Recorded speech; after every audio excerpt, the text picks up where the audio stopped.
সবাই একসাথে, অপশাসন গেল রে, রাম রাজ এলো রে, মিলেমিশে সবাই একসাথে। এই বিজেপির পতাকা তলে চলো আসি সবাই, এই বিজেপির পতাকা তলে চলো আসি সবাই।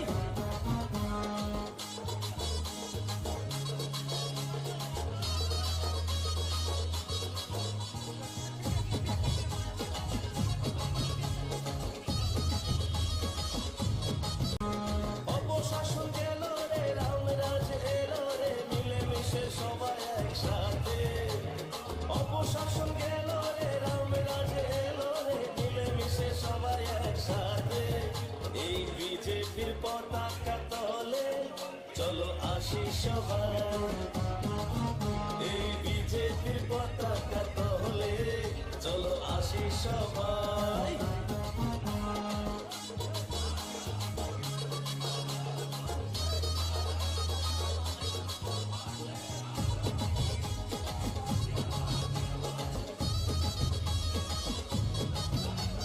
করোনার দাপটে আমাদের ঘরেতে খাবারের হয়নি যে ঘাটা, রেশন থেকেই পায় খাদ্য জনগণ, আর ব্যাংক অ্যাকাউন্টে টাকা, আর ব্যাংক অ্যাকাউন্টে টাকা বিজেপিকে জেতাই।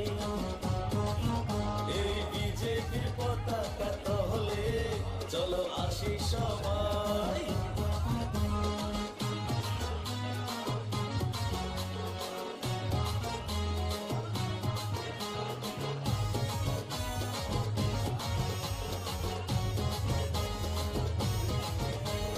মনেতে মোদি, ঘরেতে ছবি, তার কাছে আসা সবার, ভাবতে নাহি পারি অন্য কোনো দল বিজেপি ছাড়া ভাই। আমরা অন্য কোনো দল চাই না, শুধু বিজেপি চাই। এই বিজেপির পতাকা তলে চলো আসি সবাই।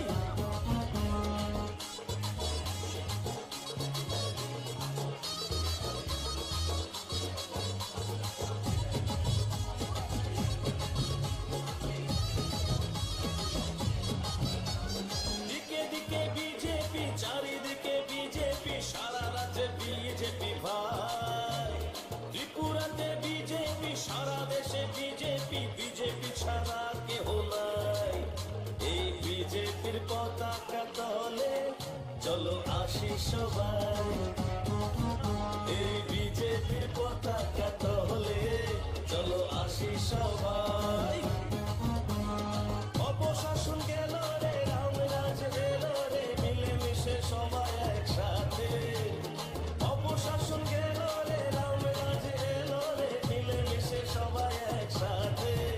এই বিজেপির পতাকা তলে চলো আসি সবাই, এই বিজেপির পতাকা তলে চলো আসি সবাই, এই বিজেপির পতাকা তলে চলো আসি সবাই। এই বিজেপির উন্নতির জোয়ারে চলো ভাসি সবাই। অপশাসন গেল রে, রাম রাজ এলো রে, মিলেমিশে সবাই একসাথে, অপশাসন গেল রে, রাম রাজ এলো রে, মিলেমিশে সবাই একসাথে। এই বিজেপির পতাকা তলে চলো আসি সবাই, এই বিজেপির পতাকা তলে চলো আসি সবাই।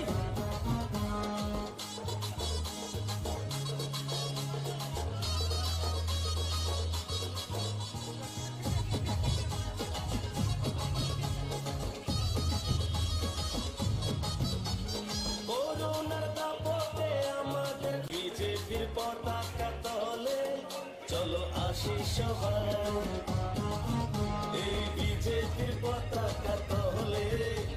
রাজনগর ব্লকের পিডিও সাহেবের নিকট আমরা ডেপুটেশনে মিলিত করি।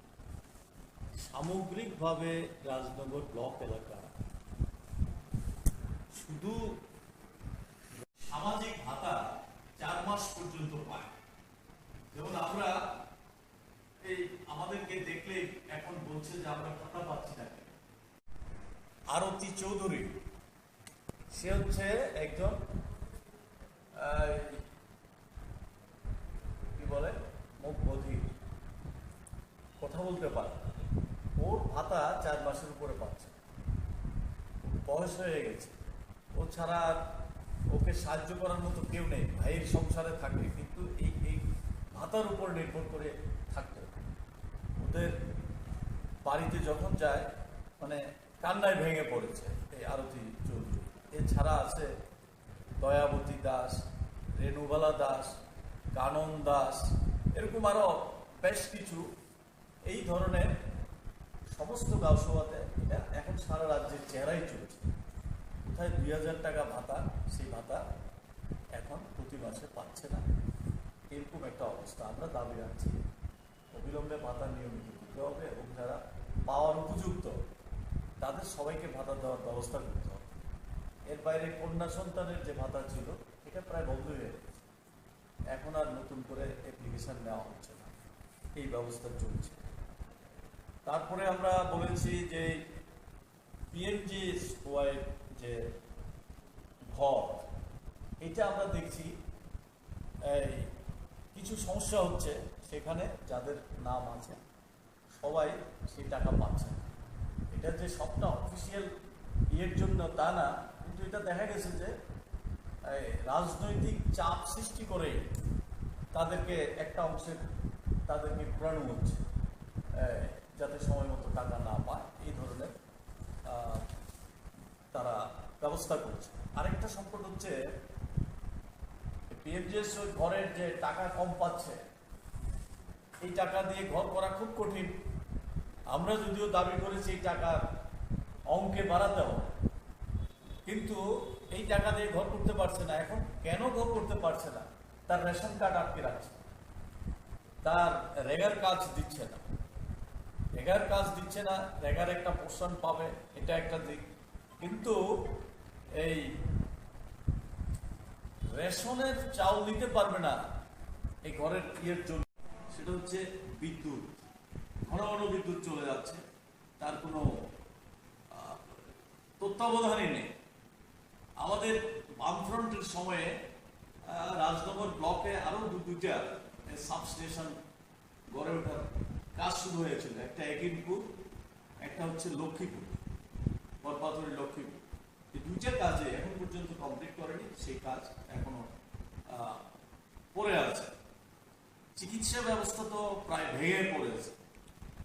রাধানগর হসপিটাল, আমরা প্রাথমিক হাসপাতাল 2017 সালে কাজ শুরু মানে আমরা উদ্বোধন করে গিয়েছিলাম। সেটা এখনো 24 ঘন্টা চালু হয়নি। কিছুদিন আগে হঠাৎ করে এই প্রচার করা হয়েছিল যে 24 ঘন্টা চালু হয়েছে, কিন্তু প্র্যাকটিক্যালি এখন পর্যন্ত হয়নি। তেমনি সবগুলি হসপিটালে ডাক্তারের অভাব। রাজনগর সিএসসিতে 4 জন ডাক্তার মিনিমাম থাকার কথা, এখন আছে 1 জন। এর মধ্যে নাকি আরেকজনকে ডেপুটেশনে দিয়েছে, 2 জন আর নেই। বরপাথুরিতে সিঙ্গেল ডাক্তার, তারপরে রাধানগরে একই অবস্থা, চোট্টাখোলা একই অবস্থা, নিয়ারনগরে একই অবস্থা।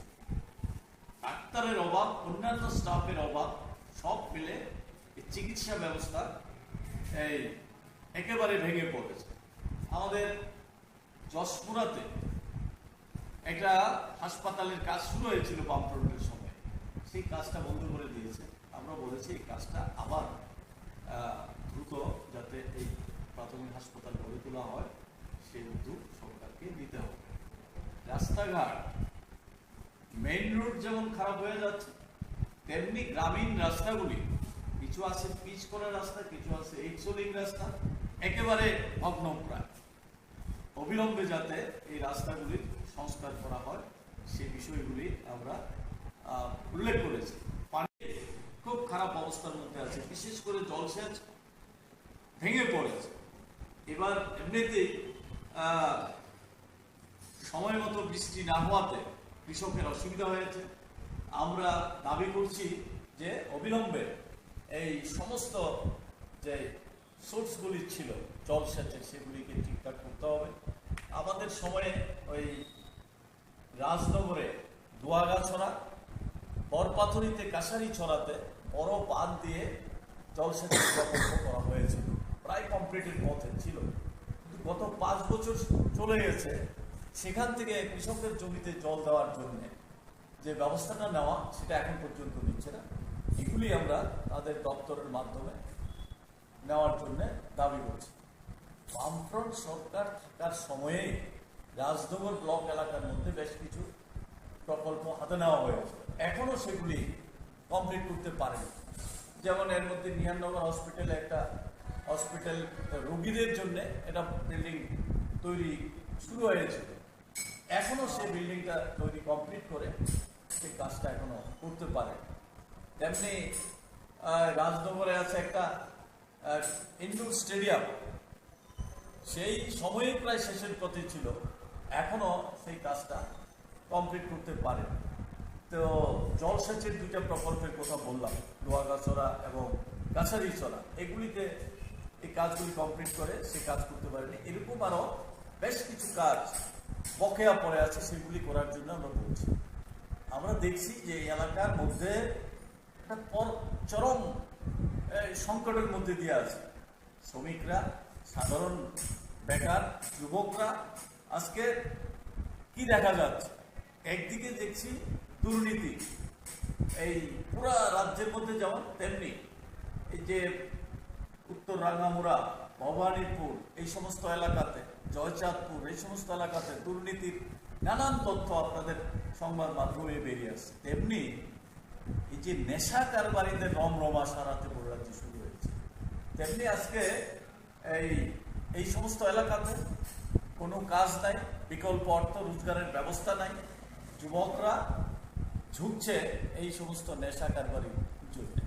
এর মধ্যে ধরা পড়ছে, আপনারা নিশ্চয়ই লক্ষ্য করছেন, এটা দিনের পর দিন যেই জায়গাতে যাচ্ছে এই নেশার সঙ্গে যুক্ত। এটা সরকারও, তাদের এই শাসক পার্টিও চাইছে যে নেশার কারবারের সঙ্গে যদি মিশে থাকতে পারে, তাহলে আজকের যে সংকট, চাকরি কেন হচ্ছে না, নানান বিষয় সমস্যাগুলি, এগুলি নিয়ে তারা মাথা ঘামাবে না, সেই পথে ধাবিত করার জন্য এই চেষ্টা করছে, এই সর্বনাশ করার চেষ্টা করছে। এটাকে আমরা তীব্রভাবে বিরোধিতা করি। সামনের দিনে যাতে কাজকর্ম বৃদ্ধি করা হয়, বিশেষ করে এই ব্লক এলাকাতে, ব্লক এবং অন্যান্য দপ্তরে কাজকর্ম বৃদ্ধি করে উন্নয়নের দিকে নজর দেয়। একেবারে ব্যবস্থাটা ভেঙে পড়েছে, এটাকে যাতে চালু করা হয়, সেই জন্যই আজকে আমরা বিডিও সাহেবের কাছে ডেপুটেশনে নিতে হয়েছি। সঙ্গে এই বিষয়গুলিকে নিয়ে ব্যবস্থা গ্রহণ করার আশ্বাস দিয়েছে। কিছু কিছু বিষয় যেগুলি ব্লক থেকে করা যায়, যেমন এই রেগার কাজ দিচ্ছে না, এই কাজ যাতে দেওয়া হয়, ডিমান্ড করলে তারা যাতে কাজ পায় সেই ব্যবস্থা করবেন বলে প্রতিশ্রুতি দিয়েছেন। রেশন কার্ড বন্ধ করে রেখেছে, ঘরের কাজ হচ্ছে না এই অজুহাত দিয়ে, এগুলি যাতে দ্রুত ছাড়িয়ে দেওয়া যায় সেই ব্যবস্থা করবেন। কেউ কাজ না পেলে সরাসরি বললে সেই ব্যবস্থা নেবেন প্রতিশ্রুতি দিয়েছেন। সেদিক থেকে বিডিও সাহেব পজিটিভ মানসিকতা দেখিয়েছেন। আমরা দেখব আগামী মোট কয় দফা দাবিতে আপনারা? 9 দফা দাবি। কত জনের প্রতিনিধি ছিলেন আপনারা? আমরা 5 জনের প্রতিনিধি দিয়েছি। আচ্ছা, সমষ্টি উন্নয়ন আধিকারিকের কাছে দিচ্ছেন নাকি? মশলার দায়িত্বে হাম্বাই গ্রুপ, গুণমানে সেরা, রান্নার ভরসা। হাম্বাই গুরু মশলা সম্পূর্ণ প্রাকৃতিক, অপার গুণ ও উপকারিতায় পরিপূর্ণ। হাম্বাই গুরু মশলা। যদি কেমিক্যাল ফ্রি, কালার ফ্রি, প্রকৃত স্বাদের মশলা খেতে চান, তবে আপনার রান্নাঘরে চাই হাম্বাই গুরু মশলা। রান্নায় শুধুমাত্র তোমাকেই চাই। হাম্বাই গুরু মশলা।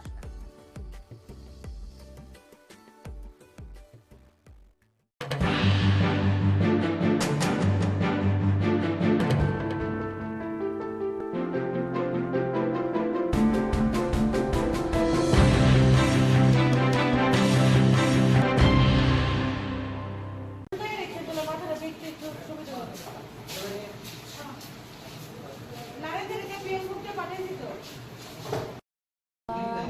45 থেকে ফায়ার সার্ভিস একজনকে আনলো স্ট্রেচার করে, তো আমি দেখতে গেলাম। যাওয়ার পরে এক্সামিন করে দেখলাম পেশেন্ট আর নেই, ব্রড ডেড। তো আমি পুলিশ স্টেশনকে খবর দিয়েছি। এটা নাকি বিশাল বিওসির আশেপাশে বডিটা ছিল, পাবলিকে খবর দিয়েছে। দেওয়ার পরে ফায়ার সার্ভিস গিয়ে বডিটাকে নিয়ে এসছে। তো ব্যক্তির নাম বা পরিচয় এসব কিছু জানা যায়নি। আমিও আননোন বডি করেই পুলিশকে ইন্টিমেশন দিয়েছি। এখন বাকিটা দেখা যাক কি হয়। আপনার ধনপুরের ছেলে, ধনপুরের ঘরের ছেলে, সংগঠনের সঙ্গে 2014 সাল থেকে যুক্ত রয়েছেন, মণ্ডল সভাপতি। এবং আমি বলবো বিন্দু দেবনাথ প্রার্থী নয়, প্রার্থী মোদীজি আর ভারতীয় জনতা পার্টির প্রত্যেকটা কার্যকর্তা। সম্পর্কে আপনার ধনপুরের ছেলে, ধনপুরের ঘরের ছেলে, সংগঠনের সঙ্গে 2014 সাল থেকে যুক্ত রয়েছেন, মণ্ডল সভাপতি। এবং আমি বলবো বিন্দু দেবনাথ প্রার্থী নয়, প্রার্থী মোদীজি আর ভারতীয় জনতা পার্টির প্রত্যেকটা কার্যকর্তা।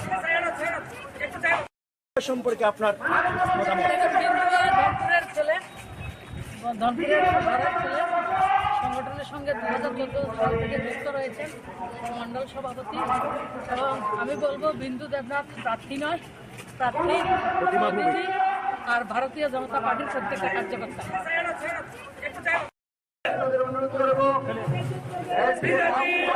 সামনে যাতে কেউ না যায়, আমি সকল কার্যকর্তাদের অনুরোধ করবো নিচে আসার জন্য। আমি নিচে নেমে আসুন এবং আরক্ষা দপ্তরে যারা আধিকারিক আছেন তাদেরকে সহযোগিতার হাত বাড়িয়ে দেওয়ার জন্য আমি সকল ভারতীয় জনতা পার্টির কার্যকর্তাদের অনুরোধ করছি। সম্পর্কে আপনার ধনপুরের ছেলে, ধনপুরের ঘরের ছেলে, সংগঠনের সঙ্গে 2014 সাল থেকে যুক্ত রয়েছেন, মণ্ডল সভাপতি। এবং আমি বলবো বিন্দু দেবনাথ প্রার্থী নয়, প্রার্থী মোদীজি আর ভারতীয় জনতা পার্টির প্রত্যেকটা কার্যকর্তা। অনুরোধ করবো সামনে যাতে কেউ না যায়, আমি সকল কার্যকর্তাদের অনুরোধ করবো নিচে নেমে আসার জন্য। আমি নিচে নেমে আসুন এবং আরক্ষা দপ্তরে যারা আধিকারিক আছেন তাদেরকে সহযোগিতার হাত বাড়িয়ে দেওয়ার জন্য আমি সকল ভারতীয় জনতা পার্টির কার্যকর্তাদের অনুরোধ করছি। সম্পর্কে আপনার ধনপুরের ছেলে, মশলার দায়িত্বে হাম্বাই গ্রুপ, গুণমানে সেরা, রান্নার ভরসা। হাম্বাই গুরু মশলা সম্পূর্ণ প্রাকৃতিক, অপার গুণ ও উপকারিতায় পরিপূর্ণ। হাম্বাই গুরু মশলা। যদি কেমিক্যাল ফ্রি, কালার ফ্রি, প্রকৃত স্বাদের মশলা খেতে চান তবে আপনার রান্নাঘরে চাই হাম্বাই গুরু মশলা। রান্নায় শুধুমাত্র তোমাকেই চাই হাম্বাই গুরু মশলা।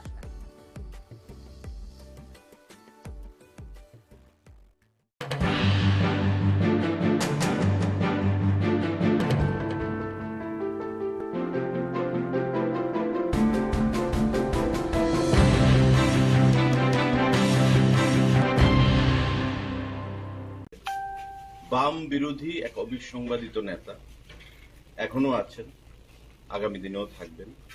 আমরাও বামেদের বিরুদ্ধে লড়াই করে ত্রিপুরা রাজ্যে বিজেপিকে প্রতিষ্ঠা করেছি।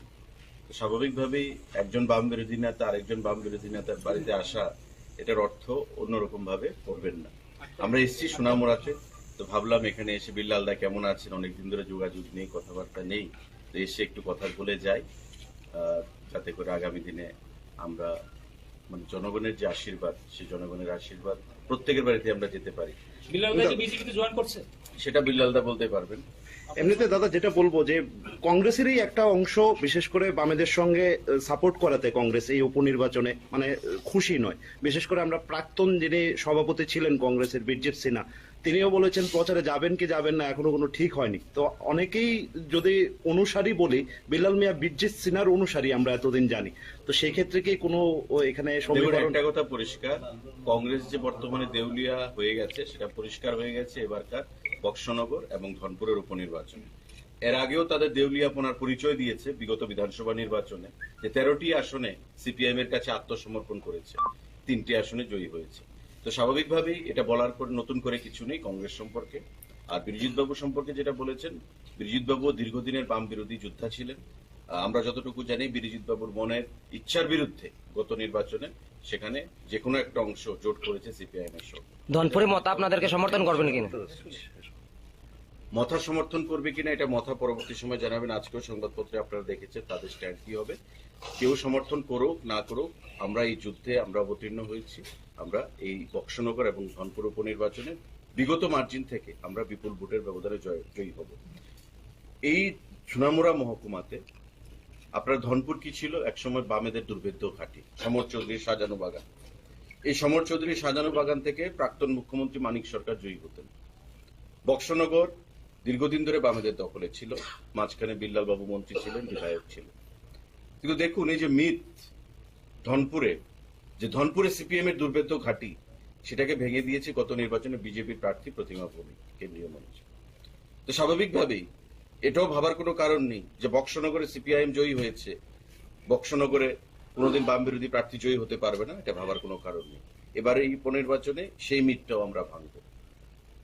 ধনপুর এবং বক্সনগরে বিপুল ভোটের ব্যবধানে আমরা প্রার্থীরা জয়ী হবে এবং আমাদের আসন সংখ্যা বৃদ্ধি পাবে এবং কংগ্রেস এবং সিপিআইএম যে অপাঙ্ক্তেয় এ রাজ্যে, সেই জিনিসটা আবার তাহলে গ্রাস লেভেলে যারা কংগ্রেস করছে সেই তারা কি মানে আপনাদের সমর্থন করবে, মানে দেবে মনে করছে? প্রকৃত কংগ্রেসী যারা সিপিআইএম এর বিরুদ্ধে লড়াইটা করেছে তারা কখনো সিপিএম কে মেনে নেবে না। আপনাদের মধ্যে আমরা বিগত দিনে আবেদন জানিয়েছি, আবারও আবেদন জানাচ্ছি, যারা প্রকৃত বাম বিরোধী অঞ্চলে বাম বিরোধী এক অবিসংবাদিত নেতা এখনো আছেন। আপনাদের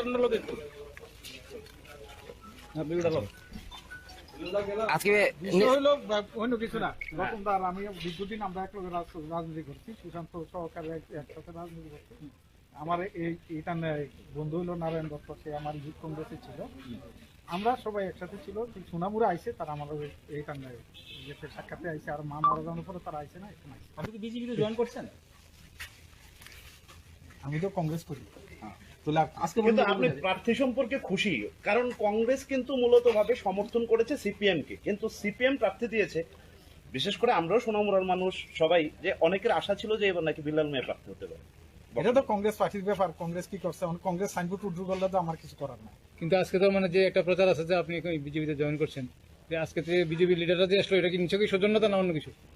সবাই তো বিজেপির লিডার, আমার ভাই তো, ভাই আছে, বন্ধু আছে, ছোট ভাই আছে। এটা না ভাই তো ঠিক আছে, শনি রবিবারে কোনো ধরনের আনুষ্ঠানিকতা করে আপনাদের বিজেপিতে তুলে নেওয়া হবে, ধরনের কোনো খবর? এসব ধরনের কোনো আলোচনা তো নাই। আপনি কি সিপিএম প্রার্থীকে সমর্থন করবেন বক্সনগরে আবার?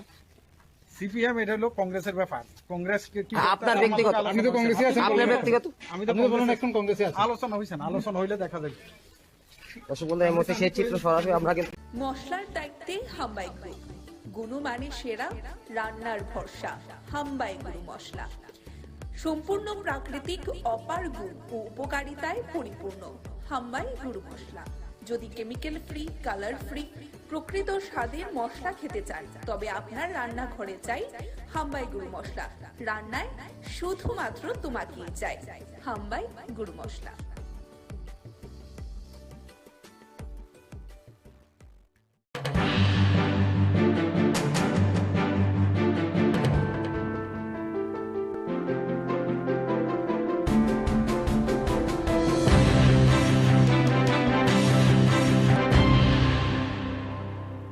হরিপদ চক্রবর্তী,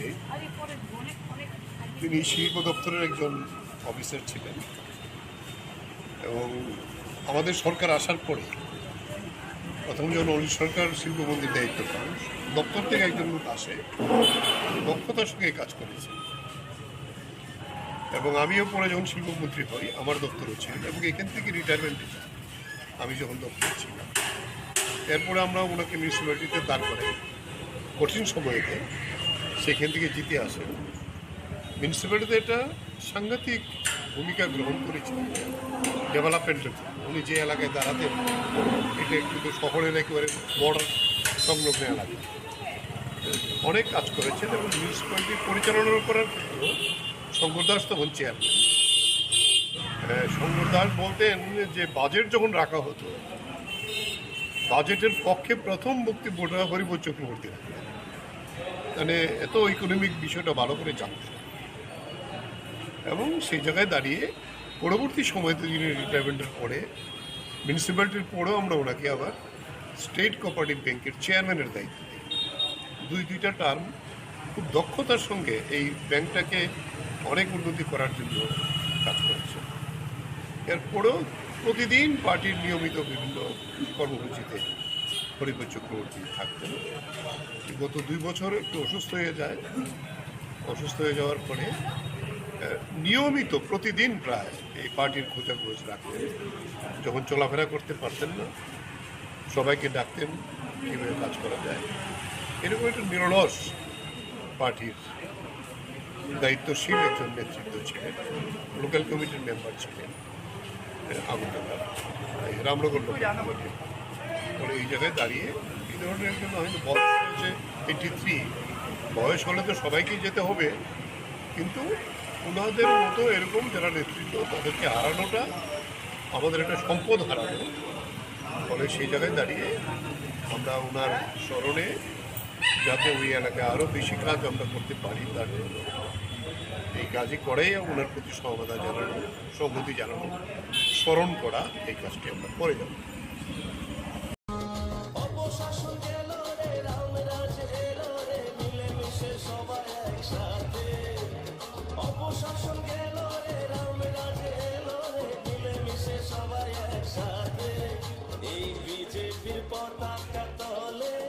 চলো আসি সবাই, এই বিজেপির পতাকা তলে চলো আসি সবাই।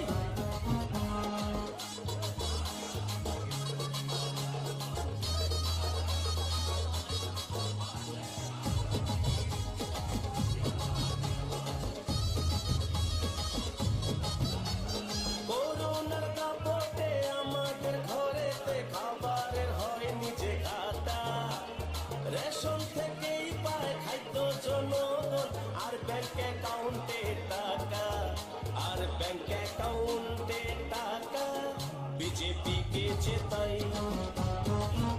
এই বিজেপির পতাকা তলে চলো আসি সবাই।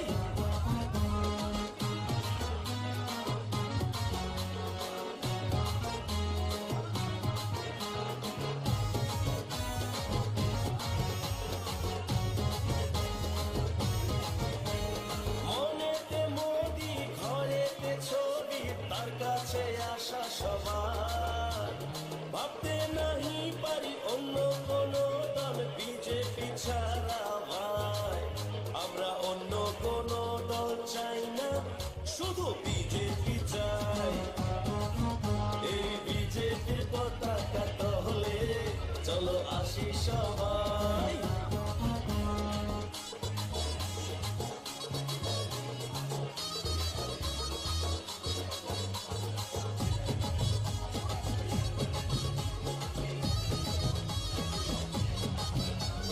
দিকে দিকে বিজেপি, চারিদিকে বিজেপি, সারা রাজ্যে বিজেপি ভাই। ত্রিপুরাতে বিজেপি, সারা দেশে বিজেপি, বিজেপি ছাড়া কেহ নাই। এই বিজেপির পতাকা তলে চলো আসি সবাই। এই বিজেপির পতাকা তলে চলো আসি সবাই। অপশাসন গেল রে, রামরাজ এলো রে, মিলেমিশে সবাই একসাথে। অপশাসন গেল রে, রামরাজ এলো রে, মিলেমিশে সবাই একসাথে। এই বিজেপির পতাকা তলে চলো আসি সবাই। এই বিজেপির পতাকা তলে চলো আসি সবাই। এই বিজেপির পতাকা তলে চলো আসি সবাই। এই বিজেপির উন্নতির জোয়ারে চলো ভাসি সবাই। অপশাসন গেল রে, রামরাজ এলো রে, মিলেমিশে সবাই একসাথে। অপশাসন গেল রে, রামরাজ এলো রে, মিলেমিশে সবাই একসাথে। এই বিজেপির পতাকা তলে চলো আসি সবাই। এই বিজেপির পতাকা তলে চলো আসি সবাই।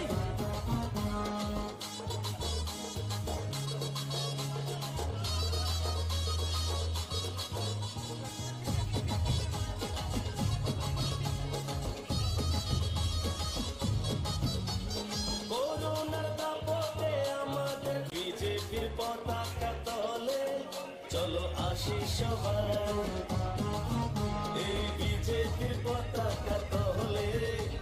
রাজনগর ব্লকের বিডিও সাহেবের নিকট আমরা ডেপুটেশনে মিলিত হই। সামগ্রিকভাবে রাজনগর ব্লক এলাকা শুধু সামাজিক ভাতা 4 মাস পর্যন্ত পায়। যেমন আমরা এই আমাদেরকে দেখলে এখন বলছে যে আমরা ভাতা পাচ্ছি না। আরতি চৌধুরী সে হচ্ছে একজন কি বলে মুখ বধির, কথা বলতে পারে, ওর ভাতা 4 মাসের উপরে পাচ্ছে। বয়স হয়ে গেছে, ও ছাড়া আর ওকে সাহায্য করার মতো কেউ নেই। ভাইয়ের সংসারে থাকে কিন্তু এই ভাতার উপর নির্ভর করে থাকতো। ওদের বাড়িতে যখন যায় মানে কান্নায় ভেঙে পড়েছে এই আরতি চৌধুরী। এছাড়া আছে দয়াবতী দাস, রেণুবালা দাস, কানন দাস, এরকম আরো বেশ কিছু এই ধরনের সমস্ত গাঁওসভাতে এটা এখন সারা রাজ্যের চেহারাই চলছে। কোথায় 2000 টাকা ভাতা, সেই ভাতা এখন প্রতি মাসে পাচ্ছে না, এরকম একটা অবস্থা। আমরা দাবি রাখছি অবিলম্বে ভাতা নিয়মিত দিতে হবে এবং যারা পাওয়ার উপযুক্ত তাদের সবাইকে ভাতা দেওয়ার ব্যবস্থা করতে হবে। এর বাইরে কন্যা সন্তানের যে ভাতা ছিল এটা প্রায় বন্ধ হয়ে গেছে, এখন আর নতুন করে অ্যাপ্লিকেশন নেওয়া হচ্ছে না, এই ব্যবস্থা চলছে। তারপরে আমরা বলেছি যে পিএমজিএসওয়াই যে ঘর, এটা আমরা দেখছি এই কিছু সমস্যা হচ্ছে, সেখানে যাদের নাম আছে সবাই সেই টাকা পাচ্ছে না। এটা যে সবটা অফিসিয়াল ইয়ের জন্য তা না, কিন্তু এটা দেখা গেছে যে রাজনৈতিক চাপ সৃষ্টি করে তাদেরকে একটা অংশের তাদেরকে ঘোরানো হচ্ছে যাতে সময় মতো টাকা না পায়, এই ধরনের তারা ব্যবস্থা করছে। আরেকটা সংকট হচ্ছে পিএমজিএস ওই ঘরের যে টাকা কম পাচ্ছে, এই টাকা দিয়ে ঘর করা খুব কঠিন। আমরা যদিও দাবি করেছি এই টাকার অঙ্কে বাড়াতে হবে, কিন্তু এই টাকা দিয়ে ঘর করতে পারছে না। এখন কেন ঘর করতে পারছে না? তার রেশন কার্ড আটকে রাখছে, তার রেগার কাজ দিচ্ছে না, রেগার কাজ দিচ্ছে না, রেগার একটা পোর্শন পাবে, এটা একটা দিক। কিন্তু এই রেশনের চাউল দিতে পারবে না এই ঘরের ইয়ের জন্য। সেটা হচ্ছে বিদ্যুৎ, ঘন ঘন বিদ্যুৎ চলে যাচ্ছে, তার কোনো তত্ত্বাবধানই নেই। আমাদের বামফ্রন্টের সময়ে রাজনগর ব্লকে আরো দুইটা সাবস্টেশন গড়ে ওঠার কাজ শুরু হয়েছিল, একটা একিমপুর, একটা হচ্ছে লক্ষ্মীপুর, বরপাথরের লক্ষ্মীপুর। এই দুইটা কাজে এখন পর্যন্ত কমপ্লিট করেনি, সেই কাজ এখনো পড়ে আছে। চিকিৎসা ব্যবস্থা তো প্রায় ভেঙে পড়েছে। রাধানগর হসপিটাল, আমরা প্রাথমিক হাসপাতাল 2017 সালে কাজ শুরু মানে আমরা উদ্বোধন করে গিয়েছিলাম, সেটা এখনো 24 ঘন্টা চালু হয়নি। কিছুদিন আগে ঘটা করে এই প্রচার করা হয়েছিল যে 24 ঘন্টা চালু হয়েছে, কিন্তু প্র্যাকটিক্যালি এখন পর্যন্ত হয়নি। তেমনি সবগুলি হসপিটালে ডাক্তারের অভাব। রাজনগর সিএসসিতে 4 জন ডাক্তার মিনিমাম থাকার কথা, এখন আছে 1 জন, এর মধ্যে নাকি আরেকজনকে ডেপুটেশনে দিয়েছে 2 জন, আর নেই। বরপাথুরিতে সিঙ্গেল ডাক্তার, তারপরে রাধানগরে একই অবস্থা, চোট্টাকলা একই অবস্থা, নিয়ারনগরে একই অবস্থা। ডাক্তারের অভাব, অন্যান্য স্টাফের অভাব, সব মিলে চিকিৎসা ব্যবস্থা এই একেবারে ভেঙে পড়েছে। আমাদের যশপুরাতে একটা হাসপাতালের কাজ শুরু হয়েছিল বামফ্রন্টের সময়, সেই কাজটা বন্ধ করে দিয়েছে। আমরা বলেছি এই কাজটা আবার দ্রুত যাতে এই প্রাথমিক হাসপাতাল গড়ে তোলা হয়, সেই উদ্যোগ সরকারকে নিতে হবে। রাস্তাঘাট, মেইন রোড যেমন খারাপ হয়ে যাচ্ছে, তেমনি গ্রামীণ রাস্তাগুলি, এই কিছু আছে পিচ করা রাস্তা, কিছু আছে এইচোলিং রাস্তা, একেবারে ভগ্নপ্রায়। অবিলম্বে যাতে এই রাস্তাগুলির সংস্কার করা হয় সেই বিষয়গুলি আমরা উল্লেখ করেছি। পানি খুব খারাপ অবস্থার মধ্যে আছে, বিশেষ করে জলসেচ ভেঙে পড়েছে। এবার এমনিতেই সময় মতো বৃষ্টি না হওয়াতে কৃষকের অসুবিধা হয়েছে। আমরা দাবি করছি যে অবিলম্বে এই সমস্ত যে সোর্সগুলি ছিল জলসেচের সেগুলিকে ঠিকঠাক করতে হবে।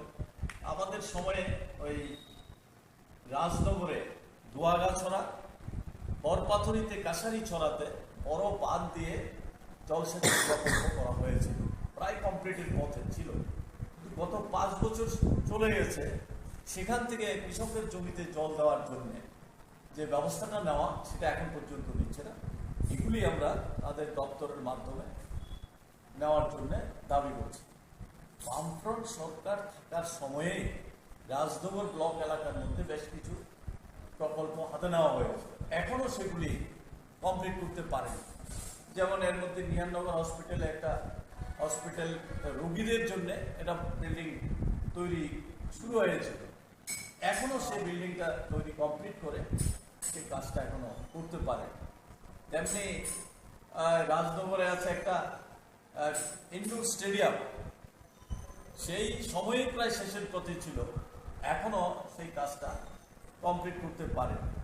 তো জলসেচের 2টা প্রকল্পের কথা বললাম, দোয়াগাছড়া এবং কাছারিছড়া, এগুলিতে এই কাজগুলি কমপ্লিট করে সে কাজ করতে পারেনি। এরকম আরো বেশ কিছু কাজ বকেয়া পড়ে আছে, সেগুলি করার জন্য আমরা বলছি। আমরা দেখছি যে এই এলাকার মধ্যে একটা চরম সংকটের মধ্যে দিয়ে আছে। শ্রমিকরা, সাধারণ বেকার, যুবকরা আজকে কি দেখা যাচ্ছে, একদিকে দেখছি দুর্নীতি এই পুরা রাজ্যের মধ্যে, যেমন তেমনি এই যে উত্তর রাঙ্গামুড়া, ভবানীপুর, এই সমস্ত এলাকাতে, জয়চাঁদপুর, এই সমস্ত এলাকাতে দুর্নীতির নানান তথ্য আপনাদের সংবাদ মাধ্যমে বেরিয়ে আসছে। তেমনি এই যে নেশা কারবারিদের রমরমা সারাতে পুরো রাজ্যে শুরু হয়েছে, তেমনি আজকে এই সমস্ত এলাকাতে কোনো কাজ নাই, বিকল্প অর্থ রোজগারের ব্যবস্থা নাই, যুবকরা ঝুঁকছে এই সমস্ত নেশা কারবারির জন্য। এর মধ্যে ধরা পড়ছে, আপনারা নিশ্চয়ই লক্ষ্য করছেন, এটা দিনের পর দিন যেই জায়গাতে যাচ্ছে এই নেশার সঙ্গে যুক্ত। এটা সরকারও, তাদের এই শাসক পার্টিও চাইছে যে নেশার কারবারের সঙ্গে যদি মিশে থাকতে পারে তাহলে আজকের যে সংকট, চাকরি কেন হচ্ছে না, নানান বিষয় সমস্যাগুলি, এগুলি নিয়ে তারা মাথা ঘামাবে না, সেই পথে ধাবিত করার জন্য এই চেষ্টা করছে, এই সর্বনাশ করার চেষ্টা করছে। এটাকে আমরা তীব্রভাবে বিরোধিতা করি। সামনের দিনে যাতে কাজকর্ম বৃদ্ধি করা হয়, বিশেষ করে এই ব্লক এলাকাতে ব্লক এবং অন্যান্য দপ্তরের কাজকর্ম বৃদ্ধি করে উন্নয়নের দিকে নজর দেয়। একেবারে ব্যবস্থাটা ভেঙে পড়েছে, এটাকে যাতে চালু করা হয় সেই জন্যই আজকে আমরা বিডিও সাহেবের কাছে ডেপুটেশনে নিতে হয়েছে। সঙ্গে এই বিষয়গুলিকে নিয়ে ব্যবস্থা গ্রহণ করার আশ্বাস দিয়েছে। কিছু কিছু বিষয় যেগুলি ব্লক থেকে করা যায়, যেমন এই রেগার কাজ দিচ্ছে না, এই কাজ যাতে দেওয়া হয়, ডিমান্ড করলে তারা যাতে কাজ পায় সেই ব্যবস্থা করবেন বলে প্রতিশ্রুতি দিয়েছেন। রেশন কার্ড বন্ধ করে রেখেছে, ঘরের কাজ হচ্ছে না এই অজুহাত দিয়ে, এগুলি যাতে দ্রুত ছাড়িয়ে দেওয়া যায় সেই ব্যবস্থা করবেন। কেউ কাজ না পেলে সরাসরি করলে সেই ব্যবস্থা নেবেন প্রতিশ্রুতি দিয়েছেন। সেদিক থেকে বিডিও সাহেব পজিটিভ মানসিকতা দেখিয়েছেন, আমরা দেখব। মোট কয় দফা দাবিতে আপনারা? 9 দফা দাবি। কতজনের প্রতিনিধি ছিলেন আপনারা? আমরা 5 জনের প্রতিনিধি দিয়েছি। আচ্ছা, সমষ্টি উন্নয়ন আধিকারিকের কাছে দিচ্ছেন নাকি? মশলার দায়িত্বে হাম্বাই গ্রুপ, গুণমানে সেরা, রান্নার ভরসা। হাম্বাই গুরু মশলা সম্পূর্ণ প্রাকৃতিক, অপার গুণ ও উপকারিতায় পরিপূর্ণ। হাম্বাই গুরু মশলা। যদি কেমিক্যাল ফ্রি, কালার ফ্রি, প্রকৃত স্বাদের মশলা খেতে চান তবে আপনার রান্নাঘরে চাই হাম্বাই গুরু মশলা, রান্নায় শুধুমাত্র তোমাকেই চাই। হাম্বাই গুরু মশলা।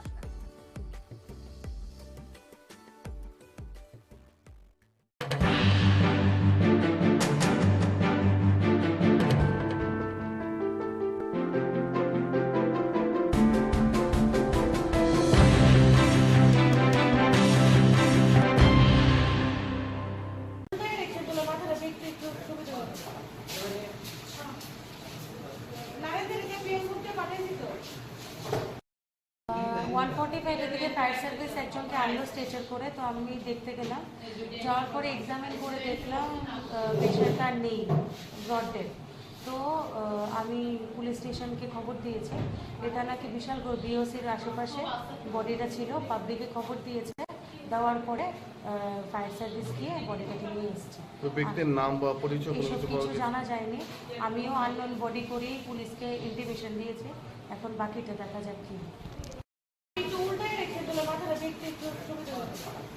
আপনার ধনপুরের ছেলে, ধনপুরের ঘরের ছেলে, সংগঠনের সঙ্গে 2014 সাল থেকে যুক্ত রয়েছেন, মণ্ডল সভাপতি। এবং আমি বলবো বিন্দু দেবনাথ প্রার্থী নয়, প্রার্থী মোদীজি আর ভারতীয় জনতা পার্টির প্রত্যেকটা কার্যকর্তা। সম্পর্কে আপনার ধনপুরের ছেলে, ধনপুরের ঘরের ছেলে, সংগঠনের সঙ্গে 2014 সাল থেকে যুক্ত রয়েছেন, মণ্ডল সভাপতি। এবং আমি বলবো বিন্দু দেবনাথ প্রার্থী নয়, প্রার্থী মোদীজি আর ভারতীয় জনতা পার্টির প্রত্যেকটা কার্যকর্তা। সম্পর্কে আপনার ধনপুরের ছেলে, ধনপুরের ঘরের ছেলে, সংগঠনের সঙ্গে 2014 সাল থেকে যুক্ত রয়েছেন, মণ্ডল সভাপতি। এবং আমি বলবো বিন্দু দেবনাথ প্রার্থী নয়, প্রার্থী মোদীজি আর ভারতীয় জনতা পার্টির প্রত্যেকটা কার্যকর্তা। অনুরোধ করবো সামনে যাতে কেউ না যায়, আমি সকল কার্যকর্তাদের অনুরোধ করবো নিচে নেমে আসার জন্য। আমি নিচে নেমে আসুন এবং আরক্ষা দপ্তরে যারা আধিকারী আছেন তাদেরকে সহযোগিতার হাত বাড়িয়ে দেওয়ার জন্য আমি সকল ভারতীয় জনতা পার্টির কার্যকর্তাদের অনুরোধ করছি। সম্পর্কে আপনার ধনপুরের ছেলে, ধনপুরের ঘরের ছেলে, সংগঠনের সঙ্গে 2014 সাল থেকে যুক্ত রয়েছেন, মণ্ডল সভাপতি। এবং আমি বলবো বিন্দু দেবনাথ প্রার্থী নয়, প্রার্থী মোদীজি আর ভারতীয় জনতা পার্টির প্রত্যেকটা কার্যকর্তা। অনুরোধ করবো সামনে যাতে কেউ না যায়, আমি সকল কার্যকর্তাদের অনুরোধ করবো নিচে নেমে আসার জন্য। আমি নিচে নেমে আসুন এবং আরক্ষা দপ্তরে যারা আধিকারী আছেন তাদেরকে সহযোগিতার হাত বাড়িয়ে দেওয়ার জন্য আমি সকল ভারতীয় জনতা পার্টির কার্যকর্তাদের অনুরোধ করছি। সম্পর্কে আপনার ধনপুরের ছেলে, মশলার দায়িত্বে হাম্বাই গ্রুপ, গুণমানে সেরা, রান্নার ভরসা। হাম্বাই গুরু মশলা সম্পূর্ণ প্রাকৃতিক, অপার গুণ ও উপকারিতায় পরিপূর্ণ। হাম্বাই গুরু মশলা। যদি কেমিক্যাল ফ্রি, কালার ফ্রি, প্রকৃত স্বাদের মশলা খেতে চান তবে আপনার রান্নাঘরে চাই হাম্বাই গুরু মশলা, রান্নায় শুধুমাত্র তোমাকেই চাই। হাম্বাই গুরু মশলা।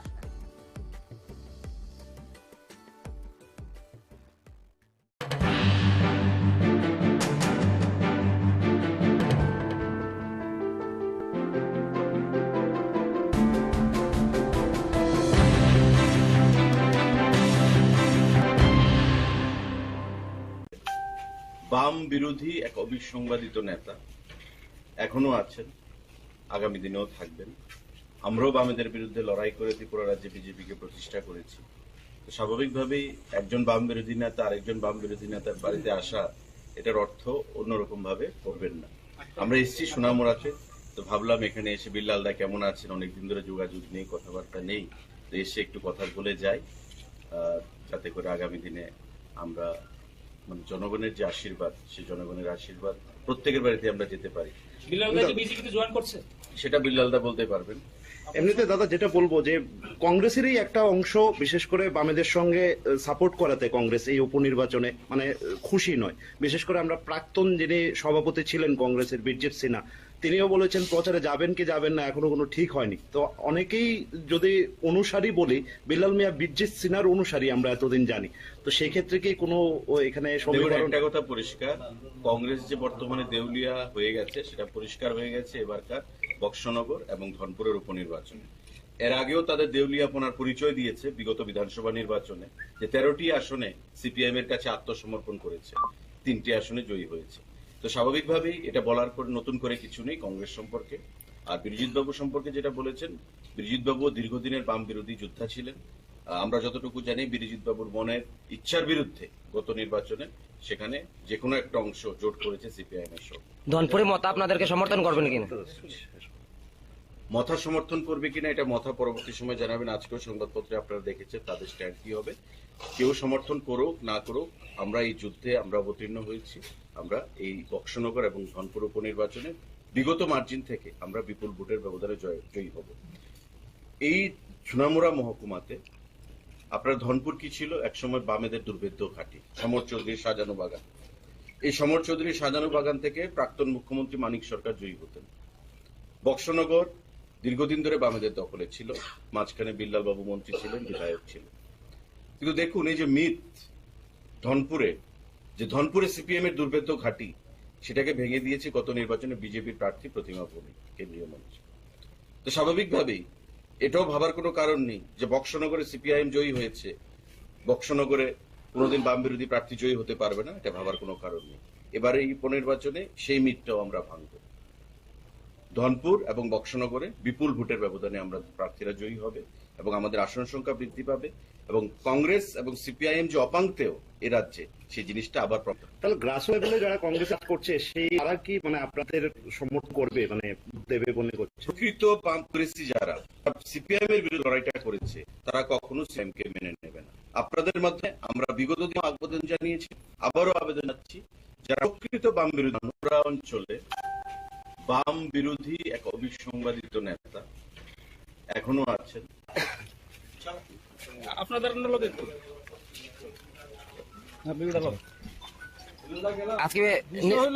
অন্য কিছু না। রকমদার আমি দীর্ঘদিন আমরা একলগে রাজনীতি করছি, সুশান্ত সহকারে একসাথে রাজনীতি করছি। আমার এইখানে বন্ধু হইলো নারায়ণ দত্ত, সে আমার ইউথ কংগ্রেসে ছিল। আমরা সবাই একসাথে ছিল। সোনামুড়া আইসে, তারা আমার এইখানে সাক্ষাতে আইসে, আর মা মারা যাওয়ার পরে তারা আইসে না। আপনি কি বিজেপিতে জয়েন করছেন? আমি তো কংগ্রেস করি। কিন্তু আপনি প্রার্থী সম্পর্কে খুশি, কারণ কংগ্রেস কিন্তু মূলত ভাবে সমর্থন করেছে সিপিএম কে, কিন্তু সিপিএম প্রার্থী দিয়েছে। বিশেষ করে আমরাও সোনামুড়ার মানুষ সবাই, যে অনেকের আশা ছিল যে এবার নাকি বিল্লাল মিয়া প্রার্থী হতে পারে। এটা তো কংগ্রেস পার্টির ব্যাপার, কংগ্রেস কি করছে, কংগ্রেস সাইনবোর্ড উড্রু করলে তো আমার কিছু করার নাই। কিন্তু আজকে তো মানে যে একটা প্রচার আছে যে আপনি বিজেপিতে জয়েন করছেন, যে আজকে যে বিজেপি লিডাররা যে আসলো, এটা কি নিশ্চয়ই সৌজন্যতা না অন্য কিছু?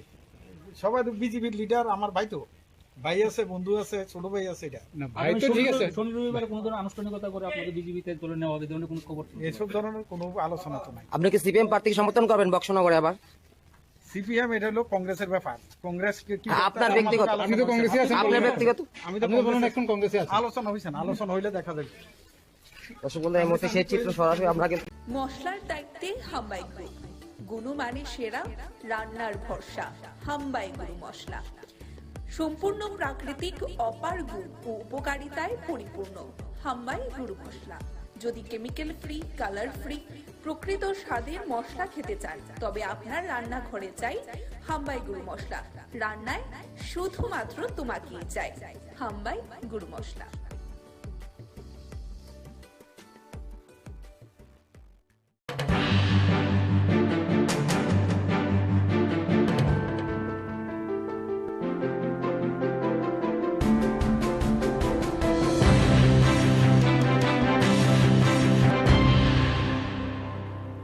হরিপদ চক্রবর্তী, তিনি শিল্প দপ্তরের একজন অফিসার ছিলেন এবং আমাদের সরকার আসার পরে প্রথম যখন অনিল সরকার শিল্পমন্ত্রীর দায়িত্ব পান, দপ্তর থেকে একজন লোক আসে, দক্ষতার সঙ্গে কাজ করেছে এবং আমিও পরে যখন শিল্পমন্ত্রী হই আমার দপ্তর ছিলেন এবং এখান থেকে রিটায়ারমেন্ট আমি যখন করছিলাম।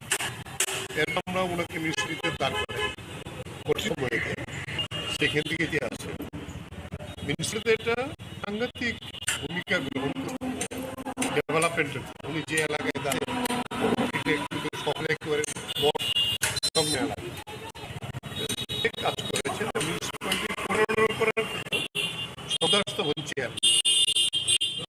সুরদাস বলতেন যে বাজেট রাখা হতো, বাজেটের পক্ষে প্রথম বক্তব্যটা হরিপদ চক্রবর্তী, এত ইকোনমিক বিষয়টা ভালো করেছে এবং সেই জায়গায় দিয়ে পূর্তি সময় রিটায়ারমেন্টের পরে মিউনিসিপ্যালিটির পরেও ওনাকে আবার স্টেট কোঅপারেটিভ ব্যাংকের চেয়ারম্যান দুইটা দক্ষতার সঙ্গে এই ব্যাংকটাকে অনেক উন্নতি করার জন্য। এরপরেও প্রতিদিন নিয়মিত কর্মসূচিতে হরিপদ চক্রবর্তী থাকতেন। 2 বছর একটু অসুস্থ হয়ে যায়, অসুস্থ হয়ে যাওয়ার পরে নিয়মিত প্রতিদিন প্রায় পার্টির খোঁজাখুঁজি রাখতেন।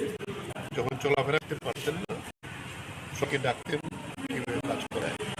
এরকম একটা নিরলস পার্টির দায়িত্বশীল একজন নেতৃত্ব ছিলেন। লোকাল কমিটি মেম্বার ছিলেন রামনগর। এই যে দাঁড়িয়ে হয়তো বয়স করলে তো সেখানে যেতে হবে, কিন্তু ওনার মতো এরকম নেতৃত্ব তাকে হারানোটা আমাদের সম্পদ হারানো। ফলে সেই জায়গায় দাঁড়িয়ে আমরা ওনার কারণে যাতে ওই আরো বেশি কামনা করতে পারি এই করাই ওনার সমাধা জানান, সম্মতি জানান, শোন করা একটি আমরা পরে যাব।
চলো আসি সবাই, এই বিজেপির পতাকা তলে চলো আসি সবাই। অপশাসন গেল রে, রামরাজ এলো রে, মিলেমিশে সবাই একসাথে। অপশাসন গেল রে, রামরাজ এলো রে, মিলেমিশে সবাই একসাথে। এই বিজেপির পতাকা তলে চলো আসি সবাই, এই বিজেপির পতাকা তলে চলো আসি সবাই।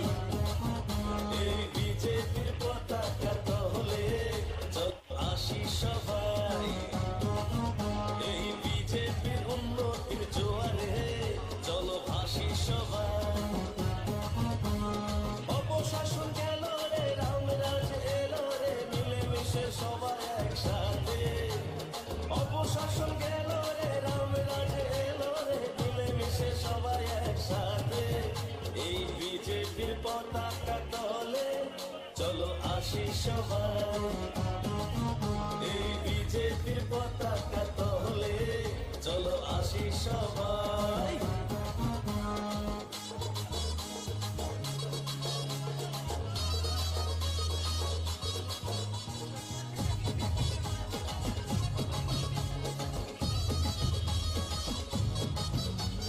করোনার দাপটে আমাদের বিজেপির পতাকা তলে চলো আসি সবাই, এই বিজেপির পতাকা তলে। রাজনগর ব্লকের বিডিও সাহেবের নিকট আমরা ডেপুটেশনে মিলিত হই। সামগ্রিকভাবে রাজনগর ব্লক এলাকা শুধু সামাজিক ভাতা 4 মাস পর্যন্ত পায়। যেমন আমরা এই আমাদেরকে দেখলে এখন বলছে যে আমরা ভাতা পাচ্ছি না। আরতি চৌধুরী, সে হচ্ছে একজন কি বলে মুখ বধির, কথা বলতে পারে, ওর ভাতা 4 মাসের উপরে পাচ্ছে। বয়স হয়ে গেছে, ও ছাড়া ওকে সাহায্য করার মতো কেউ নেই। ভাইয়ের সংসারে থাকে, কিন্তু এই ভাতার উপর নির্ভর করে থাকতো। ওদের বাড়িতে যখন যায় মানে কান্নায় ভেঙে পড়েছে এই আরতি চৌধুরী। এছাড়া আছে দয়াবতী দাস, রেণুবালা দাস, কানন দাস, এরকম আরো বেশ কিছু। এই ধরনের সমস্ত গাঁওসভাতে এটা এখন সারা রাজ্যের চেহারাই চলছে। কোথায় 2000 টাকা ভাতা, সেই ভাতা এখন প্রতি মাসে পাচ্ছে না, এরকম একটা অবস্থা। আমরা দাবি রাখছি অবিলম্বে ভাতা নিয়মিত দিতে হবে এবং যারা পাওয়ার উপযুক্ত তাদের সবাইকে ভাতা দেওয়ার ব্যবস্থা করতে হবে। এর বাইরে কন্যা সন্তানের যে ভাতা ছিল এটা প্রায় বন্ধ হয়ে গেছে, এখন আর নতুন করে অ্যাপ্লিকেশন নেওয়া হচ্ছে না, এই ব্যবস্থা চলছে। তারপরে আমরা বলেছি যে পিএমজিএসওয়াই যে ঘর, এটা আমরা দেখছি এই কিছু সমস্যা হচ্ছে। সেখানে যাদের নাম আছে সবাই সেই টাকা পাচ্ছে না। এটা যে সবটা অফিসিয়াল ইয়ের জন্য তা না, কিন্তু এটা দেখা গেছে যে রাজনৈতিক চাপ সৃষ্টি করে তাদেরকে একটা অংশের তাদেরকে ঘোরানো হচ্ছে যাতে সময় মতো টাকা না পায়, এই ধরনের তারা ব্যবস্থা করছে। আরেকটা সংকট হচ্ছে পিএমজিএস ওই ঘরের যে টাকা কম পাচ্ছে, এই টাকা দিয়ে ঘর করা খুব কঠিন। আমরা যদিও দাবি করেছি এই টাকার অঙ্কে বাড়াতে হবে, কিন্তু এই টাকা দিয়ে ঘর করতে পারছে না। এখন কেন ঘর করতে পারছে না? তার রেশন কার্ড আটকে রাখছে, তার রেগার কাজ দিচ্ছে না, রেগার কাজ দিচ্ছে না, রেগার একটা পোর্শন পাবে, এটা একটা দিক। কিন্তু এই রেশনের চাউল দিতে পারবে না এই ঘরের ইয়ের জন্য। সেটা হচ্ছে বিদ্যুৎ, ঘন ঘন বিদ্যুৎ চলে যাচ্ছে, তার কোনো তত্ত্বাবধানই নেই। আমাদের বামফ্রন্টের সময়ে রাজনগর ব্লকে আরো দুইটা সাবস্টেশন গড়ে ওঠার কাজ শুরু হয়েছিল। একটা একিমপুর, একটা হচ্ছে লক্ষ্মীপুর, বরপাথরের লক্ষ্মীপুর। এই দুইটা কাজে এখন পর্যন্ত কমপ্লিট করেনি, সেই কাজ এখনো পড়ে আছে। চিকিৎসা ব্যবস্থা তো প্রায় ভেঙে পড়েছে। রাধানগর হসপিটাল, আমরা প্রাথমিক হাসপাতাল 2017 সালে কাজ শুরু মানে আমরা উদ্বোধন করে গিয়েছিলাম। সেটা এখনো 24 ঘন্টা চালু হয়নি। কিছুদিন আগে হঠাৎ করে এই প্রচার করা হয়েছিল যে 24 ঘন্টা চালু হয়েছে, কিন্তু প্র্যাকটিক্যালি এখন পর্যন্ত হয়নি।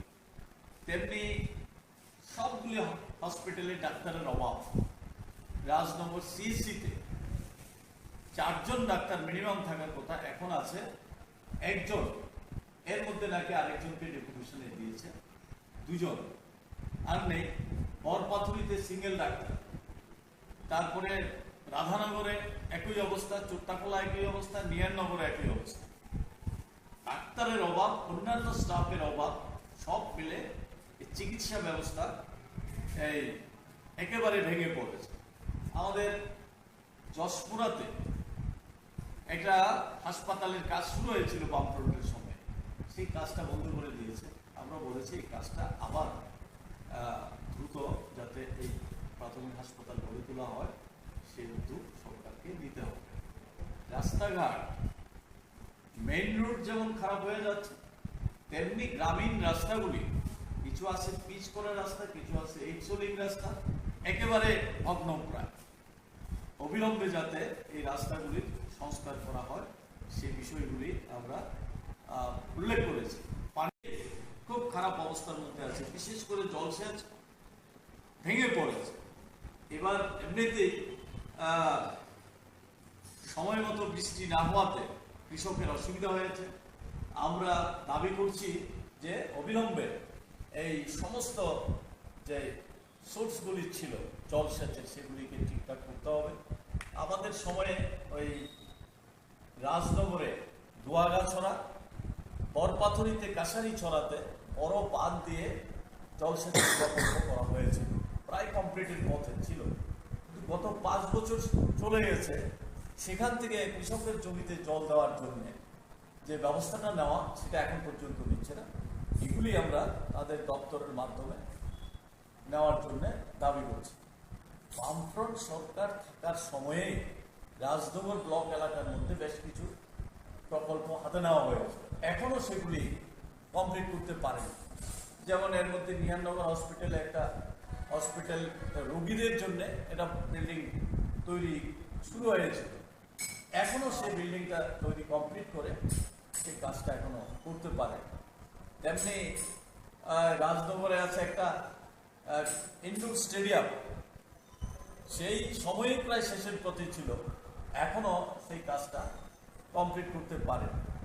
তো জলসেচের 2টা প্রকল্পের কথা বললাম, লোহাগাছড়া এবং কাছারিছড়া, এগুলিতে এই কাজগুলি কমপ্লিট করে সে কাজ করতে পারেনি। এরকম আরও বেশ কিছু কাজ বকেয়া পড়ে আছে, সেগুলি করার জন্য আমরা বলছি।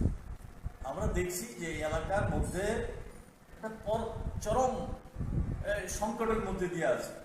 শ্রমিকরা, সাধারণ বেকার, যুবকরা আজকে কি দেখা যাচ্ছে, একদিকে দেখছি দুর্নীতি এই পুরা রাজ্যের মধ্যে যেমন, তেমনি এই যে উত্তর রাঙ্গামুড়া, ভবানীপুর, এই সমস্ত এলাকাতে, জয়চাঁদপুর, এই সমস্ত এলাকাতে দুর্নীতির নানান তথ্য আপনাদের সংবাদ মাধ্যমে বেরিয়ে আসছে। তেমনি এই যে নেশা কারবারিদের রমরমা সারাতে রাজ্যে শুরু হয়েছে, তেমনি আজকে এই সমস্ত এলাকাতে কোনো কাজ নাই, বিকল্প অর্থ রোজগারের ব্যবস্থা নাই, যুবকরা ঝুঁকছে এই সমস্ত নেশা কারবারির জন্য। এর মধ্যে ধরা পড়ছে, আপনারা নিশ্চয়ই লক্ষ্য করছেন, এটা দিনের পর দিন যেই জায়গাতে যাচ্ছে এই নেশার সঙ্গে যুক্ত। এটা সরকারও, তাদের এই শাসক পার্টিও চাইছে যে নেশার কারবারের সঙ্গে যদি মিশে থাকতে পারে তাহলে আজকের যে সংকট, চাকরি কেন হচ্ছে না, নানান বিষয় সমস্যাগুলি, এগুলি নিয়ে তারা মাথা ঘামাবে না, সেই পথে ধাবিত করার জন্য এই চেষ্টা করছে, এই সর্বনাশ করার চেষ্টা করছে। এটাকে আমরা তীব্রভাবে বিরোধিতা করি। সামনের দিনে যাতে কাজকর্ম বৃদ্ধি করা হয়, বিশেষ করে এই ব্লক এলাকাতে ব্লক এবং অন্যান্য দপ্তরে কাজকর্ম বৃদ্ধি করে উন্নয়নের দিকে নজর দেয়। একেবারে ব্যবস্থাটা ভেঙে পড়েছে, এটাকে যাতে চালু করা হয় সেই জন্যই আজকে আমরা বিডিও সাহেবের কাছে ডেপুটেশনে নিতে হয়েছে। সঙ্গে এই বিষয়গুলিকে নিয়ে ব্যবস্থা গ্রহণ করার আশ্বাস দিয়েছে। কিছু কিছু বিষয় যেগুলি ব্লক থেকে করা যায়, যেমন এই রেগার কাজ দিচ্ছে না, এই কাজ যাতে দেওয়া হয়, ডিমান্ড করলে তারা যাতে কাজ পায় সেই ব্যবস্থা করবেন বলে প্রতিশ্রুতি দিয়েছেন। রেশন কার্ড বন্ধ করে রেখেছে, ঘরের কাজ হচ্ছে না এই অজুহাত দিয়ে, এগুলি যাতে দ্রুত ছাড়িয়ে দেওয়া যায় সেই ব্যবস্থা করবেন। কেউ কাজ না পেলে সরাসরি বললে সেই ব্যবস্থা নেবেন প্রতিশ্রুতি দিয়েছেন। সেদিক থেকে বিডিও পজিটিভ মানসিকতা দেখিয়েছেন। আমরা দেখব আগামী মোট কয় দফা দাবিতে আপনারা? 9 দফা দাবি। কতজনের প্রতিনিধি ছিলেন আপনার? আমরা 5 জনের প্রতিনিধি দিয়েছি। আচ্ছা, সমষ্টি উন্নয়ন আধিকারিকের কাছে দিচ্ছেন নাকি? মশলার দায়িত্বে হাম্বাই গ্রুপ, গুণমানে সেরা, রান্নার ভরসা হাম্বাই গুরু মশলা। সম্পূর্ণ প্রাকৃতিক অপার গুণ ও উপকারিতায় পরিপূর্ণ হাম্বাই গুরু মশলা। যদি কেমিক্যাল ফ্রি, কালার ফ্রি, প্রকৃত স্বাদের মশলা খেতে চান তবে আপনার রান্নাঘরে চাই হাম্বাই গুরু মশলা। রান্নায় শুধুমাত্র তোমাকেই চাই হাম্বাই গুরু মশলা।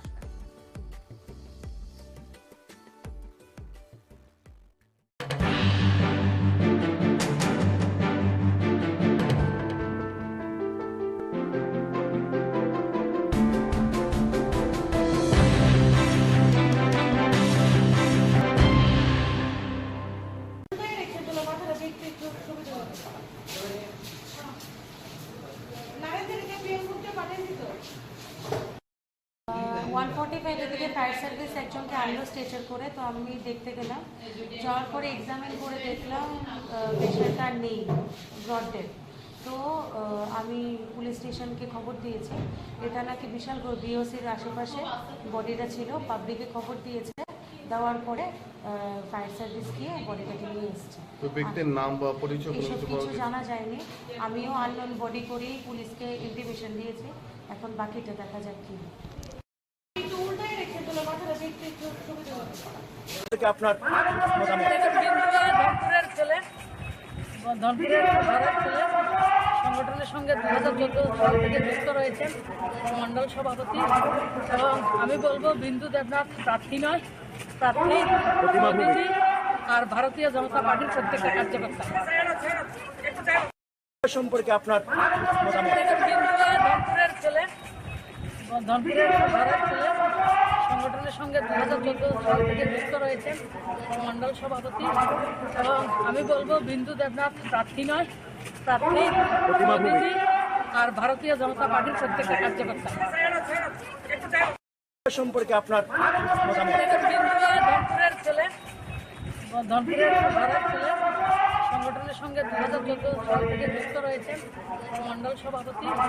এবং আমি বলবো বিন্দু দেবনাথ প্রার্থী নয়, প্রার্থী প্রতিনিধি আর ভারতীয় জনতা পার্টির প্রত্যেকটা কার্যকর্তা। অনুরোধ করবো সামনে যাতে কেউ না যায়, আমি সকল কার্যকর্তাদের অনুরোধ করবো নেমে আসার জন্য। আমি নিচে নেমে আসুন এবং আরক্ষা দপ্তরে যারা আধিকারিক আছেন তাদেরকে সহযোগিতার হাত বাড়িয়ে দেওয়ার জন্য আমি সকল ভারতীয় জনতা পার্টির কার্যকর্তাদের অনুরোধ করছি।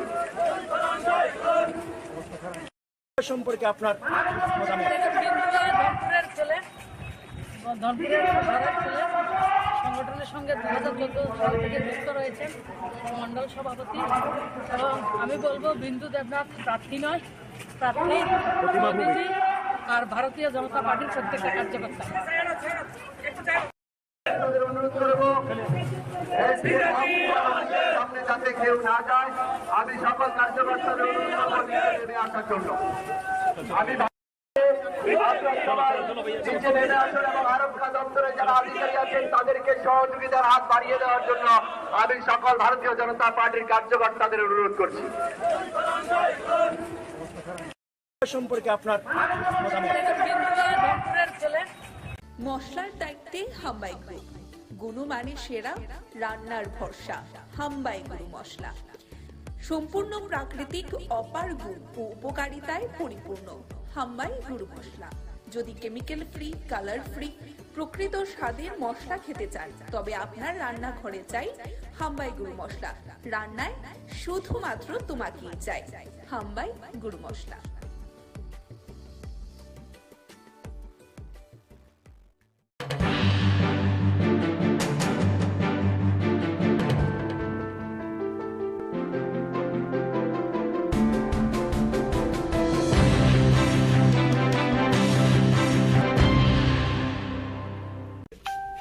বাম বিরোধী এক অবিসংবাদিত নেতা এখনো আছেন, আগামী দিনেও থাকবেন।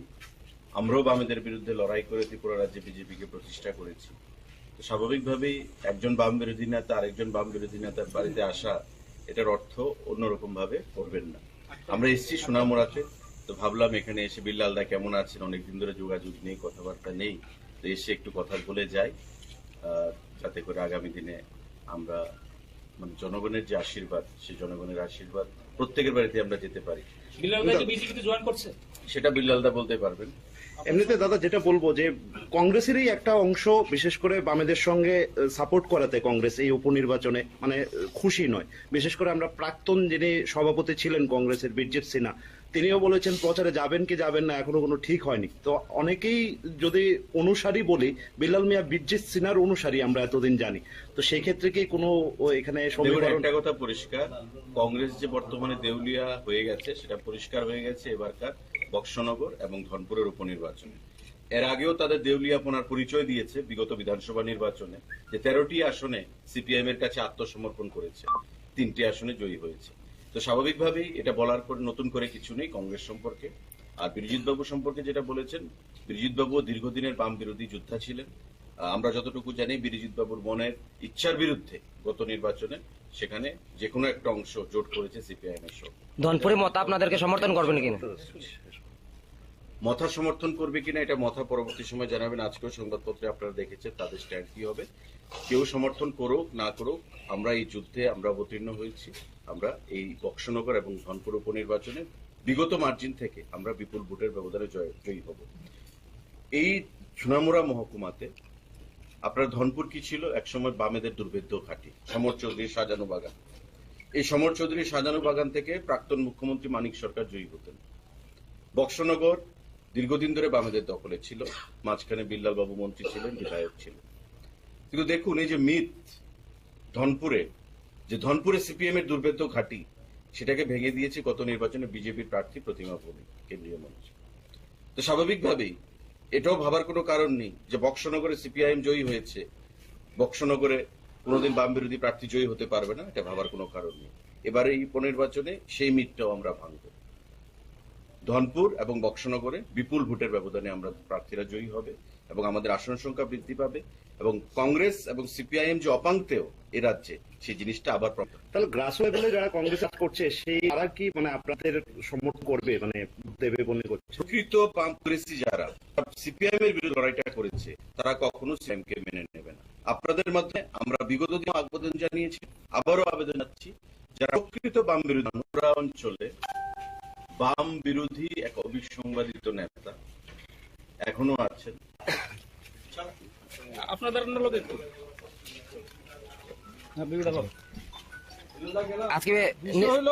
অন্য কিছু না। রতনদার আমি দীর্ঘদিন আমরা এক লোকের রাজনীতি করছি, সুশান্ত সহকারে একসাথে রাজনীতি করছি। আমার এইটা বন্ধু হইলো নারায়ণ দত্ত, সে আমার যুব কংগ্রেসে ছিল, আমরা সবাই একসাথে ছিল। সোনামুড়া আইসে তারা আমাদের এইটা সাক্ষাতে আইসে, আর মা মারা যাওয়ার পরে তারা আইসে না, এখন আইসে। আপনি কি বিজেপিতে জয়েন করছেন? আমি তো কংগ্রেস করি। কিন্তু আপনি প্রার্থী সম্পর্কে খুশি, কারণ কংগ্রেস কিন্তু মূলত ভাবে সমর্থন করেছে সিপিএম কে, কিন্তু সিপিএম প্রার্থী দিয়েছে। বিশেষ করে আমরাও সোনামুড়ার মানুষ সবাই, যে অনেকের আশা ছিল যে এবার নাকি বিল্লাল মিয়া প্রার্থী হতে পারে। এটা তো কংগ্রেস পার্টির ব্যাপার, কংগ্রেস কি করছে, কংগ্রেস সাইনবোর্ড উদ্রু করলে তো আমার কিছু করার নাই। কিন্তু আজকে তো মানে যে একটা প্রচার আছে যে আপনি বিজেপিতে জয়েন করছেন, আজকে থেকে বিজেপি লিডাররা যে আসলো, এটা কি নিশ্চয়ই সৌজন্যতা না অন্য কিছু? সবাই তো বিজেপির লিডার, আমার ভাই তো, ভাই আছে, বন্ধু আছে, ছোট ভাই আছে। এটা না ভাই তো ঠিক আছে, শনি রবিবারে কোনো ধরনের আনুষ্ঠানিকতা করে আপনাকে বিজেপিতে তুলে নেওয়া হবে, ধরনের কোনো খবর, এসব ধরনের কোনো আলোচনা তো নাই। আপনি কি সিপিএম প্রার্থীকে সমর্থন করবেন বক্সনগরে? আবার সিপিএম এটা হলো কংগ্রেসের ব্যাপার, কংগ্রেস আপনার ব্যক্তিগত, আপনি তো কংগ্রেসে আছেন, আপনার ব্যক্তিগত, আমি তো বলুন এখন কংগ্রেসে আছি। আলোচনা হইছে না, আলোচনা হইলে দেখা যাবে। দর্শক বন্ধু, এই মুহূর্তে সেই চিত্র সরাসরি আমরা কিন্তু মশলার দায়িত্বে হাম্বাই গ্রুপ, গুণমানে সেরা, রান্নার ভরসা, হাম্বাই গুরু মশলা। সম্পূর্ণ প্রাকৃতিক অপার গুণ ও উপকারিতায় পরিপূর্ণ হাম্বাই গুরু মশলা। যদি কেমিক্যাল ফ্রি, কালার ফ্রি, প্রকৃত স্বাদের মশলা খেতে চান, তবে আপনার রান্নাঘরে চাই হাম্বাই গুরু মশলা। রান্নায় শুধুমাত্র তোমাকেই চাই হাম্বাই গুরু মশলা।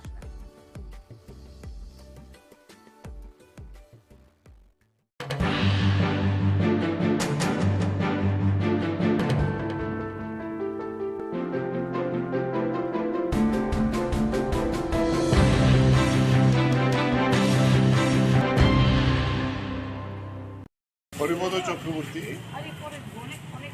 তিনি শিল্প দপ্তরের একজন অফিসার ছিলেন এবং আমাদের সরকার আসার পরে প্রথম যখন অনিল সরকার শিল্পমন্ত্রীর দায়িত্ব পান, দপ্তর থেকে একজন লোক আসে, দক্ষতার সঙ্গে কাজ করেছে এবং আমিও পরে যখন শিল্পমন্ত্রী হই আমার দপ্তরও ছিলেন এবং এখান থেকে রিটায়ারমেন্টে যাই আমি যখন দপ্তরে ছিলাম। এরপরে আমরা ওনাকে মিউনিসিপ্যালিটিতে দাঁড় করাই, কঠিন সময়েতে সেখান থেকে জিতে আসেন। মিউনিসিপ্যালিটিতে একটা সাংঘাতিক ভূমিকা গ্রহণ করেছেন ডেভেলপমেন্টের জন্য। উনি যে এলাকায় দাঁড়াতেন এটা একটু শহরের একেবারে বর্ডার সংলগ্ন এলাকা, অনেক কাজ করেছেন এবং মিউনিসিপ্যালিটি পরিচালনা করার ক্ষেত্রেও শঙ্কর দাস তখন চেয়ারম্যান। শঙ্কর দাস বলতেন যে বাজেট যখন রাখা হতো, বাজেটের পক্ষে প্রথম বক্তব্যটা হরিপদ চক্রবর্তী রাখতেন, মানে এত ইকোনমিক বিষয়টা ভালো করে জানতেন এবং সেই জায়গায় দাঁড়িয়ে পরবর্তী সময়তে যিনি রিটায়ারমেন্টের পরে মিউনিসিপ্যালিটির পরেও আমরা ওনাকে আবার স্টেট কোঅপারেটিভ ব্যাংকের চেয়ারম্যানের দায়িত্ব দিই। দুইটা টার্ম খুব দক্ষতার সঙ্গে এই ব্যাংকটাকে অনেক উন্নতি করার জন্য কাজ করেছে। এরপরেও প্রতিদিন পার্টির নিয়মিত বিভিন্ন কর্মসূচিতে হরিপদ চক্রবর্তী থাকতেন। গত 2 বছর একটু অসুস্থ হয়ে যায়, অসুস্থ হয়ে যাওয়ার পরে নিয়মিত প্রতিদিন প্রায় এই পার্টির খোঁজাখোঁজ রাখতেন। যখন চলাফেরা করতে পারতেন না সবাইকে ডাকতেন কীভাবে কাজ করা যায়। এরকম একটা নিরলস পার্টির দায়িত্বশীল একজন নেতৃত্ব ছিলেন। লোকাল কমিটির মেম্বার ছিলেন আগরতলা, রামনগর লোকাল কমিটির। পরে এই জায়গায় দাঁড়িয়ে এই ধরনের একজন হয়তো বয়স হয়েছে 83, বয়স হলে তো সবাইকে যেতে হবে, কিন্তু ওনাদের মতো এরকম যারা নেতৃত্ব তাদেরকে হারানোটা আমাদের একটা সম্পদ হারানো। ফলে সেই জায়গায় দাঁড়িয়ে আমরা ওনার স্মরণে যাতে ওই এলাকায় আরও বেশি কাজ আমরা করতে পারি তার জন্য এই কাজই করাই ওনার প্রতি সহমতা জানানো, সংহতি জানানো, স্মরণ করা, এই কাজটি আমরা করে যাব।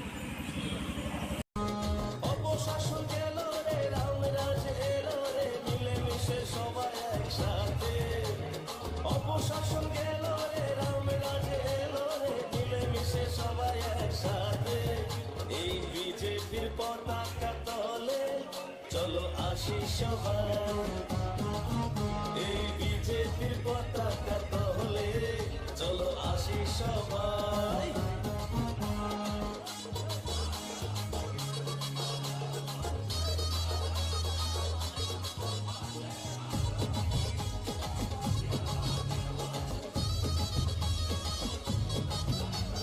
করোনার দাপটে আমাদের ঘরেতে খাবারের হয়নি যে ঘাটা, রেশন থেকেই পায় খাদ্য জনগণ আর ব্যাংক অ্যাকাউন্টে টাকা, আর ব্যাংক অ্যাকাউন্টে টাকা বিজেপিকে জেতাই। এই বিজেপির পতাকা তলে চলো আসি সবাই।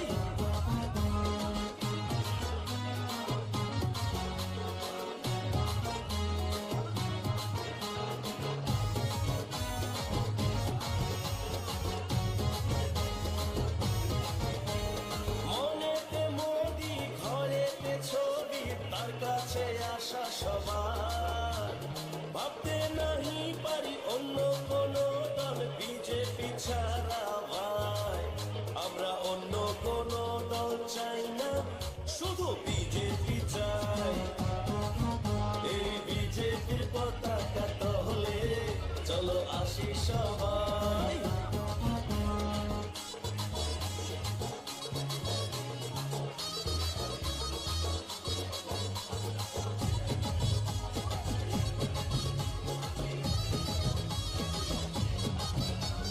দিকে দিকে বিজেপি, চারিদিকে বিজেপি, সারা রাজ্যে বিজেপি ভাই।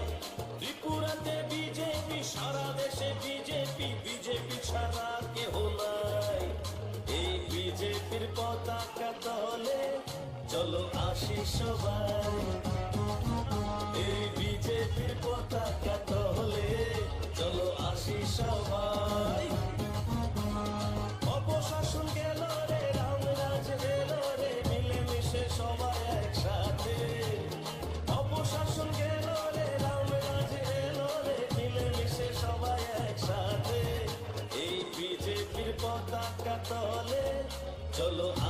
সবাই এই বিজেপির পতাকা তলে চলো আসি সবাই এই বিজেপির পতাকা তলে চলো আসি সবাই এই বিজেপির উন্নতির জোয়ারে চলো আসি সবাই অপশাসন গেল রে রামরাজ এলো রে মিলেমিশে সবাই একসাথে অপশাসন গেল রে রামরাজ এলো রে মিলেমিশে সবাই একসাথে এই বিজেপির পতাকা তলে চলো আসি সবাই এই বিজেপির পতাকা তলে চলো আসি সবাই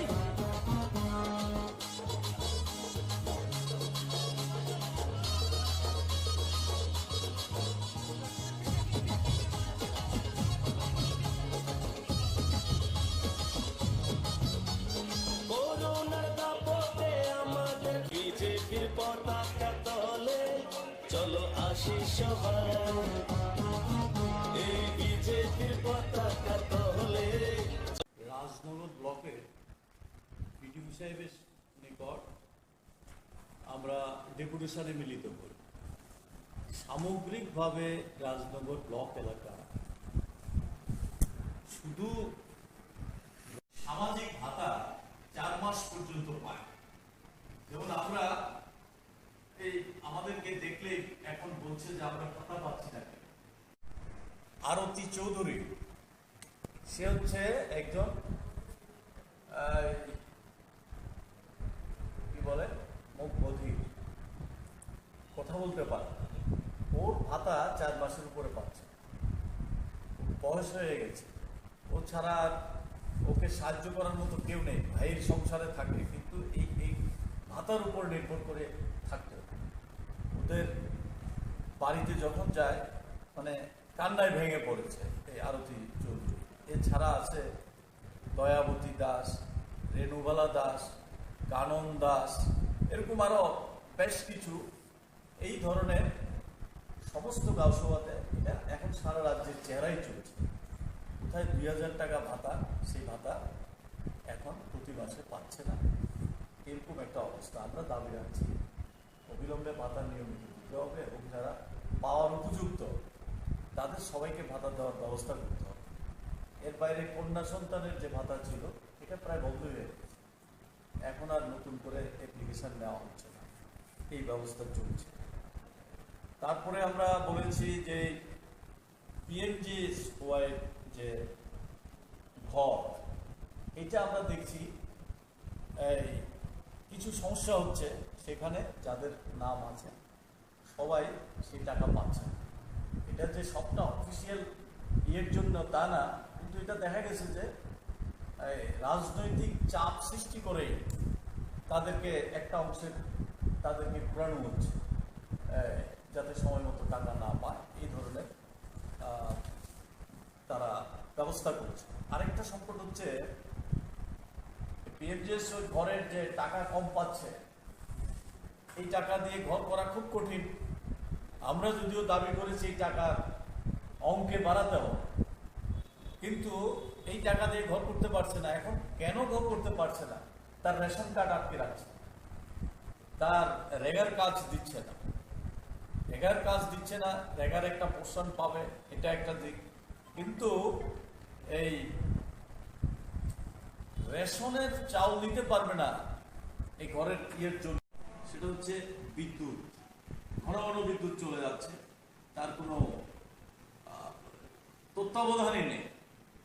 আমাদের বামফ্রন্টের সময়ে রাজনগর ব্লকে আরো দুটা সাবস্টেশন গড়ে ওঠার কাজ শুরু হয়েছিল। একটা একিনপুর, একটা হচ্ছে লক্ষ্মীপুর, বরপাথরের লক্ষ্মীপুর। এই দুইটা কাজে এখন পর্যন্ত কমপ্লিট করেনি, সেই কাজ এখনো পড়ে আছে।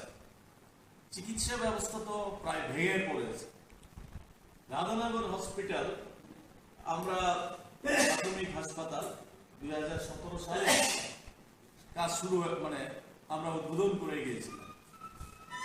সেটা এখনো 24 ঘন্টা চালু হয়নি। কিছুদিন আগে হঠাৎ করে এই প্রচার করা হয়েছিল যে 24 ঘন্টা চালু হয়েছে, কিন্তু প্র্যাকটিক্যালি এখন পর্যন্ত হয়নি। তেমনি সবগুলি হসপিটালে ডাক্তারের অভাব। রাজনগর সিএসসিতে 4 জন ডাক্তার মিনিমাম থাকার কথা, এখন আছে 1 জন। এর মধ্যে নাকি আরেকজনকে ডেপুটেশনে দিয়েছে, 2 জন আর নেই। বরপাথুরিতে সিঙ্গেল ডাক্তার, তারপরে রাধানগরে একই অবস্থা, চোত্তাকলা একই অবস্থা, নিয়ারনগরে একই অবস্থা। ডাক্তারের অভাব, অন্যান্য স্টাফের অভাব, সব মিলে চিকিৎসা ব্যবস্থা একেবারে ভেঙে পড়েছে। আমাদের যশপুরাতে একটা হাসপাতালের কাজ শুরু হয়েছিল বামফ্রন্টের সময়, সেই কাজটা বন্ধ করে দিয়েছে। আমরা বলেছি এই কাজটা আবার দ্রুত যাতে এই প্রাথমিক হাসপাতাল গড়ে তোলা হয়, সেই উদ্যোগ সরকারকে নিতে হবে। রাস্তাঘাট, মেইন রোড যেমন খারাপ হয়ে যাচ্ছে, তেমনি গ্রামীণ রাস্তাগুলি, কিছু আছে পিচ করা রাস্তা, কিছু আছে এইচলিং রাস্তা, একেবারে ভগ্নপ্রায়। অবিলম্বে যাতে এই রাস্তাগুলির সংস্কার করা হয়, সেই বিষয়গুলি আমরা উল্লেখ করেছি। পানি খুব খারাপ অবস্থার মধ্যে আছে, বিশেষ করে জলসেচ ভেঙে পড়েছে। এবার এমনিতেই সময় মতো বৃষ্টি না হওয়াতে কৃষকের অসুবিধা হয়েছে। আমরা দাবি করছি যে অবিলম্বে এই সমস্ত যে সোর্সগুলি ছিল জলসেচের, সেগুলিকে ঠিকঠাক করতে হবে। আমাদের সময়ে ওই রাজনগরে দোয়াগাছড়া, বরপাথুরিতে কাছারি ছড়াতে বড় বাঁধ দিয়ে জলসেচের প্রকল্প করা হয়েছিল, প্রায় কমপ্লিটের পথে ছিল। কিন্তু গত 5 বছর চলে গেছে, সেখান থেকে কৃষকের জমিতে জল দেওয়ার জন্য যে ব্যবস্থাটা নেওয়া, সেটা এখন পর্যন্ত নিচ্ছে না। এগুলি আমরা তাদের দপ্তরের মাধ্যমে নেওয়ার জন্য দাবি করছি।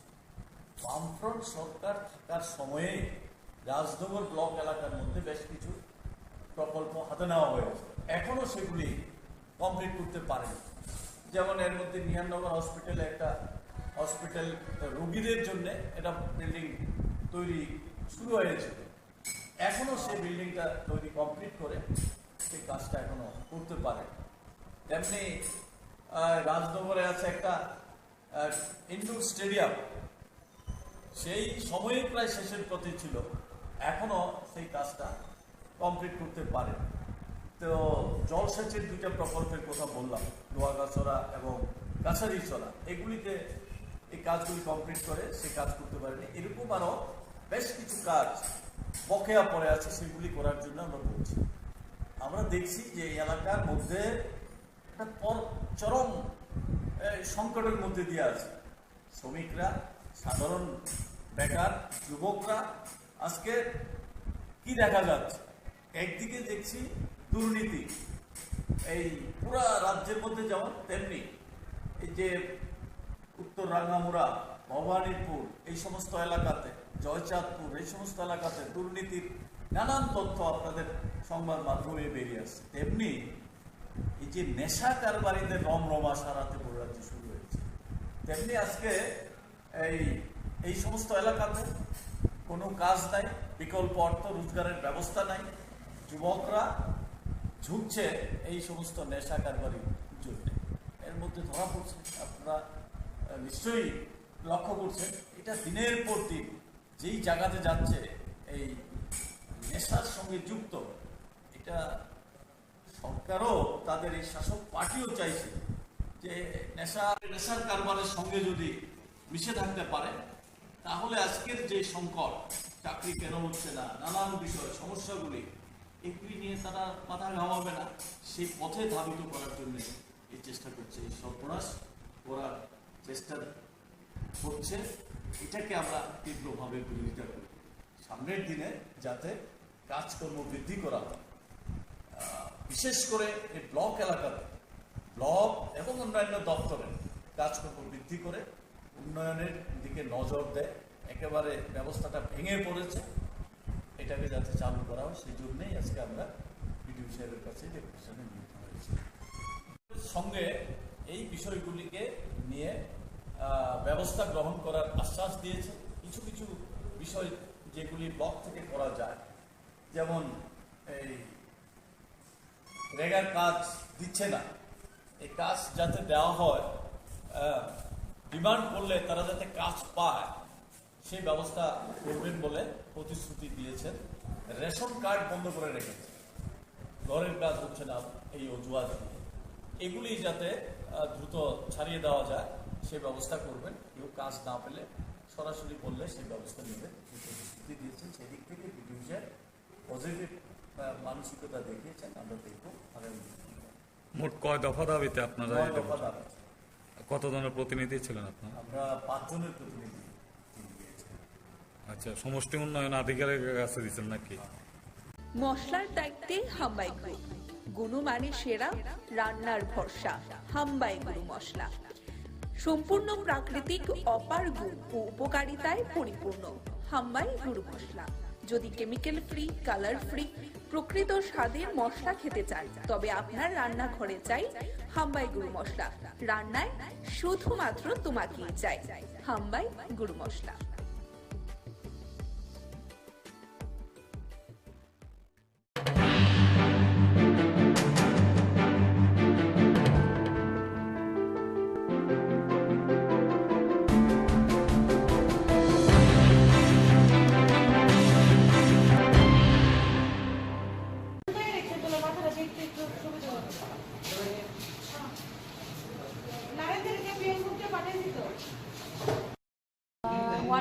এদিকে ফায়ার সার্ভিস একজনকে আনলো স্ট্রেচার করে, তো আমি দেখতে গেলাম। যাওয়ার পরে এক্সামিন করে দেখলাম পেশেন্টটা নেই, ব্রড ডেথ। তো আমি পুলিশ স্টেশনকে খবর দিয়েছি। এটা নাকি বিশাল বিওসির আশেপাশে বডিটা ছিল, পাবলিকে খবর দিয়েছে। দেওয়ার পরে ফায়ার সার্ভিস গিয়ে বডিটাকে নিয়ে এসছে। তো ব্যক্তির নাম বা পরিচয় এসব কিছু জানা যায়নি। আমিও আননোন বডি করেই পুলিশকে ইন্টিমেশন দিয়েছি। এখন বাকিটা দেখা যাক কি আপনার ধনপুরের ছেলে, ধনপুরের ঘরের ছেলে, সংগঠনের সঙ্গে 2014 সাল থেকে যুক্ত রয়েছেন, মন্ডল সভাপতি। এবং আমি বলবো বিন্দু দেবনাথ প্রার্থী নয়, প্রার্থী প্রতিনিধি আর ভারতীয় জনতা পার্টির প্রত্যেকটা কার্যকর্তা। সম্পর্কে আপনার ধনপুরের ছেলে, ধনপুরের ঘরের ছেলে, সংগঠনের সঙ্গে 2014 সাল থেকে যুক্ত রয়েছেন, মন্ডল সভাপতি। এবং আমি বলবো বিন্দু দেবনাথ প্রার্থী নয়, প্রার্থী প্রতিনিধি আর ভারতীয় জনতা পার্টির প্রত্যেকটা কার্যকর্তা। সম্পর্কে আপনার ধনপুরের ছেলে, ধনপুরের ঘরের ছেলে, সংগঠনের সঙ্গে 2014 সাল থেকে যুক্ত রয়েছেন, মন্ডল সভাপতি। এবং আমি বলবো বিন্দু দেবনাথ প্রার্থী নয়, প্রার্থী প্রতিনিধি আর ভারতীয় জনতা পার্টির প্রত্যেকটা কার্যকর্তা। অনুরোধ করবো সামনে যাতে কেউ না যায়, আমি সকল কার্যকর্তাদের অনুরোধ করবো নেমে আসার জন্য। আমি এবং আরক্ষা দপ্তরে যারা আধিকারিক আছেন তাদেরকে সহযোগিতার হাত বাড়িয়ে দেওয়ার জন্য আমি সকল ভারতীয় জনতা পার্টির কার্যকর্তাদের অনুরোধ করছি। সম্পর্কে আপনার ধনপুরের ছেলে, ধনপুরের ঘরের ছেলে, সংগঠনের সঙ্গে 2014 সাল থেকে যুক্ত রয়েছেন, মন্ডল সভাপতি। এবং আমি বলবো বিন্দু দেবনাথ প্রার্থী নয়, প্রার্থী প্রতিনিধি আর ভারতীয় জনতা পার্টির প্রত্যেকটা কার্যকর্তা। অনুরোধ করবো সামনে যাতে কেউ না যায়, আমি সকল কার্যকর্তাদের অনুরোধ করবো নেমে আসার জন্য। আমি এবং আরক্ষা দপ্তরে যারা আধিকারিক আছেন তাদেরকে সহযোগিতার হাত বাড়িয়ে দেওয়ার জন্য আমি সকল ভারতীয় জনতা পার্টির কার্যকর্তাদের অনুরোধ করছি। সম্পর্কে আপনার ধনপুরের ছেলে, মশলার দায়িত্বে হাম্বাই গ্রুপ, গুণমানে সেরা, রান্নার ভরসা হাম্বাই গুরু মশলা। সম্পূর্ণ প্রাকৃতিক অপার গুণ ও উপকারিতায় পরিপূর্ণ হাম্বাই গুরু মশলা। যদি কেমিক্যাল ফ্রি, কালার ফ্রি, প্রকৃত স্বাদের মশলা খেতে চান তবে আপনার রান্নাঘরে চাই হাম্বাই গুরু মশলা। রান্নায় শুধুমাত্র তোমাকেই চাই হাম্বাই গুরু মশলা।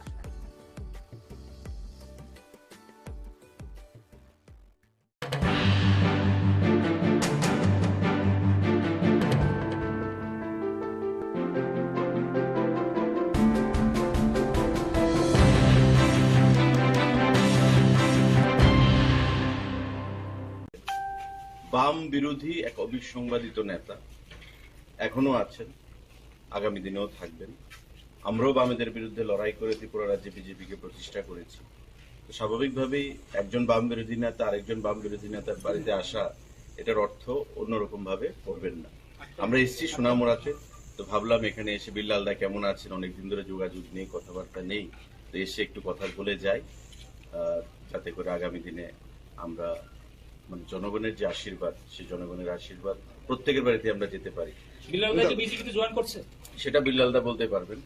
এমনিতে দাদা যেটা বলবো যে কংগ্রেসেরই একটা অংশ বিশেষ করে বামেদের সঙ্গে সাপোর্ট করাতে কংগ্রেস এই উপনির্বাচনে মানে খুশি নয়। বিশেষ করে আমরা প্রাক্তন যিনি সভাপতি ছিলেন কংগ্রেসের বীরজিৎ সিনহা, তিনিও বলেছেন প্রচারে যাবেন কি যাবেন না এখনো কোনো ঠিক হয়নি। তো অনেকেই যদি অনুসারী বলি, বিল্লাল মিয়া বীরজিৎ সিনহার অনুসারী আমরা এতদিন জানি, তো সেই ক্ষেত্রে কি কোনো এখানে একটা কথা পরিষ্কার, কংগ্রেস যে বর্তমানে দেউলিয়া হয়ে গেছে সেটা পরিষ্কার হয়ে গেছে এবারকার বক্সনগর এবং ধনপুরের উপনির্বাচনে।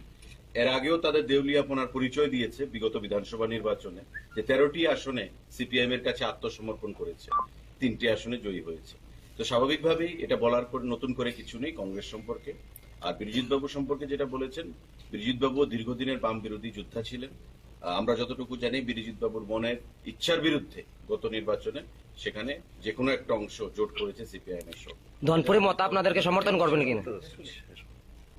মথা সমর্থন করবে কিনা এটা মথা পরবর্তী সময় জানাবেন। আজকেও সংবাদপত্রে আপনারা দেখেছেন তাদের স্ট্যান্ড কি হবে। কেউ সমর্থন করুক না করুক, আমরা এই যুদ্ধে আমরা অবতীর্ণ হয়েছি। আমরা এই বক্সনগর এবং ধনপুর উপনির্বাচনে বিগত মার্জিন থেকে আমরা বিপুল ভোটের ব্যবধানে জয়ী হব। এই সোনামুড়া মহকুমাতে আপনার ধনপুর কি ছিল, একসময় বামেদের দুর্ভেদ্য ঘাঁটি, সমর চৌধুরীর সাজানো বাগান। এই সমর চৌধুরীর সাজানো বাগান থেকে প্রাক্তন মুখ্যমন্ত্রী মানিক সরকার জয়ী হতেন। বক্সনগর দীর্ঘদিন ধরে বামেদের দখলে ছিল, মাঝখানে বিল্লাল বাবু মন্ত্রী ছিলেন, বিধায়ক ছিলেন। কিন্তু দেখুন এই যে মিথ ধনপুরে সিপিএম এর দুর্ভেদ্য ঘাঁটি, সেটাকে ভেঙে দিয়েছে গত নির্বাচনে বিজেপির প্রার্থী প্রতিমা ভৌমিক কেন্দ্রীয় মন্ত্রী। তো স্বাভাবিকভাবেই এটাও ভাবার কোনো কারণ নেই যে বক্সনগরে সিপিআইএম জয়ী হয়েছে, বক্সনগরে কোনোদিন বাম বিরোধী প্রার্থী জয়ী হতে পারবে না, এটা ভাবার কোনো কারণ নেই। এবারে এই উপনির্বাচনে সেই মিথটাও আমরা ভাঙব। ধনপুর এবং বক্সনগরে বিপুল ভোটের ব্যবধানে আমরা প্রার্থীরা জয়ী হবে এবং আমাদের আসন সংখ্যা বৃদ্ধি পাবে এবং কংগ্রেস এবং সিপিআইএম যে অপাঙ্ক্তেয় এ রাজ্যে, সেই জিনিসটা আবার তাহলে গ্রাস লেভেলে যারা কংগ্রেস করছে সেই তারা কি মানে আপনাদের সমর্থন করবে, মানে দেবে মনে করছে? প্রকৃত কংগ্রেসী যারা সিপিআইএম এর বিরুদ্ধে লড়াইটা করেছে তারা কখনো সিপিএম কে মেনে নেবে না। আপনাদের মধ্যে আমরা বিগত দিনে আবেদন জানিয়েছি, আবারও আবেদন জানাচ্ছি, যারা প্রকৃত বাম বিরোধী অঞ্চলে বাম বিরোধী এক অবিসংবাদিত নেতা এখনো আছেন, আপনাদের আজকে অন্য কিছু না। রকমদার আমি দীর্ঘদিন আমরা এক রাজনীতি করছি, সুশান্ত সহকারে একসাথে রাজনীতি করছি। আমার এইটা বন্ধু হইলো নারায়ণ দত্ত, সে আমার যুব কংগ্রেসে ছিল, আমরা সবাই একসাথে ছিল। সোনামুড়া আইসে তারা আমার এইটা সাক্ষাতে আইসে, আর মা মারা যাওয়ার পরে তারা আইসে না, এখন আইসে। আপনি কি বিজেপিতে জয়েন করছেন? আমি তো কংগ্রেস করি। কিন্তু আপনি প্রার্থী সম্পর্কে খুশি, কারণ কংগ্রেস কিন্তু মূলত ভাবে সমর্থন করেছে সিপিএম কে, কিন্তু সিপিএম প্রার্থী দিয়েছে। বিশেষ করে আমরাও সোনামুড়ার মানুষ সবাই, যে অনেকের আশা ছিল যে এবার নাকি বিল্লাল মিয়া প্রার্থী হতে পারে। এটা তো কংগ্রেস পার্টির ব্যাপার, কংগ্রেস কি করছে, কংগ্রেস সাইনবোর্ড উড্রু করলে তো আমার কিছু করার না। কিন্তু আজকে তো মানে যে একটা প্রচার আছে যে আপনি বিজেপিতে জয়েন করছেন, যে আজকে যে বিজেপি লিডাররা যে আসলো, এটা কি নিশ্চয়ই সৌজন্যতা না অন্য কিছু? সবাই তো বিজেপির লিডার, আমার ভাই তো, ভাই আছে, বন্ধু আছে, ছোট ভাই আছে। এটা না ভাই তো ঠিক আছে, শনি রবিবারে কোনো ধরনের আনুষ্ঠানিকতা করে আপনাকে বিজেপিতে তুলে নেওয়া হবে, ধরনের কোনো খবর, এসব ধরনের কোনো আলোচনা তো নাই। আপনি কি সিপিএম প্রার্থীকে সমর্থন করবেন বক্সনগরে আবার? সিপিএম এটা হলো কংগ্রেসের ব্যাপার, কংগ্রেস আপনার ব্যক্তিগত, আপনি তো কংগ্রেসে আছেন, আপনার ব্যক্তিগত, আমি তো বলেন এখন কংগ্রেসে আছেন। আলোচনা হইছে না, আলোচনা হইলে দেখা যাবে। দর্শক বন্ধু, এই মুহূর্তে সেই চিত্র সরাসরি আমরা কিন্তু মশলার দায়িত্বে হাম্বাই গ্রুপ, গুণমানে সেরা, রান্নার ভরসা, হাম্বাই গুরু মশলা। সম্পূর্ণ প্রাকৃতিক অপার গুণ ও উপকারিতায় পরিপূর্ণ হাম্বাই গুরু মশলা। যদি কেমিক্যাল ফ্রি, কালার ফ্রি, প্রকৃত স্বাদের মশলা খেতে চান, তবে আপনার রান্নাঘরে চাই হাম্বাই গুরু মশলা। রান্নায় শুধুমাত্র তোমাকেই চাই হাম্বাই গুরু মশলা।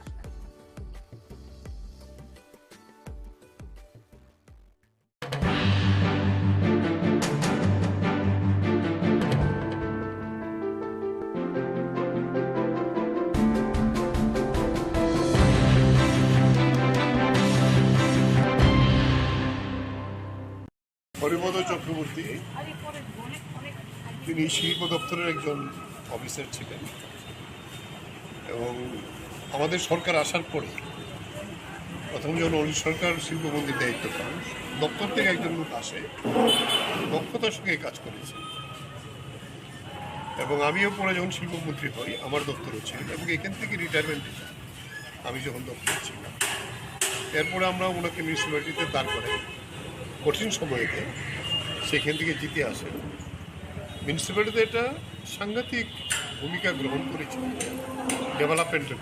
উনি যে এলাকায় দাঁড়াতেন এটা একটু শহরের একেবারে বর্ডার সংলগ্ন এলাকা, অনেক কাজ করেছেন এবং মিউনিসিপ্যালিটি পরিচালনা করার ক্ষেত্রেও শঙ্কর দাস তখন চেয়ারম্যান। শঙ্কর দাস বলতেন যে বাজেট যখন রাখা হতো, বাজেটের পক্ষে প্রথম বক্তব্যটা হরিপদ চক্রবর্তী রাখতেন, মানে এত ইকোনমিক বিষয়টা ভালো করে জানতেন এবং সেই জায়গায় দাঁড়িয়ে পরবর্তী সময়তে যিনি রিটায়ারমেন্টের পরে মিউনিসিপ্যালিটির পরেও আমরা ওনাকে আবার স্টেট কোঅপারেটিভ ব্যাংকের চেয়ারম্যানের দায়িত্ব দিই। দুইটা টার্ম খুব দক্ষতার সঙ্গে এই ব্যাংকটাকে অনেক উন্নতি করার জন্য কাজ করেছে। এরপরেও প্রতিদিন পার্টির নিয়মিত বিভিন্ন কর্মসূচিতে হরিপদ চক্রবর্তী থাকতেন। গত 2 বছর একটু অসুস্থ হয়ে যায়, অসুস্থ হয়ে যাওয়ার পরে নিয়মিত প্রতিদিন প্রায় এই পার্টির খোঁজাখোঁজ রাখতেন। যখন চলাফেরা করতে পারতেন না, সবাইকে ডাকতেন কীভাবে কাজ করা যায়। এরকম একটা নিরলস পার্টির দায়িত্বশীল একজন নেতৃত্ব ছিলেন। লোকাল কমিটির মেম্বার ছিলেন আগরতলার রামনগর লোকাল কমিটির। পরে এই জায়গায় দাঁড়িয়ে এই ধরনের একজন হয়তো বয়স হয়েছে 83, বয়স হলে তো সবাইকেই যেতে হবে, কিন্তু ওনাদের মতো এরকম যারা নেতৃত্ব তাদেরকে হারানোটা আমাদের একটা সম্পদ হারানো। ফলে সেই জায়গায় দাঁড়িয়ে আমরা ওনার স্মরণে যাতে ওই এলাকায় আরও বেশি কাজ আমরা করতে পারি তার জন্য এই কাজই করেই ওনার প্রতি সহমতা জানানো, সংহতি জানানো, স্মরণ করা, এই কাজটি আমরা করে যাব।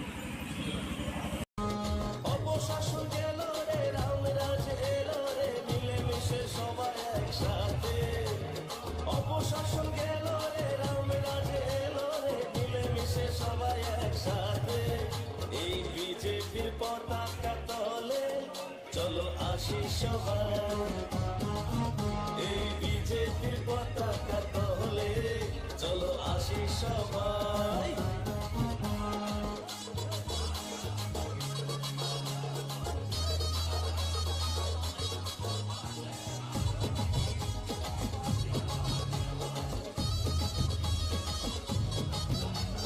করোনার দাপটে আমাদের ঘরেতে খাবারের হয়নি যে ঘাটা, রেশন থেকেই পায় খাদ্য জনগণ আর ব্যাংক অ্যাকাউন্টে টাকা, আর ব্যাংক অ্যাকাউন্টে টাকা বিজেপিকে জেতাই।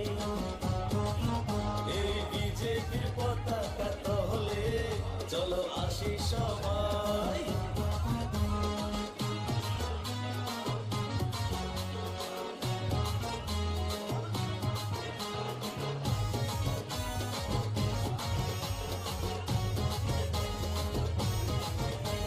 মনেতে মোদি, ঘরেতে ছবি, তার কাছে আসা সবার।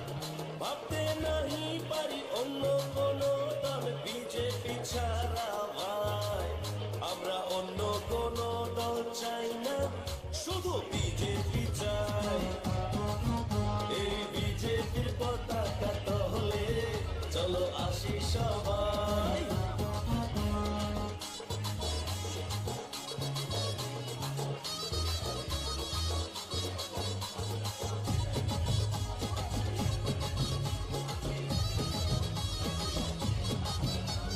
দিকে দিকে বিজেপি, চারিদিকে বিজেপি, সারা রাজ্যে বিজেপি ভাই।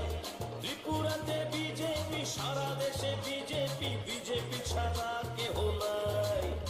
এই বিজেপির পতাকা তলে চলো আসি সবাই। এই বিজেপির পতাকা তলে চলো আসি সবাই। অপশাসন গেল রে, রামরাজ এলো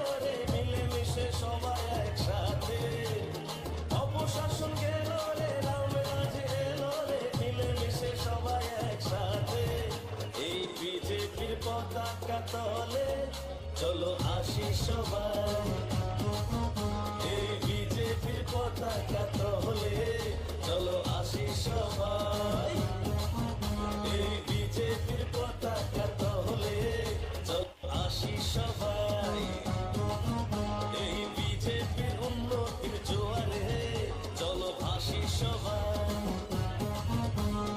অপশাসন গেল রে রামরাজ এলো রে মিলেমিশে সবাই একসাথে অপশাসন গেল রে রামরাজ এলো রে মিলেমিশে সবাই একসাথে এই বিজেপির পতাকা তলে চলো আসি সবাই এই বিজেপির পতাকা তলে চলো আসি সবাই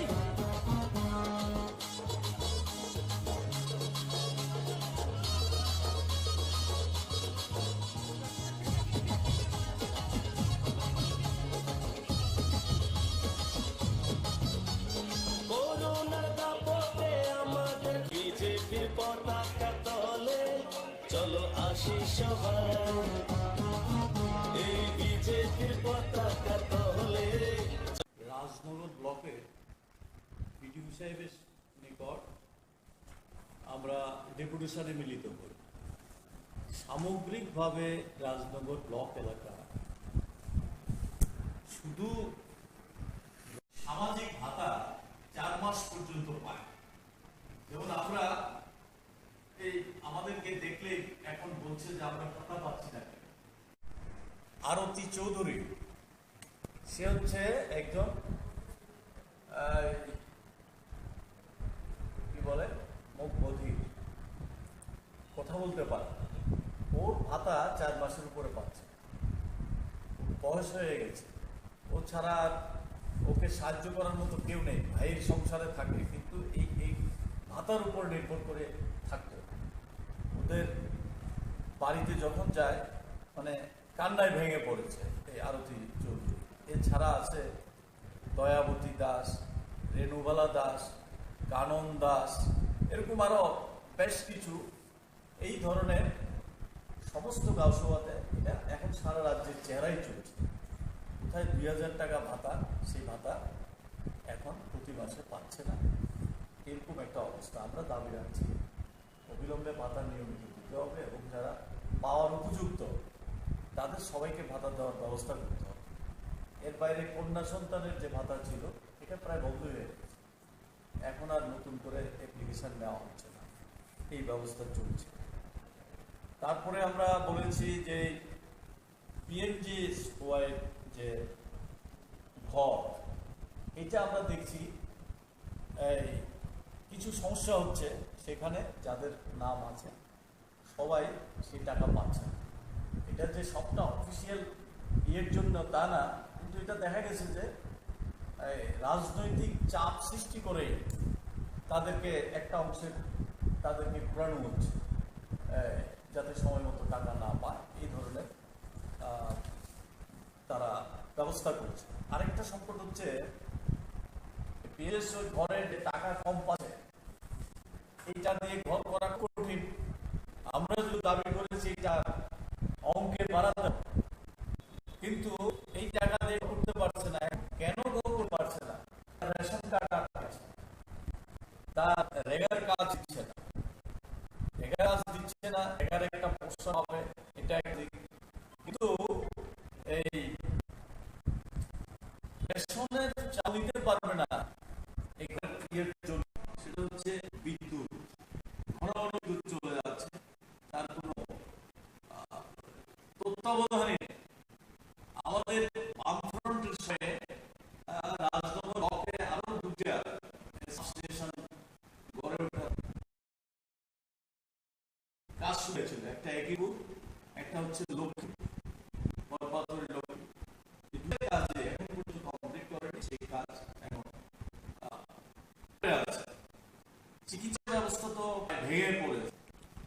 রাধানগর হসপিটাল আমরা হাসপাতাল 2016 সালে কাজ মানে আমরা উদ্বোধন হয়ে গিয়েছি, সেটা এখনো 24 ঘন্টা চালু হয়নি। কিছুদিন আগে হঠাৎ করে এই প্রচার করা হয়েছিল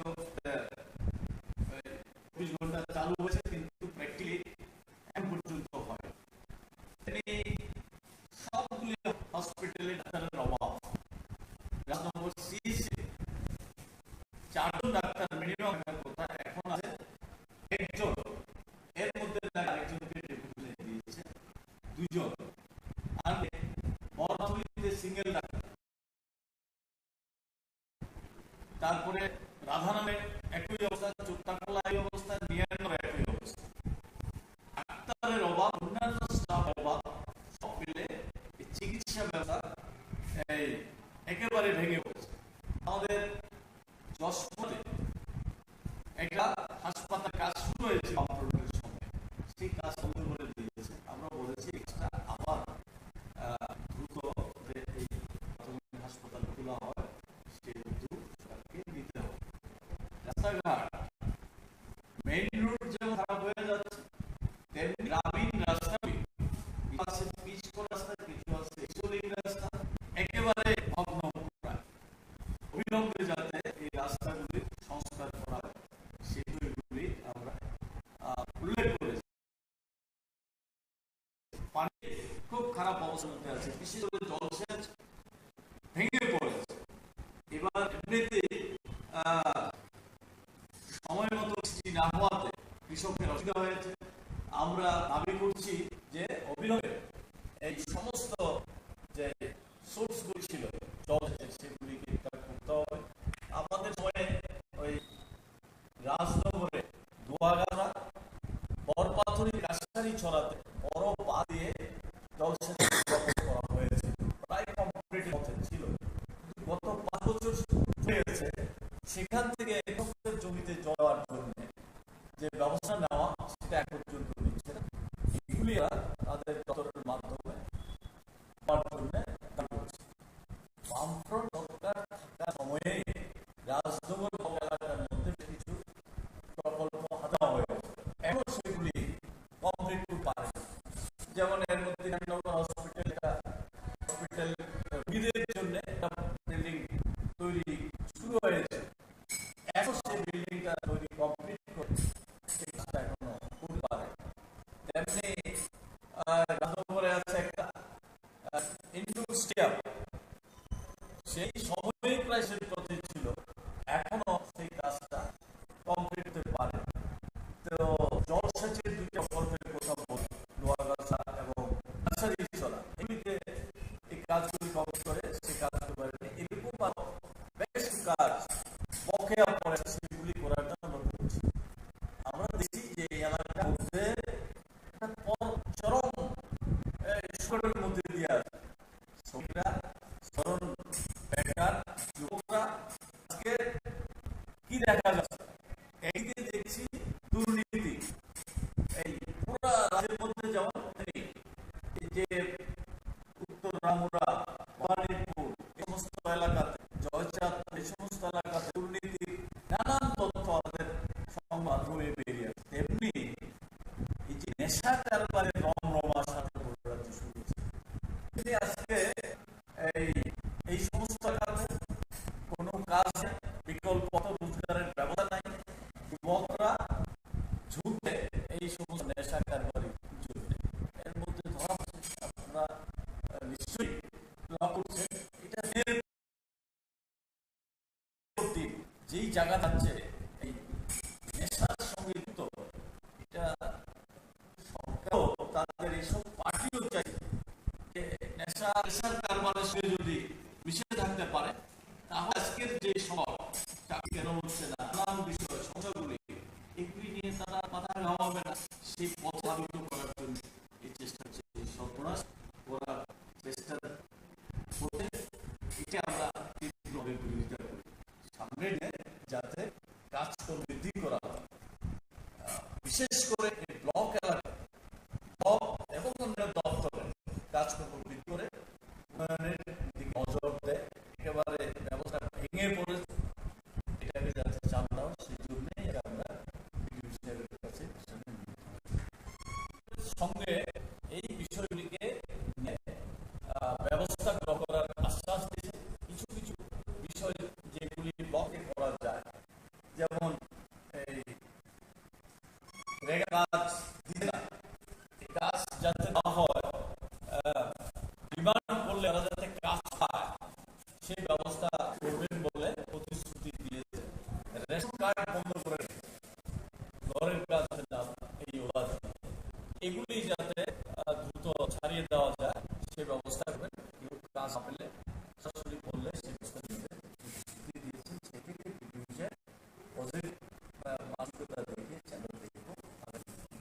মোট কয়েক দফা দাবি আপনারা কত জনের প্রতিনিধি ছিলেন আপনারা? আচ্ছা, সমষ্টি উন্নয়ন আধিকারিক দিচ্ছেন নাকি? মশলার দায়িত্বে হাম্বাই গ্রুপ, গুণমানের সেরা, রান্নার ভরসা, হাম্বাই গুরু মশলা। সম্পূর্ণ প্রাকৃতিক অপার গুণ ও উপকারিতায় পরিপূর্ণ হাম্বাই গুরু মশলা। যদি কেমিক্যাল ফ্রি, কালার ফ্রি, প্রকৃত স্বাদের মশলা খেতে চান, তবে আপনার রান্নাঘরে চাই হাম্বাই গুরু মশলা। রান্নায় শুধুমাত্র তোমাকেই চাই হাম্বাই গুরু মশলা।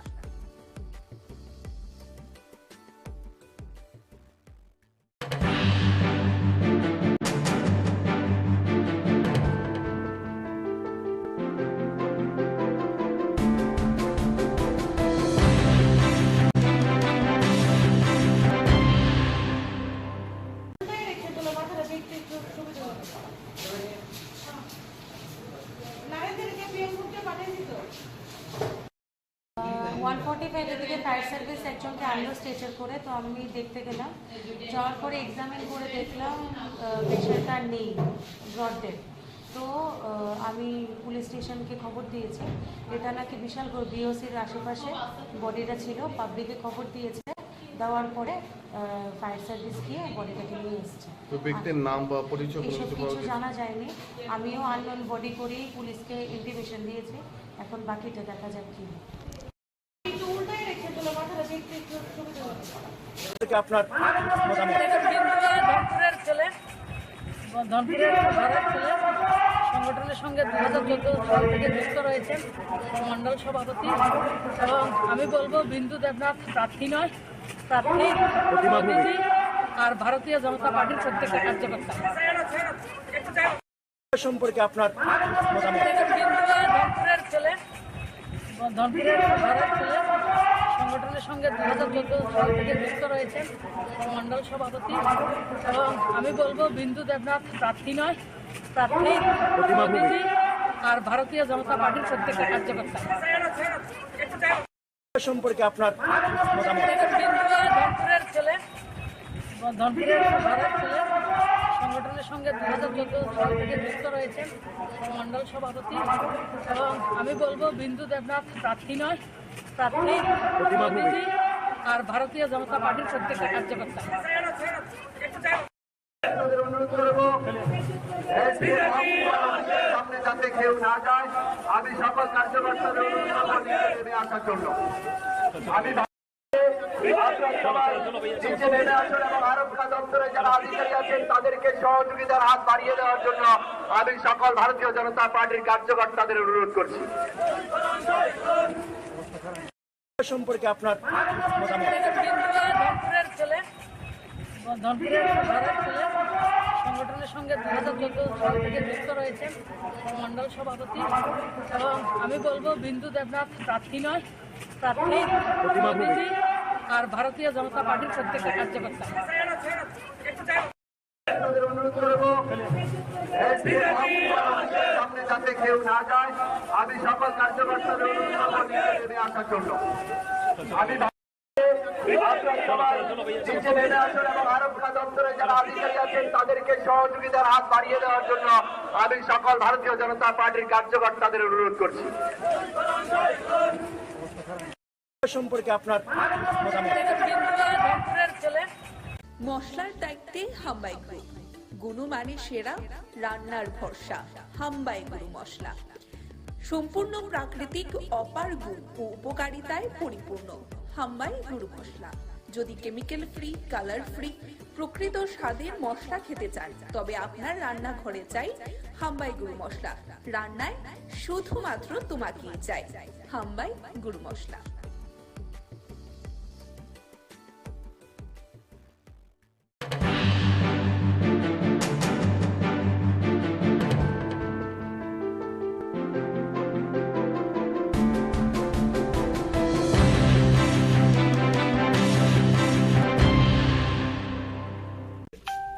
বাম বিরোধী এক অবিসংবাদিত নেতা এখনো আছেন, আগামী দিনেও থাকবেন। আমরাও বামেদের বিরুদ্ধে লড়াই করে ত্রিপুরা রাজ্যে বিজেপিকে প্রতিষ্ঠা করেছি। তো স্বাভাবিকভাবেই একজন বাম বিরোধী নেতা আরেকজন বাম বিরোধী নেতার বাড়িতে আসা এটার অর্থ অন্যরকম ভাবে করবেন না। আমরা এসেছি সোনামুড়াতে, তো ভাবলাম এখানে এসে বিল্লাল দা কেমন আছেন, অনেকদিন ধরে যোগাযোগ নেই, কথাবার্তা নেই, তো এসে একটু কথা বলে যাই, যাতে করে আগামী দিনে আমরা মানে জনগণের যে আশীর্বাদ, সেই জনগণের আশীর্বাদ প্রত্যেকের বাড়িতে আমরা যেতে পারি। সেটা বিল্লাল দা বলতে পারবেন। এমনিতে দাদা যেটা বলবো যে কংগ্রেসেরই একটা অংশ বিশেষ করে বামেদের সঙ্গে সাপোর্ট করাতে কংগ্রেস এই উপনির্বাচনে মানে খুশি নয়। বিশেষ করে আমরা প্রাক্তন যিনি সভাপতি ছিলেন কংগ্রেসের বীরজিৎ সিনহা, তিনিও বলেছেন প্রচারে যাবেন কি যাবেন না এখনো কোনো ঠিক হয়নি। তো অনেকেই যদি অনুসারী বলি, বিল্লাল মিয়া বীরজিৎ সিনহার অনুসারী আমরা এতদিন জানি, তো সেই ক্ষেত্রে কি কোনো এখানে একটা কথা পরিষ্কার, কংগ্রেস যে বর্তমানে দেউলিয়া হয়ে গেছে সেটা পরিষ্কার হয়ে গেছে এবারকার বক্সনগর এবং ধনপুরের উপনির্বাচনে। এর আগেও তাদের দেউলিয়াপনার পরিচয় দিয়েছে বিগত বিধানসভা নির্বাচনে, যে 13টি আসনে সিপিআইএম এর কাছে আত্মসমর্পণ করেছে, 3টি আসনে জয়ী হয়েছে। তো স্বাভাবিকভাবেই এটা বলার পর নতুন করে কিছু নেই কংগ্রেস সম্পর্কে। আর বিরজিৎ বাবু সম্পর্কে যেটা বলেছেন, বিরজিৎ বাবু দীর্ঘদিনের বাম বিরোধী যোদ্ধা ছিলেন। আমরা যতটুকু জানি বিরজিৎ বাবুর মনের ইচ্ছার বিরুদ্ধে গত নির্বাচনে সেখানে যে কোনো একটা অংশ জোট করেছে সিপিআইএম এর সঙ্গে। ধনপুরে মতা আপনাদেরকে সমর্থন করবেন কিনা? মথা সমর্থন করবে কিনা এটা মথা পরবর্তী সময় জানাবেন। আজকেও সংবাদপত্রে আপনারা দেখেছেন তাদের স্ট্যান্ড কি হবে। কেউ সমর্থন করুক না করুক, আমরা এই যুদ্ধে আমরা অবতীর্ণ হয়েছি। আমরা এই বক্সনগর এবং ধনপুর উপনির্বাচনে বিগত মার্জিন থেকে আমরা বিপুল ভোটের ব্যবধানে জয়ী হব। এই সোনামুড়া মহকুমাতে আপনার ধনপুর কি ছিল, একসময় বামেদের দুর্ভেদ্য ঘাঁটি, সমর চৌধুরী সাজানো বাগান। এই সমর চৌধুরী সাজানো বাগান থেকে প্রাক্তন মুখ্যমন্ত্রী মানিক সরকার জয়ী হতেন। বক্সনগর দীর্ঘদিন ধরে বামেদের দখলে ছিল, মাঝখানে বিল্লাল বাবু মন্ত্রী ছিলেন, বিধায়ক ছিলেন। কিন্তু দেখুন এই যে মিথ ধনপুরে সিপিএম এর দুর্ভেদ্য ঘাঁটি, সেটাকে ভেঙে দিয়েছে গত নির্বাচনে বিজেপির প্রার্থী প্রতিমা ভৌমিক, কেন্দ্রীয় মন্ত্রী। তো স্বাভাবিকভাবেই এটাও ভাবার কোনো কারণ নেই যে বক্সনগরে সিপিআইএম জয়ী হয়েছে, বক্সনগরে কোনোদিন বাম বিরোধী প্রার্থী জয়ী হতে পারবে না, এটা ভাবার কোনো কারণ নেই। এবারে এই উপনির্বাচনে সেই মিথটাও আমরা ভাঙব। ধনপুর এবং বক্সনগরে বিপুল ভোটের ব্যবধানে আমরা প্রার্থীরা জয়ী হবে এবং আমাদের আসন সংখ্যা বৃদ্ধি পাবে এবং কংগ্রেস এবং সিপিআইএম যে অপাঙ্ক্তেও এ রাজ্যে, সেই জিনিসটা আবার তাহলে গ্রাস লেভেলে যারা কংগ্রেস করছে সেই তারা কি মানে আপনাদের সমর্থন করবে, মানে দেবে মনে করছে? প্রকৃত কংগ্রেসী যারা সিপিআইএম এর বিরুদ্ধে লড়াইটা করেছে তারা কখনো সিপিআইএম কে মেনে নেবে না। আপনাদের মধ্যে আমরা বিগত দিনে আবেদন জানিয়েছি, আবারও আবেদন জানাচ্ছি, যারা প্রকৃত বাম বিরোধী অঞ্চলে বাম বিরোধী এক অবিসংবাদিত নেতা এখনো আছেন, আপনাদের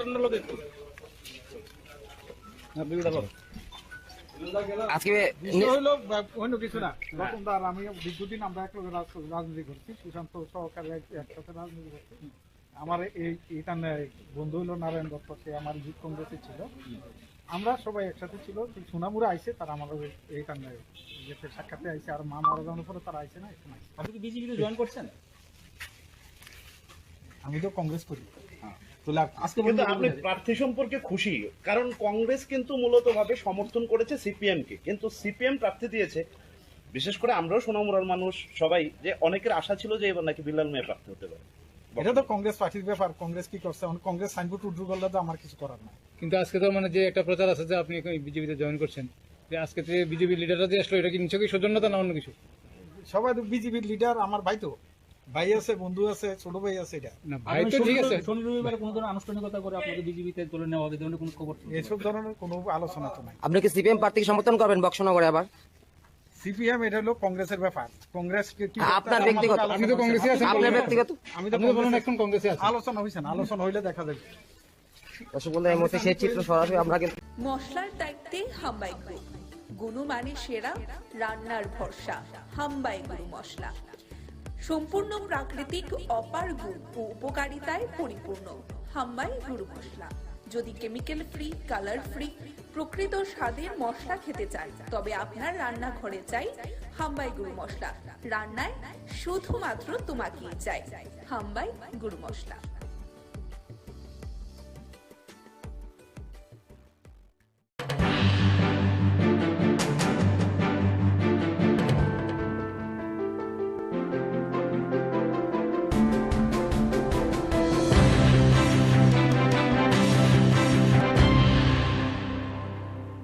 হরিপদ চক্রবর্তী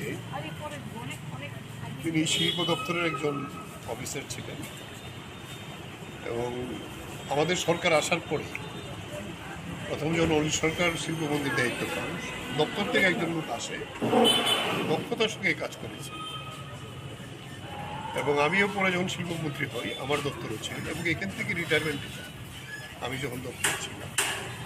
এরপরে আমরা ওনাকে মিউনিসিপ্যালিটিতে দাঁড় করাই কঠিন সময়েতে সেখান থেকে জিতে আসেন। মিউনিসিপ্যালিটিতে একটা সাংঘাতিক ভূমিকা গ্রহণ করেছেন ডেভেলপমেন্টের জন্য। উনি যে এলাকায় দাঁড়াতেন এটা একটু শহরের একেবারে বর্ডার সংলগ্ন এলাকা অনেক কাজ করেছেন এবং মিউনিসিপ্যালিটি পরিচালনা করার ক্ষেত্রেও শঙ্কর দাস তখন চেয়ারম্যান। শঙ্কর দাস বলতেন যে বাজেট যখন রাখা হতো বাজেটের পক্ষে প্রথম বক্তব্যটা হরিপদ চক্রবর্তী রাখতেন, মানে এত ইকোনমিক বিষয়টা ভালো করে জানতেন এবং সেই জায়গায় দাঁড়িয়ে পরবর্তী সময়তে যিনি রিটায়ারমেন্টের পরে মিউনিসিপ্যালিটির পরেও আমরা ওনাকে আবার স্টেট কোঅপারেটিভ ব্যাংকের চেয়ারম্যানের দায়িত্ব দিই। দুইটা টার্ম খুব দক্ষতার সঙ্গে এই ব্যাংকটাকে অনেক উন্নতি করার জন্য কাজ করেছে। এরপরেও প্রতিদিন পার্টির নিয়মিত বিভিন্ন কর্মসূচিতে হরিপদ চক্রবর্তী থাকতেন। গত 2 বছর একটু অসুস্থ হয়ে যায়, অসুস্থ হয়ে যাওয়ার পরে নিয়মিত প্রতিদিন প্রায় এই পার্টির খোঁজাখোঁজ রাখতেন। যখন চলাফেরা করতে পারতেন না সবাইকে ডাকতেন কীভাবে কাজ করা যায়। এরকম একটা নিরলস পার্টির দায়িত্বশীল একজন নেতৃত্ব ছিলেন। লোকাল কমিটির মেম্বার ছিলেন আগরতলা রামনগর লোকাল কমিটির। পরে এই জায়গায় দাঁড়িয়ে এই ধরনের একজন হয়তো বয়স হয়েছে 83, বয়স হলে তো সবাইকেই যেতে হবে, কিন্তু ওনাদের মতো এরকম যারা নেতৃত্ব তাদেরকে হারানোটা আমাদের একটা সম্পদ হারানো।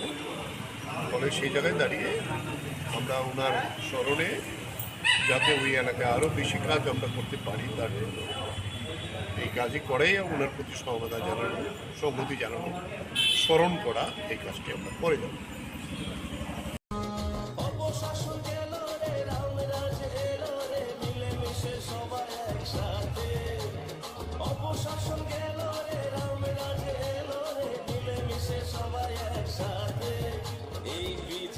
পতাকা তলে চলো আসি সবাই, এই বিজেপির পতাকা তলে চলো আসি সবাই।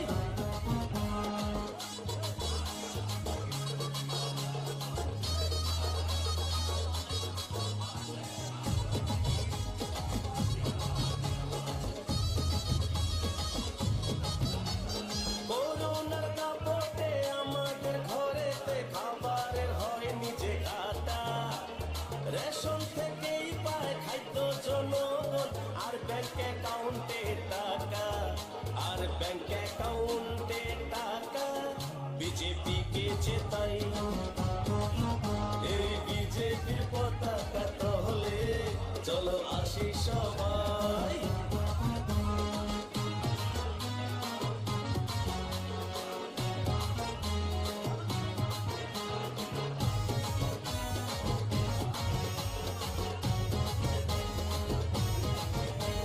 মনেতে মোদি ঘরেতে ছবি তার কাছে আসা সবার, ভাবতে নাহি পারি অন্য কোন দল বিজেপি ছাড়া ভাই, আমরা অন্য কোন দল চাই না, শুধু বিজেপি চাই, এই বিজেপির পতাকা তলে চলো আসি সবাই।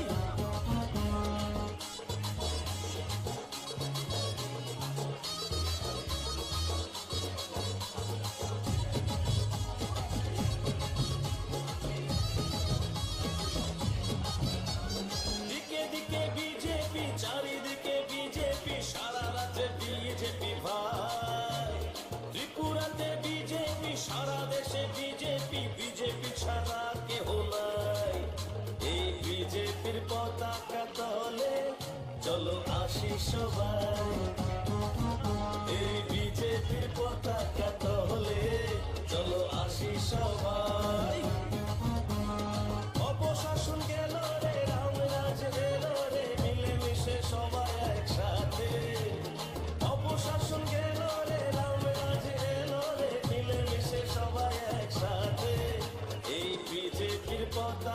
তলে চলো আসি সবাই এই বিজেপির পতাকা তলে চলো আসি সবাই এই বিজেপির পতাকা তলে চলো আসি সবাই এই বিজেপির উন্নতির জোয়ারে চলো ভাসি সবাই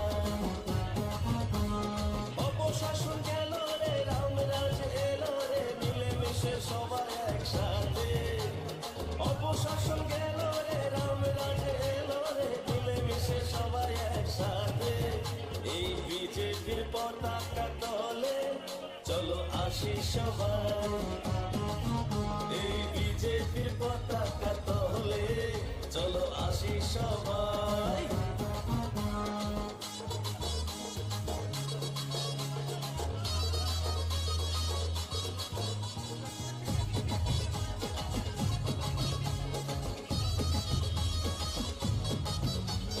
করোনার দাপটে আমাদের বিজেপির পতাকা তলে চলো আসি সবাই এই বিজেপির পতাকা তলে রাজনগর ব্লকের বিডিও সাহেবের নিকট আমরা ডেপুটেশনে মিলিত হই।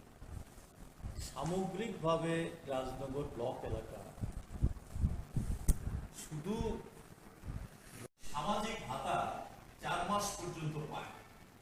যেমন আমরা এই আমাদেরকে দেখলে এখন বলছে যে আমরা ভাতা পাচ্ছি না। আরতি চৌধুরী সে হচ্ছে একজন কি বলে মুখ বধির, কথা বলতে পারে, ওর ভাতা 4 মাসের উপরে পাচ্ছে। বয়স হয়ে গেছে, ও ছাড়া আর ওকে সাহায্য করার মতো কেউ নেই। ভাইয়ের সংসারে থাকে কিন্তু এই ভাতার উপর নির্ভর করে থাকতো। ওদের বাড়িতে যখন যায় মানে কান্নায় ভেঙে পড়েছে এই আরতি চৌধুরী। এছাড়া আছে দয়াবতী দাস, রেণুবালা দাস, কানন দাস, এরকম আরো বেশ কিছু এই ধরনের সমস্ত গাঁওসভাতে এটা এখন সারা রাজ্যের চেহারাই চলছে। কোথায় 2000 টাকা ভাতা, সেই ভাতা এখন প্রতি মাসে পাচ্ছে না, এরকম একটা অবস্থা। আমরা দাবি রাখছি অবিলম্বে ভাতা নিয়মিত দিতে হবে এবং যারা পাওয়ার উপযুক্ত তাদের সবাইকে ভাতা দেওয়ার ব্যবস্থা করতে হবে। এর বাইরে কন্যা সন্তানের যে ভাতা ছিল এটা প্রায় বন্ধ হয়ে গেছে, এখন আর নতুন করে অ্যাপ্লিকেশন নেওয়া হচ্ছে না, এই ব্যবস্থা চলছে। তারপরে আমরা বলেছি যে পিএমজিএসওয়াই যে ঘর, এটা আমরা দেখছি এই কিছু সমস্যা হচ্ছে সেখানে। যাদের নাম আছে সবাই সেই টাকা পাচ্ছে। এটা যে সবটা অফিসিয়াল ইয়ের জন্য তা না, কিন্তু এটা দেখা গেছে যে রাজনৈতিক চাপ সৃষ্টি করে তাদেরকে একটা অংশের তাদেরকে ঘোরানো হচ্ছে যাতে সময় মতো টাকা না পায়, এই ধরনের তারা ব্যবস্থা করছে। আরেকটা সংকট হচ্ছে পিএমজিএস ওই ঘরের যে টাকা কম পাচ্ছে, এই টাকা দিয়ে ঘর করা খুব কঠিন। আমরা যদিও দাবি করেছি এই টাকা অঙ্কে বাড়াতে হবে, কিন্তু এই টাকা দিয়ে ঘর করতে পারছে না। এখন কেন ঘর করতে পারছে না? তার রেশন কার্ড আটকে রাখছে, তার রেগার কাজ দিচ্ছে না, রেগার কাজ দিচ্ছে না, রেগার একটা পোর্শন পাবে, এটা একটা দিক। কিন্তু এই রেশনের চাউল দিতে পারবে না এই ঘরের ইয়ের জন্য। সেটা হচ্ছে বিদ্যুৎ, ঘন ঘন বিদ্যুৎ চলে যাচ্ছে, তার কোনো তত্ত্বাবধানই নেই। আমাদের বামফ্রন্টের সময়ে রাজনগর ব্লকে আরো দুইটা সাবস্টেশন গড়ে ওঠার কাজ শুরু হয়েছিল। একটা একিনপুর, একটা হচ্ছে লক্ষ্মীপুর, বরপাথরের লক্ষ্মীপুর।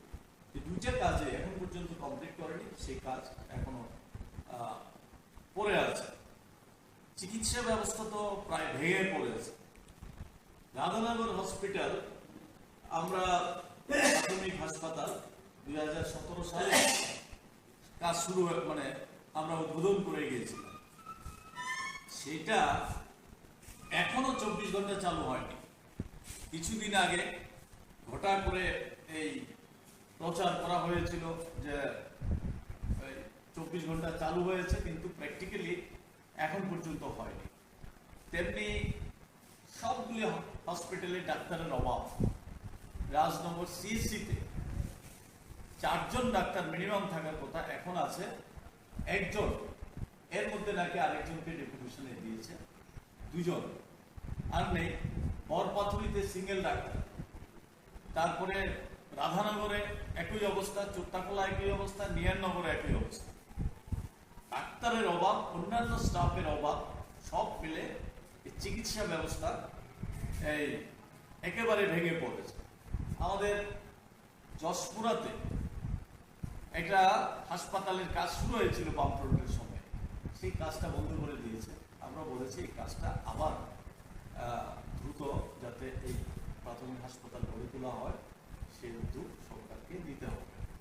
রাস্তাঘাট, মেইন রোড যেমন খারাপ হয়ে যাচ্ছে, তেমনি গ্রামীণ রাস্তাগুলি, কিছু আছে পিচ করা রাস্তা, কিছু আছে এইচলিং রাস্তা, একেবারে ভগ্নপ্রায়। অবিলম্বে যাতে এই রাস্তাগুলির সংস্কার করা হয়, সেই বিষয়গুলি আমরা উল্লেখ করেছি। পানি খুব খারাপ অবস্থার মধ্যে আছে, বিশেষ করে জলসেচ ভেঙে পড়েছে। এবার এমনিতেই সময় মতো বৃষ্টি না হওয়াতে কৃষকের অসুবিধা হয়েছে। আমরা দাবি করছি যে অবিলম্বে এই সমস্ত যে সোর্সগুলি ছিল জলসেচের, সেগুলিকে ঠিকঠাক করতে হবে।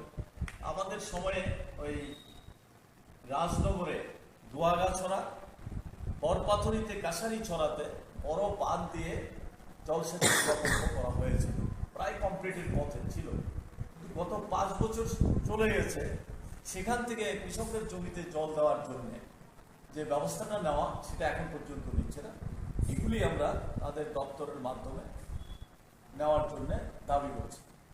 বামফ্রন্ট সরকার থাকার সময়েই রাজনগর ব্লক এলাকার মধ্যে বেশ কিছু প্রকল্প হাতে নেওয়া হয়েছে, এখনো সেগুলি কমপ্লিট করতে পারেনি। যেমন এর মধ্যে নিহাননগর হসপিটালে একটা হসপিটাল রোগীদের জন্য একটা বিল্ডিং তৈরি শুরু হয়েছিল, এখনো সেই বিল্ডিংটা তৈরি কমপ্লিট করে সেই কাজটা এখনো করতে পারে। তেমনি রাজনগরে আছে একটা ইনডোর স্টেডিয়াম, সেই সময়ে প্রায় শেষের পথে ছিল, এখনো সেই কাজটা কমপ্লিট করতে পারে। তো জলসেচের 2টা প্রকল্পের কথা বললাম, দোয়াগাছড়া এবং কাছারিছড়া, এগুলিতে এই কাজগুলি কমপ্লিট করে সে কাজ করতে পারেনি। এরকম আরও বেশ কিছু কাজ বকেয়া পড়ে আছে, সেগুলি করার জন্য আমরা বলছি। আমরা দেখছি যে এই এলাকার মধ্যে একটা চরম সংকটের মধ্যে দিয়ে আছে শ্রমিকরা, সাধারণ বেকার, যুবকরা। আজকে কি দেখা যাচ্ছে, একদিকে দেখছি দুর্নীতি এই পুরা রাজ্যের মধ্যে যেমন, তেমনি এই যে উত্তর রাঙ্গামুড়া, ভবানীপুর, এই সমস্ত এলাকাতে, জয়চাঁদপুর, এই সমস্ত এলাকাতে দুর্নীতির নানান তথ্য আপনাদের সংবাদ মাধ্যমে বেরিয়ে আসছে। তেমনি এই যে নেশা কারবারিদের রমরমা সারাতে পুরো রাজ্যে শুরু হয়েছে, তেমনি আজকে এই সমস্ত এলাকাতে কোনো কাজ নাই, বিকল্প অর্থ রোজগারের ব্যবস্থা নাই, যুবকরা ঝুঁকছে এই সমস্ত নেশা কারবারির জন্য। এর মধ্যে ধরা পড়ছে, আপনারা নিশ্চয়ই লক্ষ্য করছেন, এটা দিনের পর দিন যেই জায়গাতে যাচ্ছে এই নেশার সঙ্গে যুক্ত। এটা সরকারও, তাদের এই শাসক পার্টিও চাইছে যে নেশার কারবারের সঙ্গে যদি মিশে থাকতে পারে, তাহলে আজকের যে সংকট, চাকরি কেন হচ্ছে না, নানান বিষয় সমস্যাগুলি, এগুলি নিয়ে তারা মাথা ঘামাবে না, সেই পথে ধাবিত করার জন্য এই চেষ্টা করছে, এই সর্বনাশ করার চেষ্টা করছে। এটাকে আমরা তীব্রভাবে বিরোধিতা করি। সামনের দিনে যাতে কাজকর্ম বৃদ্ধি করা হয়, বিশেষ করে এই ব্লক এলাকাতে, ব্লক এবং অন্যান্য দপ্তরে কাজকর্ম বৃদ্ধি করে উন্নয়নের দিকে নজর দেয়। একেবারে ব্যবস্থাটা ভেঙে পড়েছে, এটাকে যাতে চালু করা হয়, সেই জন্যই আজকে আমরা বিডিও সাহেবের কাছে ডেপুটেশনে নিতে হয়েছে। সঙ্গে এই বিষয়গুলিকে নিয়ে ব্যবস্থা গ্রহণ করার আশ্বাস দিয়েছে। কিছু কিছু বিষয় যেগুলি ব্লক থেকে করা যায়, যেমন এই রেগার কাজ দিচ্ছে না, এই কাজ যাতে দেওয়া হয়, ডিমান্ড করলে তারা যাতে কাজ পায় সেই ব্যবস্থা করবেন বলে প্রতিশ্রুতি দিয়েছেন। রেশন কার্ড বন্ধ করে রেখেছে, ঘরের কাজ হচ্ছে না এই অজুহাত দিয়ে, এগুলি যাতে দ্রুত ছাড়িয়ে দেওয়া যায় সেই ব্যবস্থা করবেন। কেউ কাজ না পেলে সরাসরি বললে সেই ব্যবস্থা নেবেন প্রতিশ্রুতি দিয়েছেন। সেই দিক থেকে বিডিও পজিটিভ মানসিকতা দেখিয়েছেন। আমরা দেখবো আগামী মোট কয় দফা দাবিতে আপনারা নয় এটা দফা বলছেন? দাবি। কতজনের প্রতিনিধি ছিলেন আপনারা? আমরা 5 জনের প্রতিনিধি দিয়েছি। আচ্ছা, সমষ্টি উন্নয়ন আধিকারিকের কাছে দিচ্ছেন নাকি? মশলার দায়িত্বে হাম্বাই গ্রুপ, গুণমানে সেরা, রান্নার ভরসা হাম্বাই গুরু মশলা। সম্পূর্ণ প্রাকৃতিক, অপার গুণ ও উপকারিতায় পরিপূর্ণ হাম্বাই গুরু মশলা। যদি কেমিক্যাল ফ্রি, কালার ফ্রি, প্রকৃত স্বাদের মশলা খেতে চান তবে আপনার রান্নাঘরে চাই হাম্বাই গুরু মশলা। রান্নায় শুধুমাত্র তোমাকেই চাই হাম্বাই গুরু মশলা।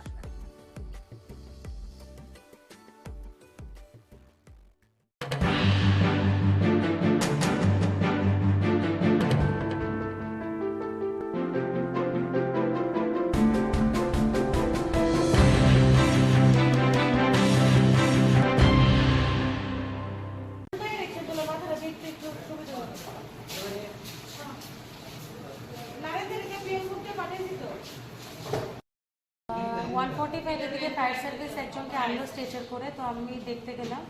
যাওয়ার পরে এক্সামিন করে দেখলাম পেশেন্টটা নেই, ব্রড ডেড। তো আমি পুলিশ স্টেশনকে খবর দিয়েছি। এটা নাকি বিশাল বিওসির আশেপাশে বডিটা ছিল, পাবলিকে খবর দিয়েছে। দেওয়ার পরে ফায়ার সার্ভিস গিয়ে বডিটাকে নিয়ে এসছে। তো ব্যক্তির নাম বা পরিচয় এসব কিছু জানা যায়নি। আমিও আননোন বডি করেই পুলিশকে ইন্টিমেশন দিয়েছি। এখন বাকিটা দেখা যাক কি হয়। আপনার ধনপুরের ছেলে, ধনপুরের ভাড়ার ছেলে, সংগঠনের সঙ্গে 2014 সাল থেকে যুক্ত রয়েছেন, মণ্ডল সভাপতি। এবং আমি বলবো বিন্দু দেবনাথ প্রার্থী নয়, প্রার্থী প্রতিনিধি আর ভারতীয় জনতা পার্টির প্রত্যেকটা কার্যকর্তা। সম্পর্কে আপনার ধনপুরের ছেলে, ধনপুরের ভাড়ার ছেলে, সংগঠনের সঙ্গে 2014 সাল থেকে যুক্ত রয়েছেন, মণ্ডল সভাপতি। এবং আমি বলবো বিন্দু দেবনাথ প্রার্থী নয়, প্রার্থী প্রতিনিধি আর ভারতীয় জনতা পার্টির প্রত্যেকটা কার্যকর্তা। সম্পর্কে আপনার ধনপুরের ছেলে, ধনপুরের ভাড়ার ছেলে, সংগঠনের সঙ্গে 2014 সাল থেকে যুক্ত রয়েছেন, মণ্ডল সভাপতি। এবং আমি বলবো বিন্দু দেবনাথ প্রার্থী নয়, প্রার্থী প্রতিনিধি আর ভারতীয় জনতা পার্টির প্রত্যেকটা কার্যকর্তা। অনুরোধ করবো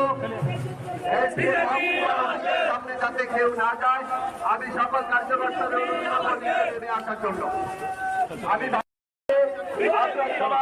নিচে নেমে আসুন এবং আরক্ষা দপ্তরে যারা আধিকারিক আছেন তাদেরকে সহযোগিতার হাত বাড়িয়ে দেওয়ার জন্য আমি সকল ভারতীয় জনতা পার্টির কার্যকর্তাদের অনুরোধ করছি। সম্পর্কে আপনার ধনপুরের ছেলে, ধনপুরের ভাড়ার ছেলে, সংগঠনের সঙ্গে 2014 সাল থেকে যুক্ত রয়েছেন, মণ্ডল সভাপতি। এবং আমি বলবো বিন্দু দেবনাথ প্রার্থী নয়, প্রার্থী প্রতিনিধি আর ভারতীয় জনতা পার্টির প্রত্যেকটা কার্যকর্তা। অনুরোধ করবো সামনে যাতে কেউ না যায়, আমি সকল কার্যকর্তাদের অনুরোধ করবো নেমে আসার জন্য। আমি নিচে নেমে আসুন এবং আরক্ষা দপ্তরে যারা আধিকারিক আছেন তাদেরকে সহযোগিতার হাত বাড়িয়ে দেওয়ার জন্য আমি সকল ভারতীয় জনতা পার্টির কার্যকর্তাদের অনুরোধ করছি। সম্পর্কে আপনার ধনপুরের ছেলে, মশলার দায়িত্বে হাম্বাই গ্রুপ, গুণমানে সেরা, রান্নার ভরসা হাম্বাই গুরু মশলা। সম্পূর্ণ প্রাকৃতিক, অপার গুণ ও উপকারিতায় পরিপূর্ণ হাম্বাই গুরু মশলা। যদি কেমিক্যাল ফ্রি, কালার ফ্রি, প্রকৃত স্বাদের মশলা খেতে চান তবে আপনার রান্নাঘরে চাই হাম্বাই গুরু মশলা। রান্নায় শুধুমাত্র তোমাকেই চাই হাম্বাই গুরু মশলা।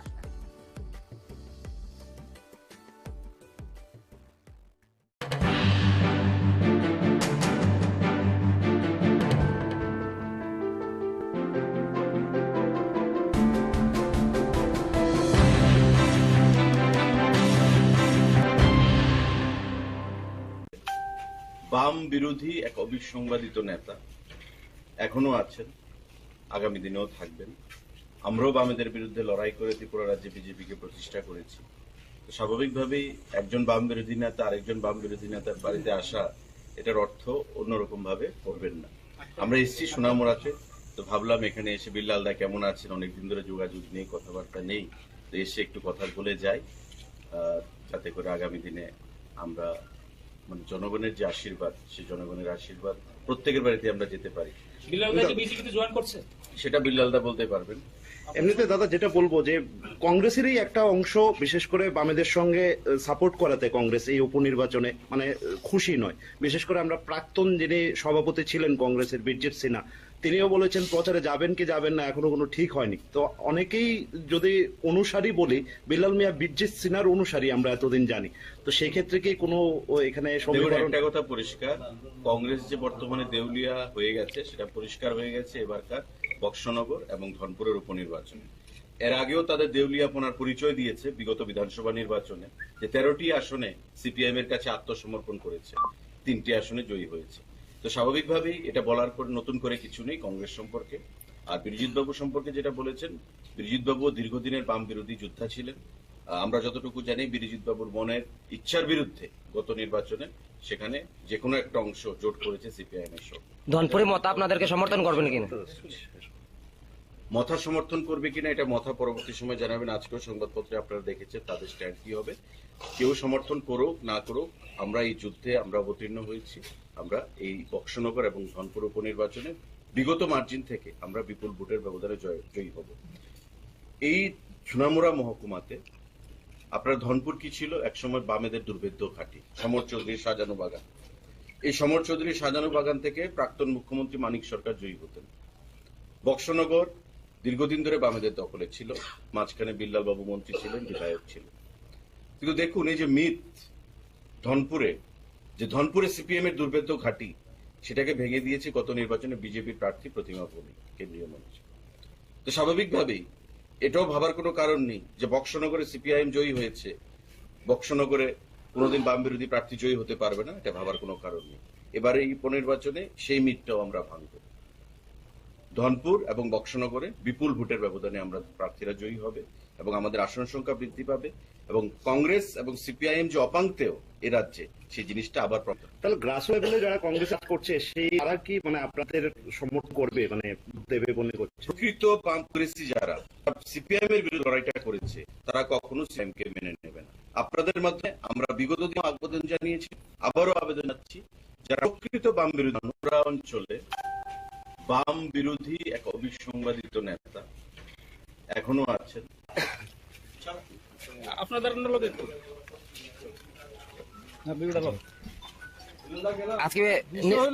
অন্য কিছু না, রতনদার আমি দীর্ঘদিন আমরা একলগে রাজনীতি করছি, সুশান্ত সহকারে একসাথে রাজনীতি করছি। আমার এইটা বন্ধু হইলো নারায়ণ দত্ত, সে আমার যুব কংগ্রেসে ছিল, আমরা সবাই একসাথে ছিল। সোনামুড়া আইসে তারা আমার এইটা সাক্ষাতে আইসে, আর মা মারা যাওয়ার পরে তারা আইসে না। আপনি কি বিজেপিতে জয়েন করছেন? আমি তো কংগ্রেস করি। কিন্তু আপনি প্রার্থী সম্পর্কে খুশি, কারণ কংগ্রেস কিন্তু মূলত ভাবে সমর্থন করেছে সিপিএম কে, কিন্তু সিপিএম প্রার্থী দিয়েছে। বিশেষ করে আমরাও সোনামুড়ার মানুষ সবাই, যে অনেকের আশা ছিল যে এবার নাকি বিল্লাল মিয়া প্রার্থী হতে পারে। এটা তো কংগ্রেস পার্টির ব্যাপার, কংগ্রেস কি করছে, কংগ্রেস সাইনবোর্ড উড্রু করলে তো আমার কিছু করার নাই। কিন্তু আজকে তো মানে যে একটা প্রচার আছে যে আপনি বিজেপিতে জয়েন করছেন, যে আজকে থেকে বিজেপি লিডাররা যে আসলো, এটা কি নিশ্চয়ই সৌজন্যতা না অন্য কিছু? সবাই তো বিজেপির লিডার, আমার ভাই তো, ভাই আছে, বন্ধু আছে, ছোট ভাই আছে। এটা ভাই তো ঠিক আছে, শনি রবিবারে কোনো ধরনের আনুষ্ঠানিকতা করে আপনাদের বিজেপিতে দলে নেওয়া হবে ধরনের কোনো খবর, এসব ধরনের কোনো আলোচনা তো নাই। আপনি কি সিপিএম প্রার্থীকে সমর্থন করবেন বক্সনগরে? আবার সিপিএম এটা হলো কংগ্রেসের ব্যাপার, কংগ্রেস আপনার ব্যক্তিগত, আপনি তো কংগ্রেসে আছেন, আপনার ব্যক্তিগত, আমি তো বলেন এখন কংগ্রেসে আছি। আলোচনা হইছে না, আলোচনা হইলে দেখা যাবে। দর্শক বন্ধু, এই মুহূর্তে সেই চিত্র সরাসরি আমরা কিন্তু মশলার দায়িত্বে হাম্বাই গ্রুপ, গুণমানে সেরা, রান্নার ভরসা, হাম্বাই গুরু মশলা। সম্পূর্ণ প্রাকৃতিক অপার গুণ ও উপকারিতায় পরিপূর্ণ হাম্বাই গুরু মশলা। যদি কেমিক্যাল ফ্রি, কালার ফ্রি, প্রকৃত স্বাদের মশলা খেতে চান, তবে আপনার রান্নাঘরে চাই হাম্বাই গুরু মশলা। রান্নায় শুধুমাত্র তোমাকেই চাই হাম্বাই গুরু মশলা।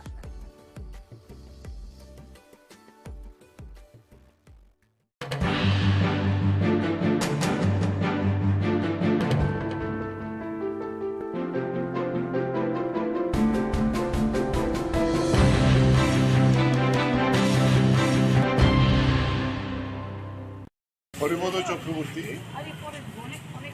তিনি শিল্প দপ্তরের একজন অফিসার ছিলেন এবং আমাদের সরকার আসার পরে প্রথম যখন অলি সরকার শিল্পমন্ত্রীর দায়িত্ব পান দপ্তর থেকে একজন লোক আসে দক্ষতার সঙ্গে কাজ করেছে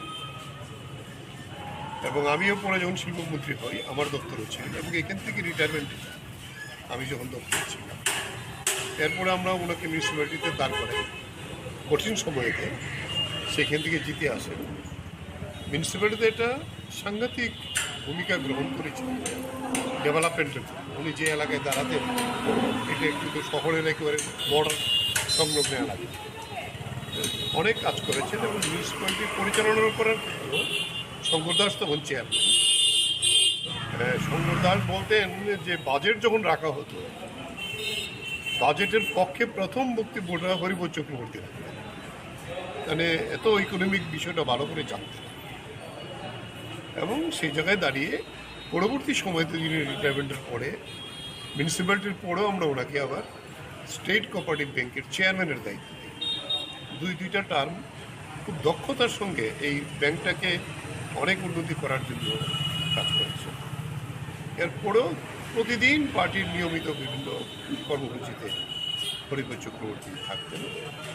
গত 2 বছর একটু অসুস্থ হয়ে যায়, অসুস্থ হয়ে যাওয়ার পরে নিয়মিত প্রতিদিন প্রায় এই পার্টির খোঁজাখোঁজ রাখতেন। যখন চলাফেরা করতে পারতেন না সবাইকে ডাকতেন কীভাবে কাজ করা যায়। এরকম একটা নিরলস পার্টির দায়িত্বশীল একজন নেতৃত্ব ছিলেন। লোকাল কমিটির মেম্বার ছিলেন আগরতলা রামনগর লোকাল কমিটির। ফলে এই জায়গায় দাঁড়িয়ে এই ধরনের একজন হয়তো বয়স হয়েছে 83, বয়স হলে তো সবাইকেই যেতে হবে, কিন্তু ওনাদের মতো এরকম যারা নেতৃত্ব তাদেরকে হারানোটা আমাদের একটা সম্পদ হারানো। ফলে সেই জায়গায় দাঁড়িয়ে আমরা ওনার স্মরণে যাতে ওই এলাকায় আরও বেশি কাজ আমরা করতে পারি তার জন্য এই কাজই করেই ওনার প্রতি সমবেদনা জানানো, সংহতি জানানো, স্মরণ করা এই কাজটি আমরা করে যাব।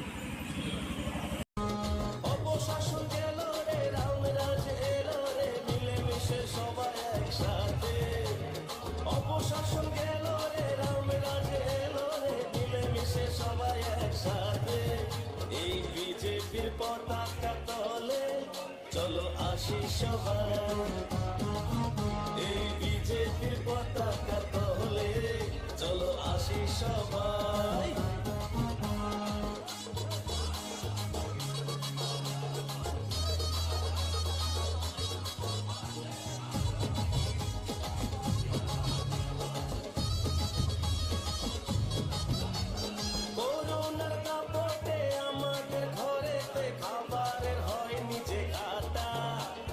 রেশন থেকেই পায় খাদ্য জনগণ, আর ব্যাংক অ্যাকাউন্টে টাকা, আর ব্যাংক অ্যাকাউন্টে টাকা বিজেপিকে জেতাই। এই বিজেপির পতাকা তলে চলো আসি সবাই।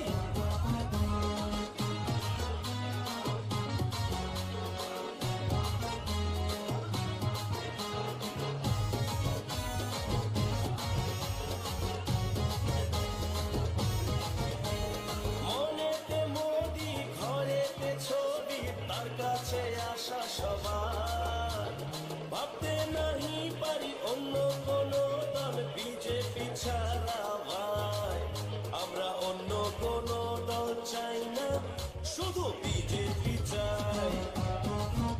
এই বিজেপির পতাকা তলে চলো আসি সবাই।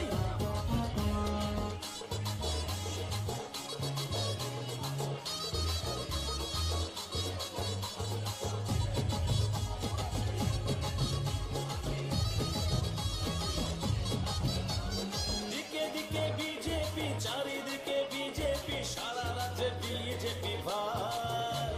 ত্রিপুরাতে বিজেপি, সারা দেশে বিজেপি, বিজেপি ছাড়া কেহ নাই। এই বিজেপির পতাকা তলে চলো আসি সবাই, এই বিজেপির পতাকা তলে চলো আসি সবাই। অপশাসন গেল রে, রামরাজ এলো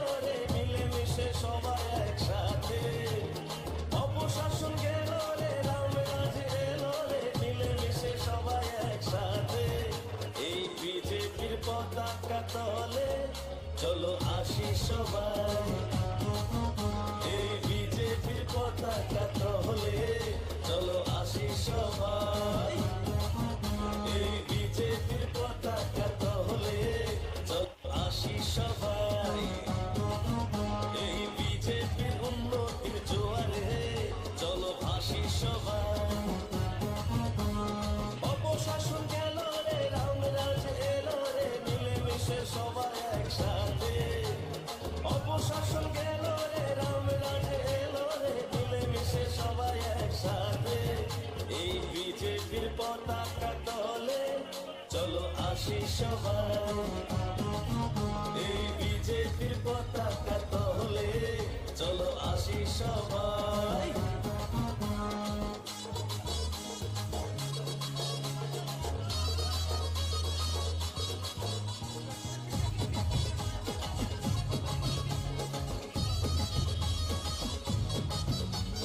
করোনার দাপটে আমাদের বিজেপির পতাকা তলে চলো আসি সবাই, এই বিজেপির পতাকা তলে। রাজনগর ব্লকের বিডিও সাহেবের নিকট আমরা ডেপুটেশনে মিলিত করি। সামগ্রিকভাবে রাজনগর ব্লক এলাকা শুধু সামাজিক ভাতা 4 মাস পর্যন্ত পায়। যেমন আমরা এই আমাদেরকে দেখলে এখন বলছে যে আমরা ভাতা পাচ্ছি না। আরতি চৌধুরী সে হচ্ছে একজন কি বলে মুখ বধির, কথা বলতে পারে, ওর ভাতা 4 মাসের উপরে পাচ্ছে, বয়স হয়ে গেছে, ও ছাড়া আর ওকে সাহায্য করার মতো কেউ নেই। ভাইয়ের সংসারে থাকে কিন্তু এই ভাতার উপর নির্ভর করে থাকতো। ওদের বাড়িতে যখন যায় মানে কান্নায় ভেঙে পড়েছে এই আরতি চৌধুরী। এছাড়া আছে দয়াবতী দাস, রেণুবালা দাস, কানন দাস, এরকম আরো বেশ কিছু এই ধরনের সমস্ত গাঁওসভাতে এটা এখন সারা রাজ্যের চেহারাই চলছে। কোথায় 2000 টাকা ভাতা, সেই ভাতা এখন প্রতি মাসে পাচ্ছে না, এরকম একটা অবস্থা। আমরা দাবি রাখছি অবিলম্বে ভাতা নিয়মিত দিতে হবে এবং যারা পাওয়ার উপযুক্ত তাদের সবাইকে ভাতা দেওয়ার ব্যবস্থা করতে হবে। এর বাইরে কন্যা সন্তানের যে ভাতা ছিল এটা প্রায় বন্ধ হয়ে গেছে, এখন আর নতুন করে অ্যাপ্লিকেশন নেওয়া হচ্ছে না, এই ব্যবস্থা চলছে। তারপরে আমরা বলেছি যে পিএমজিএসওয়াই যে ঘর, এটা আমরা দেখছি এই কিছু সমস্যা হচ্ছে, সেখানে যাদের নাম আছে সবাই সেই টাকা পাচ্ছে না। এটা যে সবটা অফিসিয়াল ইয়ের জন্য তা না, কিন্তু এটা দেখা গেছে যে রাজনৈতিক চাপ সৃষ্টি করেই তাদেরকে একটা অংশের তাদেরকে ঘোরানো হচ্ছে যাতে সময় মতো টাকা না পায়, এই ধরনের তারা ব্যবস্থা করছে। আরেকটা সংকট হচ্ছে পিএমজিএস ওই ঘরের যে টাকা কম পাচ্ছে, এই টাকা দিয়ে ঘর করা খুব কঠিন। আমরা যদিও দাবি করেছি এই টাকার অঙ্কে বাড়াতে হবে, কিন্তু এই টাকা দিয়ে ঘর করতে পারছে না। এখন কেন ঘর করতে পারছে না? তার রেশন কার্ড আটকে রাখছে, তার রেগার কাজ দিচ্ছে না, রেগার কাজ দিচ্ছে না, রেগার একটা পোর্শন পাবে, এটা একটা দিক। কিন্তু এই রেশনের চাউল দিতে পারবে না এই ঘরের ইয়ের জন্য, সেটা হচ্ছে বিদ্যুৎ। ঘন ঘন বিদ্যুৎ চলে যাচ্ছে, তার কোনো তত্ত্বাবধানই নেই। আমাদের বামফ্রন্টের সময়ে রাজনগর ব্লকে আরো দুইটা সাবস্টেশন গড়ে ওঠার কাজ শুরু হয়েছিল, একটা একিমপুর, একটা হচ্ছে লক্ষ্মীপুর, বরপাথরের লক্ষ্মীপুর। এই দুইটা কাজে এখন পর্যন্ত কমপ্লিট করেনি, সেই কাজ এখনো পড়ে আছে। চিকিৎসা ব্যবস্থা তো প্রায় ভেঙে পড়েছে। রাধানগর হসপিটাল, আমরা প্রাথমিক হাসপাতাল 2017 সালে কাজ শুরু মানে আমরা উদ্বোধন করে গিয়েছিলাম, সেটা এখনো 24 ঘন্টা চালু হয়নি। কিছুদিন আগে গোটা করে এই প্রচার করা হয়েছিল যে 24 ঘন্টা চালু হয়েছে, কিন্তু প্র্যাকটিক্যালি এখন পর্যন্ত হয়নি। তেমনি সবগুলি হসপিটালে ডাক্তারের অভাব। রাজনগর সিএসসিতে 4 জন ডাক্তার মিনিমাম থাকার কথা, এখন আছে 1 জন। এর মধ্যে নাকি আরেকজনকে ডেপুটেশনে দিয়েছে, 2 জন আর নেই। বরপাথুরিতে সিঙ্গেল ডাক্তার, তারপরে রাধানগরে একই অবস্থা, চোত্তাকলা একই অবস্থা, নিয়াননগরে একই অবস্থা। ডাক্তারের অভাব, অন্যান্য স্টাফের অভাব, সব মিলে চিকিৎসা ব্যবস্থা এই একেবারে ভেঙে পড়েছে। আমাদের যশপুরাতে একটা হাসপাতালের কাজ শুরু হয়েছিল বামফ্রন্টের সময়, সেই কাজটা বন্ধ করে দিয়েছে। আমরা বলেছি এই কাজটা আবার দ্রুত যাতে এই প্রাথমিক হাসপাতাল গড়ে তোলা হয়, সেই উদ্যোগ সরকারকে নিতে হবে। রাস্তাঘাট, মেইন রোড যেমন খারাপ হয়ে যাচ্ছে, তেমনি গ্রামীণ রাস্তাগুলি, কিছু আছে পিচ করা রাস্তা, কিছু আছে এইচলিং রাস্তা, একেবারে ভগ্নপ্রায়। অবিলম্বে যাতে এই রাস্তাগুলির সংস্কার করা হয়, সেই বিষয়গুলি আমরা উল্লেখ করেছি। পানি খুব খারাপ অবস্থার মধ্যে আছে, বিশেষ করে জলসেচ ভেঙে পড়েছে। এবার এমনিতেই সময় মতো বৃষ্টি না হওয়াতে কৃষকের অসুবিধা হয়েছে। আমরা দাবি করছি যে অবিলম্বে এই সমস্ত যে সোর্সগুলি ছিল জলসেচের, সেগুলিকে ঠিকঠাক করতে হবে। আমাদের সময়ে ওই রাজনগরে দোয়াগাছড়া, বরপাথুরিতে কাছারি ছড়াতে বড় বাঁধ দিয়ে জলসেচের প্রকল্প করা হয়েছিল, প্রায় কমপ্লিটের পথে ছিল। কিন্তু গত 5 বছর চলে গেছে, সেখান থেকে কৃষকের জমিতে জল দেওয়ার জন্য যে ব্যবস্থাটা নেওয়া, সেটা এখন পর্যন্ত নিচ্ছে না। এগুলি আমরা তাদের দপ্তরের মাধ্যমে নেওয়ার জন্য দাবি করছি।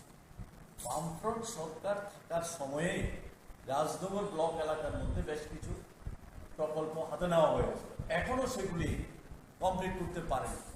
যেমন এর মধ্যে নিয়াননগর হসপিটালে একটা হসপিটাল রোগীদের জন্য একটা বিল্ডিং তৈরি শুরু হয়েছিল, এখনো সেই বিল্ডিংটা তৈরি কমপ্লিট করে সেই কাজটা এখনো করতে পারে।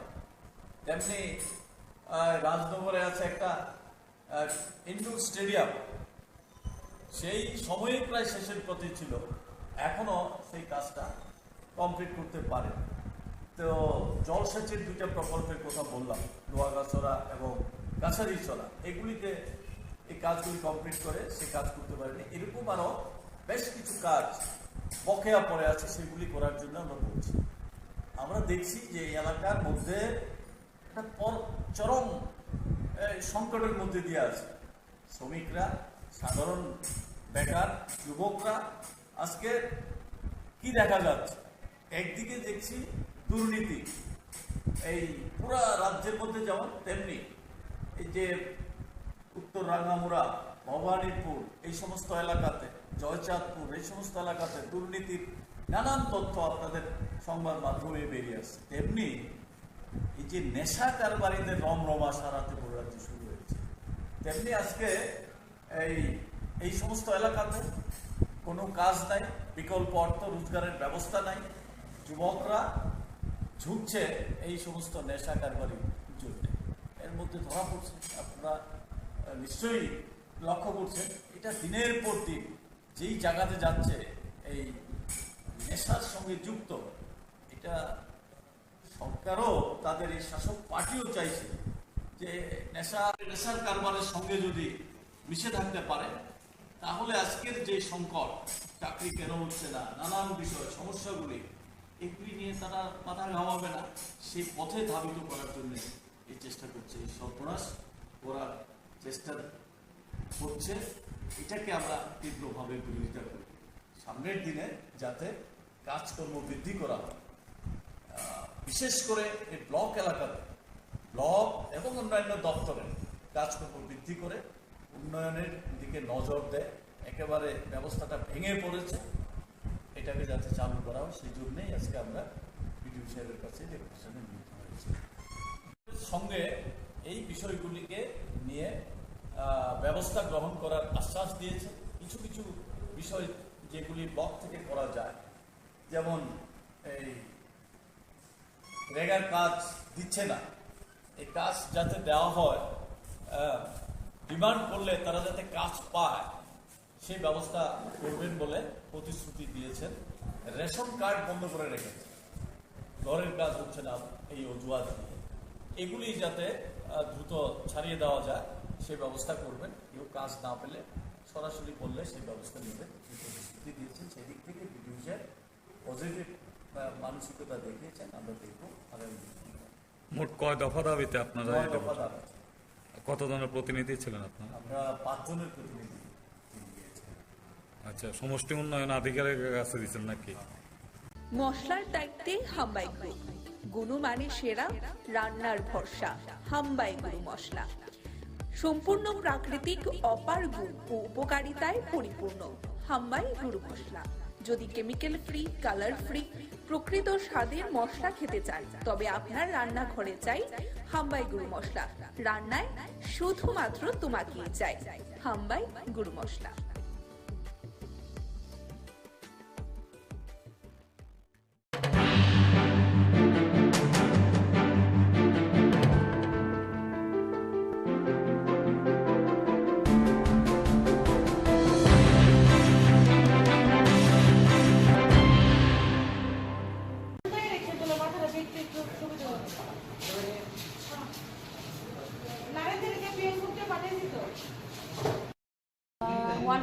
এদিকে ফায়ার সার্ভিস একজনকে আনলো স্ট্রেচার করে, তো আমি দেখতে গেলাম।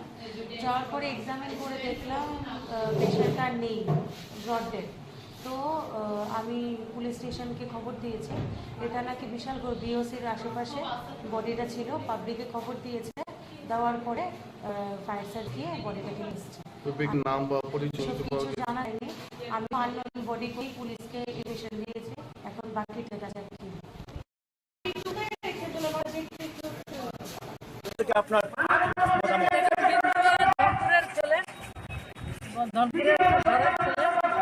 সংগঠনের সঙ্গে 2014 সাল থেকে যুক্ত রয়েছেন মন্ডল সভাপতি, এবং আমি বলবো বিন্দু দেবনাথ প্রার্থী নয়, প্রার্থী প্রতিনিধি আর ভারতীয় জনতা পার্টির প্রত্যেকটা কার্যকর্তা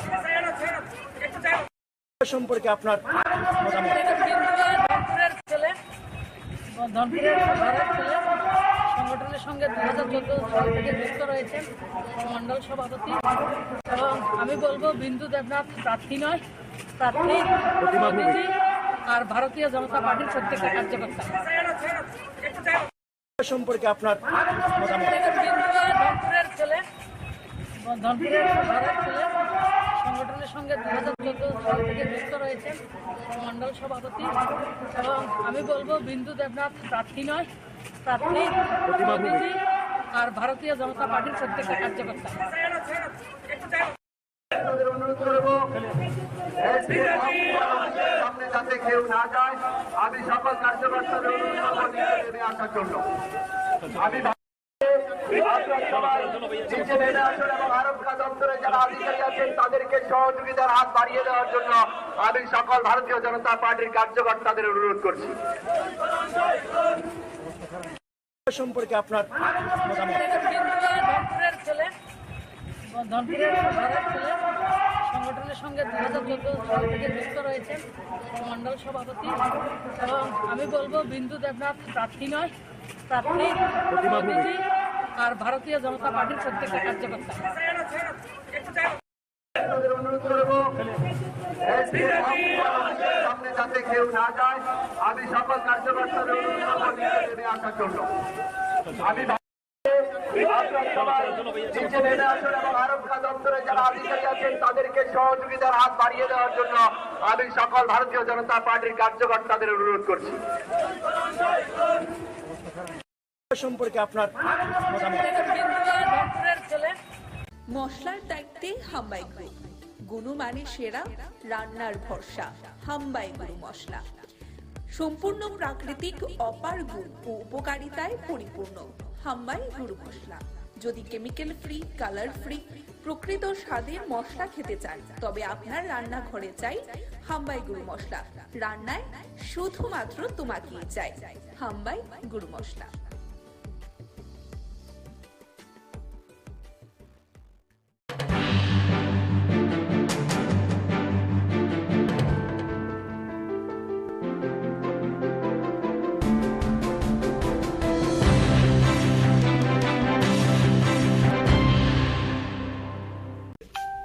বাম বিরোধী এক অবিসংবাদিত নেতা এখনো আছেন, আগামী দিনেও থাকবেন। আমরাও বামেদের বিরুদ্ধে লড়াই করে ত্রিপুরা রাজ্যে বিজেপিকে প্রতিষ্ঠা করেছি। তো স্বাভাবিকভাবেই একজন বাম বিরোধী নেতা আরেকজন বাম বিরোধী নেতার বাড়িতে আসা, এটার অর্থ অন্যরকম ভাবে করবেন না। আমরা এসেছি সোনামুড়াতে, তো ভাবলাম এখানে এসে বিল্লালদা কেমন আছেন, অনেকদিন ধরে যোগাযোগ নেই, কথাবার্তা নেই, তো এসে একটু কথা বলে যাই, যাতে করে আগামী দিনে আমরা মানে জনগণের যে আশীর্বাদ, সেই জনগণের আশীর্বাদ প্রত্যেকের বাড়িতে আমরা যেতে পারি। সেটা বিল্লালদা বলতে পারবেন। এমনিতে দাদা যেটা বলবো যে কংগ্রেসেরই একটা অংশ বিশেষ করে বামেদের সঙ্গে সাপোর্ট করাতে কংগ্রেস এই উপনির্বাচনে মানে খুশি নয়। বিশেষ করে আমরা প্রাক্তন যিনি সভাপতি ছিলেন কংগ্রেসের বীরজিৎ সিনহা, তিনিও বলেছেন প্রচারে যাবেন কি যাবেন না এখনো কোনো ঠিক হয়নি। তো অনেকেই যদি অনুসারী বলি, বিল্লাল মিয়া বীরজিৎ সিনহার অনুসারী আমরা এতদিন জানি, তো সেই ক্ষেত্রে কি কোনো এখানে একটা কথা পরিষ্কার, কংগ্রেস যে বর্তমানে দেউলিয়া হয়ে গেছে সেটা পরিষ্কার হয়ে গেছে এবারকার বক্সনগর এবং ধনপুরের উপনির্বাচনে। এর আগেও তাদের দেউলিয়াপনার পরিচয় দিয়েছে বিগত বিধানসভা নির্বাচনে, যে 13টি আসনে সিপিআইএম এর কাছে আত্মসমর্পণ করেছে, 3টি আসনে জয়ী হয়েছে। তো স্বাভাবিকভাবেই এটা বলার পর নতুন করে কিছু নেই কংগ্রেস সম্পর্কে। আর বিরজিৎ বাবু সম্পর্কে যেটা বলেছেন, বিরজিৎ বাবু দীর্ঘদিনের বাম বিরোধী যোদ্ধা ছিলেন। আমরা যতটুকু জানি বিরজিৎ বাবুর মনের ইচ্ছার বিরুদ্ধে গত নির্বাচনে সেখানে যে কোনো একটা অংশ জোট করেছে সিপিআইএম এর সঙ্গে। ধনপুরে মত আপনাদেরকে সমর্থন করবেন কিনা? মথা সমর্থন করবে কিনা এটা মথা পরবর্তী সময় জানাবেন। আজকেও সংবাদপত্রে আপনারা দেখেছেন তাদের স্ট্যান্ড কি হবে। কেউ সমর্থন করুক না করুক, আমরা এই যুদ্ধে আমরা অবতীর্ণ হয়েছি। আমরা এই বক্সনগর এবং ধনপুর উপনির্বাচনে বিগত মার্জিন থেকে আমরা বিপুল ভোটের ব্যবধানে জয়ী হব। এই সোনামুড়া মহকুমাতে আপনার ধনপুর কি ছিল, একসময় বামেদের দুর্ভেদ্য ঘাঁটি, সমর চৌধুরীর সাজানো বাগান। এই সমর চৌধুরীর সাজানো বাগান থেকে প্রাক্তন মুখ্যমন্ত্রী মানিক সরকার জয়ী হতেন। বক্সনগর দীর্ঘদিন ধরে বামেদের দখলে ছিল, মাঝখানে বিল্লাল বাবু মন্ত্রী ছিলেন, বিধায়ক ছিলেন। কিন্তু দেখুন এই যে মিথ ধনপুরে সিপিএম এর দুর্ভেদ্য ঘাঁটি, সেটাকে ভেঙে দিয়েছে গত নির্বাচনে বিজেপির প্রার্থী প্রতিমা ভৌমিক কেন্দ্রীয় মন্ত্রী। তো স্বাভাবিকভাবেই এটাও ভাবার কোনো কারণ নেই যে বক্সনগরে সিপিআইএম জয়ী হয়েছে, বক্সনগরে কোনোদিন বাম বিরোধী প্রার্থী জয়ী হতে পারবে না, এটা ভাবার কোনো কারণ নেই। এবারে এই উপনির্বাচনে সেই মিথটাও আমরা ভাঙব। ধনপুর এবং বক্সনগরে বিপুল ভোটের ব্যবধানে আমরা প্রার্থীরা জয়ী হবে এবং আমাদের আসন সংখ্যা বৃদ্ধি পাবে এবং কংগ্রেস এবং সিপিআইএম যে অপাঙ্ক্তেয় এ রাজ্যে, সেই জিনিসটা আবার তাহলে গ্রাস লেভেলে যারা কংগ্রেস করছে সেই তারা কি মানে আপনাদের সমর্থন করবে, মানে দেবে মনে করছে? প্রকৃত কংগ্রেসী যারা সিপিআইএম এর বিরুদ্ধে লড়াইটা করেছে তারা কখনো সিপিআইএম কে মেনে নেবে না। আপনাদের মধ্যে আমরা বিগত দিনে আবেদন জানিয়েছি, আবারও আবেদন জানাচ্ছি, যারা প্রকৃত বাম বিরোধী অঞ্চলে বাম বিরোধী এক অবিসংবাদিত নেতা এখনো আছেন। আপনাদের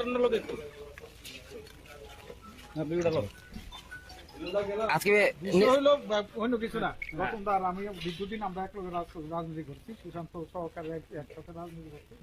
আমার এইটা বন্ধু হইলো নারায়ণ দত্ত, সে আমার যুব কংগ্রেসে ছিল, আমরা সবাই একসাথে ছিল। সোনামুড়া আইসে তারা আমাদের এইটা সাক্ষাতে আইসে, আর মা মারা যাওয়ার পরে তারা আইসে না। আপনি কি বিজেপিতে জয়েন করছেন? আমি তো কংগ্রেস করি। কিন্তু আপনি প্রার্থী সম্পর্কে খুশি, কারণ কংগ্রেস কিন্তু মূলত ভাবে সমর্থন করেছে সিপিএম কে, কিন্তু সিপিএম প্রার্থী দিয়েছে। বিশেষ করে আমরাও সোনামুড়ার মানুষ সবাই, যে অনেকের আশা ছিল যে এবার নাকি বিল্লাল মিয়া প্রার্থী হতে পারে। এটা তো কংগ্রেস পার্টির ব্যাপার, কংগ্রেস কি করছে, কংগ্রেস সাইনবোর্ড উড্রু করলে তো আমার কিছু করার নাই। কিন্তু আজকে তো মানে যে একটা প্রচার আছে যে আপনি বিজেপিতে জয়েন করছেন, যে আজকে থেকে বিজেপির লিডাররা যে আসলো, এটা কি নিশ্চয়ই সৌজন্যতা না অন্য কিছু?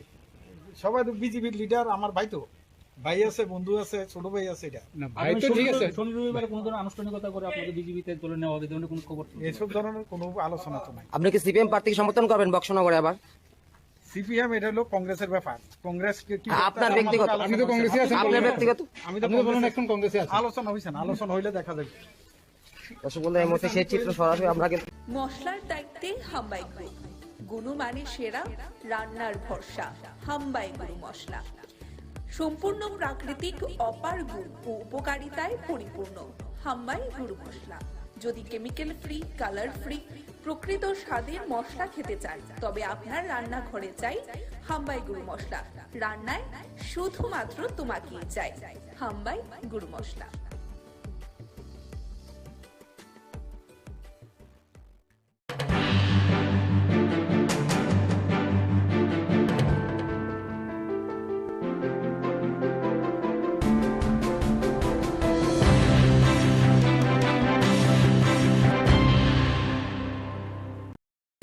চক্রবর্তী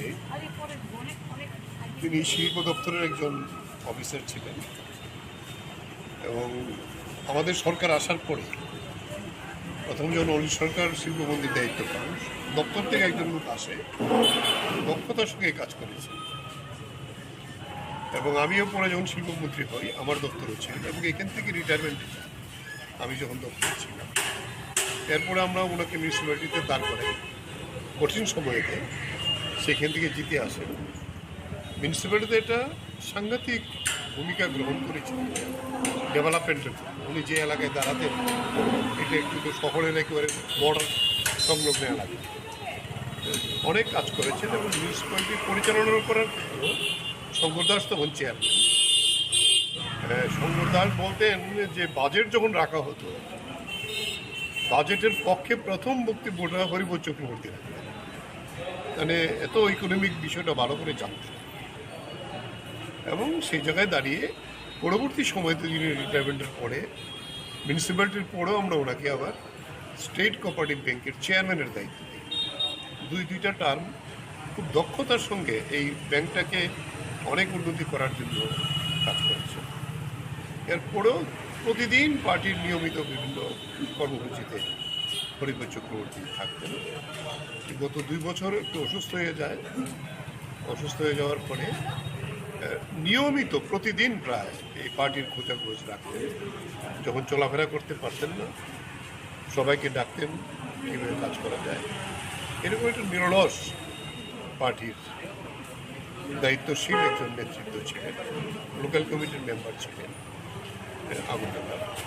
রামনগর লোকাল কমিটির পরে এই জায়গায় দাঁড়িয়ে এই ধরনের একজন হয়তো বয়স হচ্ছে 83 বয়স হলে তো সবাইকেই যেতে হবে কিন্তু ওনাদের মতো এরকম যারা নেতৃত্ব তাদেরকে হারানোটা আমাদের একটা সম্পদ হারানো ফলে সেই জায়গায় দাঁড়িয়ে আমরা ওনার স্মরণে যাতে ওই এলাকায় আরও বেশি কাজ আমরা করতে পারি তার জন্য এই কাজই করেই ওনার প্রতি সমবেদনা জানানো সম্মতি জানানো স্মরণ করা এই কাজটি আমরা করে যাব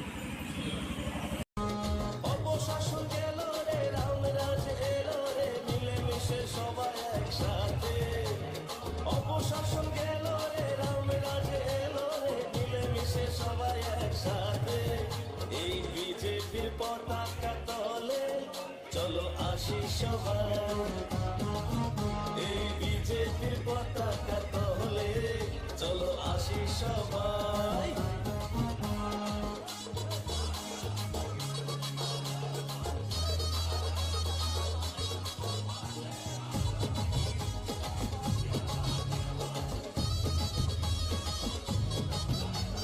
করোনার দাপটে আমাদের ঘরেতে খাবারের হয় নিজে ঘাটা রেশন থেকেই পায় খাদ্য জনগণ আর ব্যাংক অ্যাকাউন্টে টাকা আর ব্যাংক অ্যাকাউন্টে টাকা বিজেপিকে জেতাই এই বিজেপির পতাকা তলে চলো আসি সবাই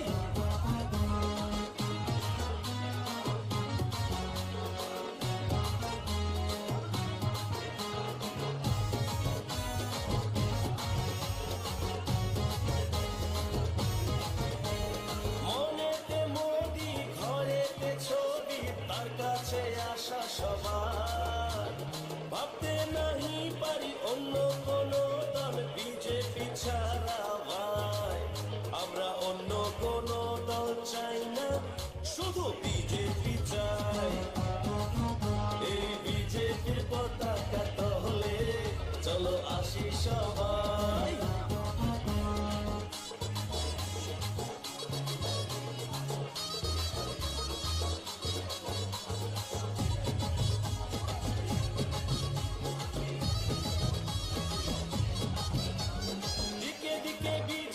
চারিদিকে বিজেপি সারা রাজ্যে বিজেপি ভাই ত্রিপুরাতে বিজেপি সারা দেশে বিজেপি বিজেপি ছাড়া কেহ নাই এই বিজেপির পতাকা তলে চলো আসি সবাই এই বিজেপির পতাকা তলে চলো আসি সবাই অপশাসন গেল রে রামরাজ এলো রে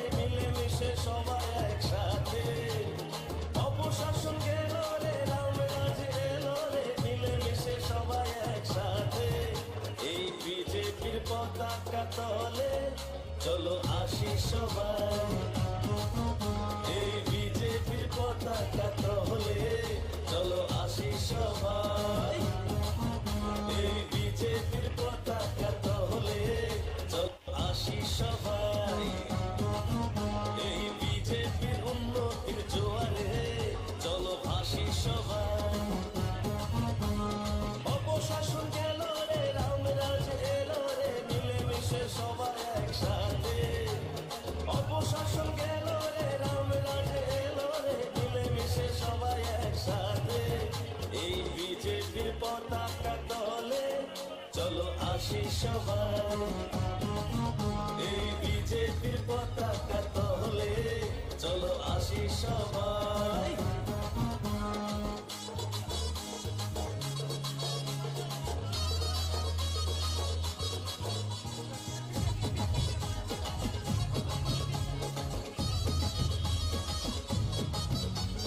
করোনার দাপটে আমাদের বিজেপির পতাকা তলে চলো আসি সবাই, এই বিজেপির পতাকা তলে।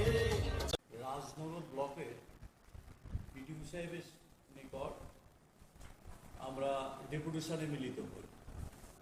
সামগ্রিকভাবে রাজনগর ব্লক এলাকা শুধু সামাজিক ভাতা 4 মাস পর্যন্ত পায়।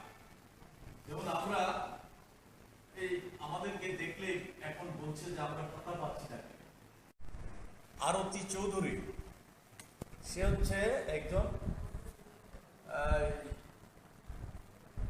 কি বলে মুখ বধির, কথা বলতে পারে, ওর ভাতা 4 মাসের উপরে পাচ্ছে, বয়স হয়ে গেছে, ও ছাড়া আর ওকে সাহায্য করার মতো কেউ নেই। ভাইয়ের সংসারে থাকে কিন্তু এই ভাতার উপর নির্ভর করে থাকতে হবে।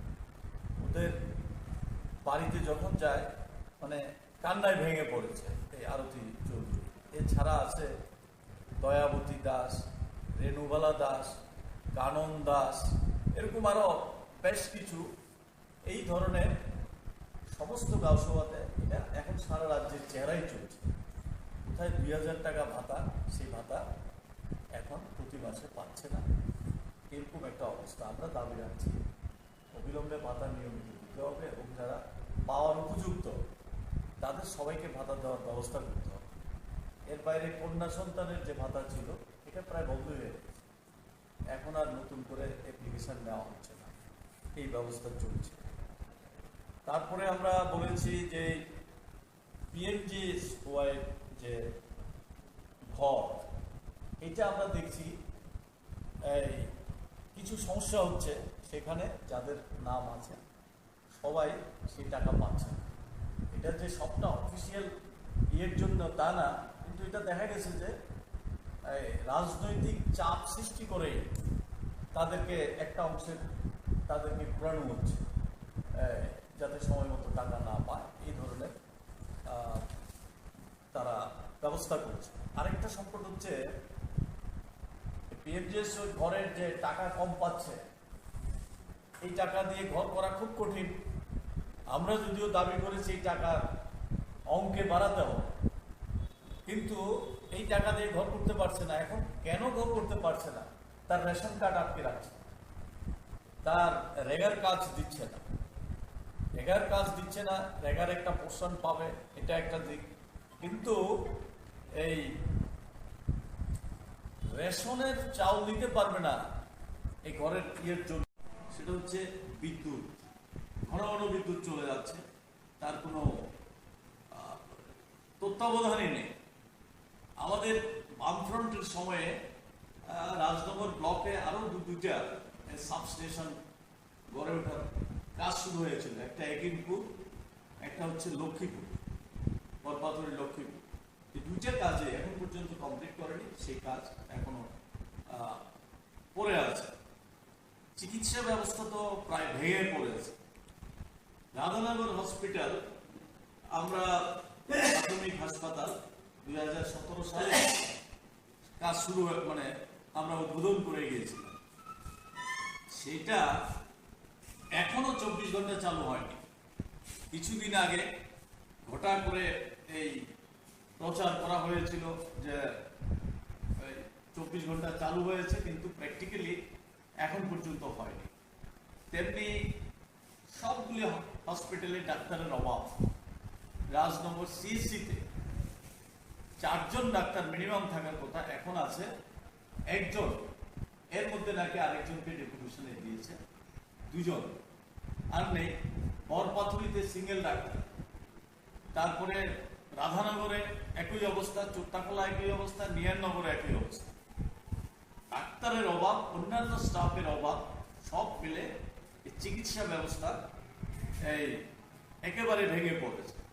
আমাদের যশপুরাতে একটা হাসপাতালের কাজ শুরু হয়েছিল বামফ্রন্টের সময়, সেই কাজটা বন্ধ করে দিয়েছে। আমরা বলেছি এই কাজটা আবার দ্রুত যাতে এই প্রাথমিক হাসপাতাল গড়ে তোলা হয়, সেই উদ্যোগ সরকারকে দিতে হবে। রাস্তাঘাট, মেইন রোড যেমন খারাপ হয়ে যাচ্ছে, তেমনি গ্রামীণ রাস্তাগুলি, কিছু আছে পিচ করা রাস্তা, কিছু আছে এইচলিং রাস্তা, একেবারে ভগ্নপ্রায়। অবিলম্বে যাতে এই রাস্তাগুলির সংস্কার করা হয়, সেই বিষয়গুলি আমরা উল্লেখ করেছি। পানি খুব খারাপ অবস্থার মধ্যে আছে, বিশেষ করে জলসেচ ভেঙে পড়েছে। এবার এমনিতেই সময় মতো বৃষ্টি না হওয়াতে কৃষকের অসুবিধা হয়েছে। আমরা দাবি করছি যে অবিলম্বে এই সমস্ত যে সোর্সগুলি ছিল জলসেচের, সেগুলিকে ঠিকঠাক করতে হবে। আমাদের সময়ে ওই রাজনগরে দোয়াগাছড়া, বরপাথুরিতে কাছারি ছড়াতে বড় বাঁধ দিয়ে জলসেচের প্রকল্প করা হয়েছিল, প্রায় কমপ্লিটের পথে ছিল। কিন্তু গত 5 বছর চলে গেছে, সেখান থেকে কৃষকের জমিতে জল দেওয়ার জন্য যে ব্যবস্থাটা নেওয়া, সেটা এখন পর্যন্ত নিচ্ছে না। এগুলি আমরা তাদের দপ্তরের মাধ্যমে নেওয়ার জন্য দাবি করছি। বামফ্রন্ট সরকার থাকার সময়েই রাজনগর ব্লক এলাকার মধ্যে বেশ কিছু প্রকল্প হাতে নেওয়া হয়েছে, এখনো সেগুলি কমপ্লিট করতে পারেনি। যেমন এর মধ্যে নিহাননগর হসপিটালে একটা হসপিটাল রোগীদের জন্য একটা বিল্ডিং তৈরি শুরু হয়েছিল, এখনো সেই বিল্ডিংটা তৈরি কমপ্লিট করে সেই কাজটা এখনো করতে পারে। তেমনি রাজনগরে আছে একটা ইনডোর স্টেডিয়াম, সেই সময়ে প্রায় শেষের পথে ছিল, এখনো সেই কাজটা কমপ্লিট করতে পারে। তো জলসেচের 2টা প্রকল্পের কথা বললাম, লোহাগাছড়া এবং কাছারিছড়া, এগুলিতে এই কাজগুলি কমপ্লিট করে সে কাজ করতে পারেনি। এরকম আরো বেশ কিছু কাজ বকেয়া পড়ে আছে, সেগুলি করার জন্য আমরা বলছি। আমরা দেখছি যে এই এলাকার মধ্যে একটা চরম সংকটের মধ্যে দিয়ে আছে। শ্রমিকরা, সাধারণ বেকার, যুবকরা আজকে কি দেখা যাচ্ছে, একদিকে দেখছি দুর্নীতি এই পুরা রাজ্যের মধ্যে যেমন, তেমনি এই যে উত্তর রাঙ্গামুড়া, ভবানীপুর, এই সমস্ত এলাকাতে, জয়চাঁদপুর, এই সমস্ত এলাকাতে দুর্নীতির নানান তথ্য আপনাদের সংবাদ মাধ্যমে বেরিয়ে আসছে। তেমনি এই যে নেশা কারবারিদের রমরমা সারাতে রাজ্যে শুরু হয়েছে, তেমনি আজকে এই সমস্ত এলাকাতে কোনো কাজ নাই, বিকল্প অর্থ রোজগারের ব্যবস্থা নাই, যুবকরা ঝুঁকছে এই সমস্ত নেশা কারবারির জন্য। এর মধ্যে ধরা পড়ছে, আপনারা নিশ্চয়ই লক্ষ্য করছেন, এটা দিনের পর দিন যেই জায়গাতে যাচ্ছে এই নেশার সঙ্গে যুক্ত। এটা সরকারও, তাদের এই শাসক পার্টিও চাইছে যে নেশার কারবারের সঙ্গে যদি মিশে থাকতে পারে, তাহলে আজকের যে সংকট, চাকরি কেন হচ্ছে না, নানান বিষয় সমস্যাগুলি, এগুলি নিয়ে তারা মাথা ঘামাবে না, সেই পথে ধাবিত করার জন্য এই চেষ্টা করছে, এই সর্বনাশ করার চেষ্টা করছে। এটাকে আমরা তীব্রভাবে বিরোধিতা করি। সামনের দিনে যাতে কাজকর্ম বৃদ্ধি করা হয়, বিশেষ করে এই ব্লক এলাকাতে, ব্লক এবং অন্যান্য দপ্তরে কাজকর্ম বৃদ্ধি করে উন্নয়নের দিকে নজর দেয়। একেবারে ব্যবস্থাটা ভেঙে পড়েছে, এটাকে যাতে চালু করা হয়, সেই জন্যই আজকে আমরা বিডিও সাহেবের কাছে ডেপুটেশনে মিলিত হয়েছি। সঙ্গে এই বিষয়গুলিকে নিয়ে ব্যবস্থা গ্রহণ করার আশ্বাস দিয়েছে। কিছু কিছু বিষয় যেগুলি ব্লক থেকে করা যায়, যেমন এই রেগার কাজ দিচ্ছে না, এই কাজ যাতে দেওয়া হয়, ডিমান্ড করলে তারা যাতে কাজ পায় সেই ব্যবস্থা করবেন বলে প্রতিশ্রুতি দিয়েছেন।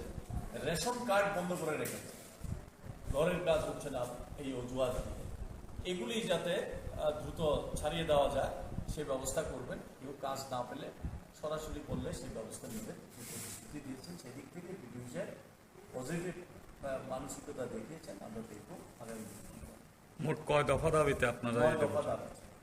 কতজনের প্রতিনিধি ছিলেন আপনারা? আমরা 5 জনের প্রতিনিধি দিয়েছি। আচ্ছা, সমষ্টি উন্নয়ন আধিকারিকের কাছে দিচ্ছেন নাকি? মশলার দায়িত্বে হাম্বাই গ্রুপ, গুণমানে সেরা, রান্নার ভরসা। হাম্বাই গুরু মশলা সম্পূর্ণ প্রাকৃতিক, অপার গুণ ও উপকারিতায় পরিপূর্ণ। হাম্বাই গুরু মশলা। যদি কেমিক্যাল ফ্রি, কালার ফ্রি, প্রকৃত স্বাদের মশলা খেতে চান তবে আপনার রান্নাঘরে চাই হাম্বাই গুরু মশলা।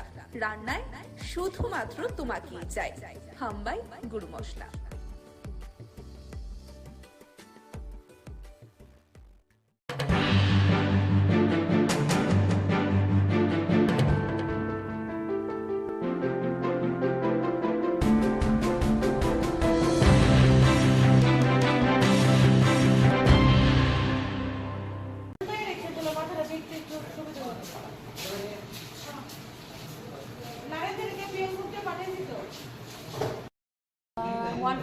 এদিকে ফায়ার সার্ভিস একজনকে আনলো স্ট্রেচার করে, তো আমি দেখতে গেলাম।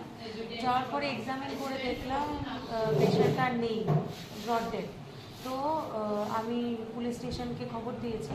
এটা নাকি বিশাল বিওসির আশেপাশে বডিটা ছিল, পাবলিকে খবর দিয়েছে।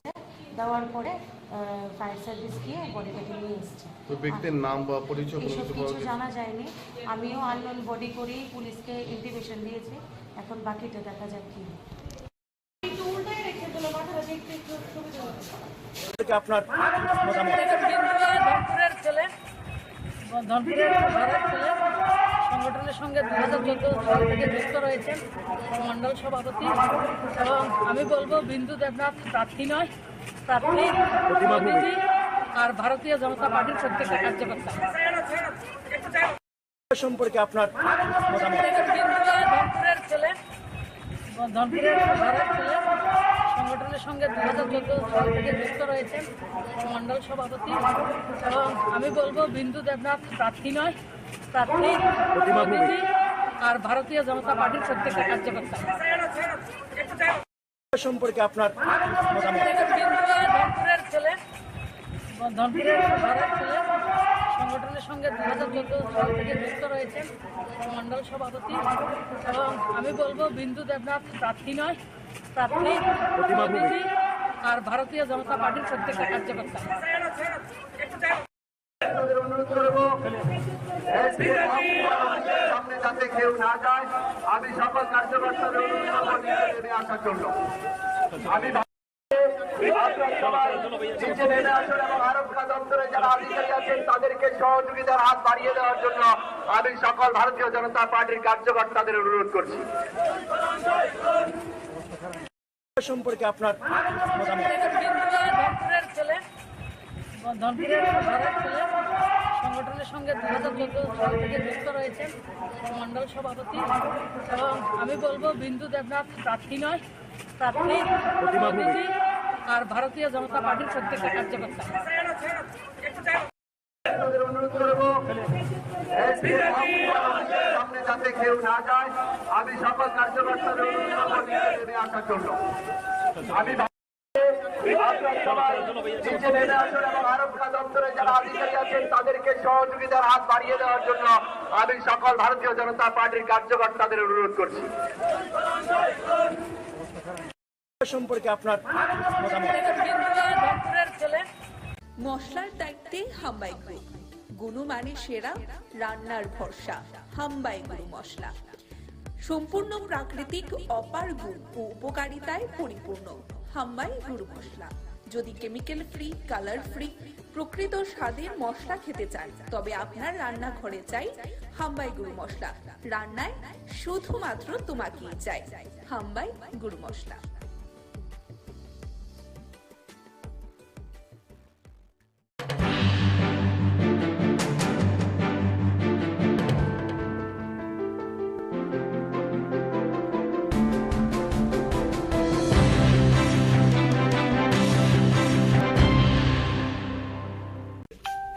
বাম বিরোধী এক অবিসংবাদিত নেতা এখনো আছেন, আগামী দিনেও থাকবেন। আমরাও বামেদের বিরুদ্ধে লড়াই করে ত্রিপুরা রাজ্যে বিজেপিকে প্রতিষ্ঠা করেছি। তো স্বাভাবিকভাবেই একজন বাম বিরোধী নেতা আরেকজন বাম বিরোধী নেতার বাড়িতে আসা, এটার অর্থ অন্যরকম ভাবে করবেন না। আমরা এসেছি সোনামুড়াতে, তো ভাবলাম এখানে এসে বিল্লাল দা কেমন আছেন, অনেকদিন ধরে যোগাযোগ নেই, কথাবার্তা নেই, তো এসে একটু কথা বলে যাই, যাতে করে আগামী দিনে আমরা মানে জনগণের যে আশীর্বাদ, সেই জনগণের আশীর্বাদ প্রত্যেকের বাড়িতে আমরা যেতে পারি। সেটা বিল্লাল দা বলতে পারবেন। এমনিতে দাদা যেটা বলবো যে কংগ্রেসেরই একটা অংশ বিশেষ করে বামেদের সঙ্গে সাপোর্ট করাতে কংগ্রেস এই উপনির্বাচনে মানে খুশি নয়। বিশেষ করে আমরা প্রাক্তন যিনি সভাপতি ছিলেন কংগ্রেসের বীরজিৎ সিনহা, তিনিও বলেছেন প্রচারে যাবেন কি যাবেন না এখনো কোনো ঠিক হয়নি। তো অনেকেই যদি অনুসারী বলি, বিল্লাল মিয়া বীরজিৎ সিনহার অনুসারী আমরা এতদিন জানি, তো সেই ক্ষেত্রে কি কোনো এখানে একটা কথা পরিষ্কার, কংগ্রেস যে বর্তমানে দেউলিয়া হয়ে গেছে সেটা পরিষ্কার হয়ে গেছে এবারকার বক্সনগর এবং ধনপুরের উপনির্বাচনে। এর আগেও তাদের দেউলিয়াপনার পরিচয় দিয়েছে বিগত বিধানসভা নির্বাচনে, যে 13টি আসনে সিপিআইএম এর কাছে আত্মসমর্পণ করেছে, 3টি আসনে জয়ী হয়েছে। তো স্বাভাবিকভাবেই এটা বলার পর নতুন করে কিছু নেই কংগ্রেস সম্পর্কে। আর বিরজিৎ বাবু সম্পর্কে যেটা বলেছেন, বিরজিৎ বাবু দীর্ঘদিনের বাম বিরোধী যোদ্ধা ছিলেন। আমরা যতটুকু জানি বিরজিৎ বাবুর মনের ইচ্ছার বিরুদ্ধে গত নির্বাচনে সেখানে যে কোনো একটা অংশ জোট করেছে সিপিআইএম এর সঙ্গে। ধনপুরে মতা আপনাদেরকে সমর্থন করবেন কিনা? মথা সমর্থন করবে কিনা এটা মথা পরবর্তী সময় জানাবেন। আজকেও সংবাদপত্রে আপনারা দেখেছেন তাদের স্ট্যান্ড কি হবে। কেউ সমর্থন করুক না করুক, আমরা এই যুদ্ধে আমরা অবতীর্ণ হয়েছি। আমরা এই বক্সনগর এবং ধনপুর উপনির্বাচনে বিগত মার্জিন থেকে আমরা বিপুল ভোটের ব্যবধানে জয়ী হব। এই সোনামুড়া মহকুমাতে আপনার ধনপুর কি ছিল, একসময় বামেদের দুর্ভেদ্য ঘাঁটি, সমর চৌধুরীর সাজানো বাগান। এই সমর চৌধুরীর সাজানো বাগান থেকে প্রাক্তন মুখ্যমন্ত্রী মানিক সরকার জয়ী হতেন। বক্সনগর দীর্ঘদিন ধরে বামেদের দখলে ছিল, মাঝখানে বিল্লাল বাবু মন্ত্রী ছিলেন, বিধায়ক ছিলেন। কিন্তু দেখুন এই যে মিথ ধনপুরে সিপিএম এর দুর্ভেদ্য ঘাঁটি, সেটাকে ভেঙে দিয়েছে গত নির্বাচনে বিজেপির প্রার্থী প্রতিমা ভৌমিক কেন্দ্রীয় মন্ত্রী। তো স্বাভাবিকভাবেই এটাও ভাবার কোনো কারণ নেই যে বক্সনগরে সিপিআইএম জয়ী হয়েছে, বক্সনগরে কোনোদিন বাম বিরোধী প্রার্থী জয়ী হতে পারবে না, এটা ভাবার কোনো কারণ নেই। এবারে এই উপনির্বাচনে সেই মিথটাও আমরা ভাঙব। ধনপুর এবং বক্সনগরে বিপুল ভোটের ব্যবধানে আমরা প্রার্থীরা জয়ী হবে এবং আমাদের আসন সংখ্যা বৃদ্ধি পাবে এবং কংগ্রেস এবং সিপিআইএম যে অপাঙ্ক্তেয় এ রাজ্যে, সেই জিনিসটা আবার তাহলে গ্রাস লেভেলে যারা কংগ্রেস করছে সেই তারা কি মানে আপনাদের সমর্থন করবে, মানে দেবে মনে করছে? প্রকৃত কংগ্রেসী যারা সিপিআইএম এর বিরুদ্ধে লড়াইটা করেছে তারা কখনো সিপিআইএম কে মেনে নেবে না। আপনাদের মধ্যে আমরা বিগত দিনে আবেদন জানিয়েছি, আবারও আবেদন জানাচ্ছি, যারা প্রকৃত বাম বিরোধী অঞ্চলে বাম বিরোধী এক অবিসংবাদিত নেতা এখনো আছেন, আপনাদের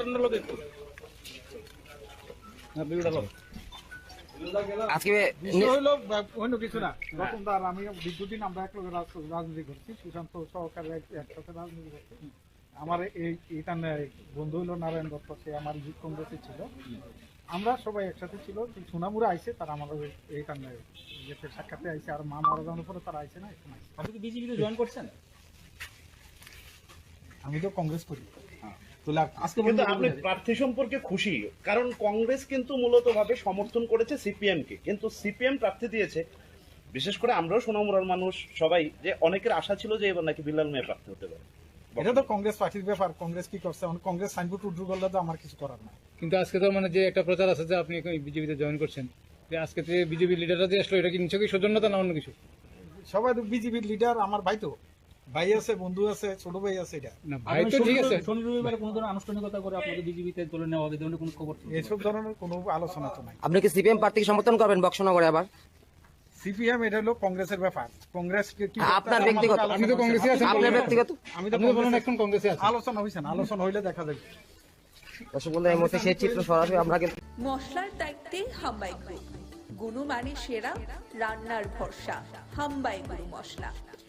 সম্পূর্ণ প্রাকৃতিক, অপার গুণ ও উপকারিতায় পরিপূর্ণ হাম্বাই গুরু মশলা। যদি কেমিক্যাল ফ্রি, কালার ফ্রি, প্রকৃত স্বাদের মশলা খেতে চান, তবে আপনার রান্নাঘরে চাই হাম্বাই গুরু মশলা। রান্নায় শুধুমাত্র তোমাকেই চাই হাম্বাই গুরু মশলা।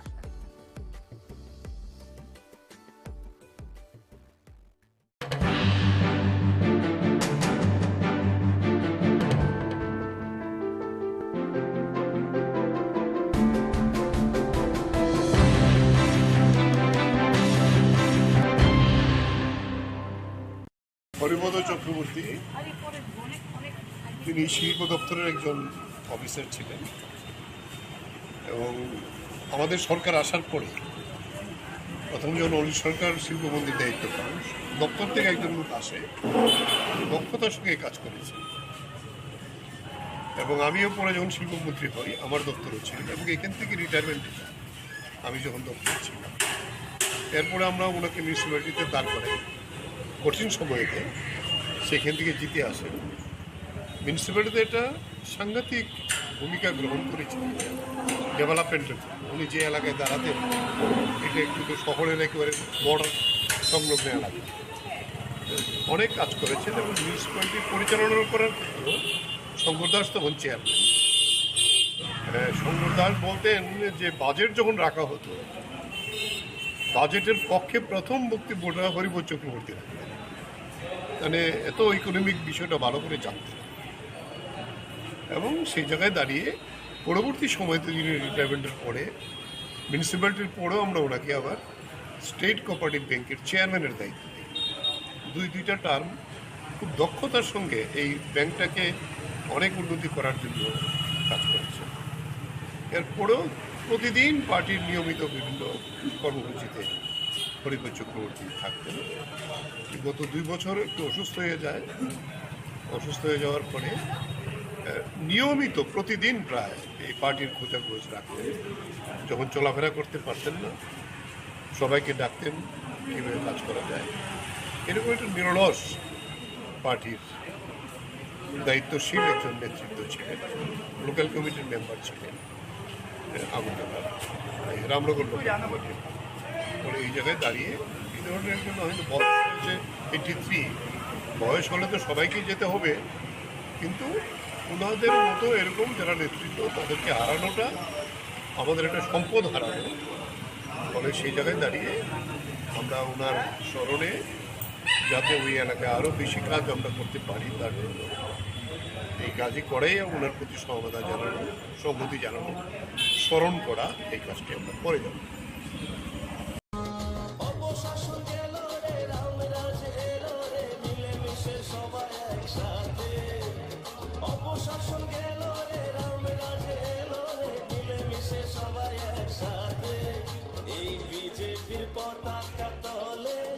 চলো আসি সবাই এই বিজেপির পতাকা তলে চলো আসি সবাই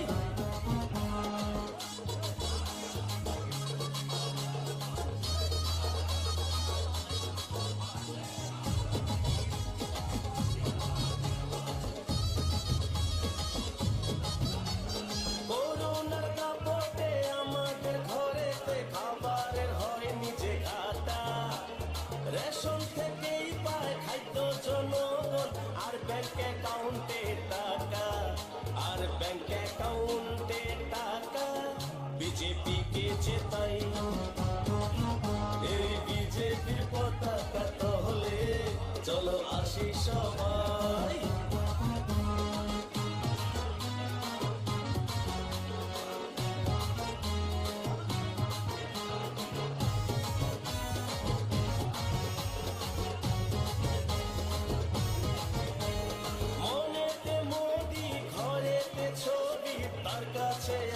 সবার ভাবতে নাহি পারি অন্য কোন দল বিজেপি ছাড়া ভাই আমরা অন্য কোন দল চাই না শুধু বিজেপি চাই এই বিজেপির পতাকা তলে চলো আসি সবাই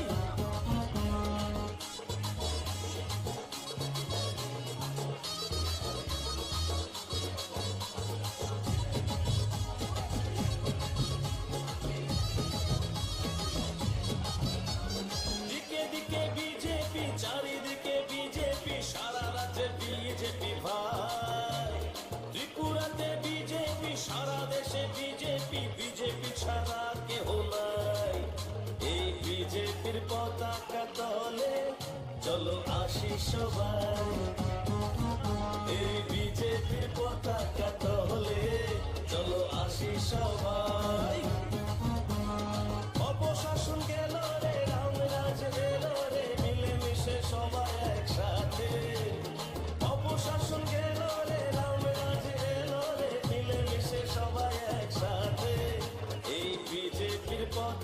তলে চলো আসি সবাই এই বিজেপির পতাকা তলে চলো আসি সবাই এই বিজেপির পতাকা তলে চলো আসি সবাই এই বিজেপির উন্নতির জোয়ারে চলো আসি সবাই অপশাসন গেল রে রামরাজ এলো রে মিলেমিশে সবাই একসাথে অপশাসন গেল রে রামরাজ এলো রে মিলেমিশে সবাই একসাথে এই বিজেপির পতাকা তলে চলো আসি সবাই এই বিজেপির পতাকা তলে চলো আসি সবাই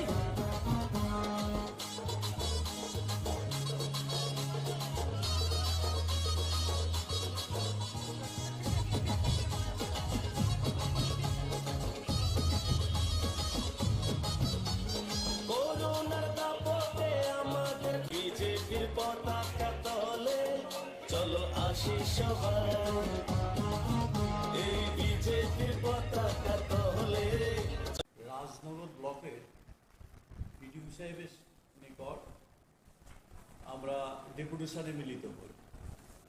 সামগ্রিকভাবে রাজনগর ব্লক এলাকা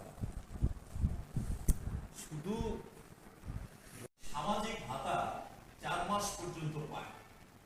যেমন আমরা এই আমাদেরকে দেখলে এখন বলছে যে আমরা ভাতা পাচ্ছি না।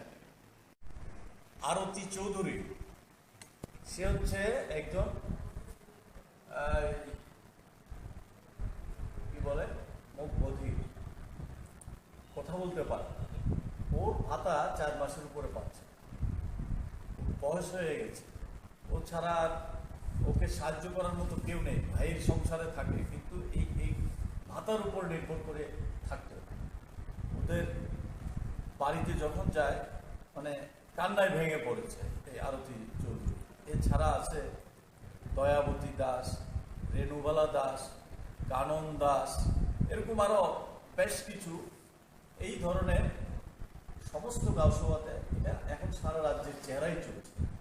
কোথায় 2000 টাকা ভাতা, সেই ভাতা এখন প্রতি মাসে পাচ্ছে না, এরকম একটা অবস্থা। আমরা দাবি রাখছি অবিলম্বে ভাতা নিয়মিত দিতে হবে এবং যারা পাওয়ার উপযুক্ত তাদের সবাইকে ভাতা দেওয়ার ব্যবস্থা করতে হবে। এর বাইরে কন্যা সন্তানের যে ভাতা ছিল এটা প্রায় বন্ধ হয়ে গেছে, এখন আর নতুন করে অ্যাপ্লিকেশন নেওয়া হচ্ছে না, এই ব্যবস্থা চলছে। তারপরে আমরা বলেছি যে পিএমজিএসওয়াই যে ঘর, এটা আমরা দেখছি এই কিছু সমস্যা হচ্ছে, সেখানে যাদের নাম আছে সবাই সেই টাকা পাচ্ছে। এটা যে সবটা অফিসিয়াল ইয়ের জন্য তা না, কিন্তু এটা দেখা গেছে যে রাজনৈতিক চাপ সৃষ্টি করে তাদেরকে একটা অংশের তাদেরকে ঘোরানো হচ্ছে যাতে সময় মতো টাকা না পায়, এই ধরনের তারা ব্যবস্থা করছে। আরেকটা সংকট হচ্ছে পিএমজিএস ওই ঘরের যে টাকা কম পাচ্ছে, এই টাকা দিয়ে ঘর করা খুব কঠিন। আমরা যদিও দাবি করেছি এই টাকা অঙ্কে বাড়াতে হবে, কিন্তু এই টাকা দিয়ে ঘর করতে পারছে না। এখন কেন ঘর করতে পারছে না? তার রেশন কার্ড আটকে রাখছে, তার রেগার কাজ দিচ্ছে না, রেগার কাজ দিচ্ছে না, রেগার একটা পোর্শন পাবে, এটা একটা দিক। কিন্তু এই রেশনের চাউল দিতে পারবে না এই ঘরের ইয়ের জন্য, সেটা হচ্ছে বিদ্যুৎ। ঘন ঘন বিদ্যুৎ চলে যাচ্ছে, তার কোনো তত্ত্বাবধানই নেই। আমাদের বামফ্রন্টের সময়ে রাজনগর ব্লকে আরো দুইটা সাবস্টেশন গড়ে ওঠার কাজ শুরু হয়েছিল, একটা একিনপুর, একটা হচ্ছে লক্ষ্মীপুর, বরপাথরের লক্ষ্মীপুর। এই দুইটা কাজে এখন পর্যন্ত কমপ্লিট করেনি, সেই কাজ এখনো পড়ে আছে। চিকিৎসা ব্যবস্থা তো প্রায় ভেঙে পড়েছে। রাধানগর হসপিটাল, আমরা প্রাথমিক হাসপাতাল 2017 সালে কাজ শুরু মানে আমরা উদ্বোধন করে গিয়েছিলাম, সেটা এখনো 24 ঘন্টা চালু হয়নি। কিছুদিন আগে ঘটা করে এই প্রচার করা হয়েছিল যে 24 ঘন্টা চালু হয়েছে, কিন্তু প্র্যাকটিক্যালি এখন পর্যন্ত হয়নি। তেমনি সবগুলি হসপিটালে ডাক্তারের অভাব। রাজনগর সিএসসিতে 4 জন ডাক্তার মিনিমাম থাকার কথা, এখন আছে 1 জন। এর মধ্যে নাকি আরেকজনকে ডেপুটেশনে দিয়েছে 2 জন, আর নেই। বরপাথুরিতে সিঙ্গেল ডাক্তার, তারপরে রাধানগরে একই অবস্থা, চোত্তাকলা একই অবস্থা, নিয়ারনগরে একই অবস্থা। ডাক্তারের অভাব, অন্যান্য স্টাফের অভাব, সব মিলে চিকিৎসা ব্যবস্থা এই একেবারে ভেঙে পড়েছে। আমাদের যশপুরাতে একটা হাসপাতালের কাজ শুরু হয়েছিল বামফ্রন্টের সময়, সেই কাজটা বন্ধ করে দিয়েছে। আমরা বলেছি এই কাজটা আবার দ্রুত যাতে এই প্রাথমিক হাসপাতাল গড়ে তোলা হয়, সেই উদ্যোগ সরকারকে নিতে হবে। রাস্তাঘাট, মেইন রোড যেমন খারাপ হয়ে যাচ্ছে, তেমনি গ্রামীণ রাস্তাগুলি, কিছু আছে পিচ করা রাস্তা, কিছু আছে এইচলিং রাস্তা, একেবারে ভগ্নপ্রায়। অবিলম্বে যাতে এই রাস্তাগুলির সংস্কার করা হয়, সেই বিষয়গুলি আমরা উল্লেখ করেছি। পানি খুব খারাপ অবস্থার মধ্যে আছে, বিশেষ করে জলসেচ ভেঙে পড়েছে। এবার এমনিতেই সময় মতো বৃষ্টি না হওয়াতে কৃষকের অসুবিধা হয়েছে। আমরা দাবি করছি যে অবিলম্বে এই সমস্ত যে সোর্সগুলি ছিল জলসেচের, সেগুলিকে ঠিকঠাক করতে হবে। আমাদের সময়ে ওই রাজনগরে দোয়াগাছড়া, বরপাথুরিতে কাছারি ছড়াতে বড় বাঁধ দিয়ে জলসেচের প্রকল্প করা হয়েছিল, প্রায় কমপ্লিটের পথে ছিল। কিন্তু গত 5 বছর চলে গেছে, সেখান থেকে কৃষকের জমিতে জল দেওয়ার জন্য যে ব্যবস্থাটা নেওয়া, সেটা এখন পর্যন্ত নিচ্ছে না। এগুলি আমরা তাদের দপ্তরের মাধ্যমে নেওয়ার জন্য দাবি করছি। বামফ্রন্ট সরকার থাকার সময়ে রাজনগর ব্লক এলাকার মধ্যে বেশ কিছু প্রকল্প হাতে নেওয়া হয়েছে, এখনো সেগুলি কমপ্লিট করতে পারেনি। যেমন এর মধ্যে নিহাননগর হসপিটালে একটা হসপিটাল রোগীদের জন্য একটা বিল্ডিং তৈরি শুরু হয়েছিল, এখনো সেই বিল্ডিংটা তৈরি কমপ্লিট করে সেই কাজটা এখনো করতে পারে। তেমনি রাজনগরে আছে একটা ইনডোর স্টেডিয়াম, সেই সময়ে প্রায় শেষের পথে ছিল, এখনো সেই কাজটা কমপ্লিট করতে পারে। তো জলসেচের 2টা প্রকল্পের কথা বললাম, দোয়াগাছড়া এবং কাছারিছড়া, এগুলিতে এই কাজগুলি কমপ্লিট করে সে কাজ করতে পারেনি। এরকম আরও বেশ কিছু কাজ বকেয়া পড়ে আছে, সেগুলি করার জন্য আমরা বলছি। আমরা দেখছি যে এই এলাকার মধ্যে একটা চরম সংকটের মধ্যে দিয়ে আছে শ্রমিকরা, সাধারণ বেকার যুবকরা। আজকে কি দেখা যাচ্ছে, একদিকে দেখছি দুর্নীতি এই পুরা রাজ্যের মধ্যে যেমন, তেমনি এই যে উত্তর রাঙ্গামুড়া, ভবানীপুর, এই সমস্ত এলাকাতে, জয়চাঁদপুর, এই সমস্ত এলাকাতে দুর্নীতির নানান তথ্য আপনাদের সংবাদ মাধ্যমে বেরিয়ে আসছে। তেমনি এই যে নেশা কারবারিদের রমরমা সারাতে পুরো রাজ্যে শুরু হয়েছে, তেমনি আজকে এই সমস্ত এলাকাতে কোনো কাজ নাই, বিকল্প অর্থ রোজগারের ব্যবস্থা নাই, যুবকরা ঝুঁকছে এই সমস্ত নেশা কারবারির জন্য। এর মধ্যে ধরা পড়ছে, আপনারা নিশ্চয়ই লক্ষ্য করছেন, এটা দিনের পর দিন যেই জায়গাতে যাচ্ছে এই নেশার সঙ্গে যুক্ত। এটা সরকারও, তাদের এই শাসক পার্টিও চাইছে যে নেশার কারবারের সঙ্গে যদি মিশে থাকতে পারে, তাহলে আজকের যে সংকট, চাকরি কেন হচ্ছে না, নানান বিষয় সমস্যাগুলি, এগুলি নিয়ে তারা মাথা ঘামাবে না, সেই পথে ধাবিত করার জন্য এই চেষ্টা করছে, এই সর্বনাশ করার চেষ্টা করছে। এটাকে আমরা তীব্রভাবে বিরোধিতা করি। সামনের দিনে যাতে কাজকর্ম বৃদ্ধি করা হয়, বিশেষ করে এই ব্লক এলাকাতে, ব্লক এবং অন্যান্য দপ্তরে কাজকর্ম বৃদ্ধি করে উন্নয়নের দিকে নজর দেয়। একেবারে ব্যবস্থাটা ভেঙে পড়েছে, এটাকে যাতে চালু করা হয়, সেই জন্যই আজকে আমরা বিডিও সাহেবের কাছে ডেপুটেশনে নিতে হয়েছে। সঙ্গে এই বিষয়গুলিকে নিয়ে ব্যবস্থা গ্রহণ করার আশ্বাস দিয়েছে। কিছু কিছু বিষয় যেগুলি ব্লক থেকে করা যায়, যেমন এই রেগার কাজ দিচ্ছে না, এই কাজ যাতে দেওয়া হয়, ডিমান্ড করলে তারা যাতে কাজ পায় সেই ব্যবস্থা করবেন বলে প্রতিশ্রুতি দিয়েছেন।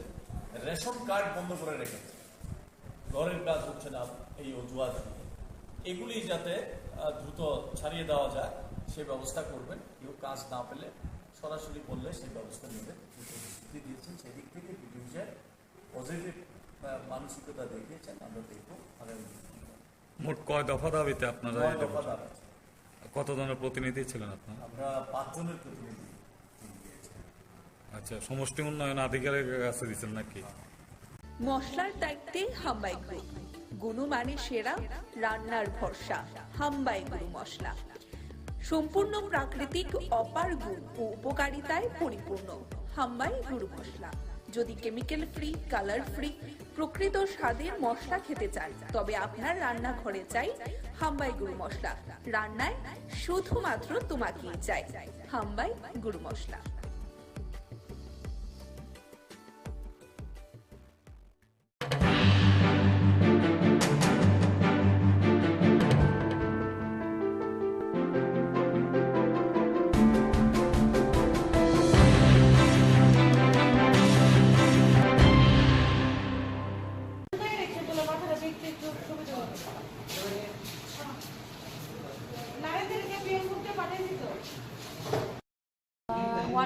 এদিকে ফায়ার সার্ভিস একজনকে আনলো স্ট্রেচার করে, তো আমি দেখতে গেলাম।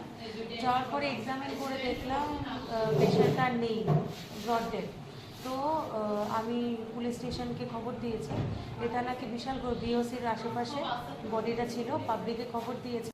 দেওয়ার পরে ফায়ার সার্ভিস গিয়ে বডিটাকে নিয়ে এসছে। তো ব্যক্তির নাম বা পরিচয় এসব কিছু জানা যায়নি। আমিও আননোন বডি করেই পুলিশকে ইন্টিমেশন দিয়েছি। এখন বাকিটা দেখা যাক কি। আপনার ধনপুরের ছেলে, ধনপুরের ঘরের ছেলে, সংগঠনের সঙ্গে 2014 সাল থেকে যুক্ত রয়েছেন, মন্ডল সভাপতি। এবং আমি বলবো বিন্দু দেবনাথ প্রার্থী নয়, প্রার্থী প্রতিনিধি আর ভারতীয় জনতা পার্টির প্রত্যেকটা কার্যকর্তা। সম্পর্কে আপনার ধনপুরের ছেলে, ধনপুরের ঘরের ছেলে, সংগঠনের সঙ্গে 2014 সাল থেকে যুক্ত রয়েছেন, মন্ডল সভাপতি। এবং আমি বলবো বিন্দু দেবনাথ প্রার্থী নয়, প্রার্থী প্রতিনিধি আর ভারতীয় জনতা পার্টির প্রত্যেকটা কার্যকর্তা। সম্পর্কে আপনার ধনপুরের ছেলে, ধনপুরের ঘরের ছেলে, সংগঠনের সঙ্গে 2014 সাল থেকে যুক্ত রয়েছেন, মন্ডল সভাপতি। এবং আমি বলবো বিন্দু দেবনাথ প্রার্থী নয়, প্রার্থী প্রতিনিধি আর ভারতীয় জনতা পার্টির প্রত্যেকটা কার্যকর্তা। অনুরোধ করবো সামনে যাতে কেউ না যায়, আমি সকল কার্যকর্তাদের অনুরোধ করবো নেমে আসার জন্য। আমি এবং আরক্ষা দপ্তরে যারা আধিকারিক আছেন তাদেরকে সহযোগিতার হাত বাড়িয়ে দেওয়ার জন্য আমি সকল ভারতীয় জনতা পার্টির কার্যকর্তাদের অনুরোধ করছি। সম্পর্কে আপনার ধনপুরের ছেলে, ধনপুরের ঘরের ছেলে, সংগঠনের সঙ্গে 2014 সাল থেকে যুক্ত রয়েছেন, মন্ডল সভাপতি। এবং আমি বলবো বিন্দু দেবনাথ প্রার্থী নয়, প্রার্থী প্রতিনিধি আর ভারতীয় জনতা পার্টির প্রত্যেকটা কার্যকর্তা। অনুরোধ করবো সামনে যাতে কেউ না যায়, আমি সকল কার্যকর্তাদের অনুরোধ করবো নেমে আসার জন্য। আমি এবং আরক্ষা দপ্তরে যারা আধিকারিক আছেন তাদেরকে সহযোগিতার হাত বাড়িয়ে দেওয়ার জন্য আমি সকল ভারতীয় জনতা পার্টির কার্যকর্তাদের অনুরোধ করছি। সম্পর্কে আপনার ধনপুরের ছেলে, মশলার দায়িত্বে হাম্বাই গ্রুপ, গুণমানে সেরা, রান্নার ভরসা। হাম্বাই গুরু মশলা সম্পূর্ণ প্রাকৃতিক, অপার গুণ ও উপকারিতায় পরিপূর্ণ। হাম্বাই গুরু মশলা। যদি কেমিক্যাল ফ্রি, কালার ফ্রি, প্রকৃত স্বাদের মশলা খেতে চান তবে আপনার রান্নাঘরে চাই হাম্বাই গুরু মশলা। রান্নায় শুধুমাত্র তোমাকেই চাই হাম্বাই গুরু মশলা।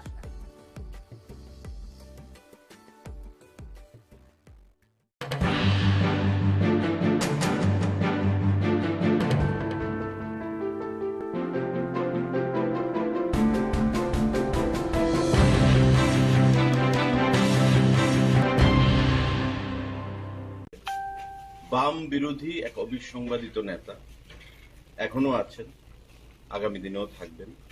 আমরাও বামেদের বিরুদ্ধে লড়াই করে ত্রিপুরা রাজ্যে বিজেপিকে প্রতিষ্ঠা করেছি। তো স্বাভাবিকভাবেই একজন বাম বিরোধী নেতা আরেকজন বাম বিরোধী নেতার বাড়িতে আসা, এটার অর্থ অন্যরকম ভাবে করবেন না।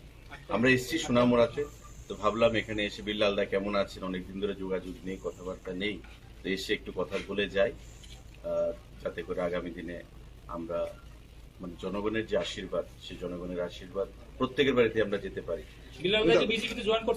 সেটা বিল্লালদা বলতে পারবেন।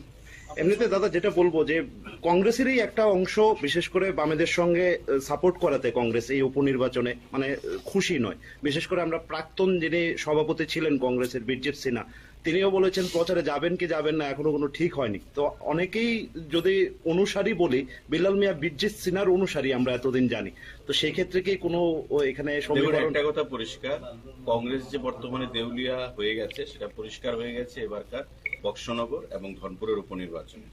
এর আগেও তাদের দেউলিয়াপনার পরিচয় দিয়েছে বিগত বিধানসভা নির্বাচনে, যে 13টি আসনে সিপিআইএম এর কাছে আত্মসমর্পণ করেছে, 3টি আসনে জয়ী হয়েছে। তো স্বাভাবিকভাবেই এটা বলার পর নতুন করে কিছু নেই কংগ্রেস সম্পর্কে। আর বিরজিৎ বাবু সম্পর্কে যেটা বলেছেন, বিরজিৎ বাবু দীর্ঘদিনের বাম বিরোধী যোদ্ধা ছিলেন।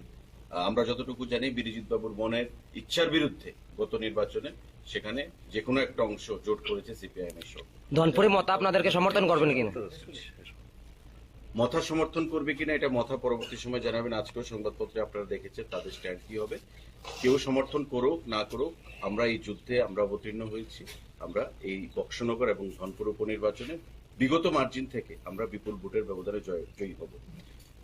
এই সোনামুড়া মহকুমাতে আপনার ধনপুর কি ছিল, একসময় বামেদের দুর্ভেদ্য ঘাঁটি, সমর চৌধুরীর সাজানো বাগান। এই সমর চৌধুরীর সাজানো বাগান থেকে প্রাক্তন মুখ্যমন্ত্রী মানিক সরকার জয়ী হতেন। বক্সনগর দীর্ঘদিন ধরে বামেদের দখলে ছিল, মাঝখানে বিল্লাল বাবু মন্ত্রী ছিলেন, বিধায়ক ছিলেন। কিন্তু দেখুন এই যে মিথ ধনপুরে সিপিএম এর দুর্ভেদ্য ঘাঁটি, সেটাকে ভেঙে দিয়েছে গত নির্বাচনে বিজেপির প্রার্থী প্রতিমা ভৌমিক কেন্দ্রীয় মন্ত্রী। তো স্বাভাবিকভাবেই এটাও ভাবার কোনো কারণ নেই যে বক্সনগরে সিপিআইএম জয়ী হয়েছে, বক্সনগরে কোনোদিন বাম বিরোধী প্রার্থী জয়ী হতে পারবে না, এটা ভাবার কোনো কারণ নেই। এবারে এই উপনির্বাচনে সেই মিথটাও আমরা ভাঙব। ধনপুর এবং বক্সনগরে বিপুল ভোটের ব্যবধানে আমরা প্রার্থীরা জয়ী হবে এবং আমাদের আসন সংখ্যা বৃদ্ধি পাবে এবং কংগ্রেস এবং সিপিআইএম যে অপাঙ্ক্তেয় এ রাজ্যে, সেই জিনিসটা আবার তাহলে গ্রাস লেভেলে যারা কংগ্রেস করছে সেই তারা কি মানে আপনাদের সমর্থন করবে, মানে দেবে মনে করছে? প্রকৃত কংগ্রেসী যারা সিপিআইএম এর বিরুদ্ধে লড়াইটা করেছে তারা কখনো সিপিএম কে মেনে নেবে না।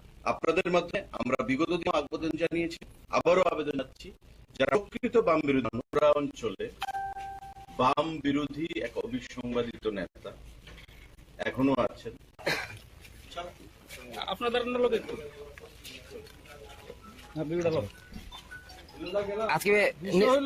অন্য কিছু না, রতনদার আমি দীর্ঘদিন আমরা একলগে রাজনীতি করছি, সুশান্ত সহকারে একসাথে রাজনীতি করছি। আমার এইটা বন্ধু হইলো নারায়ণ দত্ত, সে আমার যুব কংগ্রেসে ছিল, আমরা সবাই একসাথে ছিল। সোনামুড়া আইসে তারা আমাদের এইটা সাক্ষাতে আইসে, আর মা মারা যাওয়ার পরে তারা আইসে না। আপনি কি বিজেপিতে জয়েন করছেন? আমি তো কংগ্রেস করি। কিন্তু আপনি প্রার্থী সম্পর্কে খুশি, কারণ কংগ্রেস কিন্তু মূলত ভাবে সমর্থন করেছে সিপিএম কে, কিন্তু সিপিএম প্রার্থী দিয়েছে। বিশেষ করে আমরাও সোনামুড়ার মানুষ সবাই, যে অনেকের আশা ছিল যে এবার নাকি বিল্লাল মিয়া প্রার্থী হতে পারে। এটা তো কংগ্রেস পার্টির ব্যাপার, কংগ্রেস কি করছে, কংগ্রেস সাইনবোর্ড উড্রু করলে তো আমার কিছু করার নাই। কিন্তু আজকে তো মানে যে একটা প্রচার আছে যে আপনি বিজেপিতে জয়েন করছেন, যে আজকে যে বিজেপি লিডাররা যে আসলো, এটা কি নিশ্চয়ই সৌজন্যতা না অন্য কিছু? সবাই তো বিজেপির লিডার, আমার ভাই তো, ভাই আছে, বন্ধু আছে, ছোট ভাই আছে। এটা না ভাই তো ঠিক আছে, শনি রবিবারে কোনো ধরনের আনুষ্ঠানিকতা করে আপনাদের বিজেপিতে তুলে নেওয়া হবে, ধরনের কোনো খবর? এসব ধরনের কোনো আলোচনা তো নাই। আপনি কি সিপিএম প্রার্থীকে সমর্থন করবেন বক্সনগরে আবার? সিপিএম এটা হলো কংগ্রেসের ব্যাপার, কংগ্রেস আপনার ব্যক্তিগত, আপনি তো কংগ্রেসে আছেন, আপনার ব্যক্তিগত, আমি তো বলুন এখন কংগ্রেসে আছি। আলোচনা হইছে না, আলোচনা হইলে দেখা যাবে। দর্শক বন্ধু, এই মুহূর্তে সেই চিত্র সরাসরি আমরা কিন্তু মশলার দায়িত্বে হাম্বাই গ্রুপ, গুণমানে সেরা, রান্নার ভরসা, হাম্বাই গুরু মশলা। সম্পূর্ণ প্রাকৃতিক অপার গুণ ও উপকারিতায় পরিপূর্ণ হাম্বাই গুরু মশলা। যদি কেমিক্যাল ফ্রি, কালার ফ্রি, প্রকৃত স্বাদের মশলা খেতে চান, তবে আপনার রান্নাঘরে চাই হাম্বাই গুরু মশলা। রান্নায় শুধুমাত্র তোমাকেই চাই হাম্বাই গুরু মশলা।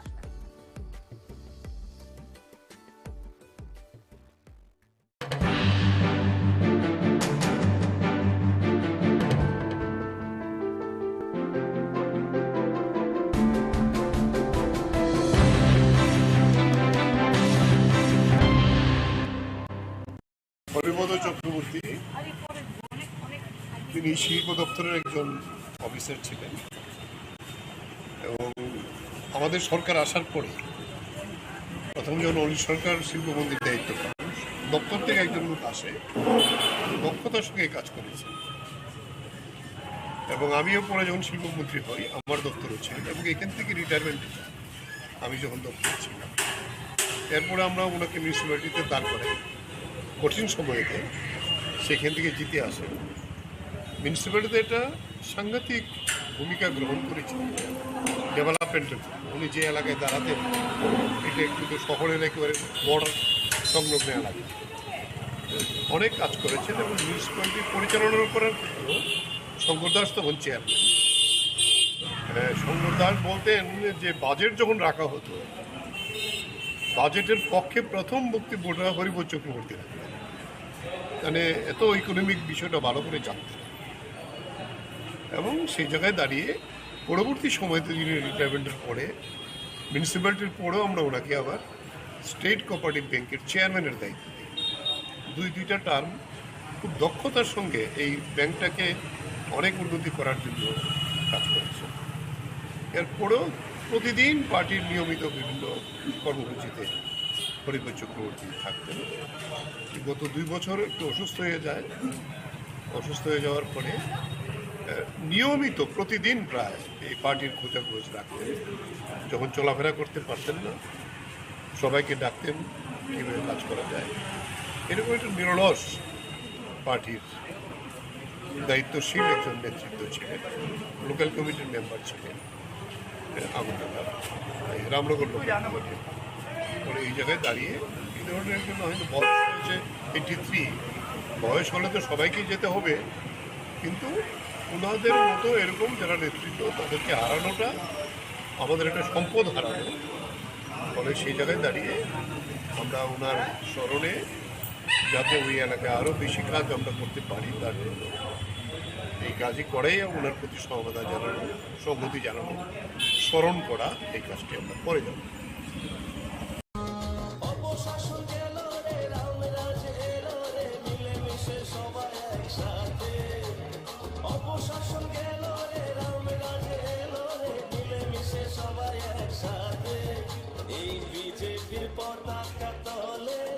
চলো আসি সবাই, এই বিজেপির পতাকা তলে চলো আসি সবাই।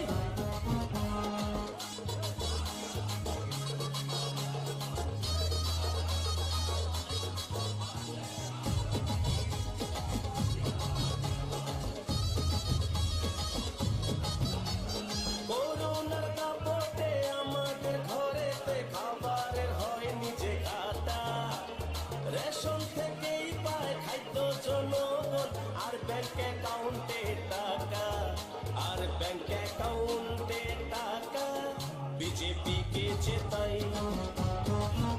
এই বিজেপির পতাকা তলে চলো আসি সবাই।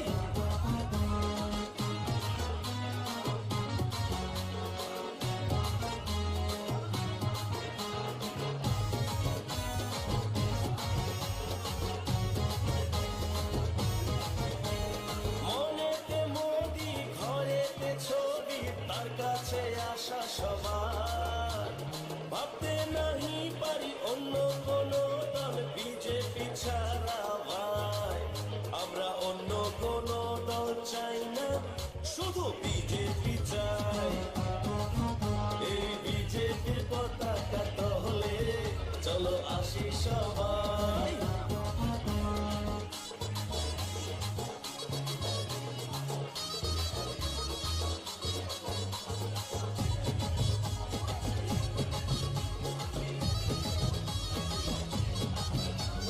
দিকে দিকে বিজেপি, চারিদিকে বিজেপি, সারা রাজ্যে বিজেপি ভাই। ত্রিপুরাতে বিজেপি, সারা দেশে বিজেপি, বিজেপি ছাড়া কেহ নাই।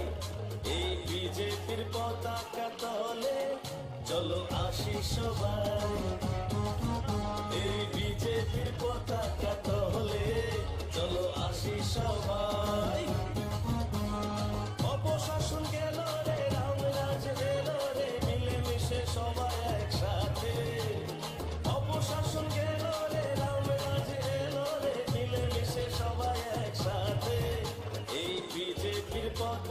তলে চলো আসি সবাই এই বিজেপির পতাকা তলে চলো আসি সবাই এই বিজেপির পতাকা তলে চলো আসি সবাই এই বিজেপির উন্নতির জোয়ারে চলো ভাসি সবাই অপশাসন গেল রে রামরাজ এলো রে মিলেমিশে সবাই একসাথে অপশাসন গেল রে রামরাজ এলো রে মিলেমিশে সবাই একসাথে এই বিজেপির পতাকা তলে চলো আসি সবাই এই বিজেপির পতাকা তলে চলো আসি সবাই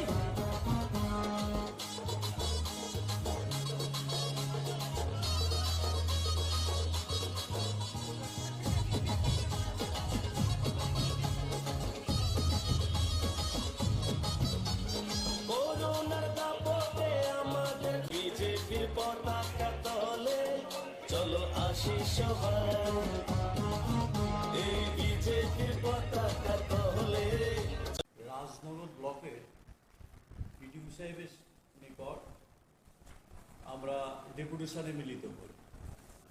সামগ্রিকভাবে রাজনগর ব্লক এলাকা শুধু সামাজিক ভাতা 4 মাস পর্যন্ত পায়। যেমন আমরা এই আমাদেরকে দেখলে এখন বলছে যে আমরা ভাতা পাচ্ছি না। আরতি চৌধুরী সে হচ্ছে একজন কি বলে মুখ বধির, কথা বলতে পারে, ওর ভাতা 4 মাসের উপরে পাচ্ছে, বয়স হয়ে গেছে, ও ছাড়া আর ওকে সাহায্য করার মতো কেউ নেই। ভাইয়ের সংসারে থাকে কিন্তু এই ভাতার উপর নির্ভর করে থাকতো। ওদের বাড়িতে যখন যায় মানে কান্নায় ভেঙে পড়েছে এই আরতি চৌধুরী। এছাড়া আছে দয়াবতী দাস, রেণুবালা দাস, কানন দাস, এরকম আরো বেশ কিছু এই ধরনের সমস্ত গাঁওসভাতে এটা এখন সারা রাজ্যের চেহারাই চলছে।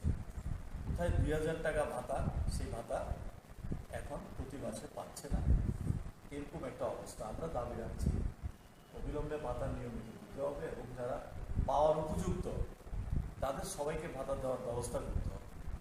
এর বাইরে কন্যা সন্তানের যে ভাতা ছিল এটা প্রায় বন্ধ হয়ে গেছে, এখন আর নতুন করে অ্যাপ্লিকেশন নেওয়া হচ্ছে না, এই ব্যবস্থা চলছে। তারপরে আমরা বলেছি যে পিএমজিএসওয়াই যে ঘর, এটা আমরা দেখছি এই কিছু সমস্যা হচ্ছে, সেখানে যাদের নাম আছে সবাই সেই টাকা পাচ্ছে না। এটা যে সবটা অফিসিয়াল ইয়ের জন্য তা না, কিন্তু এটা দেখা গেছে যে রাজনৈতিক চাপ সৃষ্টি করেই তাদেরকে একটা অংশের তাদেরকে ঘুরানো হচ্ছে যাতে সময় মতো টাকা না পায়, এই ধরনের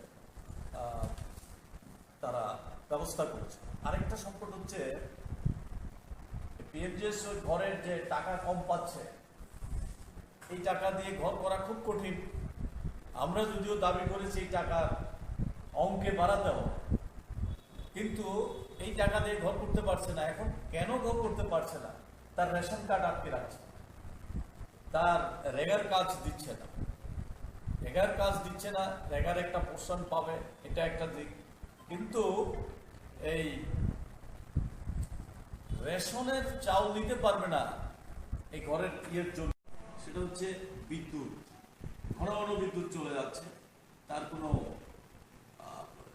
তত্ত্বাবধানই নেই। আমাদের বামফ্রন্টের সময়ে রাজনগর ব্লকে আরো দুইটা সাবস্টেশন গড়ে ওঠার কাজ শুরু হয়েছিল, একটা একিমপুর, একটা হচ্ছে লক্ষ্মীপুর, বরপাথরের লক্ষ্মীপুর। এই দুইটা কাজে এখন পর্যন্ত কমপ্লিট করেনি, সেই কাজ এখনো পড়ে আছে। চিকিৎসা ব্যবস্থা তো প্রায় ভেঙে পড়েছে। রাধানগর হসপিটাল, আমরা প্রাথমিক হাসপাতাল 2017 সালে কাজ শুরু মানে আমরা উদ্বোধন করে গিয়েছিলাম, সেটা এখনো 24 ঘন্টা চালু হয়নি। কিছুদিন আগে ঘটা করে এই প্রচার করা হয়েছিল যে 24 ঘন্টা চালু হয়েছে, কিন্তু প্র্যাকটিক্যালি এখন পর্যন্ত হয়নি। তেমনি সবগুলি হসপিটালে ডাক্তারের অভাব। রাজনগর সিএসসিতে 4 জন ডাক্তার মিনিমাম থাকার কথা, এখন আছে 1 জন। এর মধ্যে নাকি আরেকজনকে ডেপুটেশনে দিয়েছে, 2 জন আর নেই। বরপাথুরিতে সিঙ্গেল ডাক্তার, তারপরে রাধানগরে একই অবস্থা, চোট্টাখোলা একই অবস্থা, নিয়ারনগরে একই অবস্থা। ডাক্তারের অভাব, অন্যান্য স্টাফের অভাব, সব মিলে চিকিৎসা ব্যবস্থা এই একেবারে ভেঙে পড়েছে। আমাদের যশপুরাতে একটা হাসপাতালের কাজ শুরু হয়েছিল বামফ্রন্টের সময়, সেই কাজটা বন্ধ করে দিয়েছে। আমরা বলেছি এই কাজটা আবার দ্রুত যাতে এই প্রাথমিক হাসপাতাল গড়ে তোলা হয়, সেই উদ্যোগ সরকারকে নিতে হবে। রাস্তাঘাট, মেইন রোড যেমন খারাপ হয়ে যাচ্ছে, তেমনি গ্রামীণ রাস্তাগুলি, কিছু আছে পিচ করা রাস্তা, কিছু আছে এইচলিং রাস্তা, একেবারে ভগ্নপ্রায়। অবিলম্বে যাতে এই রাস্তাগুলির সংস্কার করা হয়, সেই বিষয়গুলি আমরা উল্লেখ করেছি। পানি খুব খারাপ অবস্থার মধ্যে আছে, বিশেষ করে জলসেচ ভেঙে পড়েছে। এবার এমনিতেই সময় মতো বৃষ্টি না হওয়াতে কৃষকের অসুবিধা হয়েছে। আমরা দাবি করছি যে অবিলম্বে এই সমস্ত যে সোর্সগুলি ছিল জলসেচের, সেগুলিকে ঠিকঠাক করতে হবে। আমাদের সময়ে ওই রাজনগরে দোয়াগাছড়া, বরপাথুরিতে কাছারি ছড়াতে বড় বাঁধ দিয়ে জলসেচের প্রকল্প করা হয়েছিল, প্রায় কমপ্লিটের পথে ছিল। গত 5 বছর চলে গেছে, সেখান থেকে কৃষকের জমিতে জল দেওয়ার জন্য যে ব্যবস্থাটা নেওয়া, সেটা এখন পর্যন্ত নিচ্ছে না। এগুলি আমরা তাদের দপ্তরের মাধ্যমে নেওয়ার জন্য দাবি করছি। বামফ্রন্ট সরকার থাকার সময়ে রাজনগর ব্লক এলাকার মধ্যে বেশ কিছু প্রকল্প হাতে নেওয়া হয়েছে, এখনো সেগুলি কমপ্লিট করতে পারেনি। যেমন এর মধ্যে নিহাননগর হসপিটালে একটা হসপিটাল রোগীদের জন্য একটা বিল্ডিং তৈরি শুরু হয়েছিল, এখনো সেই বিল্ডিংটা তৈরি কমপ্লিট করে সেই কাজটা এখনো করতে পারে। তেমনি রাজনগরে আছে একটা ইনডোর স্টেডিয়াম, সেই সময়ে প্রায় শেষের পথে ছিল, এখনো সেই কাজটা কমপ্লিট করতে পারে। তো জলসেচের 2টা প্রকল্পের কথা বললাম, লোহাগাছড়া এবং কাছারিছড়া, এগুলিতে এই কাজগুলি কমপ্লিট করে সে কাজ করতে পারেনি। এরকম আরও বেশ কিছু কাজ বকেয়া পড়ে আছে, সেগুলি করার জন্য আমরা বলছি। আমরা দেখছি যে এই এলাকার মধ্যে একটা চরম সংকটের মধ্যে দিয়ে আছে। শ্রমিকরা, সাধারণ বেকার, যুবকরা আজকে কি দেখা যাচ্ছে, একদিকে দেখছি দুর্নীতি এই পুরা রাজ্যের মধ্যে, যেমন তেমনি এই যে উত্তর রাঙ্গামুড়া, ভবানীপুর, এই সমস্ত এলাকাতে, জয়চাঁদপুর, এই সমস্ত এলাকাতে দুর্নীতির নানান তথ্য আপনাদের সংবাদ মাধ্যমে বেরিয়ে আসছে। তেমনি এই যে নেশা কারবারিদের রমরমা সারাতে পুরো রাজ্যে শুরু হয়েছে, তেমনি আজকে এই সমস্ত এলাকাতে কোনো কাজ নাই, বিকল্প অর্থ রোজগারের ব্যবস্থা নাই, যুবকরা ঝুঁকছে এই সমস্ত নেশা কারবারির জন্য। এর মধ্যে ধরা পড়ছে, আপনারা নিশ্চয়ই লক্ষ্য করছেন, এটা দিনের পর দিন যেই জায়গাতে যাচ্ছে এই নেশার সঙ্গে যুক্ত। এটা সরকারও, তাদের এই শাসক পার্টিও চাইছে যে নেশার কারবারের সঙ্গে যদি মিশে থাকতে পারে, তাহলে আজকের যে সংকট, চাকরি কেন হচ্ছে না, নানান বিষয় সমস্যাগুলি, এগুলি নিয়ে তারা মাথা ঘামাবে না, সেই পথে ধাবিত করার জন্য এই চেষ্টা করছে, এই সর্বনাশ করার চেষ্টা হচ্ছে। এটাকে আমরা তীব্রভাবে বিরোধিতা করি। সামনের দিনে যাতে কাজকর্ম বৃদ্ধি করা হয়, বিশেষ করে এই ব্লক এলাকাতে, ব্লক এবং অন্যান্য দপ্তরে কাজকর্ম বৃদ্ধি করে উন্নয়নের দিকে নজর দেয়। একেবারে ব্যবস্থাটা ভেঙে পড়েছে, এটাকে যাতে চালু করা হয়, সেই জন্যই আজকে আমরা বিডিও সাহেবের কাছে ডেপুটেশনে নিতে হয়েছে।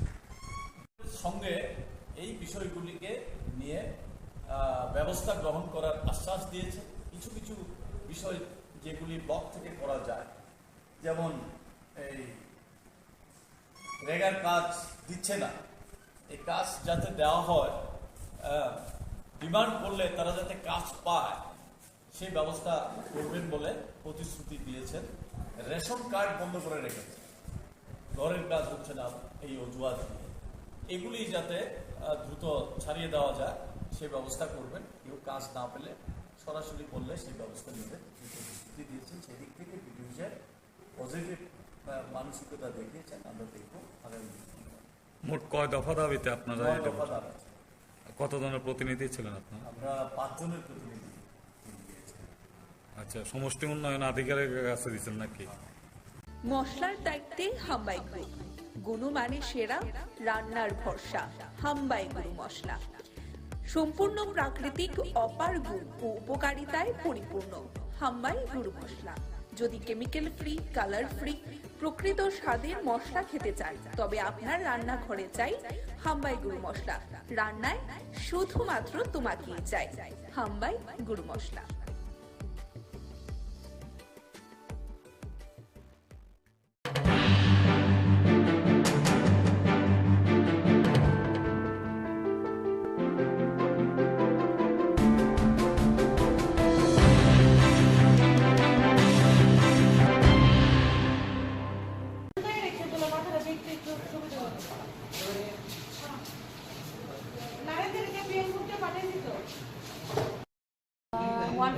এদিকে ফায়ার সার্ভিস একজনকে আনলো স্ট্রেচার করে, তো আমি দেখতে গেলাম। যাওয়ার পরে এক্সামিন করে দেখলাম পেশেন্টটা নেই, ব্রড ডেথ। তো আমি পুলিশ স্টেশনকে খবর দিয়েছি। এটা নাকি বিশাল বিওসির আশেপাশে বডিটা ছিল, পাবলিকে খবর দিয়েছে। দেওয়ার পরে ফায়ার সার্ভিস গিয়ে বডিটাকে নিয়ে এসেছে। তো ব্যক্তির নাম বা পরিচয় এসব কিছু জানা যায়নি। আমিও আননোন বডি করেই পুলিশকে ইন্টিমেশন দিয়েছি। এখন বাকিটা দেখা যাক কি। আপনার ধনপুরের ছেলে, ধনপুরের ঘরের ছেলে, সংগঠনের সঙ্গে 2014 সাল থেকে যুক্ত রয়েছেন, মন্ডল সভাপতি। এবং আমি বলবো বিন্দু দেবনাথ প্রার্থী নয়, প্রার্থী প্রতিনিধি আর ভারতীয় জনতা পার্টির প্রত্যেকটা কার্যকর্তা। সম্পর্কে আপনার ধনপুরের ছেলে, ধনপুরের ঘরের ছেলে, সংগঠনের সঙ্গে 2014 সাল থেকে যুক্ত রয়েছেন, মন্ডল সভাপতি। এবং আমি বলবো বিন্দু দেবনাথ প্রার্থী নয়, প্রার্থী প্রতিনিধি আর ভারতীয় জনতা পার্টির প্রত্যেকটা কার্যকর্তা। সম্পর্কে আপনার ধনপুরের ছেলে, ধনপুরের ঘরের ছেলে, সংগঠনের সঙ্গে 2014 সাল থেকে যুক্ত রয়েছেন, মন্ডল সভাপতি। এবং আমি বলবো বিন্দু দেবনাথ প্রার্থী নয়, প্রার্থী প্রতিনিধি আর ভারতীয় জনতা পার্টির প্রত্যেকটা কার্যকর্তা। অনুরোধ করবো সামনে যাতে কেউ না যায়, আমি সকল কার্যকর্তাদের অনুরোধ করবো নিচে নেমে আসার জন্য। আমি নিচে নেমে আসুন এবং আরক্ষা দপ্তরে যারা আধিকারী আছেন তাদেরকে সহযোগিতার হাত বাড়িয়ে দেওয়ার জন্য আমি সকল ভারতীয় জনতা পার্টির কার্যকর্তাদের অনুরোধ করছি। সম্পর্কে আপনার ধনপুরের ছেলে, ধনপুরের ঘরের ছেলে, সংগঠনের সঙ্গে 2014 সাল থেকে যুক্ত রয়েছেন, মন্ডল সভাপতি। এবং আমি বলবো বিন্দু দেবনাথ প্রার্থী নয়, প্রার্থী প্রতিনিধি আর ভারতীয় জনতা পার্টির প্রত্যেকটা কার্যকর্তা। অনুরোধ করবো সামনে যাতে কেউ না যায়, আমি সকল কার্যকর্তাদের অনুরোধ করবো নিচে নেমে আসার জন্য। আমি নিচে নেমে আসুন এবং আরক্ষা দপ্তরে যারা আধিকারী আছেন তাদেরকে সহযোগিতার হাত বাড়িয়ে দেওয়ার জন্য আমি সকল ভারতীয় জনতা পার্টির কার্যকর্তাদের অনুরোধ করছি। সম্পর্কে আপনার ধনপুরের ছেলে, মশলার দায়িত্বে হাম্বাই গ্রুপ, গুণমানে সেরা, রান্নার ভরসা। হাম্বাই গুরু মশলা সম্পূর্ণ প্রাকৃতিক, অপার গুণ ও উপকারিতায় পরিপূর্ণ। হাম্বাই গুরু মশলা। যদি কেমিক্যাল ফ্রি, কালার ফ্রি, প্রকৃত স্বাদের মশলা খেতে চান, তবে আপনার রান্নাঘরে চাই হাম্বাই গুরু মশলা। রান্নায় শুধুমাত্র তোমাকেই চাই। হাম্বাই গুরু মশলা।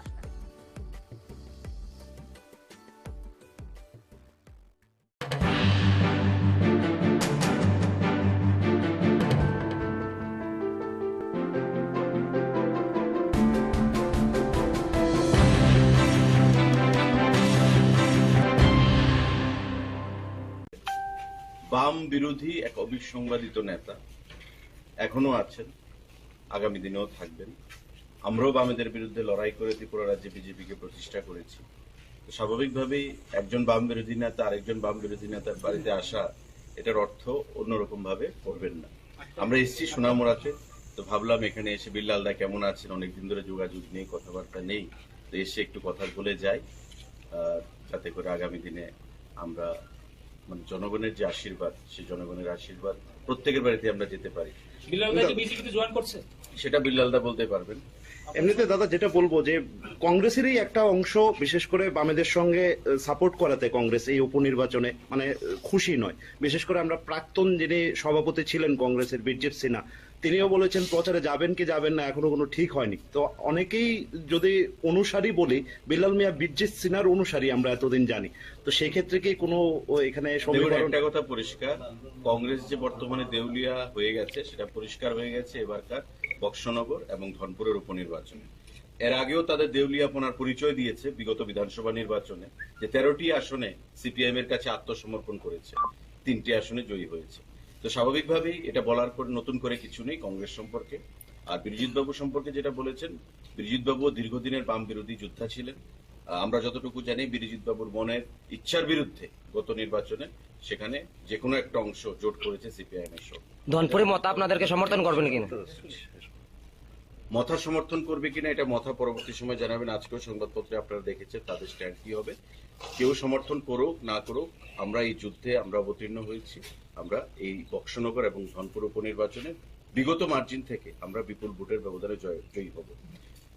এই সোনামুড়া মহকুমাতে আপনার ধনপুর কি ছিল, একসময় বামেদের দুর্ভেদ্য ঘাঁটি, সমর চৌধুরীর সাজানো বাগান। এই সমর চৌধুরীর সাজানো বাগান থেকে প্রাক্তন মুখ্যমন্ত্রী মানিক সরকার জয়ী হতেন। বক্সনগর দীর্ঘদিন ধরে বামেদের দখলে ছিল, মাঝখানে বিল্লাল বাবু মন্ত্রী ছিলেন, বিধায়ক ছিলেন। কিন্তু দেখুন এই যে মিথ ধনপুরে সিপিএম এর দুর্ভেদ্য ঘাঁটি, সেটাকে ভেঙে দিয়েছে গত নির্বাচনে বিজেপির প্রার্থী প্রতিমা ভৌমিক কেন্দ্রীয় মন্ত্রী। তো স্বাভাবিকভাবেই এটাও ভাবার কোনো কারণ নেই যে বক্সনগরে সিপিআইএম জয়ী হয়েছে, বক্সনগরে কোনোদিন বাম বিরোধী প্রার্থী জয়ী হতে পারবে না, এটা ভাবার কোনো কারণ নেই। এবারে এই উপনির্বাচনে সেই মিথটাও আমরা ভাঙব। ধনপুর এবং বক্সনগরে বিপুল ভোটের ব্যবধানে আমরা প্রার্থীরা জয়ী হবে এবং আমাদের আসন সংখ্যা বৃদ্ধি পাবে এবং কংগ্রেস এবং সিপিআইএম যে অপাঙ্ক্তেও এ রাজ্যে সেই জিনিসটা আবার তাহলে গ্রাস লেভেলে যারা কংগ্রেস করছে সেই তারা কি মানে আপনাদের সমর্থন করবে, মানে দেবে মনে করছে? প্রকৃত কংগ্রেসী যারা সিপিআইএম এর বিরুদ্ধে লড়াইটা করেছে তারা কখনো সিপিআইএম কে মেনে নেবে না। আপনাদের মধ্যে আমরা বিগত দিনে আবেদন জানিয়েছি, আবারও আবেদন জানাচ্ছি, যারা প্রকৃত বাম বিরোধী অঞ্চলে বাম বিরোধী এক অবিসংবাদিত নেতা এখনো আছেন। আপনাদের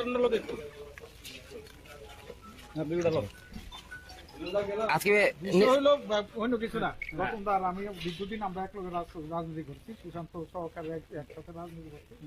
আমার এইটা বন্ধু হইলো নারায়ণ দত্ত, সে আমার যুব কংগ্রেসে ছিল, আমরা সবাই একসাথে ছিল। সোনামুড়া আইসে তারা আমাদের এইটা সাক্ষাতে আইসে, আর মা মারা যাওয়ার পরে তারা আইসে না, এখন আইসে। আপনি কি বিজেপিতে জয়েন করছেন? আমি তো কংগ্রেস করি। কিন্তু আপনি প্রার্থী সম্পর্কে খুশি, কারণ কংগ্রেস কিন্তু মূলত ভাবে সমর্থন করেছে সিপিএম কে, কিন্তু সিপিএম প্রার্থী দিয়েছে। বিশেষ করে আমরাও সোনামুড়ার মানুষ সবাই, যে অনেকের আশা ছিল যে এবার নাকি বিল্লাল মিয়া প্রার্থী হতে পারে। এটা তো কংগ্রেস পার্টির ব্যাপার, কংগ্রেস কি করছে, কংগ্রেস সাইনবোর্ড উড্রু করলে তো আমার কিছু করার নাই। কিন্তু আজকে তো মানে যে একটা প্রচার আছে যে আপনি বিজেপিতে জয়েন করছেন, যে আজকে যে বিজেপি লিডাররা দিয়ে আসলো, এটা কি নিশ্চয়ই সৌজন্যতা না অন্য কিছু? সবাই তো বিজেপির লিডার, আমার ভাই তো ভাই আছে, বন্ধু আছে, ছোট ভাই আছে। এটা না ভাই তো ঠিক আছে, শনি রবিবারে কোনো ধরনের আনুষ্ঠানিকতা করে আপনাকে বিজেপিতে তুলে নেওয়া হবে, কোনো খবর এসব ধরনের কোনো আলোচনা তো নাই। আপনি কি সিপিএম প্রার্থীকে সমর্থন করবেন বক্সনগরে? আবার সিপিএম এটা হলো কংগ্রেসের ব্যাপার, কংগ্রেস আপনার ব্যক্তিগত, আপনি তো কংগ্রেসে আছেন, আপনার ব্যক্তিগত আমি তো বলুন এখন কংগ্রেসে আছি। আলোচনা হইছে না, আলোচনা হইলে দেখা যাবে। দর্শক বন্ধু, এই মুহূর্তে সেই চিত্র সরাসরি আমরা কিন্তু মশলার দায়িত্বে হাম্বাই গ্রুপ, গুণমানে সেরা, রান্নার ভরসা, হাম্বাই গুরু মশলা। সম্পূর্ণ প্রাকৃতিক, অপার গুণ ও উপকারিতায় পরিপূর্ণ হাম্বাই গুরু মশলা। যদি কেমিক্যাল ফ্রি, কালার ফ্রি, প্রকৃত স্বাদের মশলা খেতে চান, তবে আপনার রান্নাঘরে চাই হাম্বাই গুরু মশলা। রান্নায় শুধুমাত্র তোমাকেই চাই হাম্বাই গুরু মশলা।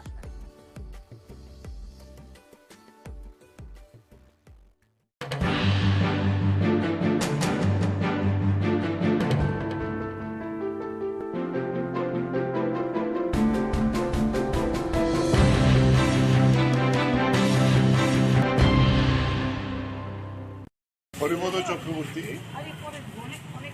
তিনি শিল্প দপ্তরের একজন অফিসার ছিলেন এবং আমাদের সরকার আসার পরে প্রথম যখন অনিল সরকার শিল্পমন্ত্রীর দায়িত্ব পান দপ্তর থেকে একজন লোক আসে দক্ষতার সঙ্গে কাজ করেছে এবং আমিও পরে যখন শিল্পমন্ত্রী হই আমার দপ্তরও ছিল এবং এখান থেকে রিটায়ারমেন্টে যাই আমি যখন দপ্তরে ছিলাম। এরপরে আমরা ওনাকে মিউনিসিপ্যালিটিতে দাঁড় করাই কঠিন সময়তে সেখান থেকে জিতে আসেন। মিউনিসিপ্যালিটিতে একটা সাংঘাতিক ভূমিকা গ্রহণ করেছিল ডেভেলপমেন্টের।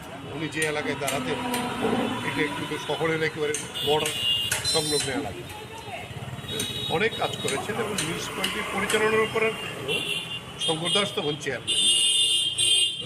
শঙ্কর দাস বলতেন যে বাজেট যখন রাখা হতো বাজেটের পক্ষে প্রথম বক্তব্যটা হরিপদ চক্রবর্তী রাখতেন, মানে এত ইকোনমিক বিষয়টা ভালো করে জানত এবং সেই জায়গায় দাঁড়িয়ে পরবর্তী সময়তে যিনি রিটায়ারমেন্টের পরে মিউনিসিপ্যালিটির পরেও আমরা ওনাকে আবার স্টেট কোঅপারেটিভ ব্যাংকের চেয়ারম্যানের দায়িত্ব দিই। দুইটা টার্ম খুব দক্ষতার সঙ্গে এই ব্যাংকটাকে অনেক উন্নতি করার জন্য কাজ করেছে। এরপরেও প্রতিদিন পার্টির নিয়মিত বিভিন্ন কর্মসূচিতে হরিপদ চক্রবর্তী থাকতেন। গত 2 বছর একটু অসুস্থ হয়ে যায়, অসুস্থ হয়ে যাওয়ার পরে নিয়মিত প্রতিদিন প্রায় এই পার্টির খোঁজাখোঁজ রাখতেন। যখন চলাফেরা করতে পারতেন না সবাইকে ডাকতেন কীভাবে কাজ করা যায়। এরকম একটা নিরলস পার্টির দায়িত্বশীল একজন নেতৃত্ব ছিলেন। লোকাল কমিটির মেম্বার ছিলেন রামনগর লোকাল কমিটির। পরে এই জায়গায় দাঁড়িয়ে এই ধরনের একজন হয়তো বয়স হয়েছে 83, বয়স হলে তো সবাইকেই যেতে হবে, কিন্তু ওনাদের মতো এরকম যারা নেতৃত্ব তাদেরকে হারানোটা আমাদের একটা সম্পদ হারানো। ফলে সেই জায়গায় দাঁড়িয়ে আমরা ওনার স্মরণে যাতে ওই এলাকায় আরও বেশি কাজ আমরা করতে পারি তার জন্য এই কাজই করেই ওনার প্রতি সহমতা জানানো, সংহতি জানানো, স্মরণ করা, এই কাজটি আমরা করে যাব।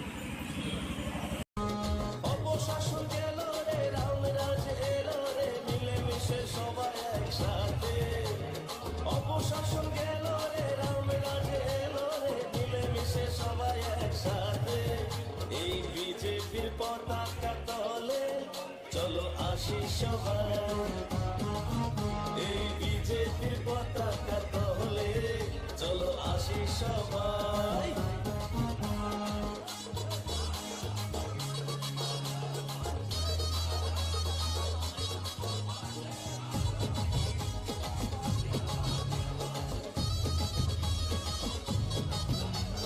করোনার দাপটে আমাদের ঘরেতে খাবারের হয় নিজে খাতা, রেশন থেকেই পায় খাদ্য জনগণ, আর ব্যাংক অ্যাকাউন্টে টাকা, আর ব্যাংক অ্যাকাউন্টে টাকা বিজেপিকে জেতাই। এই বিজেপির পতাকা তলে, চলো আসি সবাই।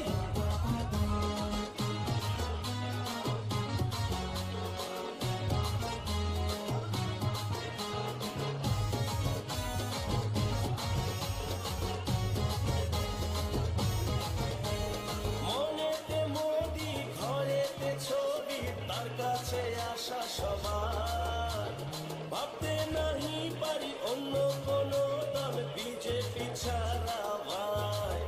আমরা অন্য কোনো দল চাই না, শুধু বিজেপি চাই। এই বিজেপির পতাকা তলে, চলো আসি সবাই।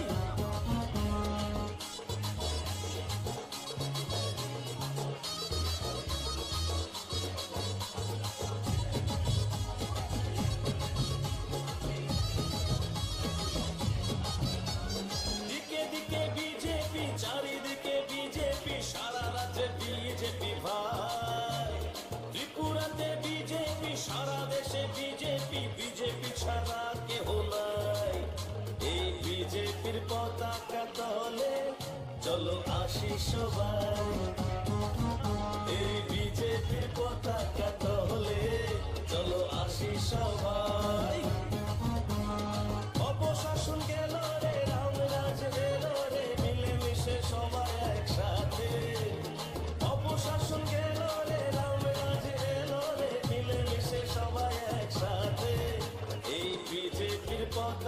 তলে চলো আসি সবাই এই বিজেপির পতাকা তলে চলো আসি সবাই এই বিজেপির পতাকা তলে চলো আসি সবাই এই বিজেপির উন্নতির জোয়ারে চলো ভাসি সবাই অপশাসন গেল রে রামরাজ এলো রে মিলেমিশে সবাই একসাথে অপশাসন গেল রে রামরাজ এলো রে মিলেমিশে সবাই একসাথে এই বিজেপির পতাকা তলে চলো আসি সবাই এই বিজেপির পতাকা তলে চলো আসি সবাই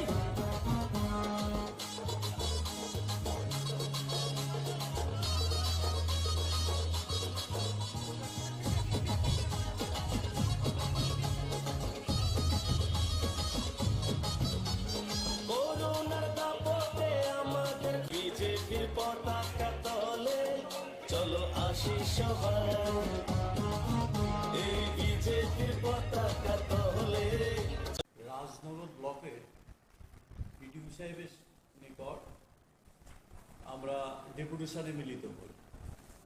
সামগ্রিকভাবে রাজনগর ব্লক এলাকা শুধু সামাজিক ভাতা 4 মাস পর্যন্ত পায়। যেমন আমরা এই আমাদেরকে দেখলে এখন বলছে যে আমরা ভাতা পাচ্ছি না। আরতি চৌধুরী সে হচ্ছে একজন কি বলে মুখ বধির, কথা বলতে পারে, ওর ভাতা 4 মাসের উপরে পাচ্ছে। বয়স হয়ে গেছে, ও ছাড়া আর ওকে সাহায্য করার মতো কেউ নেই। ভাইয়ের সংসারে থাকে কিন্তু এই ভাতার উপর নির্ভর করে থাকতে ওদের বাড়িতে যখন যায় মানে কান্নায় ভেঙে পড়েছে এই আরতি চৌধুরী। এছাড়া আছে দয়াবতী দাস, রেণুবালা দাস, কানন দাস, এরকম আরো বেশ কিছু এই ধরনের সমস্ত গাঁওসভাতে এটা এখন সারা রাজ্যের চেহারাই চলছে। কোথায় 2000 টাকা ভাতা, সেই ভাতা এখন প্রতি মাসে পাচ্ছে না। এরকম একটা অবস্থা আমরা দাবি রাখছি। অবিলম্বে ভাতার নিয়মিত দিতে হবে এবং যারা পাওয়ার উপযুক্ত তাদের সবাইকে ভাতা দেওয়ার ব্যবস্থা করতে হবে। এর বাইরে কন্যা সন্তানের যে ভাতা ছিল এটা প্রায় বন্ধ হয়ে গেছে, এখন আর নতুন করে অ্যাপ্লিকেশন নেওয়া হচ্ছে না, এই ব্যবস্থা চলছে।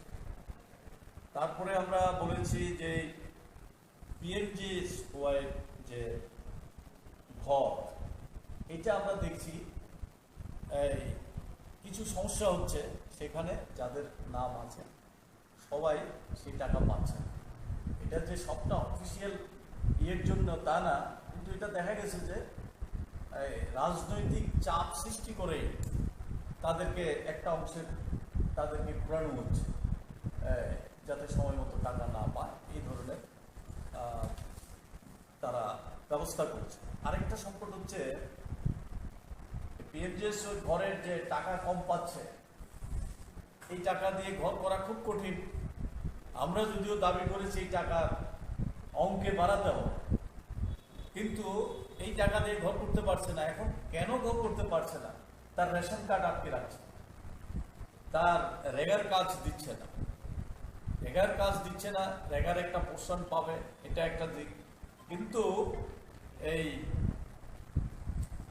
রেশনের চাউল দিতে পারবে না এই ঘরের ইয়ের জন্য। সেটা হচ্ছে বিদ্যুৎ, ঘন ঘন বিদ্যুৎ চলে যাচ্ছে, তার কোনো তত্ত্বাবধানই নেই। আমাদের বামফ্রন্টের সময়ে রাজনগর ব্লকে আরো দুইটা সাবস্টেশন গড়ে ওঠার কাজ শুরু হয়েছিল। একটা একিমপুর, একটা হচ্ছে লক্ষ্মীপুর, বরপাথরের লক্ষ্মীপুর। এই দুইটা কাজে এখন পর্যন্ত কমপ্লিট করেনি, সেই কাজ এখনো পড়ে আছে। চিকিৎসা ব্যবস্থা তো প্রায় ভেঙে পড়ে আছে। রাধানগর হসপিটাল, আমরা প্রাথমিক হাসপাতাল 2017 সালে কাজ শুরু মানে আমরা উদ্বোধন করে গিয়েছিলাম, সেটা এখনো 24 ঘন্টা চালু হয়নি। কিছুদিন আগে ঘটা করে এই প্রচার করা হয়েছিল যে 24 ঘন্টা চালু হয়েছে, কিন্তু প্র্যাকটিক্যালি এখন পর্যন্ত হয়নি। তেমনি সবগুলি হসপিটালে ডাক্তারের অভাব। রাজনগর সিএসসিতে 4 জন ডাক্তার মিনিমাম থাকার কথা, এখন আছে 1 জন। এর মধ্যে নাকি আরেকজনকে ডেপুটেশনে দিয়েছে, 2 জন আর নেই। বরপাথুরিতে সিঙ্গেল ডাক্তার, তারপরে রাধানগরে একই অবস্থা, চোত্তাকলা একই অবস্থা, নিয়াননগরে একই অবস্থা। ডাক্তারের অভাব, অন্যান্য স্টাফের অভাব, সব মিলে চিকিৎসা ব্যবস্থা এই একেবারে ভেঙে পড়েছে। আমাদের যশপুরাতে একটা হাসপাতালের কাজ শুরু হয়েছিল বামফ্রন্টের সময়, সেই কাজটা বন্ধ করে দিয়েছে। আমরা বলেছি এই কাজটা আবার দ্রুত যাতে এই প্রাথমিক হাসপাতাল গড়ে তোলা হয়, সেই উদ্যোগ সরকারকে নিতে হবে। রাস্তাঘাট, মেইন রোড যেমন খারাপ হয়ে যাচ্ছে, তেমনি গ্রামীণ রাস্তাগুলি, কিছু আছে পিচ করা রাস্তা, কিছু আছে এইচোলিং রাস্তা, একেবারে ভগ্নপ্রায়। অবিলম্বে যাতে এই রাস্তাগুলির সংস্কার করা হয়, সেই বিষয়গুলি আমরা উল্লেখ করেছি। পানি খুব খারাপ অবস্থার মধ্যে আছে, বিশেষ করে জলসেচ ভেঙে পড়েছে।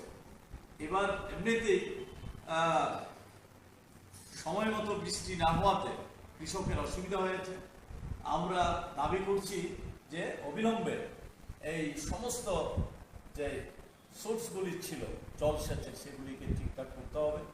আমাদের সময়ে ওই রাজনগরে দোয়াগাছড়া, বরপাথুরিতে কাছারি ছড়াতে বড় বাঁধ দিয়ে জলসেচের প্রকল্প করা হয়েছিল, প্রায় কমপ্লিটের পথে ছিল।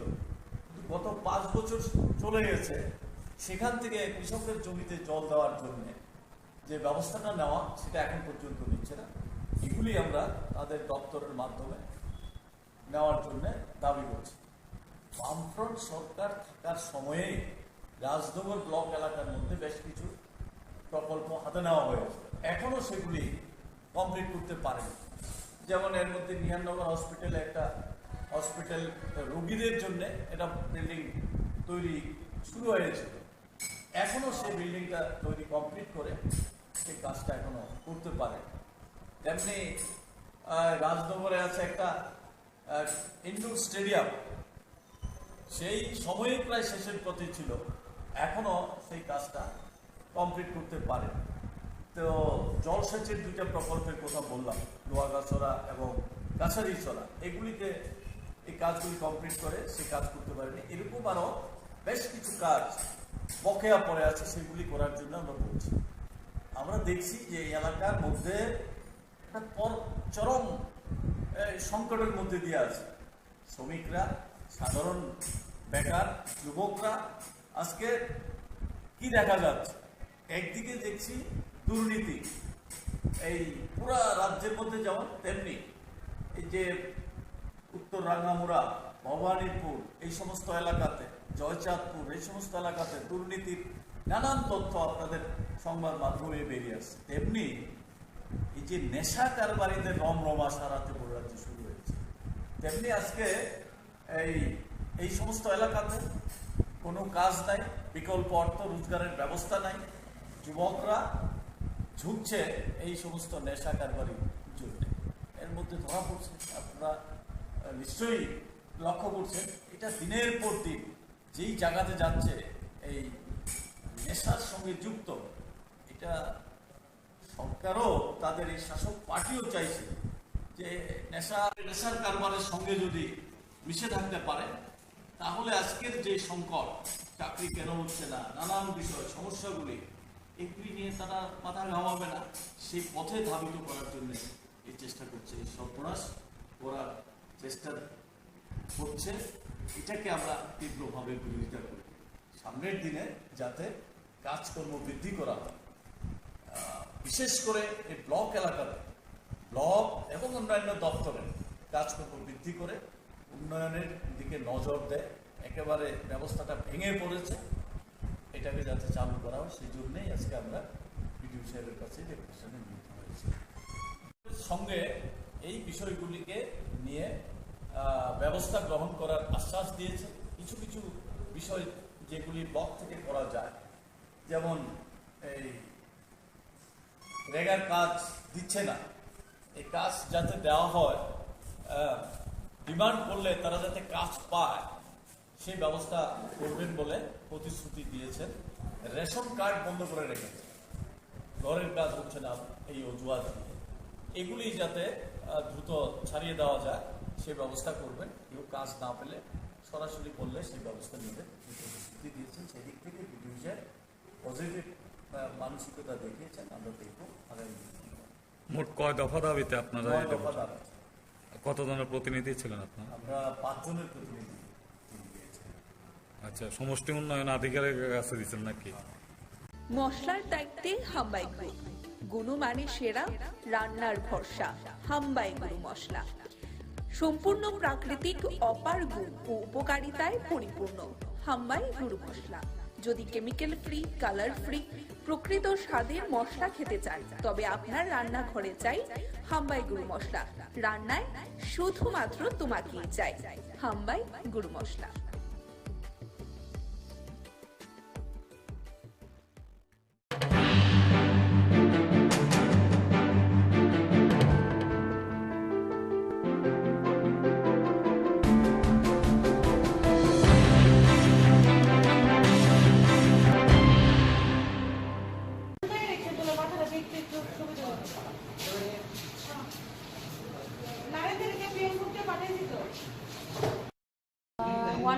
এদিকে ফায়ার সার্ভিস একজনকে আনলো স্ট্রেচার করে, তো আমি দেখতে গেলাম। যাওয়ার পরে এক্সামিন করে দেখলাম পেশেন্টটা নেই, ব্রড ডেথ। তো আমি পুলিশ স্টেশনকে খবর দিয়েছি। এটা নাকি বিশাল বিওসির আশেপাশে বডিটা ছিল, পাবলিকে খবর দিয়েছে। দেওয়ার পরে ফায়ার সার্ভিস গিয়ে বডিটাকে নিয়ে এসছে। তো ব্যক্তির নাম বা পরিচয় এসব কিছু জানা যায়নি। আমিও আননোন বডি করেই পুলিশকে ইনফরমেশন দিয়েছি। এখন বাকিটা দেখা যাক কি আপনার ধনপুরের ছেলে, ধনপুরের ভাড়ার ছেলে, সংগঠনের সঙ্গে 2014 সাল থেকে যুক্ত রয়েছেন, মন্ডল সভাপতি। এবং আমি বলবো বিন্দু দেবনাথ প্রার্থী নয়, প্রার্থী প্রতিনিধি আর ভারতীয় জনতা পার্টির প্রত্যেকটা কার্যকর্তা। সম্পর্কে আপনার ধনপুরের ছেলে, ধনপুরের ভাড়ার ছেলে, সংগঠনের সঙ্গে 2014 সাল থেকে যুক্ত রয়েছেন, মন্ডল সভাপতি। এবং আমি বলবো বিন্দু দেবনাথ প্রার্থী নয়, প্রার্থী প্রতিনিধি আর ভারতীয় জনতা পার্টির প্রত্যেকটা কার্যকর্তা। সম্পর্কে আপনার ধনপুরের ছেলে, ধনপুরের ভাড়ার ছেলে, সংগঠনের সঙ্গে 2014 সাল থেকে যুক্ত রয়েছেন, মন্ডল সভাপতি।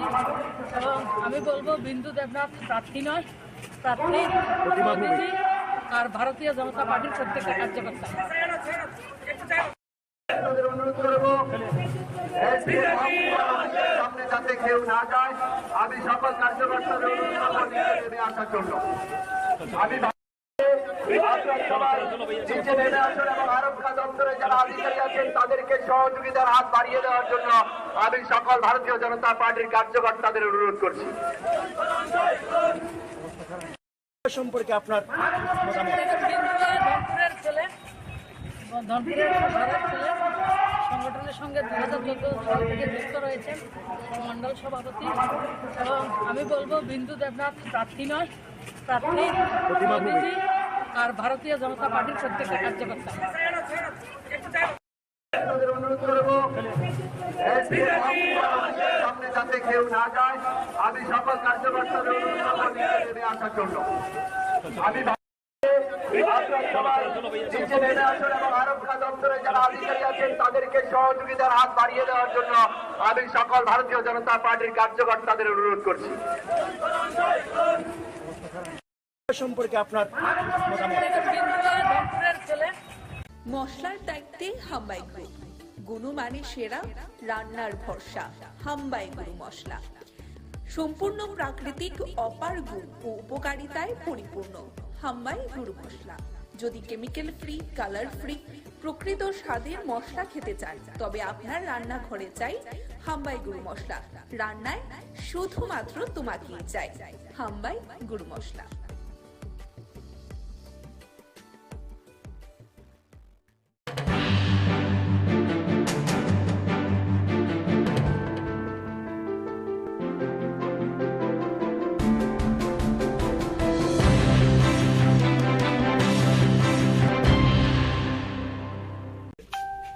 বাম বিরোধী এক অবিসংবাদিত নেতা এখনো আছেন, আগামী দিনেও থাকবেন।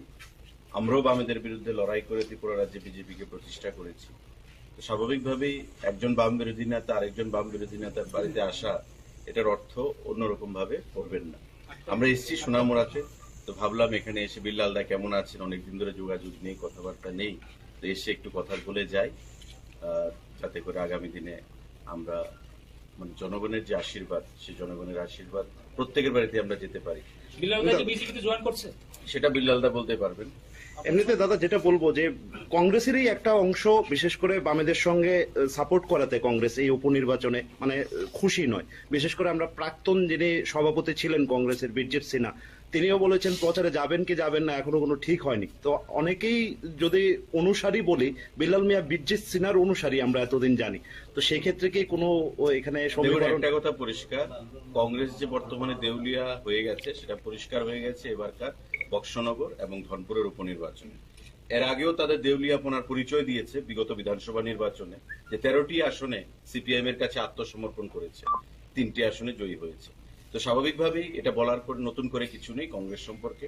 আর বীরজিৎ বাবু সম্পর্কে যেটা বলেছেন, বীরজিৎ বাবু দীর্ঘদিনের বাম বিরোধী যোদ্ধা ছিলেন। আমরা যতটুকু জানি বীরজিৎ বাবুর মনের ইচ্ছার বিরুদ্ধে গত নির্বাচনে সেখানে যে কোনো একটা অংশ জোট করেছে সিপিআইএম এর সঙ্গে। ধনপুরে মতা আপনাদেরকে সমর্থন করবেন কিনা? মথা সমর্থন করবে কিনা এটা মথা পরবর্তী সময় জানাবেন। আজকেও সংবাদপত্রে আপনারা দেখেছেন তাদের স্ট্যান্ড কি হবে। কেউ সমর্থন করুক না করুক, আমরা এই যুদ্ধে আমরা অবতীর্ণ হয়েছি। আমরা এই বক্সনগর এবং ধনপুর উপনির্বাচনে বিগত মার্জিন থেকে আমরা বিপুল ভোটের ব্যবধানে জয়ী হব। এই সোনামুড়া মহকুমাতে আপনার ধনপুর কি ছিল, একসময় বামেদের দুর্ভেদ্য ঘাঁটি, সমর চৌধুরীর সাজানো বাগান। এই সমর চৌধুরীর সাজানো বাগান থেকে প্রাক্তন মুখ্যমন্ত্রী মানিক সরকার জয়ী হতেন। বক্সনগর দীর্ঘদিন ধরে বামেদের দখলে ছিল, মাঝখানে বিল্লাল বাবু মন্ত্রী ছিলেন, বিধায়ক ছিলেন। কিন্তু দেখুন এই যে মিথ ধনপুরে সিপিএম এর দুর্ভেদ্য ঘাঁটি, সেটাকে ভেঙে দিয়েছে গত নির্বাচনে বিজেপির প্রার্থী প্রতিমা ভৌমিক কেন্দ্রীয় মন্ত্রী। তো স্বাভাবিকভাবেই এটাও ভাবার কোনো কারণ নেই যে বক্সনগরে সিপিআইএম জয়ী হয়েছে, বক্সনগরে কোনোদিন বাম বিরোধী প্রার্থী জয়ী হতে পারবে না, এটা ভাবার কোনো কারণ নেই। এবারে এই উপনির্বাচনে সেই মিথটাও আমরা ভাঙব। ধনপুর এবং বক্সনগরে বিপুল ভোটের ব্যবধানে আমরা প্রার্থীরা জয়ী হবে এবং আমাদের আসন সংখ্যা বৃদ্ধি পাবে এবং কংগ্রেস এবং সিপিআইএম যে অপাঙ্ক্তেয় এ রাজ্যে, সেই জিনিসটা আবার তাহলে গ্রাস লেভেলে যারা কংগ্রেস করছে সেই তারা কি মানে আপনাদের সমর্থন করবে, মানে দেবে মনে করছে? প্রকৃত কংগ্রেসী যারা সিপিআইএম এর বিরুদ্ধে লড়াইটা করেছে তারা কখনো সিপিআইএম কে মেনে নেবে না। আপনাদের মাধ্যমে আমরা বিগত দিনে আবেদন জানিয়েছি, আবারও আবেদন জানাচ্ছি, যারা প্রকৃত বাম বিরোধী অঞ্চলে বাম বিরোধী এক অবিসংবাদিত নেতা এখনো আছেন, আপনাদের আজকে হইলো অন্য কিছু না। রকমদার আমি দীর্ঘদিন আমরা এক রাজনীতি করছি, সুশান্ত সহকারে একসাথে রাজনীতি করছি। আমার এইখান বন্ধু হইলো নারায়ণ দত্ত, সে আমার যুব কংগ্রেসে ছিল, আমরা সবাই একসাথে ছিল। সোনামুড়া আইসে তারা আমাদের এইখান সাক্ষাতে আইসে, আর মা মারা যাওয়ার পরে তারা আইসে না, এখন আইসে। আপনি কি বিজেপিতে জয়েন করছেন? আমি তো কংগ্রেস করি। কিন্তু আপনি প্রার্থী সম্পর্কে খুশি, কারণ কংগ্রেস কিন্তু মূলত ভাবে সমর্থন করেছে সিপিএম কে, কিন্তু সিপিএম প্রার্থী দিয়েছে। বিশেষ করে আমরাও সোনামুড়ার মানুষ সবাই, যে অনেকের আশা ছিল যে এবার নাকি বিল্লাল মিয়া প্রার্থী হতে পারে। এটা তো কংগ্রেস পার্টির ব্যাপার, কংগ্রেস কি করছে, কংগ্রেস সাইনবোর্ড উদ্রু করলে তো আমার কিছু করার নাই। কিন্তু আজকে তো মানে যে একটা প্রচার আছে যে আপনি বিজেপিতে জয়েন করছেন, যে আজকে থেকে বিজেপি লিডাররা যে আসলো, এটা কি নিশ্চয়ই সৌজন্যতা না অন্য কিছু? সবাই তো বিজেপির লিডার, আমার ভাই তো ভাই আছে, বন্ধু আছে, ছোট ভাই আছে। এটা না ভাই তো ঠিক আছে, শনি রবিবারে কোনো ধরনের আনুষ্ঠানিকতা করে আপনাদের বিজেপিতে দলে নেওয়া হবে ধরনের কোনো খবর, এসব ধরনের কোনো আলোচনা তো নাই। আপনি কি সিপিএম প্রার্থীকে সমর্থন করবেন বক্সনগরে? আবার সিপিএম এটা হলো কংগ্রেসের ব্যাপার, কংগ্রেস আপনার ব্যক্তিগত, আপনি তো কংগ্রেসে আছেন, আপনার ব্যক্তিগত, আমি তো বলেন এখন কংগ্রেসে আছি। আলোচনা হইছে না, আলোচনা হইলে দেখা যাবে। দর্শক বন্ধু, এই মুহূর্তে সেই চিত্র সরাসরি আমরা কিন্তু মশলার দায়িত্বে হাম্বাই গ্রুপ, গুণমানে সেরা, রান্নার ভরসা, হাম্বাই গুরু মশলা। সম্পূর্ণ প্রাকৃতিক অপার গুণ ও উপকারিতায় পরিপূর্ণ হাম্বাই গুরু মশলা। যদি কেমিক্যাল ফ্রি, কালার ফ্রি, প্রকৃত স্বাদের মশলা খেতে চান, তবে আপনার রান্নাঘরে চাই হাম্বাই গুরু মশলা।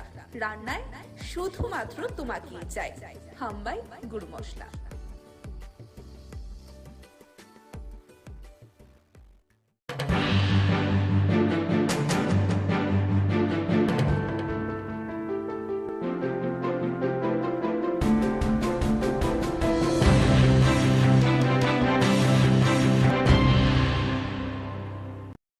শ্রীপদ চক্রবর্তী, তিনি শিল্প দপ্তরের একজন অফিসার ছিলেন এবং আমাদের সরকার আসার পরে প্রথম যখন অলি সরকার শিল্পমন্ত্রীর দায়িত্ব পান, দপ্তর থেকে একজন লোক আসে, দক্ষতার সঙ্গে কাজ করেছে এবং আমিও পরে যখন শিল্পমন্ত্রী হই আমার দপ্তরও ছিলেন এবং এখান থেকে রিটায়ারমেন্টে যান আমি যখন দপ্তর ছিলাম। এরপরে আমরা ওনাকে মিউনিসিপ্যালিটিতে দাঁড় করাই, কঠিন সময়েতে সেখান থেকে জিতে আসেন। মিউনিসিপ্যালিটিতে একটা সাংঘাতিক ভূমিকা গ্রহণ করেছেন ডেভেলপমেন্টের জন্য। উনি যে এলাকায় দাঁড়াতেন এটা কিন্তু শহরের একেবারে বর্ডার সংলগ্ন এলাকা, অনেক কাজ করেছেন এবং মিউনিসিপ্যালিটি পরিচালনা করার ক্ষেত্রেও শঙ্কর দাস তখন চেয়ারম্যান। শঙ্কর দাস বলতেন যে বাজেট যখন রাখা হতো, বাজেটের পক্ষে প্রথম বক্তব্যটা হরিপদ চক্রবর্তী রাখতেন, মানে এত ইকোনমিক বিষয়টা ভালো করে জানতেন এবং সেই জায়গায় দাঁড়িয়ে পরবর্তী সময়তে যিনি রিটায়ারমেন্টের পরে মিউনিসিপ্যালিটির পরেও আমরা ওনাকে আবার স্টেট কোঅপারেটিভ ব্যাংকের চেয়ারম্যানের দায়িত্ব দিই। দুইটা টার্ম খুব দক্ষতার সঙ্গে এই ব্যাংকটাকে অনেক উন্নতি করার জন্য কাজ করেছে। এরপরেও প্রতিদিন পার্টির নিয়মিত বিভিন্ন কর্মসূচিতে হরিপদ চক্রবর্তী থাকতেন। গত 2 বছর একটু অসুস্থ হয়ে যায়, অসুস্থ হয়ে যাওয়ার পরে নিয়মিত প্রতিদিন প্রায় এই পার্টির খোঁজাখোঁজ রাখতেন। যখন চলাফেরা করতে পারতেন না সবাইকে ডাকতেন কীভাবে কাজ করা যায়। এরকম একটা নিরলস পার্টির দায়িত্বশীল একজন নেতৃত্ব ছিলেন। লোকাল কমিটির মেম্বার ছিলেন আগরতলা রামনগর লোকাল কমিটির। ফলে এই জায়গায় দাঁড়িয়ে এই ধরনের একজন হয়তো বয়স হয়েছে 83, বয়স হলে তো সবাইকেই যেতে হবে, কিন্তু ওনাদের মতো এরকম যারা নেতৃত্ব তাদেরকে হারানোটা আমাদের একটা সম্পদ হারানো। ফলে সেই জায়গায় দাঁড়িয়ে আমরা ওনার স্মরণে যাতে ওই এলাকায় আরও বেশি কাজ আমরা করতে পারি তার জন্য এই কাজই করেই ওনার প্রতি সহমতা জানানো, সংহতি জানানো, স্মরণ করা, এই কাজটি আমরা করে যাব।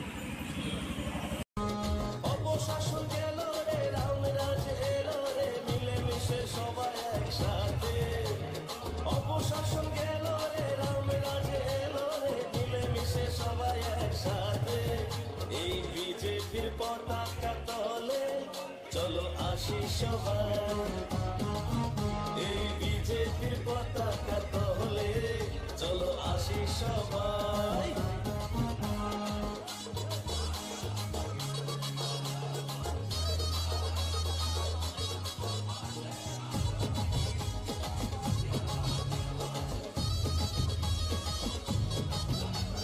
করোনার দাপটে আমাদের ঘরেতে খাবারের হয়নি যে ঘাটা, রেশন থেকেই পায় খাদ্য জনগণ আর ব্যাংক অ্যাকাউন্টে টাকা, আর ব্যাংক অ্যাকাউন্টে টাকা বিজেপিকে জেতাই। এই বিজেপির পতাকা তলে চলো আসি সবাই।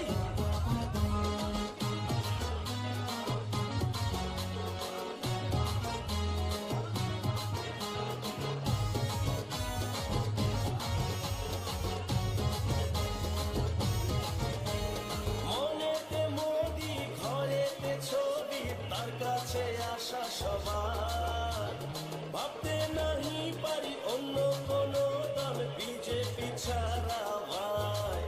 আমরা অন্য কোন দল চাই না, শুধু বিজেপি চাই। এই বিজেপির পতাকা তলে চলো আসি সবাই।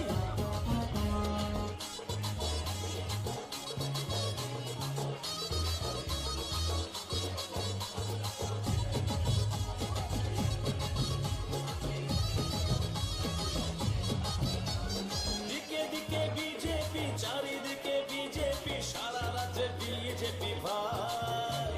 ত্রিপুরাতে বিজেপি, সারা দেশে বিজেপি, বিজেপি ছাড়া কেহ নাই। এই বিজেপির পতাকা তলে চলো আসি সবাই।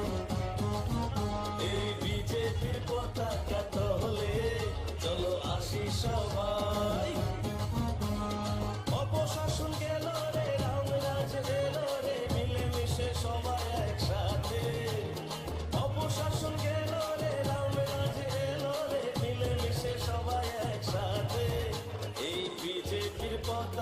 তলে চলো আসি সবাই এই বিজেপির পতাকা তলে চলো আসি সবাই এই বিজেপির পতাকা তলে চলো আসি সবাই এই বিজেপির উন্নতির জোয়ারে চলো আসি সবাই অপশাসন গেল রে রামরাজ এলো রে মিলেমিশে সবাই একসাথে অপশাসন গেল রে রামরাজ এলো রে মিলেমিশে সবাই একসাথে এই বিজেপির পতাকা তলে চলো আসি সবাই এই বিজেপির পতাকা তলে চলো আসি সবাই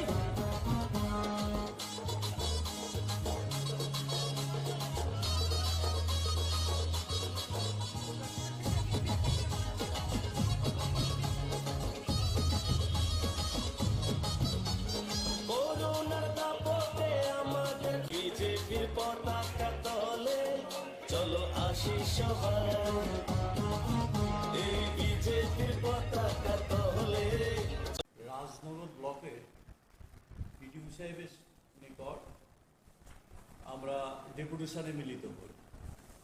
সামগ্রিকভাবে রাজনগর ব্লক এলাকা শুধু সামাজিক ভাতা 4 মাস পর্যন্ত পায়। যেমন আমরা এই আমাদেরকে দেখলে এখন বলছে যে আমরা ভাতা পাচ্ছি না। আরতি চৌধুরী সে হচ্ছে একজন কি বলে মুখ বধির, কথা বলতে পারে, ওর ভাতা 4 মাসের উপরে পাচ্ছে, বয়স হয়ে গেছে, ও ছাড়া ওকে সাহায্য করার মতো কেউ নেই। ভাইয়ের সংসারে থাকে কিন্তু এই ভাতার উপর নির্ভর করে থাকতে হবে। ওদের বাড়িতে যখন যায় মানে কান্নায় ভেঙে পড়েছে এই আরতি চৌধুরী। এছাড়া আছে দয়াবতী দাস, রেণুবালা দাস, কানন দাস, এরকম আরো বেশ কিছু এই ধরনের সমস্ত গাঁওসভাতে এটা এখন সারা রাজ্যের চেহারাই চলছে। কোথায় 2000 টাকা ভাতা, সেই ভাতা এখন প্রতি মাসে পাচ্ছে না, এরকম একটা অবস্থা। আমরা দাবি রাখছি অবিলম্বে ভাতা নিয়মিত দিতে হবে এবং যারা পাওয়ার উপযুক্ত তাদের সবাইকে ভাতা দেওয়ার ব্যবস্থা করতে হবে। এর বাইরে কন্যা সন্তানের যে ভাতা ছিল এটা প্রায় বন্ধ হয়ে গেছে, এখন আর নতুন করে অ্যাপ্লিকেশন নেওয়া হচ্ছে না, এই ব্যবস্থা চলছে। তারপরে আমরা বলেছি যে পিএমজিওয়াই যে ঘর, এটা আমরা দেখছি এই কিছু সমস্যা হচ্ছে, সেখানে যাদের নাম আছে সবাই সেই টাকা পান। যে সবটা অফিসিয়াল এর জন্য তা না, কিন্তু এটা দেখা যাচ্ছে যে রাজনৈতিক চাপ সৃষ্টি করে তাকে একটা তাকে ঘোরানো হচ্ছে যাতে সমস্ত টাকা না পায়, এই ধরনের ব্যবস্থা করছে। আরেক সম্পর্ক হচ্ছে ঘরের যে টাকা কম পাচ্ছে, এই টাকা নিয়ে ঘর করা খুব কঠিন। আমরা যদিও আগে করেছি এই টাকা কমকে বাড়াতে হবে, কিন্তু এই টাকা দিয়ে ঘরতে পারছে না। এখন কেন ঘর করতে পারছে না? তার সংখ্যা আটকে রাখছে, তার রেগার কাজ দিচ্ছে না, রেগার কাজ দিচ্ছে না, রেগার একটা পোর্শন পায়, এটা একটা দিক। কিন্তু এই রেশনের চাল দিতে পারবে না এই ঘরের ইয়ের জন্য, সেটা হচ্ছে বিদ্যুৎ। ঘন ঘন বিদ্যুৎ চলে যাচ্ছে, তার কোনো তত্ত্বাবধানই নেই। আমাদের বামফ্রন্টের সময়ে রাজনগর ব্লকে আরো 2টা সাবস্টেশন গড়ে ওঠার কাজ শুরু হয়েছে। একটা একিমপুর, একটা হচ্ছে লক্ষ্মীপুর, লক্ষ্মীপুর, এই 2টা আছে, এখন পর্যন্ত কমপ্লিট করেনি, কাজ এখন পড়ে আছে। চিকিৎসা ব্যবস্থা তো প্রায় ভেঙে পড়ে আছে। রাধানগর হসপিটাল আমরা হাসপাতাল 2017 সালে কাজ মানে আমরা উদ্বোধন করেছিলাম, যেটা এখনো 24 ঘন্টা জমা হয়নি। কিছুদিন আগে ঘটা করে এই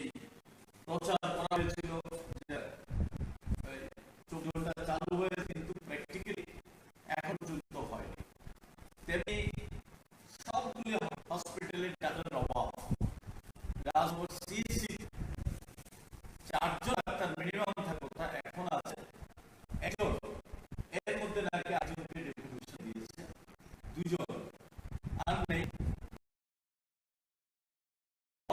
সিঙ্গেল ডাক্তার। তারপরে রাধানগরে একই অবস্থা, চুক্তাকলা একই অবস্থা, নিয়ারনগর একই অবস্থা।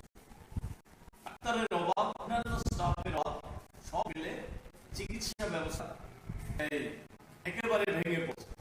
আমাদের যশপুরা একটা হাসপাতালে শুরু হয়েছিল পারুলের সময়, সেই কাজটা বন্ধ করে দিয়েছে। আমরা বলেছি এই কাজটা আবার দ্রুত যাতে এই হাসপাতাল বন্ধ হয়, কিন্তু সবাইকে দিতে হবে। রাস্তাঘাট মেইন রোড যেমন খারাপ হয়ে যাচ্ছে, তেমনি গ্রামীণ রাস্তাগুলি কিছু আছে পিচ করা রাস্তা, কিছু আছে এই রাস্তা একেবারে ভগ্নপ্রায়। অবিলম্বে যাতে এই রাস্তাগুলি সংস্কার করা হয় সেই বিষয়গুলি আমরা উল্লেখ করেছি। পানি খুব খারাপ অবস্থাতে আছে, বিশেষ করে জলসেচ পড়েছে। এবার সময় মতো বৃষ্টি না হওয়াতে কৃষকের অসুবিধা হয়েছে। আমরা মনে করছি যে অবিলম্বে এই সমস্ত যে সোর্সগুলি ছিল জলসেচ, সেগুলিকে ঠিক করতে হবে। আমাদের সময় ওই রাজনগরে দুয়াগাছা, বরপাথরি থেকে ছড়াতে বড় বাঁধে করা হয়েছে, প্রায় কমপ্লিটেড ছিল, কিন্তু গত 5 বছর চলেছে। এখান থেকে জমিতে জল দেওয়ার জন্য যে ব্যবস্থা নেওয়া, সেটা এখন পর্যন্ত নিচ্ছে না। এগুলি আমরা তাদের দপ্তরের মাধ্যমে নেওয়ার জন্য দাবি। বামফ্রন্ট সরকার থাকার সময়ে রাজনগর ব্লক এলাকার মধ্যে বেশ কিছু প্রকল্প হাতে নেওয়া হয়েছে, এখন সেগুলি কমপ্লিট করতে পারে। যেমন এর মধ্যে নিহলা হসপিটাল রোগীদের জন্য একটা বিল্ডিং তৈরি শুরু হয়েছে, এখন সেই বিল্ডিংটা কমপ্লিট করে সেই কাজ এখনো করতে পারে। তেমনি রাজনগরে আছে একটা ইনডোর স্টেডিয়াম, সেই সময়ে প্রায় শেষ পথে ছিল, এখনো সেই কাজটা কমপ্লিট করতে পারে। তো জলসেচের 2টা পথের কথা বললাম, লোহাগাছড়া এবং গাড়িছড়া, এগুলো কাজগুলি কমপ্লিট হয়ে সে কাজ করতে পারে। এরকম আরো বেশ কিছু কাজ বকেয়া পড়ে আছে, এগুলি করার জন্য বলছি। আমরা দেখছি যে এই এলাকার যে চরম সংকটের মধ্যে দিয়ে আছে শ্রমিকরা, সাধারণ যুবকরা। আজকে কি দেখা যায়, একদিন দেখছি দুর্নীতি এই পুরা রাজপথে, যেমন যে উত্তর রাঙ্গুরা, ভবানীপুর, এই সমস্ত এলাকাতে, জয়চাঁদপুর, এই সমস্ত এলাকাতে দুর্নীতির নানান তথ্য আপনার সংবাদ হয়ে বেরিয়ে আসছে। এমনি এই যে নেশা কারবারে রমরমা সারা করে শুরু হয়েছে। আজকে এই সমস্ত এলাকায় কোনো কাজ নাই, বিকল্প রোজগারের ব্যবস্থা নেই, যুবকরা ঝুঁকছে এই সমস্ত নেশা কারবারের জন্য। এর মধ্যে ধরা পড়ছে, আপনারা নিশ্চয়ই লক্ষ্য করেন, এটা দিনে পর দিন যেই জায়গাতে যাচ্ছে এই নেশার সঙ্গে যুক্ত। এটা সরকারও তাদের এই পার্টিও চাইছে যে নেশার কারবারের সঙ্গে যদি থাকতে পারে, তাহলে আজকের যে সংকট, চাকরি হচ্ছে না, নানান বিষয় সমস্যাগুলি এগুলি নিয়ে তারা মাথা ঘামাবে না, সেই পথে ধৈর্য করার জন্য এই চেষ্টা করছে, সর্বনাশ করার চেষ্টা করছে। এটা তারা তীব্রভাবে বিরোধিতা করে। সামনের দিনে যাতে কাজকর্ম বৃদ্ধি করা হয়, বিশেষ করে ব্লক এলাকার ব্লক এবং উন্নয়ন দপ্তরে কাজকর্ম বৃদ্ধি করে উন্নয়নের দিকে নজর দেয়। এবারে ব্যবস্থা ভেঙে পড়েছে, এটা যাতে চালু করা, সেই জন্যই আমরা বিষয়ের কাছে সঙ্গে এই বিষয়গুলিকে নিয়ে ব্যবস্থা গ্রহণ করার আশ্বাস দিয়ে কিছু কিছু বিষয় যেগুলি ব্লক থেকে করা যায়, যেমন এই রেগার কাজ দিচ্ছে, কাজ যাতে দেওয়া হয়, ডিমান্ড করলে যাতে কাজ পায়, এই ব্যবস্থা করবেন বলে প্রতিশ্রুতি দিয়েছে। রেশন কার্ড বন্ধ করে রেখে ঘরের কাজ এই অজুহাত, এগুলি যাতে দ্রুত থামিয়ে দেওয়া যায় সে ব্যবস্থা করুন। কেউ কাজ না হলে সরাসরি করলে সেই ব্যবস্থা দিয়েছেন, সেদিকে পজিটিভ মানুষরা দেখিয়েছেন। কয় দফা দাবি আপনারা কতজনের প্রতিনিধি আমরা আসনের প্রতিনিধি সমষ্টি উন্নয়ন অধিকারের কাছে নাকি? মশলার দায়িত্বে হাম্বাই গ্রুপ, গুণমানের সেরা, রান্নার ভরসা, হাম্বাই গুরু মশলা। সম্পূর্ণ প্রাকৃতিক, অপার গুণ ও উপকারিতায় পরিপূর্ণ হাম্বাই গুরু মশলা। যদি কেমিক্যাল ফ্রি, কালার ফ্রি, প্রকৃত স্বাদের মশলা খেতে চান তবে আপনার রান্নাঘরে চাই হাম্বাই গুরু মশলা। রান্নায় শুধুমাত্র তোমাকেই চাই হাম্বাই গুরু মশলা।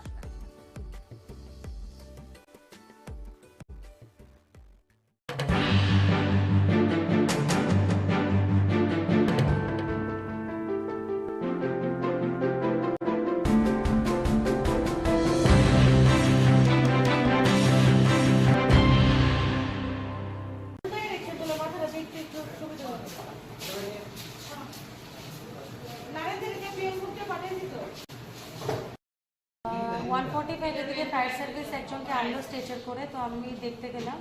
যাওয়ার পরে এক্সামিন করে দেখলাম পেশেন্টটা নেই, ব্রড ডেড। তো আমি পুলিশ স্টেশনকে খবর দিয়েছি। এটা নাকি বিশাল বিওসির আশেপাশে বডিটা ছিল, পাবলিকে খবর দিয়েছে।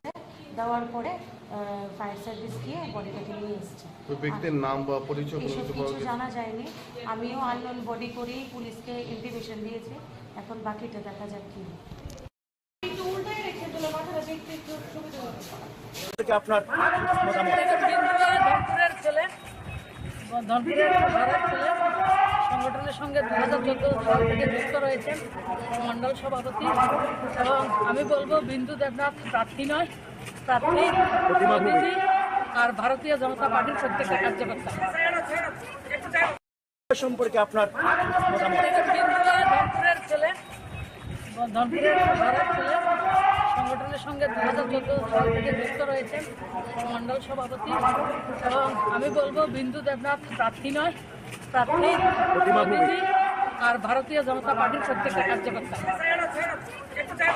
সম্পর্কে আপনার ধনপুরের ছেলে, ধনপুরের ভাড়ার ছেলে, সংগঠনের সঙ্গে 2014 সাল থেকে যুক্ত রয়েছেন, মণ্ডল সভাপতি। এবং আমি বলবো বিন্দু দেবনাথ প্রার্থী নয়, প্রার্থী প্রতিনিধি আর ভারতীয় জনতা পার্টির প্রত্যেকটা কার্যকর্তা অনুরোধ করবো সামনে যাতে কেউ না যায়। আমি সকল কার্যকর্তাদের অনুরোধ করবো নিচে আসার জন্য। আমি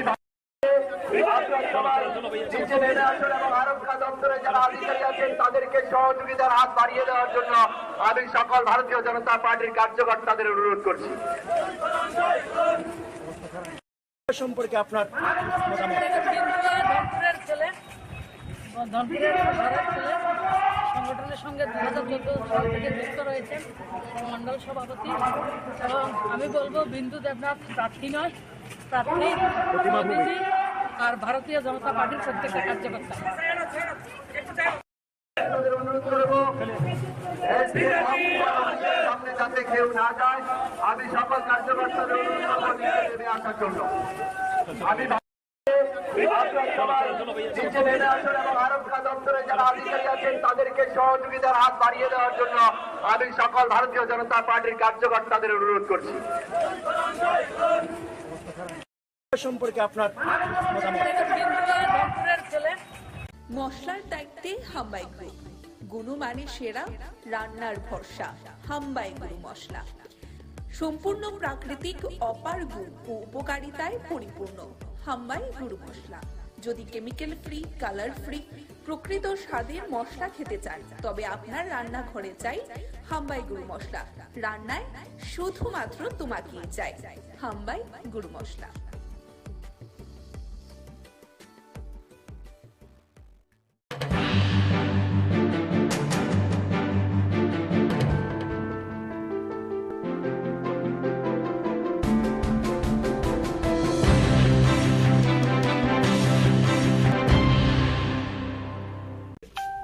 বাম বিরোধী এক অবিসংবাদিত নেতা এখনো আছেন, আগামী দিনেও থাকবেন। আমরাও বামেদের বিরুদ্ধে লড়াই করে ত্রিপুরা রাজ্যে বিজেপিকে প্রতিষ্ঠা করেছি। তো স্বাভাবিকভাবেই একজন বাম বিরোধী নেতা আরেকজন বাম বিরোধী নেতার বাড়িতে আসা, এটার অর্থ অন্যরকম ভাবে করবেন না। আমরা এসেছি সোনামুড়াতে, তো ভাবলাম এখানে এসে বিল্লালদা কেমন আছেন, অনেকদিন ধরে যোগাযোগ নেই, কথাবার্তা নেই, তো এসে একটু কথা বলে যাই, যাতে করে আগামী দিনে আমরা মানে জনগণের যে আশীর্বাদ, সেই জনগণের আশীর্বাদ প্রত্যেকের বাড়িতে আমরা যেতে পারি। সেটা বিল্লালদা বলতে পারবেন। এমনিতে দাদা যেটা বলবো যে কংগ্রেসেরই একটা অংশ বিশেষ করে বামেদের সঙ্গে সাপোর্ট করাতে কংগ্রেস এই উপনির্বাচনে মানে খুশি নয়। বিশেষ করে আমরা প্রাক্তন যিনি সভাপতি ছিলেন কংগ্রেসের বীরজিৎ সিনহা, তিনিও বলেছেন প্রচারে যাবেন কি যাবেন না এখনো কোনো ঠিক হয়নি। তো অনেকেই যদি অনুসারী বলি, বিল্লাল মিয়া বীরজিৎ সিনহার অনুসারী আমরা এতদিন জানি, তো সেই ক্ষেত্রে কি কোনো এখানে একটা কথা পরিষ্কার, কংগ্রেস যে বর্তমানে দেউলিয়া হয়ে গেছে সেটা পরিষ্কার হয়ে গেছে এবারকার বক্সনগর এবং ধনপুরের উপনির্বাচনে। এর আগেও তাদের দেউলিয়াপনার পরিচয় দিয়েছে বিগত বিধানসভা নির্বাচনে, যে 13টি আসনে সিপিআইএম এর কাছে আত্মসমর্পণ করেছে, 3টি আসনে জয়ী হয়েছে। তো স্বাভাবিকভাবেই এটা বলার পর নতুন করে কিছু নেই কংগ্রেস সম্পর্কে। আর বিরজিৎ বাবু সম্পর্কে যেটা বলেছেন, বিরজিৎ বাবু দীর্ঘদিনের বাম বিরোধী যোদ্ধা ছিলেন। আমরা যতটুকু জানি বিরজিৎ বাবুর মনের ইচ্ছার বিরুদ্ধে গত নির্বাচনে সেখানে যে কোনো একটা অংশ জোট করেছে সিপিআইএম এর সঙ্গে। ধনপুরে মত আপনাদেরকে সমর্থন করবেন কিনা? মথা সমর্থন করবে কিনা এটা মথা পরবর্তী সময় জানাবেন। আজকেও সংবাদপত্রে আপনারা দেখেছেন তাদের স্ট্যান্ড কি হবে। কেউ সমর্থন করুক না করুক, আমরা এই যুদ্ধে আমরা অবতীর্ণ হয়েছি। আমরা এই বক্সনগর এবং ধনপুর উপনির্বাচনে বিগত মার্জিন থেকে আমরা বিপুল ভোটের ব্যবধানে জয়ী হব। এই সোনামুড়া মহকুমাতে আপনার ধনপুর কি ছিল, একসময় বামেদের দুর্ভেদ্য ঘাঁটি, সমর চৌধুরীর সাজানো বাগান। এই সমর চৌধুরীর সাজানো বাগান থেকে প্রাক্তন মুখ্যমন্ত্রী মানিক সরকার জয়ী হতেন। বক্সনগর দীর্ঘদিন ধরে বামেদের দখলে ছিল, মাঝখানে বিল্লাল বাবু মন্ত্রী ছিলেন, বিধায়ক ছিলেন। কিন্তু দেখুন এই যে মিথ ধনপুরে সিপিএম এর দুর্ভেদ্য ঘাঁটি, সেটাকে ভেঙে দিয়েছে গত নির্বাচনে বিজেপির প্রার্থী প্রতিমা ভৌমিক কেন্দ্রীয় মন্ত্রী।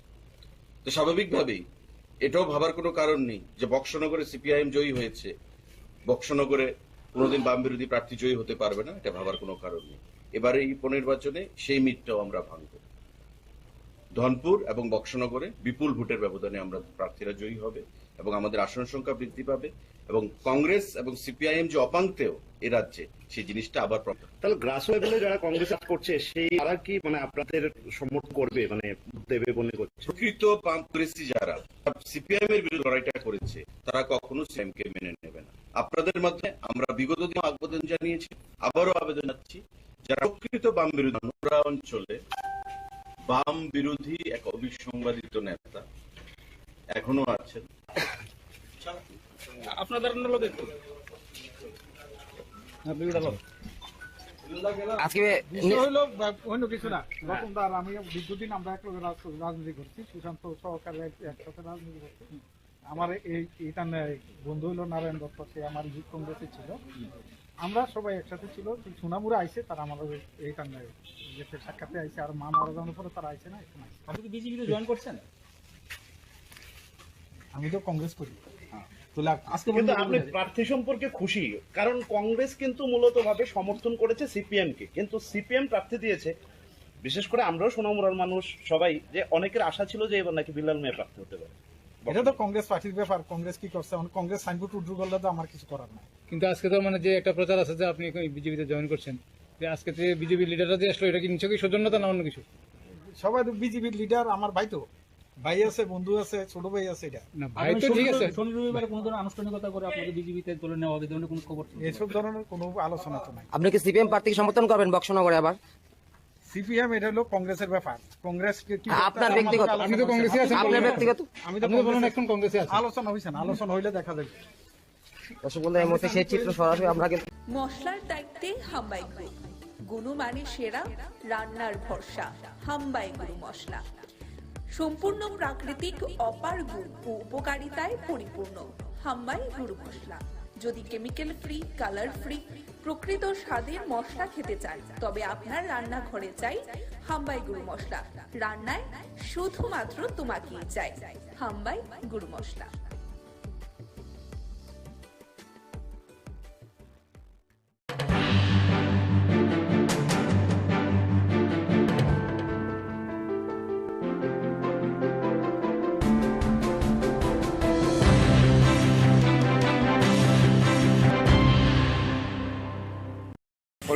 চক্রবর্তী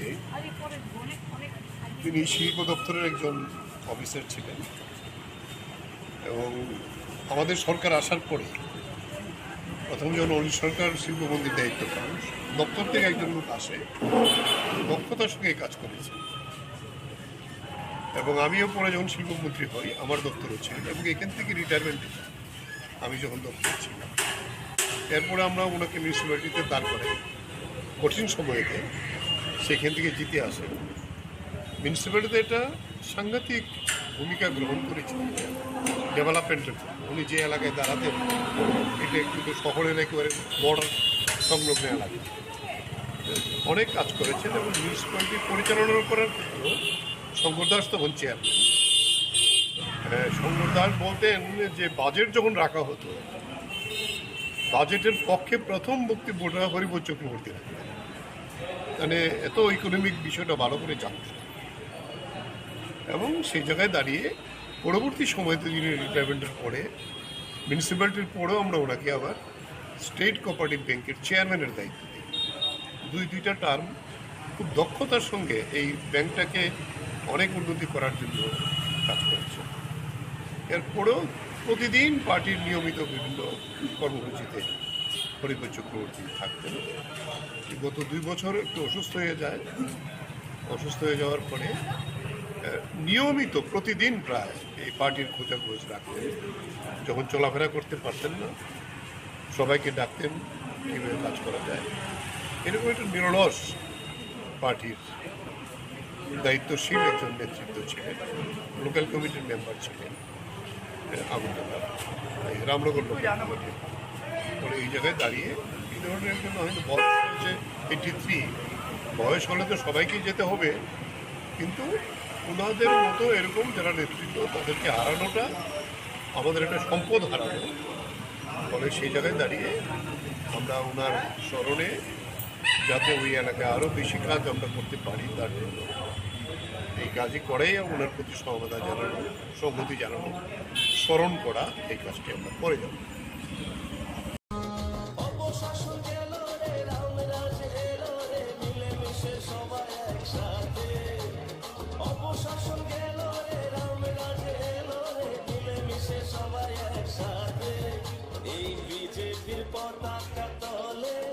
চলো আসি সবাই এই বিজেপির পতাকা তলে চলো আসি সবাই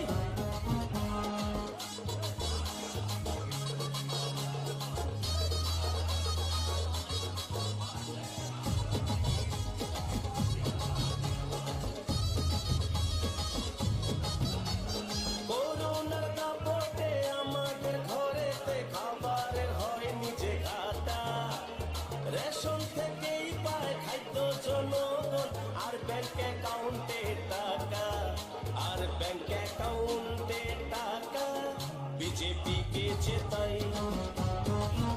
এই বিজেপির পতাকা তলে চলো আসি সবাই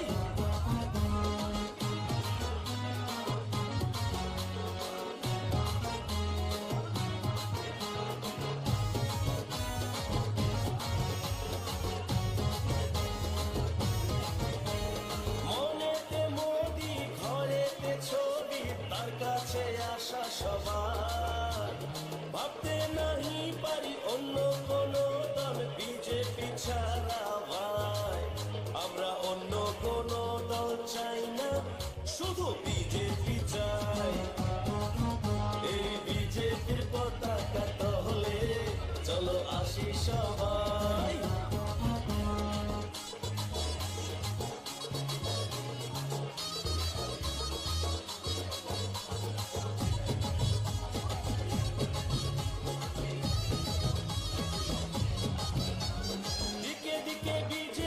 চারিদিকে বিজেপি সারা রাজ্যে বিজেপি ভাই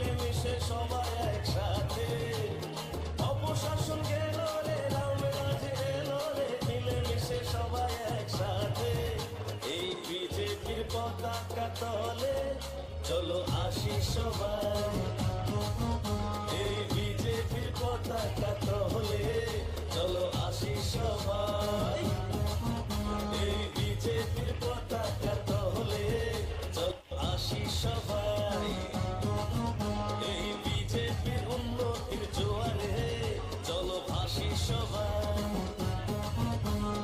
অপশাসন গেল রে রামরাজ এলো রে মিলেমিশে সবাই একসাথে অপশাসন গেল রে রামরাজ এলো রে মিলেমিশে সবাই একসাথে এই বিজেপির পতাকা তলে চলো আসি সবাই এই বিজেপির পতাকা তলে চলো আসি সবাই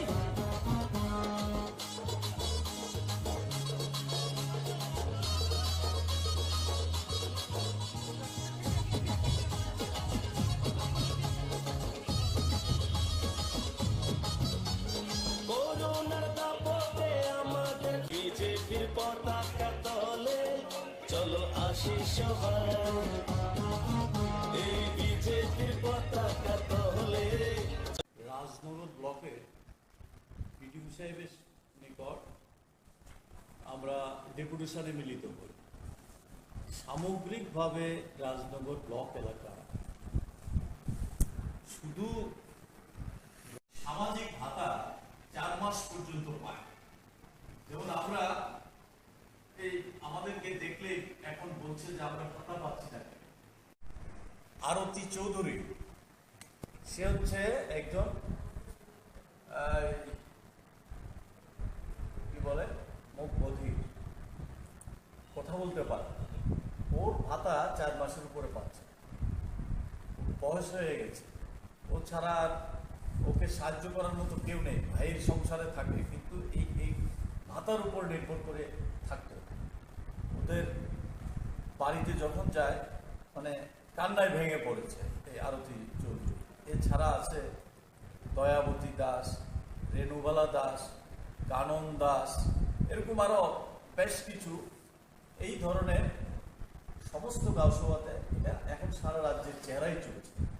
কোথায় 2000 টাকা ভাতা, সেই ভাতা এখন প্রতি মাসে পাচ্ছে না, এরকম একটা অবস্থা। আমরা দাবি রাখছি অবিলম্বে ভাতা নিয়মিত দিতে হবে এবং যারা পাওয়ার উপযুক্ত তাদের সবাইকে ভাতা দেওয়ার ব্যবস্থা করতে হবে। এর বাইরে কন্যা সন্তানের যে ভাতা ছিল এটা প্রায় বন্ধ হয়ে গেছে, এখন আর নতুন করে অ্যাপ্লিকেশন নেওয়া হচ্ছে না, এই ব্যবস্থা চলছে। তারপরে আমরা বলেছি যে পিএমজিএসওয়াই যে ঘর, এটা আমরা দেখছি এই কিছু সমস্যা হচ্ছে, সেখানে যাদের নাম আছে সবাই সেই টাকা পাচ্ছে না। এটা যে সবটা অফিসিয়াল ইয়ের জন্য তা না, কিন্তু এটা দেখা গেছে যে রাজনৈতিক চাপ সৃষ্টি করেই তাদেরকে একটা অংশের তাদেরকে ঘোরানো হচ্ছে যাতে সময় মতো টাকা না পায়, এই ধরনের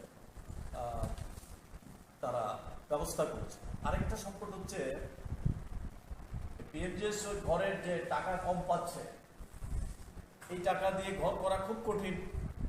আমরা যদিও দাবি করেছি এই টাকার অঙ্কে বাড়াতে হবে, কিন্তু এই টাকা দিয়ে ঘর করতে পারছে না। এখন কেন ঘর করতে পারছে না? তার রেশন কার্ড আটকে রাখছে, তার রেগার কাজ দিচ্ছে না, রেগার কাজ দিচ্ছে না, রেগার একটা পোর্শন পাবে, এটা একটা দিক। কিন্তু এই রেশনের চাল দিতে পারবে না এই ঘরের ইয়ের জন্য, সেটা হচ্ছে বিদ্যুৎ। ঘন ঘন বিদ্যুৎ চলে যাচ্ছে, তার কোনো তত্ত্বাবধানই নেই। আমাদের বামফ্রন্টের সময়ে রাজনগর ব্লকে আরো দুইটা সাবস্টেশন গড়ে ওঠার কাজ শুরু হয়েছিল, একটা একিমপুর, একটা হচ্ছে লক্ষ্মীপুর, বরপাথরের লক্ষ্মীপুর। এই দুইটা কাজে এখন পর্যন্ত কমপ্লিট করেনি, সেই কাজ এখনো পড়ে আছে। চিকিৎসা ব্যবস্থা তো প্রায় ভেঙে পড়েছে।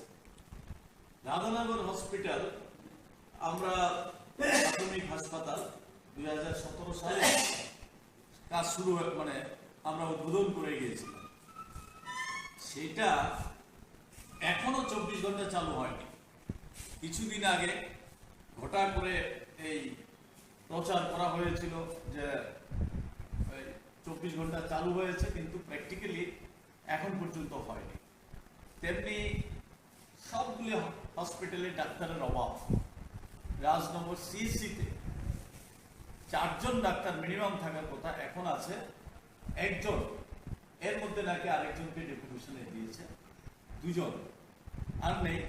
বরপাথুরিতে সিঙ্গেল ডাক্তার, তারপরে রাধানগরে একই অবস্থা, চোত্তাখোলা একই অবস্থা, নিয়াননগরে একই অবস্থা। ডাক্তারের অভাব, অন্যান্য স্টাফের অভাব, সব মিলে চিকিৎসা ব্যবস্থা এই একেবারে ভেঙে পড়েছে। আমাদের যশপুরাতে একটা হাসপাতালের কাজ শুরু হয়েছিল বামফ্রন্টের সময়, সেই কাজটা বন্ধ করে দিয়েছে। আমরা বলেছি এই কাজটা আবার দ্রুত যাতে এই প্রাথমিক হাসপাতাল গড়ে তোলা হয়, সেই উদ্যোগ সরকারকে নিতে হবে। রাস্তাঘাট, মেইন রোড যেমন খারাপ হয়ে যাচ্ছে, তেমনি গ্রামীণ রাস্তাগুলি, কিছু আছে পিচ করা রাস্তা, কিছু আছে এইচোলিং রাস্তা, একেবারে ভগ্নপ্রায়। অবিলম্বে যাতে এই রাস্তাগুলির সংস্কার করা হয়, সেই বিষয়গুলি আমরা উল্লেখ করেছি। পানি খুব খারাপ অবস্থার মধ্যে আছে, বিশেষ করে জলসেচ ভেঙে পড়েছে। এবার এমনিতেই সময় মতো বৃষ্টি না হওয়াতে কৃষকের অসুবিধা হয়েছে। আমরা দাবি করছি যে অবিলম্বে এই সমস্ত যে সোর্সগুলি ছিল জলসেচের, সেগুলিকে ঠিকঠাক করতে হবে। আমাদের সময়ে ওই রাজনগরে দোয়াগাছড়া, বরপাথুরিতে কাছারি ছড়াতে বড় বাঁধ দিয়ে জলসেচের প্রকল্প করা হয়েছিল, প্রায় কমপ্লিটের পথে ছিল। কিন্তু গত 5 বছর চলে গেছে, সেখান থেকে কৃষকের জমিতে জল দেওয়ার জন্য যে ব্যবস্থাটা নেওয়া, সেটা এখন পর্যন্ত নিচ্ছে না। এগুলি আমরা তাদের দপ্তরের মাধ্যমে নেওয়ার জন্য দাবি করছি। বামফ্রন্ট সরকার থাকার সময়ে রাজনগর ব্লক এলাকার মধ্যে বেশ কিছু প্রকল্প হাতে নেওয়া হয়েছে, এখনো সেগুলি কমপ্লিট করতে পারেনি। যেমন এর মধ্যে নিহাননগর হসপিটালে একটা হসপিটাল রোগীদের জন্য একটা বিল্ডিং তৈরি শুরু হয়েছিল, এখনো সেই বিল্ডিংটা তৈরি কমপ্লিট করে সেই কাজটা এখনো করতে পারে। তেমনি রাজনগরে আছে একটা ইনডোর স্টেডিয়াম, সেই সময়ে প্রায় শেষের পথে ছিল, এখনো সেই কাজটা কমপ্লিট করতে পারে। তো জলসেচের 2টা প্রকল্পের কথা বললাম, দোয়াগাছড়া এবং কাছারিছড়া, এগুলিতে এই কাজগুলি কমপ্লিট করে সে কাজ করতে পারেনি। এরকম আরও বেশ কিছু কাজ বকেয়া পড়ে আছে, সেগুলি করার জন্য আমরা বলছি। আমরা দেখছি যে এই এলাকার মধ্যে একটা চরম সংকটের মধ্যে দিয়ে আছে। শ্রমিকরা, সাধারণ বেকার, যুবকরা আজকে কি দেখা যাচ্ছে, একদিকে দেখছি দুর্নীতি এই পুরা রাজ্যের মধ্যে, যেমন তেমনি এই যে উত্তর রাঙ্গামুড়া, ভবানীপুর, এই সমস্ত এলাকাতে, জয়চাঁদপুর, এই সমস্ত এলাকাতে দুর্নীতির নানান তথ্য আপনাদের সংবাদ মাধ্যমে বেরিয়ে আসছে। তেমনি এই যে নেশা কারবারিদের রমরমা সারাতে রাজ্যে শুরু হয়েছে, তেমনি আজকে এই সমস্ত এলাকাতে কোনো কাজ নাই, বিকল্প অর্থ রোজগারের ব্যবস্থা নাই, যুবকরা ঝুঁকছে এই সমস্ত নেশা কারবারির জন্য। এর মধ্যে ধরা পড়ছে, আপনারা নিশ্চয়ই লক্ষ্য করছেন, এটা দিনের পর দিন যেই জায়গাতে যাচ্ছে এই নেশার সঙ্গে যুক্ত।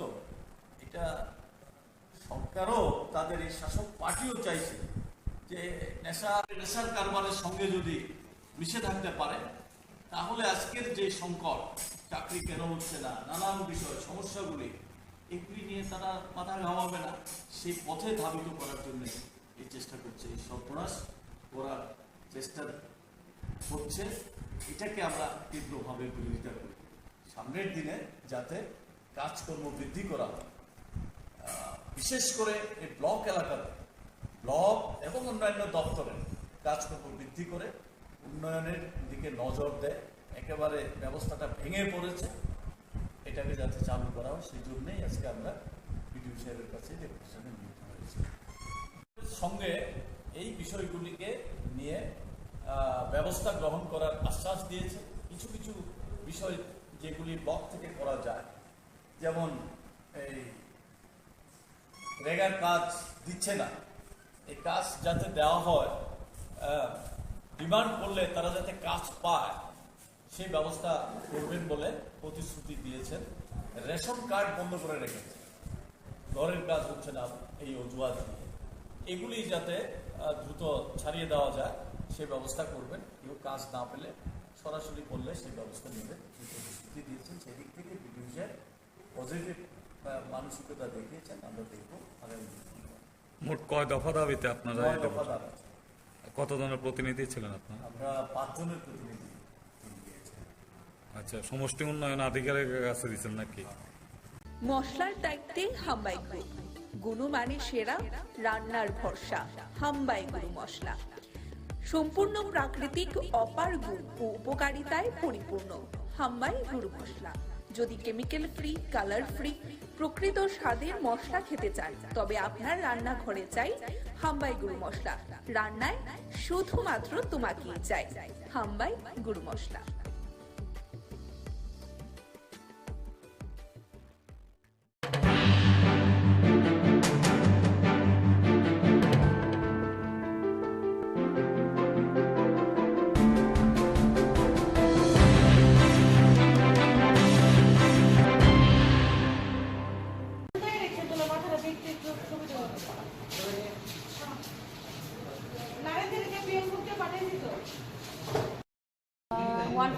এদিকে ফায়ার সার্ভিস একজনকে আনলো স্ট্রেচার করে, তো আমি দেখতে গেলাম।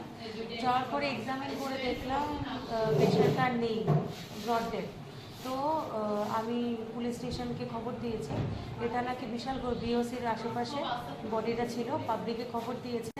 দেওয়ার পরে ফায়ার সার্ভিস গিয়ে বডিটাকে নিয়ে এসছে। তো ব্যক্তির নাম বা পরিচয় এসব কিছু জানা যায়নি। আমিও আননোন বডি করেই পুলিশকে ইন্টিমেশন দিয়েছি। এখন বাকিটা দেখা যাক কি। আপনার ধনপুরের ছেলে, ধনপুরের ঘরের ছেলে, সংগঠনের সঙ্গে 2014 সাল থেকে যুক্ত রয়েছেন, মন্ডল সভাপতি। এবং আমি বলবো বিন্দু দেবনাথ প্রার্থী নয়, প্রার্থী মোদীজি আর ভারতীয় জনতা পার্টির প্রত্যেকটা কার্যকর্তা সম্পর্কে আপনার ধনপুরের ছেলে, ধনপুরের ঘরের ছেলে, সংগঠনের সঙ্গে 2014 সাল থেকে যুক্ত রয়েছেন, মন্ডল সভাপতি। এবং আমি বলবো বিন্দু দেবনাথ প্রার্থী নয়, প্রার্থী মোদীজি আর ভারতীয় জনতা পার্টির প্রত্যেকটা কার্যকর্তা সম্পর্কে আপনার ধনপুরের ছেলে, ধনপুরের ঘরের ছেলে, সংগঠনের সঙ্গে 2014 সাল থেকে যুক্ত রয়েছেন, মন্ডল সভাপতি। এবং আমি বলবো বিন্দু দেবনাথ প্রার্থী নয়, প্রার্থী মোদীজি আর ভারতীয় জনতা পার্টির প্রত্যেকটা কার্যকর্তা অনুরোধ করবো সামনে যাতে কেউ না যায়। আমি সকল কার্যকর্তাদের অনুরোধ করবো নেমে আসার জন্য। আমি নিচে নেমে আসুন এবং আরক্ষা দপ্তরে যারা আধিকারী আছেন তাদেরকে সহযোগিতার হাত বাড়িয়ে দেওয়ার জন্য আমি সকল ভারতীয় জনতা পার্টির কার্যকর্তাদের অনুরোধ করছি। সম্পর্কে আপনার ধনপুরের ছেলে, ধনপুরের ঘরের ছেলে, সংগঠনের সঙ্গে 2014 সাল থেকে যুক্ত রয়েছেন, মন্ডল সভাপতি।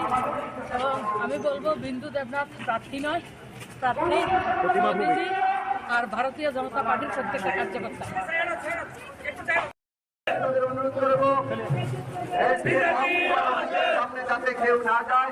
আমি সকল কার্যকর্তাদের অনুরোধ করবো নেমে আসার জন্য। আমি নিচে নেমে আসুন এবং আরক্ষা দপ্তরে যারা আধিকারী আছেন তাদেরকে সহযোগিতার হাত বাড়িয়ে দেওয়ার জন্য আমি সকল ভারতীয় জনতা পার্টির কার্যকর্তাদের অনুরোধ করছি। সম্পর্কে আপনার ধনপুরের ছেলে, মশলার দায়িত্বে হাম্বাই গ্রুপ, গুণমানে সেরা, রান্নার ভরসা। হাম্বাই গুরু মশলা সম্পূর্ণ প্রাকৃতিক, অপার গুণ ও উপকারিতায় পরিপূর্ণ। হাম্বাই গুরু মশলা। যদি কেমিক্যাল ফ্রি, কালার ফ্রি, প্রকৃত স্বাদের মশলা খেতে চান তবে আপনার রান্নাঘরে চাই হাম্বাই গুরু মশলা। রান্নায় শুধুমাত্র তোমাকেই চাই। হাম্বাই গুরু মশলা।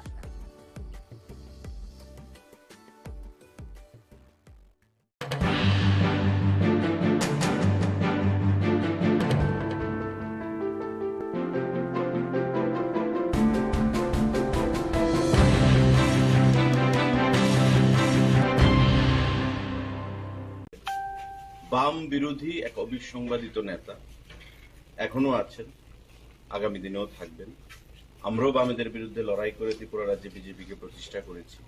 তো স্বাভাবিকভাবেই একজন বাম বিরোধী নেতা আরেকজন বাম বিরোধী নেতার বাড়িতে আসা, এটার অর্থ অন্যরকম ভাবে করবেন না। আমরা এসেছি সোনামুড়াতে, তো ভাবলাম এখানে এসে বিল্লালদা কেমন আছেন, অনেকদিন ধরে যোগাযোগ নেই, কথাবার্তা নেই, তো এসে একটু কথা বলে যাই, যাতে করে আগামী দিনে আমরা মানে জনগণের যে আশীর্বাদ, সেই জনগণের আশীর্বাদ প্রত্যেকের বাড়িতে আমরা যেতে পারি। সেটা বিল্লালদা বলতে পারবেন। এমনিতে দাদা যেটা বলবো যে কংগ্রেসেরই একটা অংশ বিশেষ করে বামেদের সঙ্গে সাপোর্ট করাতে কংগ্রেস এই উপনির্বাচনে মানে খুশি নয়। বিশেষ করে আমরা প্রাক্তন যিনি সভাপতি ছিলেন কংগ্রেসের বীরজিৎ সিনহা, তিনিও বলেছেন প্রচারে যাবেন কি যাবেন না এখনো কোনো ঠিক হয়নি। তো অনেকেই যদি অনুসারী বলি, বিল্লাল মিয়া বীরজিৎ সিনহার অনুসারী আমরা এতদিন জানি, তো সেই ক্ষেত্রে কি কোনো এখানে একটা কথা পরিষ্কার, কংগ্রেস যে বর্তমানে দেউলিয়া হয়ে গেছে সেটা পরিষ্কার হয়ে গেছে এবারকার বক্সনগর এবং ধনপুরের উপনির্বাচনে। এর আগেও তাদের দেউলিয়াপনার পরিচয় দিয়েছে বিগত বিধানসভা নির্বাচনে, যে 13টি আসনে সিপিআইএম এর কাছে আত্মসমর্পণ করেছে, 3টি আসনে জয়ী হয়েছে। তো স্বাভাবিকভাবেই এটা বলার পর নতুন করে কিছু নেই কংগ্রেস সম্পর্কে। আর বিরজিৎ বাবু সম্পর্কে যেটা বলেছেন, বিরজিৎ বাবু দীর্ঘদিনের বাম বিরোধী যোদ্ধা ছিলেন।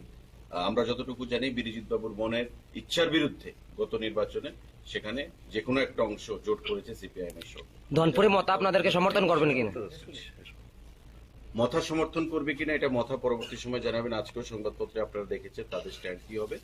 কেউ সমর্থন করুক না করুক, আমরা এই যুদ্ধে আমরা অবতীর্ণ হয়েছি। আমরা এই বক্সনগর এবং ধনপুর উপনির্বাচনে বিগত মার্জিন থেকে আমরা বিপুল ভোটের ব্যবধানে জয়ী হব। এই সোনামুড়া মহকুমাতে আপনার ধনপুর কি ছিল, একসময় বামেদের দুর্ভেদ্য ঘাঁটি, সমর চৌধুরীর সাজানো বাগান। এই সমর চৌধুরীর সাজানো বাগান থেকে প্রাক্তন মুখ্যমন্ত্রী মানিক সরকার জয়ী হতেন। বক্সনগর দীর্ঘদিন ধরে বামেদের দখলে ছিল, মাঝখানে বিল্লাল বাবু মন্ত্রী ছিলেন, বিধায়ক ছিলেন। কিন্তু দেখুন এই যে মিথ ধনপুরে সিপিএম এর দুর্ভেদ্য ঘাঁটি, সেটাকে ভেঙে দিয়েছে গত নির্বাচনে বিজেপির প্রার্থী প্রতিমা ভৌমিক কেন্দ্রীয় মন্ত্রী। তো স্বাভাবিকভাবেই এটাও ভাবার কোনো কারণ নেই যে বক্সনগরে সিপিআইএম জয়ী হয়েছে, বক্সনগরে কোনোদিন বাম বিরোধী প্রার্থী জয়ী হতে পারবে না, এটা ভাবার কোনো কারণ নেই। এবারে এই উপনির্বাচনে সেই মিথটাও আমরা ভাঙব। ধনপুর এবং বক্সনগরে বিপুল ভোটের ব্যবধানে আমরা প্রার্থীরা জয়ী হবে এবং আমাদের আসন সংখ্যা বৃদ্ধি পাবে এবং কংগ্রেস এবং সিপিআইএম যে অপাঙ্ক্তেয় এ রাজ্যে, সেই জিনিসটা আবার তাহলে গ্রাস লেভেলে যারা কংগ্রেস করছে সেই তারা কি মানে আপনাদের সমর্থন করবে, মানে দেবে মনে করছে? প্রকৃত কংগ্রেসী যারা সিপিআইএম এর বিরুদ্ধে লড়াইটা করেছে তারা কখনো সিপিআইএম কে মেনে নেবে না। আপনাদের মাধ্যমে আমরা বিগত দিনে আবেদন জানিয়েছি, আবারও আবেদন জানাচ্ছি, যারা প্রকৃত বাম বিরোধী অঞ্চলে বাম বিরোধী এক অবিসংবাদিত নেতা এখনো আছেন। আপনাদের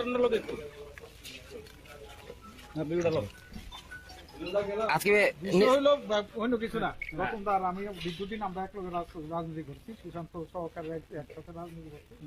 আমার এইটা বন্ধু হইলো নারায়ণ দত্ত, সে আমার যুব কংগ্রেসে ছিল, আমরা সবাই একসাথে ছিল।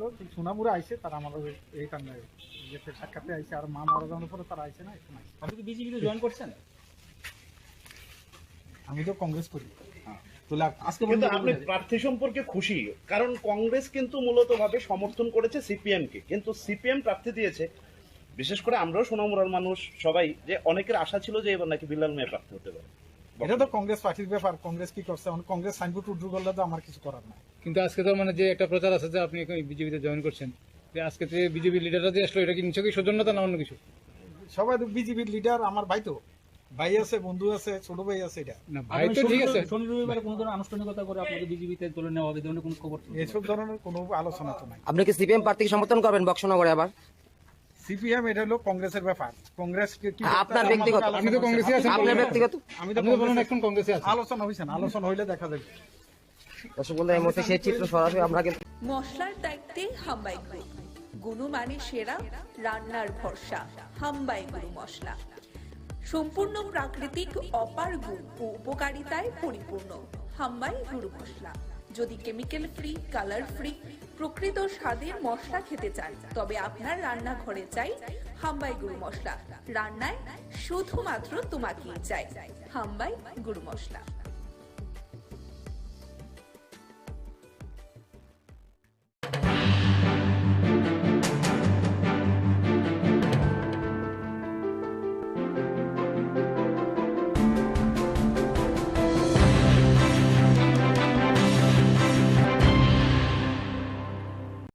হরিপদ চক্রবর্তী তিনি শিল্প দপ্তরের একজন অফিসার ছিলেন এবং আমাদের সরকার আসার পরে প্রথম যখন অনিল সরকার শিল্পমন্ত্রীর দায়িত্ব পান দপ্তর থেকে একজন লোক আসে দক্ষতার সঙ্গে কাজ করেছে এবং আমিও পরে যখন শিল্পমন্ত্রী হই আমার দপ্তরও ছিল এবং এখান থেকে রিটায়ারমেন্টে যাই আমি যখন দপ্তরে ছিলাম। এরপরে আমরা ওনাকে মিউনিসিপ্যালিটিতে দাঁড় করাই কঠিন সময়তে সেখান থেকে জিতে আসেন। মিউনিসিপ্যালিটিতে একটা সাংঘাতিক ভূমিকা গ্রহণ করেছিল ডেভেলপমেন্টের।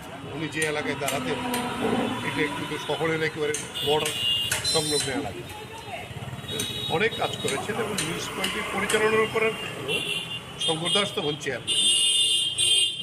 শঙ্কর দাস বলতেন যে বাজেট যখন রাখা হতো বাজেটের পক্ষে প্রথম বক্তব্যটা হরিপদ চক্রবর্তী রাখতেন, মানে এত ইকোনমিক বিষয়টা ভালো করে জানত এবং সেই জায়গায় দাঁড়িয়ে পরবর্তী সময়তে যিনি রিটায়ারমেন্টের পরে মিউনিসিপ্যালিটির পরেও আমরা ওনাকে আবার স্টেট কোঅপারেটিভ ব্যাংকের চেয়ারম্যানের দায়িত্ব দিই। দুইটা টার্ম খুব দক্ষতার সঙ্গে এই ব্যাংকটাকে অনেক উন্নতি করার জন্য কাজ করেছে।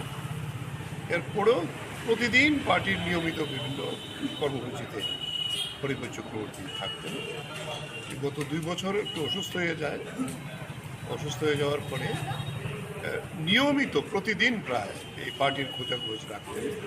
যখন চলাফেরা করতে পারতেন না সবাইকে ডাকতেন কীভাবে কাজ করা যায়। এরকম একটা নিরলস পার্টির দায়িত্বশীল একজন নেতৃত্ব ছিলেন। লোকাল কমিটির মেম্বার ছিলেন রামনগর লোকাল কমিটির। পরে এই জায়গায় দাঁড়িয়ে এই ধরনের একজন হয়তো বয়স হয়েছে 83, বয়স হলে তো সবাইকেই যেতে হবে, কিন্তু ওনাদের মতো এরকম যারা নেতৃত্ব তাদেরকে হারানোটা আমাদের একটা সম্পদ হারানো। ফলে সেই জায়গায় দাঁড়িয়ে আমরা ওনার স্মরণে যাতে ওই এলাকায় আরও বেশি কাজ আমরা করতে পারি তার জন্য এই কাজই করেই ওনার প্রতি সহমতা জানানো, সংহতি জানানো, স্মরণ করা, এই কাজটি আমরা করে যাব।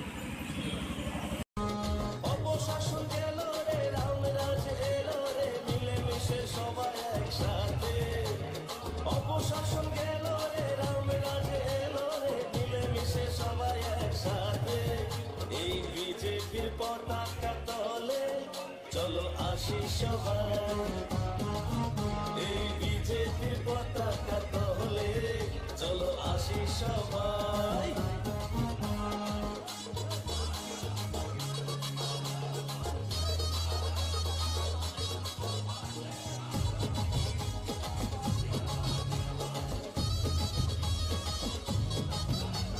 করোনার দাপটে আমাদের ঘরেতে খাবারের হয় নিজে খাতা, রেশন থেকেই পায় খাদ্য জনগণ, আর ব্যাংক অ্যাকাউন্টে টাকা, আর ব্যাংক অ্যাকাউন্টে টাকা বিজেপিকে জেতাই। এই বিজেপির পতাকা তলে, চলো আসি সবাই।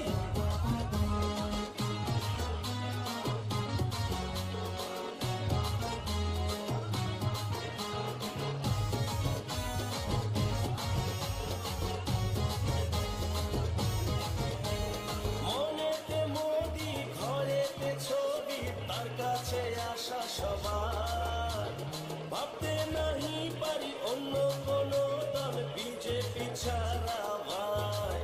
আমরা অন্য কোনো দল চাই না, শুধু বিজেপি চাই। এই বিজেপির পতাকা তলে, চলো আসি সবাই।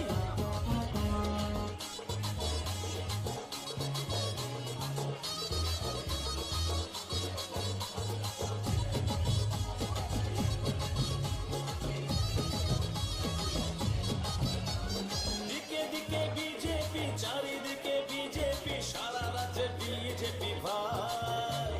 ত্রিপুরাতে বিজেপি, সারা দেশে বিজেপি, বিজেপি ছাড়া কেহ নাই।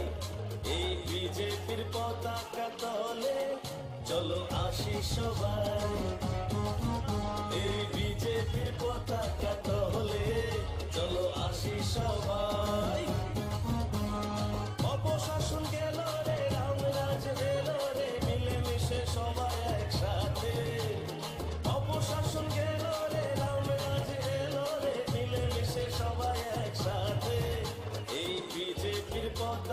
তলে চলো আসি সবাই এই বিজেপির পতাকা তলে চলো আসি সবাই এই বিজেপির পতাকা তলে চলো আসি সবাই এই বিজেপির উন্নতির জোয়ারে চলো ভাসি সবাই অপশাসন গেল রে রামরাজ এলো রে মিলেমিশে সবাই একসাথে অপশাসন গেল রে রামরাজ এলো রে মিলেমিশে সবাই একসাথে এই বিজেপির পতাকা তলে চলো আসি সবাই এই বিজেপির পতাকা তলে চলো আসি সবাই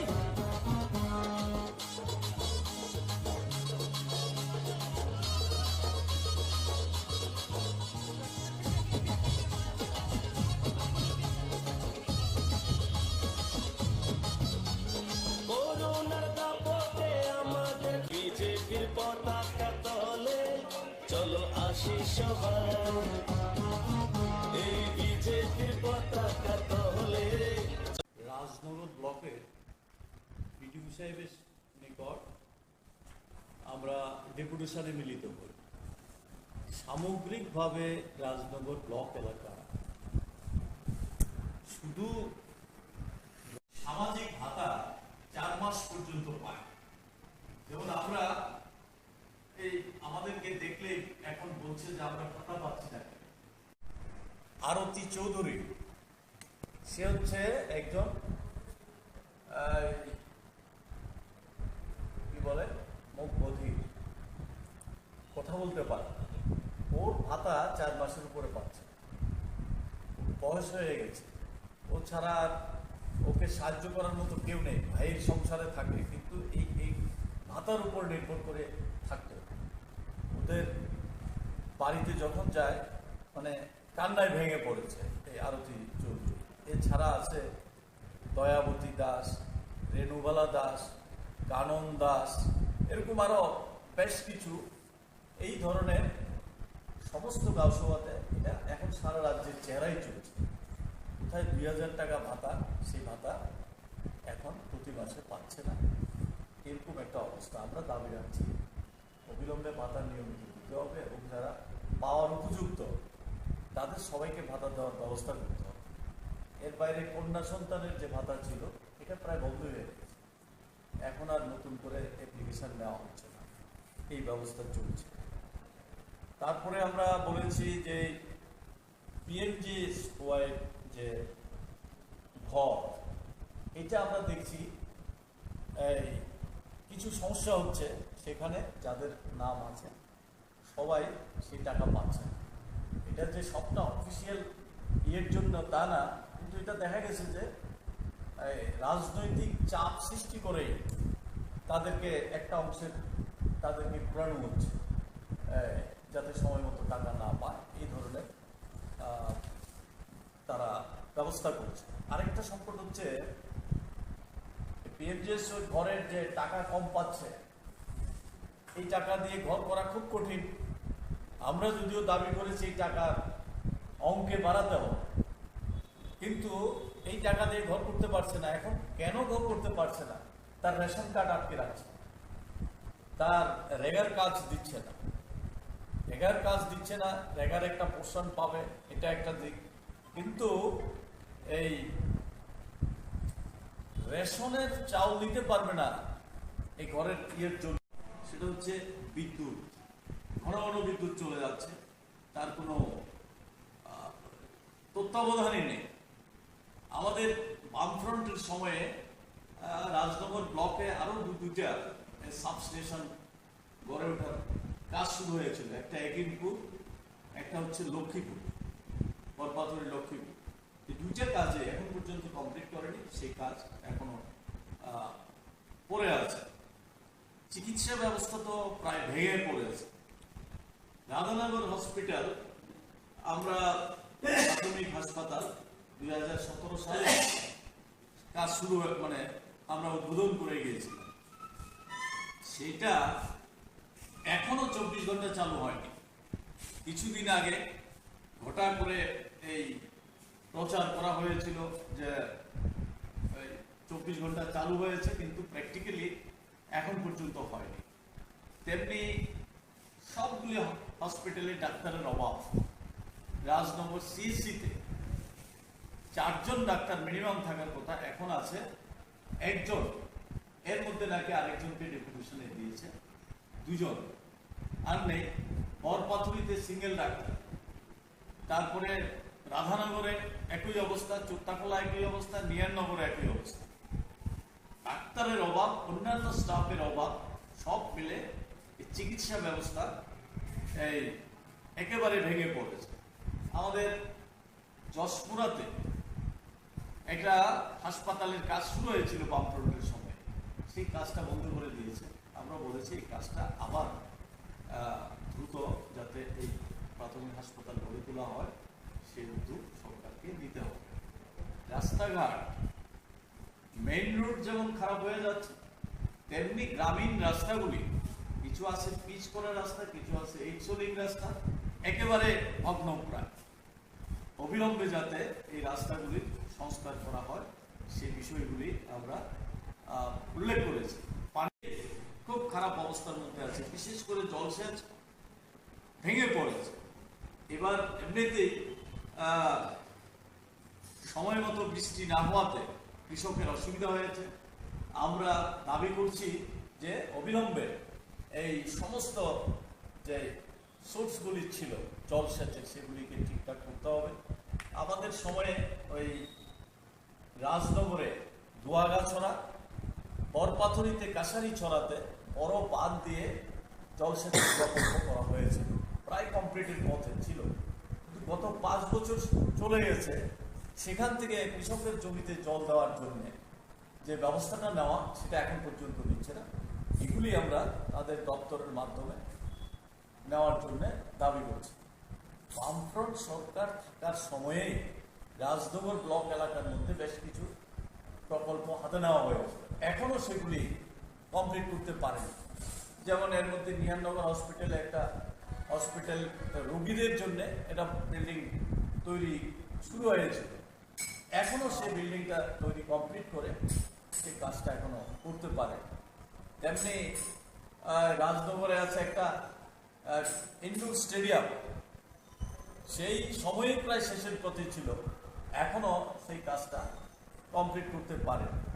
তো জলসেচের 2টা প্রকল্পের কথা বললাম, লোহাগাছড়া এবং কাছারিছড়া, এগুলিতে এই কাজগুলি কমপ্লিট করে সে কাজ করতে পারেনি। এরকম আরও বেশ কিছু কাজ বকেয়া পড়ে আছে, সেগুলি করার জন্য আমরা বলছি। আমরা দেখছি যে এই এলাকার মধ্যে একটা চরম সংকটের মধ্যে দিয়ে আছে।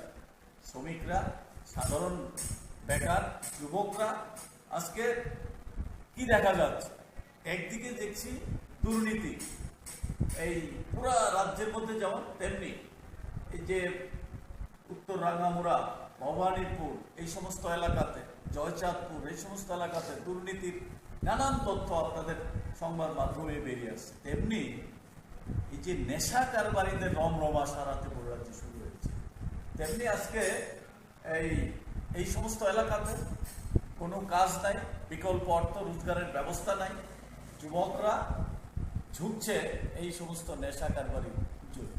এর মধ্যে ধরা পড়ছে, আপনারা নিশ্চয়ই লক্ষ্য করছেন, এটা দিনের পর দিন যেই জায়গাতে যাচ্ছে এই নেশার সঙ্গে যুক্ত।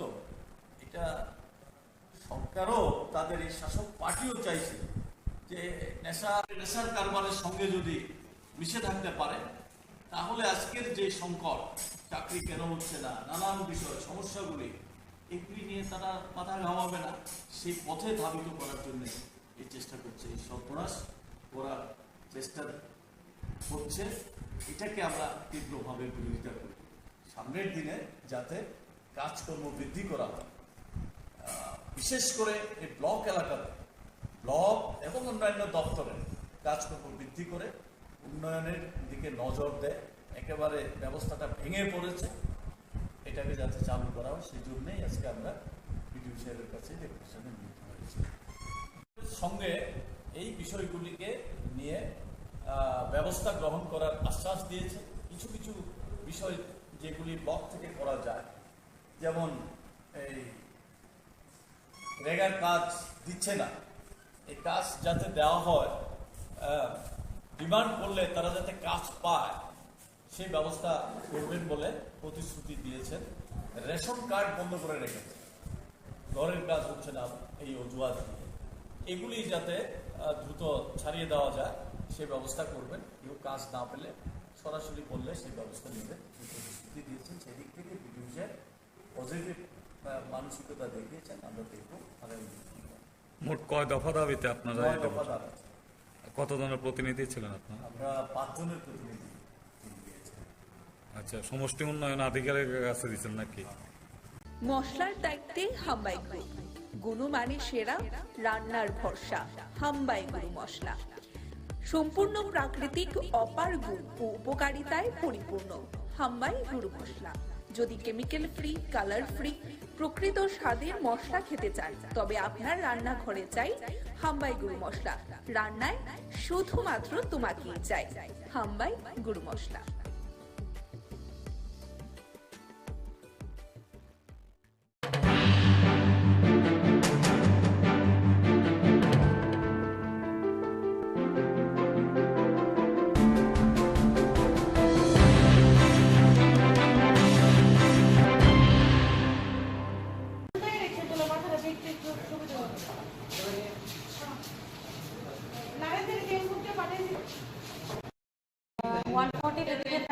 একজনকে আনলো স্টে করে, তো আমি দেখতে গেলাম।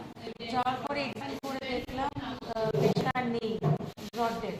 তো আমি পুলিশ স্টেশনকে খবর দিয়েছি, এটাকে বিশাল করে দিয়েছে আশেপাশে, বডিটা ছিল পাবলিকে খবর দিয়েছে।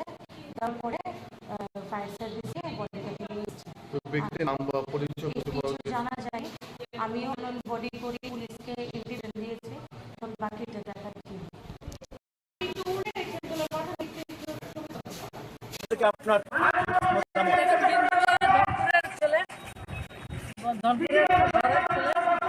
সংগঠনের সঙ্গে 2014 সাল থেকে যুক্ত রয়েছেন মন্ডল সভাপতি, এবং আমি বলবো বিন্দু দেবনাথ প্রার্থী নয়, প্রার্থী প্রতিনিধি আর ভারতীয় জনতা পার্টির প্রত্যেকটা কার্যকর্তা সম্পর্কে আপনার ধনপুরের ছেলে, ধনপুরের ছেলে, সংগঠনের সঙ্গে 2014 সাল থেকে যুক্ত রয়েছেন মন্ডল সভাপতি, এবং আমি বলবো বিন্দু দেবনাথ প্রার্থী নয়, প্রার্থী প্রতিনিধি আর ভারতীয় জনতা পার্টির প্রত্যেকটা কার্যকর্তা সম্পর্কে আপনার ধনপুরের ছেলে, ধনপুরের ছেলে, সংগঠনের সঙ্গে 2014 সাল থেকে যুক্ত রয়েছেন মন্ডল সভাপতি, এবং আমি বলবো বিন্দু দেবনাথ প্রার্থী নয়, প্রার্থী প্রতিনিধি আর ভারতীয় জনতা পার্টির প্রত্যেকটা কার্যকর্তা। অনুরোধ করবো সামনে যাতে কেউ না যায়, আমি সকল কার্যকর্তাদের অনুরোধ করবো নিচে আসার জন্য। আমি নিচে নেমে আসুন এবং আরক্ষা দপ্তরে যারা আধিকারিক আছেন তাদেরকে সহযোগিতার হাত বাড়িয়ে দেওয়ার জন্য আমি সকল ভারতীয় জনতা পার্টির কার্যকর্তাদের অনুরোধ করছি। সম্পর্কে আপনার ধনপুরের ছেলে, ধনপুরের ছেলে, সংগঠনের সঙ্গে 2014 সাল থেকে যুক্ত রয়েছেন মন্ডল সভাপতি, এবং আমি বলবো বিন্দু দেবনাথ প্রার্থী নয়, প্রার্থী প্রতিনিধি আর ভারতীয় জনতা পার্টির প্রত্যেকটা কার্যকর্তা অনুরোধ করবো সামনে যাতে কেউ না যায়, আমি সকল কার্যকর্তাদের অনুরোধ করবো নিচে নেমে আসার জন্য। আমি নিচে নেমে আসুন এবং আরক্ষা দপ্তরে যারা আধিকারিক আছেন তাদেরকে সহযোগিতার হাত বাড়িয়ে দেওয়ার জন্য আমি সকল ভারতীয় জনতা পার্টির কার্যকর্তাদের অনুরোধ করছি। সম্পর্কে আপনার ধনপুরের ছেলে, মশলার দায়িত্বে হাম্বাই গ্রুপ, গুণমানে সেরা, রান্নার ভরসা হাম্বাই গুরু মশলা। সম্পূর্ণ প্রাকৃতিক, অপার গুণ ও উপকারিতায় পরিপূর্ণ হাম্বাই গুরু মশলা। যদি কেমিক্যাল ফ্রি, কালার ফ্রি, প্রকৃত স্বাদের মশলা খেতে চান তবে আপনার রান্নাঘরে চাই হাম্বাই গুরু মশলা। রান্নায় শুধুমাত্র তোমাকেই চাই হাম্বাই গুরু মশলা।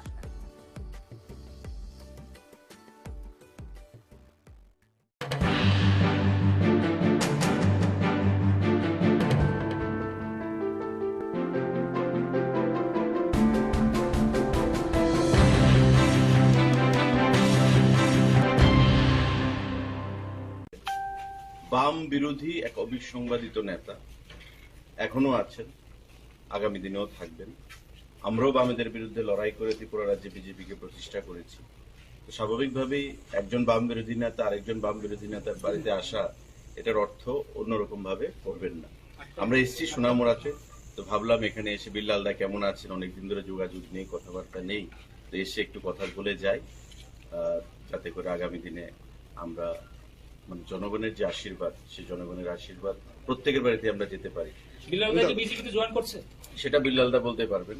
এমনিতে দাদা যেটা বলবো যে কংগ্রেসেরই একটা অংশ বিশেষ করে বামেদের সঙ্গে সাপোর্ট করাতে কংগ্রেস এই উপনির্বাচনে মানে খুশি নয়। বিশেষ করে আমরা প্রাক্তন যিনি সভাপতি ছিলেন কংগ্রেসের বীরজিৎ সিনহা, তিনিও বলেছেন প্রচারে যাবেন কি যাবেন না এখনো কোনো ঠিক হয়নি। তো অনেকেই যদি অনুসারী বলি, বিল্লাল মিয়া বীরজিৎ সিনহার অনুসারী আমরা এতদিন জানি, তো সেই ক্ষেত্রে কি কোনো এখানে একটা কথা পরিষ্কার, কংগ্রেস যে বর্তমানে দেউলিয়া হয়ে গেছে সেটা পরিষ্কার হয়ে গেছে এবারকার বক্সনগর এবং ধনপুরের উপনির্বাচনে।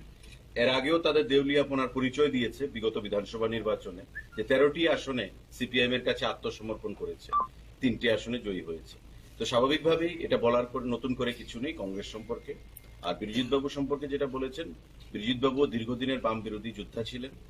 আমরা যতটুকু জানি বীরজিৎ বাবুর মনের ইচ্ছার বিরুদ্ধে গত নির্বাচনে সেখানে যে কোনো একটা অংশ জোট করেছে সিপিআইএম এর সঙ্গে। ধনপুরে মত আপনাদেরকে সমর্থন করবেন কিনা? মথা সমর্থন করবে কিনা এটা মথা পরবর্তী সময় জানাবেন। আজকেও সংবাদপত্রে আপনারা দেখেছেন তাদের স্ট্যান্ড কি হবে। কেউ সমর্থন করুক না করুক, আমরা এই যুদ্ধে আমরা অবতীর্ণ হয়েছি। আমরা এই বক্সনগর এবং ধনপুর উপনির্বাচনে বিগত মার্জিন থেকে আমরা বিপুল ভোটের ব্যবধানে জয়ী হব। এই সোনামুড়া মহকুমাতে আপনার ধনপুর কি ছিল, একসময় বামেদের দুর্ভেদ্য ঘাঁটি, সমর চৌধুরীর সাজানো বাগান। এই সমর চৌধুরীর সাজানো বাগান থেকে প্রাক্তন মুখ্যমন্ত্রী মানিক সরকার জয়ী হতেন। বক্সনগর দীর্ঘদিন ধরে বামেদের দখলে ছিল, মাঝখানে বিল্লাল বাবু মন্ত্রী ছিলেন, বিধায়ক ছিলেন। কিন্তু দেখুন এই যে মিথ ধনপুরে সিপিএম এর দুর্ভেদ্য ঘাঁটি, সেটাকে ভেঙে দিয়েছে গত নির্বাচনে বিজেপির প্রার্থী প্রতিমা ভৌমিক, কেন্দ্রীয় মন্ত্রী।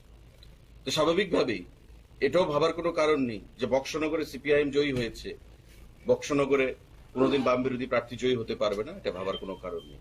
এবারে এই উপনির্বাচনে সেই মিথটাও আমরা ভাঙব। ধনপুর এবং বক্সনগরে বিপুল ভোটের ব্যবধানে আমরা প্রার্থীরা জয়ী হবে এবং আমাদের আসন সংখ্যা বৃদ্ধি পাবে এবং কংগ্রেস এবং সিপিআইএম যে অপাঙ্ক্তেয় এ রাজ্যে, সেই জিনিসটা আবার তাহলে গ্রাস লেভেলে যারা কংগ্রেস করছে সেই তারা কি মানে আপনাদের সমর্থন করবে, মানে দেবে মনে করছে? প্রকৃত কংগ্রেসী যারা সিপিআইএম এর বিরুদ্ধে লড়াইটা করেছে তারা কখনো সিপিআইএম কে মেনে নেবে না। আপনাদের মাধ্যমে আমরা বিগত দিনে আবেদন জানিয়েছি, আবারও আবেদন জানাচ্ছি, যারা প্রকৃত বাম বিরোধী অঞ্চলে বাম বিরোধী এক অবিসংবাদিত নেতা এখনো আছেন,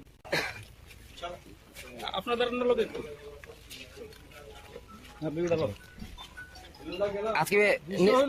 অন্য কিছু না রকমদার। আমি দীর্ঘদিন আমরা এক রাজনীতি করছি, সুশান্ত সহকারে একসাথে রাজনীতি করছি।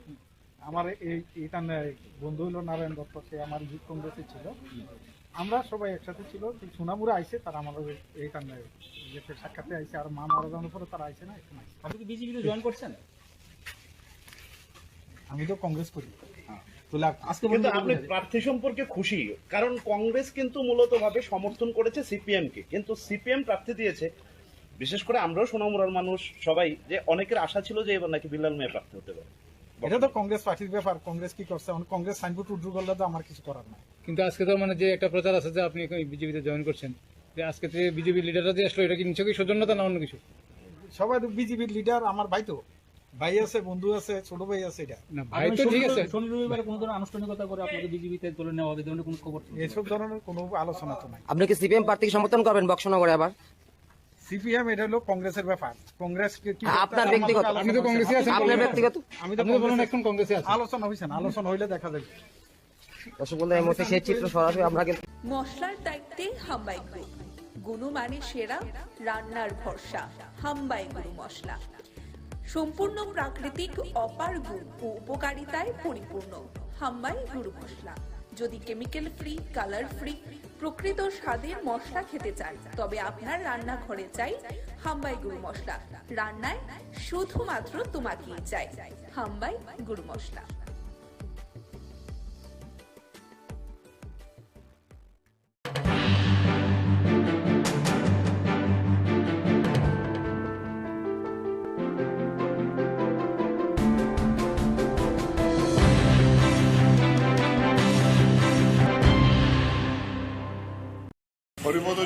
চক্রবর্তী,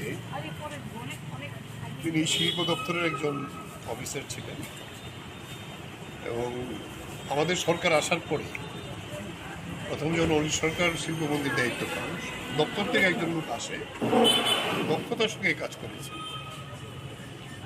এবং আমিও পরে যখন শিল্পমন্ত্রী হই আমার দপ্তরও ছিল এবং এখান থেকে রিটায়ারমেন্ট আমি যখন দপ্তর ছিলাম, এরপরে আমরা ওনাকে মিউনিসিপ্যালিটিতে দাঁড় করাই কঠিন সময়েতে, সেখান থেকে জিতে আসে। মিউনিসিপ্যালিটিতে একটা সাংঘাতিক ভূমিকা গ্রহণ করেছিলেন ডেভেলপমেন্টের।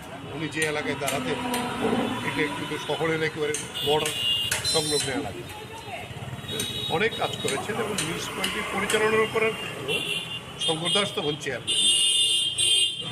শঙ্কর দাস বলতেন যে বাজেট যখন রাখা হতো, বাজেটের পক্ষে প্রথম বক্তব্যটা হরিপদ চক্রবর্তী রাখতেন, মানে এত ইকোনমিক বিষয়টা ভালো করে জানতেন এবং সেই জায়গায় দাঁড়িয়ে পরবর্তী সময়তে যিনি রিটায়ারমেন্টের পরে মিউনিসিপ্যালিটির পরেও আমরা ওনাকে আবার স্টেট কোঅপারেটিভ ব্যাংকের চেয়ারম্যানের দায়িত্ব দিই। দুইটা টার্ম খুব দক্ষতার সঙ্গে এই ব্যাংকটাকে অনেক উন্নতি করার জন্য কাজ করেছে। এরপরেও প্রতিদিন পার্টির নিয়মিত বিভিন্ন কর্মসূচিতে হরিপদ চক্রবর্তী থাকতেন। গত 2 বছর একটু অসুস্থ হয়ে যায়, অসুস্থ হয়ে যাওয়ার পরে নিয়মিত প্রতিদিন প্রায় এই পার্টির খোঁজাখোঁজ রাখতেন। যখন চলাফেরা করতে পারতেন না, সবাইকে ডাকতেন কীভাবে কাজ করা যায়। এরকম একটা নিরলস পার্টির দায়িত্বশীল একজন নেতৃত্ব ছিলেন। লোকাল কমিটির মেম্বার ছিলেন আগরতলা, রামনগর লোকাল কমিটির। ফলে এই জায়গায় দাঁড়িয়ে এই ধরনের জন্য হয়তো বয়স হয়েছে 83, বয়স হলে তো সবাইকেই যেতে হবে, কিন্তু ওনাদের মতো এরকম যারা নেতৃত্ব তাদেরকে হারানোটা আমাদের একটা সম্পদ হারানো। ফলে সেই জায়গায় দাঁড়িয়ে আমরা ওনার স্মরণে যাতে ওই এলাকায় আরও বেশি কাজ আমরা করতে পারি তার জন্য এই কাজই করেই ওনার প্রতি সমবেদনা জানানো, সংহতি জানানো, স্মরণ করা, এই কাজটি আমরা করে যাব।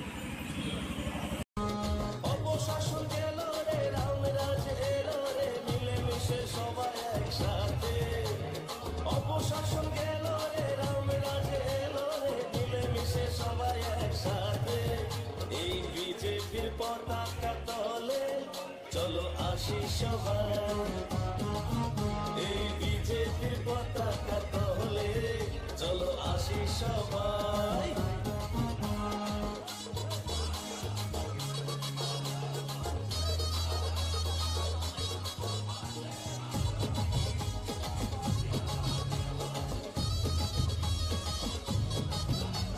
করোনার দাপটে আমাদের ঘরেতে খাবারের হয় নিজে ঘাটা, রেশন থেকেই পায় খাদ্য জনগণ, আর ব্যাংক অ্যাকাউন্টে টাকা, আর ব্যাংক অ্যাকাউন্টে টাকা বিজেপিকে জেতাই। এই বিজেপির পতাকা তলে চলো আসি সবাই।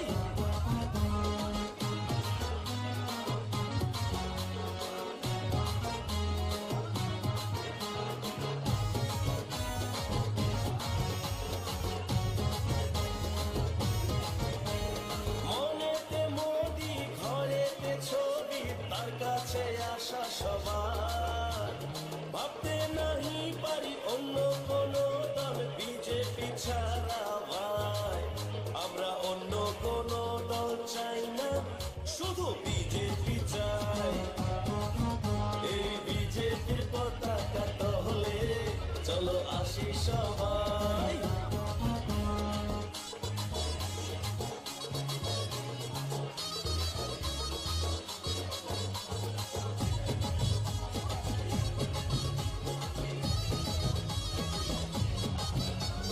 দিকে দিকে বিজেপি, চারিদিকে বিজেপি, সারা রাজ্যে বিজেপি ভাই। ত্রিপুরাতে বিজেপি, সারা দেশে বিজেপি, বিজেপি ছাড়া কেহ নাই। এই বিজেপির পতাকা তলে চলো আসি সবাই। এই বিজেপির পতাকা তলে চলো আসি সবাই। অপশাসন গেল রে, রামরাজ এলো রে, মিলে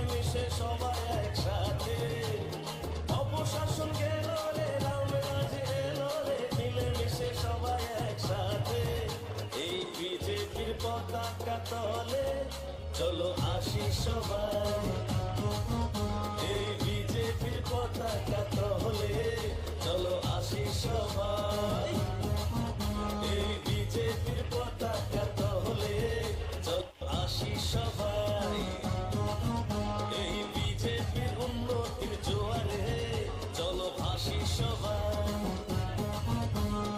অপশাসন গেল রে রামরাজ এলো রে মিলেমিশে সবাই একসাথে অপশাসন গেল রে রামরাজ এলো রে মিলেমিশে সবাই একসাথে এই বিজেপির পতাকা তলে চলো আসি সবাই এই বিজেপির পতাকা তলে চলো আসি সবাই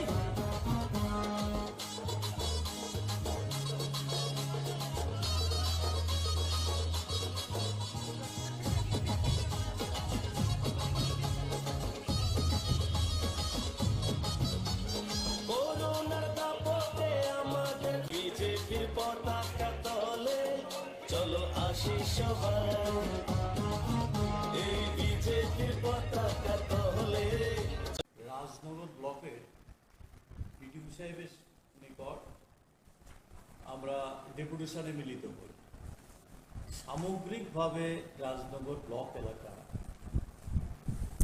শুধু সামাজিক ভাতা 4 মাস পর্যন্ত পায়। যেমন আমরা এই আমাদেরকে দেখলে এখন বলছে যে আমরা ভাতা পাচ্ছি না। আরতি চৌধুরী সে হচ্ছে একজন কি বলে মুখ বধির, কথা বলতে পারে, ওর ভাতা 4 মাসের উপরে পাচ্ছে, বয়স হয়ে গেছে, ও ছাড়া আর ওকে সাহায্য করার মতো কেউ নেই। ভাইয়ের সংসারে থাকে কিন্তু এই ভাতার উপর নির্ভর করে থাকতে ওদের বাড়িতে যখন যায় মানে কান্নায় ভেঙে পড়েছে এই আরতি চৌধুরী। এছাড়া আছে দয়াবতী দাস, রেণুবালা দাস, কানন দাস, এরকম আরো বেশ কিছু এই ধরনের সমস্ত গাঁওসভাতে এটা এখন সারা রাজ্যের চেহারাই চলছে। কোথায় 2000 টাকা ভাতা, সেই ভাতা এখন প্রতি মাসে পাচ্ছে না, এরকম একটা অবস্থা। আমরা দাবি রাখছি অবিলম্বে ভাতা নিয়মিত দিতে হবে এবং যারা পাওয়ার উপযুক্ত তাদের সবাইকে ভাতা দেওয়ার ব্যবস্থা করতে হবে। এর বাইরে কন্যা সন্তানের যে ভাতা ছিল এটা প্রায় বন্ধ হয়ে গেছে, এখন আর নতুন করে অ্যাপ্লিকেশন নেওয়া হচ্ছে না, এই ব্যবস্থা চলছে। তারপরে আমরা বলেছি যে পিএমজিএসওয়াই যে ঘর, এটা আমরা দেখছি এই কিছু সমস্যা হচ্ছে, সেখানে যাদের নাম আছে সবাই সেই টাকা পাচ্ছে না। এটা যে সবটা অফিসিয়াল ইয়ের জন্য তা না, কিন্তু এটা দেখা গেছে যে রাজনৈতিক চাপ সৃষ্টি করেই তাদেরকে একটা অংশের তাদেরকে ঘোরানো হচ্ছে যাতে সময় মতো টাকা না পায়, এই ধরনের তারা ব্যবস্থা করছে। আরেকটা সংকট হচ্ছে পিএমজিএস ওই ঘরের যে টাকা কম পাচ্ছে, এই টাকা দিয়ে ঘর করা খুব কঠিন। আমরা যদিও দাবি করেছি এই টাকা অঙ্কে বাড়াতে হবে, কিন্তু এই টাকা দিয়ে ঘর করতে পারছে না। এখন কেন ঘর করতে পারছে না? তার রেশন কার্ড আটকে রাখছে, তার রেগার কাজ দিচ্ছে না, রেগার কাজ দিচ্ছে না, রেগার একটা পোর্শন পাবে, এটা একটা দিক। কিন্তু এই রেশনের চাউল দিতে পারবে না এই ঘরের ইয়ের জন্য, সেটা হচ্ছে বিদ্যুৎ। ঘন ঘন বিদ্যুৎ চলে যাচ্ছে, তার কোনো তত্ত্বাবধানই নেই। আমাদের বামফ্রন্টের সময়ে রাজনগর ব্লকে আরো দুইটা সাবস্টেশন গড়ে ওঠার কাজ শুরু হয়েছিল, একটা একিনপুর, একটা হচ্ছে লক্ষ্মীপুর, বরপাথরের লক্ষ্মীপুর। এই দুইটা কাজে এখন পর্যন্ত কমপ্লিট করেনি, সেই কাজ এখনো পড়ে আছে। চিকিৎসা ব্যবস্থা তো প্রায় ভেঙে পড়েছে। রাধানগর হসপিটাল, আমরা প্রাথমিক হাসপাতাল 2017 সালে কাজ শুরু মানে আমরা উদ্বোধন করে গিয়েছিলাম, সেটা এখনো 24 ঘন্টা চালু হয়নি। কিছুদিন আগে হঠাৎ করে এই প্রচার করা হয়েছিল যে 24 ঘন্টা চালু হয়েছে, কিন্তু প্র্যাকটিক্যালি এখন পর্যন্ত হয়নি। তেমনি সবগুলি হসপিটালে ডাক্তারের অভাব। রাজনগর সিএসসিতে 4 জন ডাক্তার মিনিমাম থাকার কথা, এখন আছে 1 জন। এর মধ্যে নাকি আরেকজনকে ডেপুটেশনে দিয়েছে, 2 জন আর নেই। বরপাথুরিতে সিঙ্গেল ডাক্তার, তারপরে রাধানগরে একই অবস্থা, চোত্তাখোলা একই অবস্থা, নিয়ারনগরে একই অবস্থা। ডাক্তারের অভাব, অন্যান্য স্টাফের অভাব, সব মিলে চিকিৎসা ব্যবস্থা এই একেবারে ভেঙে পড়েছে। আমাদের যশপুরাতে একটা হাসপাতালের কাজ শুরু হয়েছিল বামফ্রন্টের সময়, সেই কাজটা বন্ধ করে দিয়েছে। আমরা বলেছি এই কাজটা আবার দ্রুত যাতে এই প্রাথমিক হাসপাতাল গড়ে তোলা হয়, সেই উদ্যোগ সরকারকে নিতে হবে। রাস্তাঘাট, মেইন রোড যেমন খারাপ হয়ে যাচ্ছে, তেমনি গ্রামীণ রাস্তাগুলি, কিছু আছে পিচ করা রাস্তা, কিছু আছে এইচলিং রাস্তা, একেবারে ভগ্নপ্রায়। অবিলম্বে যাতে এই রাস্তাগুলির সংস্কার করা হয়, সেই বিষয়গুলি আমরা উল্লেখ করেছি। পানি খুব খারাপ অবস্থার মধ্যে আছে, বিশেষ করে জলসেচ ভেঙে পড়েছে। এবার এমনিতেই সময় মতো বৃষ্টি না হওয়াতে কৃষকের অসুবিধা হয়েছে। আমরা দাবি করছি যে অবিলম্বে এই সমস্ত যে সোর্সগুলি ছিল জলসেচের, সেগুলিকে ঠিকঠাক করতে হবে। আমাদের সময়ে ওই রাজনগরে দোয়াগাছড়া, বরপাথুরিতে কাছারি ছড়াতে বড় বাঁধ দিয়ে জলসেচের প্রকল্প করা হয়েছিল, প্রায় কমপ্লিটের পথে ছিল। গত 5 বছর চলে গেছে, সেখান থেকে কৃষকের জমিতে জল দেওয়ার জন্য যে ব্যবস্থাটা নেওয়া, সেটা এখন পর্যন্ত নিচ্ছে না। এগুলি আমরা তাদের দপ্তরের মাধ্যমে নেওয়ার জন্য দাবি করছি। বামফ্রন্ট সরকার থাকার সময়ে রাজনগর ব্লক এলাকার মধ্যে বেশ কিছু প্রকল্প হাতে নেওয়া হয়েছে, এখনো সেগুলি কমপ্লিট করতে পারেনি। যেমন এর মধ্যে নিহাননগর হসপিটালে একটা হসপিটাল রোগীদের জন্য একটা বিল্ডিং তৈরি শুরু হয়েছিল, এখনো সেই বিল্ডিংটা তৈরি কমপ্লিট করে সেই কাজটা এখনো করতে পারে। তেমনি রাজনগরে আছে একটা ইনডোর স্টেডিয়াম, সেই সময়ে প্রায় শেষের পথে ছিল, এখনো সেই কাজটা কমপ্লিট করতে পারে। তো জলসেচের 2টা প্রকল্পের কথা বললাম, লোহাগাছড়া এবং কাছারিছড়া, এগুলিতে এই কাজগুলি কমপ্লিট করে সেই কাজ করতে পারেনি। এরকম আরও বেশ কিছু কাজ বকেয়া পড়ে আছে, সেগুলি করার জন্য আমরা বলছি। আমরা দেখছি যে এই এলাকার মধ্যে একটা চরম সংকটের মধ্যে দিয়ে আছে। শ্রমিকরা, সাধারণ বেকার, যুবকরা আজকে কি দেখা যাচ্ছে, একদিকে দেখছি দুর্নীতি এই পুরা রাজ্যের মধ্যে, যেমন তেমনি এই যে উত্তর রাঙ্গামুড়া, ভবানীপুর, এই সমস্ত এলাকাতে, জয়চাঁদপুর, এই সমস্ত এলাকাতে দুর্নীতির নানান তথ্য আপনাদের সংবাদ মাধ্যমে বেরিয়ে আসছে। তেমনি এই যে নেশা কারবারিদের রমরমা সারাতে রাজ্যে শুরু হয়েছে, তেমনি আজকে এই সমস্ত এলাকাতে কোনো কাজ নাই, বিকল্প অর্থ রোজগারের ব্যবস্থা নাই, যুবকরা ঝুঁকছে এই সমস্ত নেশা কারবারির জন্য। এর মধ্যে ধরা পড়ছে, আপনারা নিশ্চয়ই লক্ষ্য করছেন, এটা দিনের পর দিন যেই জায়গাতে যাচ্ছে এই নেশার সঙ্গে যুক্ত। এটা সরকারও, তাদের এই শাসক পার্টিও চাইছে যে নেশার কারবারের সঙ্গে যদি মিশে থাকতে পারে, তাহলে আজকের যে সংকট, চাকরি কেন হচ্ছে না, নানান বিষয় সমস্যাগুলি, এগুলি নিয়ে তারা মাথা ঘামাবে না, সেই পথে ধাবিত করার জন্য এই চেষ্টা করছে, এই সর্বনাশ করার চেষ্টা হচ্ছে। এটাকে আমরা তীব্রভাবে বিরোধিতা করি।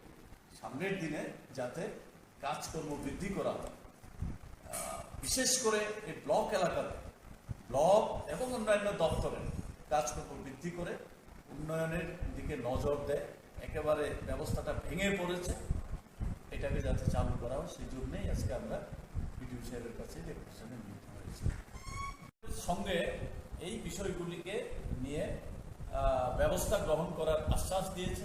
কিছু কিছু বিষয় যেগুলি ব্লক থেকে করা যায়, যেমন এই রেগার কাজ দিচ্ছে না, এই কাজ যাতে দেওয়া হয়, ডিমান্ড করলে তারা যাতে কাজ পায় সেই ব্যবস্থা করবেন বলে প্রতিশ্রুতি দিয়েছেন। রেশন কার্ড বন্ধ করে রেখেছে, ঘরের কাজ হচ্ছে না এই অজুহাত দিয়ে, এগুলি যাতে দ্রুত ছাড়িয়ে দেওয়া যায় সে ব্যবস্থা করবেন। কেউ কাজ না পেলে সরাসরি করলে সেই ব্যবস্থা নেবেন প্রতিশ্রুতি দিয়েছেন। সেদিক থেকে বিডিও সাহেব পজিটিভ মানসিকতা দেখিয়েছেন। আমরা দেখব আগামী মোট কয় দফা দাবিতে আপনারা 9 দফা দাবি। কতজনের প্রতিনিধি ছিলেন আপনারা? আমরা 5 জনের প্রতিনিধি দিয়েছি। আচ্ছা, সমষ্টি উন্নয়ন আধিকারিকের কাছে দিচ্ছেন নাকি? মশলার দায়িত্বে হাম্বাই গ্রুপ, গুণমানে সেরা, রান্নার ভরসা। হাম্বাই গুরু মশলা সম্পূর্ণ প্রাকৃতিক, অপার গুণ ও উপকারিতায় পরিপূর্ণ। হাম্বাই গুরু মশলা। যদি কেমিক্যাল ফ্রি, কালার ফ্রি, প্রকৃত স্বাদের মশলা খেতে চান তবে আপনার রান্নাঘরে চাই হাম্বাই গুরু মশলা। রান্নায় শুধুমাত্র তোমাকেই চাই। হাম্বাই গুরু মশলা।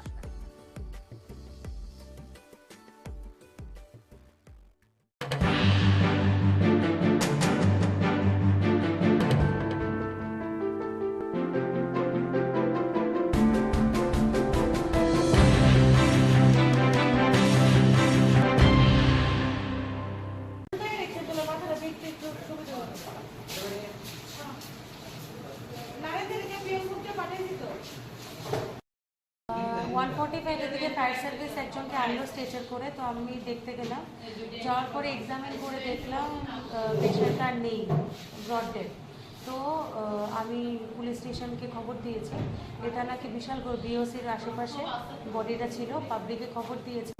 দেওয়ার পরে ফায়ার সার্ভিস গিয়ে বডিটাকে নিয়ে এসছে। তো ব্যক্তির নাম বা পরিচয় এসব কিছু জানা যায়নি। আমিও আননোন বডি করেই পুলিশকে ইন্টিমেশন দিয়েছি। এখন বাকিটা দেখা যাক কি। আপনার ধনপুরের ছেলে, ধনপুরের ঘরের ছেলে, সংগঠনের সঙ্গে 2014 সাল থেকে যুক্ত রয়েছেন, মন্ডল সভাপতি। এবং আমি বলবো বিন্দু দেবনাথ প্রার্থী নয়, প্রার্থী মোদীজি আর ভারতীয় জনতা পার্টির প্রত্যেকটা কার্যকর্তা সম্পর্কে আপনার ধনপুরের ছেলে, ধনপুরের ঘরের ছেলে, সংগঠনের সঙ্গে 2014 সাল থেকে যুক্ত রয়েছেন, মন্ডল সভাপতি। এবং আমি বলবো বিন্দু দেবনাথ প্রার্থী নয়, প্রার্থী মোদীজি আর ভারতীয় জনতা পার্টির প্রত্যেকটা কার্যকর্তা সম্পর্কে আপনার ধনপুরের ছেলে, ধনপুরের ঘরের ছেলে, সংগঠনের সঙ্গে 2014 সাল থেকে যুক্ত রয়েছেন, মন্ডল সভাপতি। এবং আমি বলবো বিন্দু দেবনাথ প্রার্থী নয়, প্রার্থী মোদীজি আর ভারতীয় জনতা পার্টির প্রত্যেকটা কার্যকর্তা অনুরোধ করবো সামনে যাতে কেউ না যায়। আমি সকল কার্যকর্তাদের অনুরোধ করবো নেমে আসার জন্য। আমি নিচে নেমে আসুন এবং আরক্ষা দপ্তরে যারা আধিকারী আছেন তাদেরকে সহযোগিতার হাত বাড়িয়ে দেওয়ার জন্য আমি সকল ভারতীয় জনতা পার্টির কার্যকর্তাদের অনুরোধ করছি। সম্পর্কে আপনার ধনপুরের ছেলে, ধনপুরের ঘরের ছেলে, সংগঠনের সঙ্গে 2014 সাল থেকে যুক্ত রয়েছেন, মন্ডল সভাপতি। এবং আমি বলবো বিন্দু দেবনাথ প্রার্থী নয়, প্রার্থী মোদীজি আর ভারতীয় জনতা পার্টির প্রত্যেকটা কার্যকর্তা অনুরোধ করবো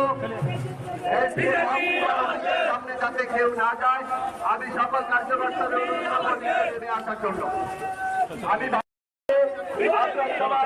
নিচে নেমে আসুন এবং আরক্ষা দপ্তরে যারা আধিকারী আছেন তাদেরকে সহযোগিতার হাত বাড়িয়ে দেওয়ার জন্য আমি সকল ভারতীয় জনতা পার্টির কার্যকর্তাদের অনুরোধ করছি। সম্পর্কে আপনার ধনপুরের ছেলে, মশলার দায়িত্বে হাম্বাই গ্রুপ, গুণমানে সেরা, রান্নার ভরসা।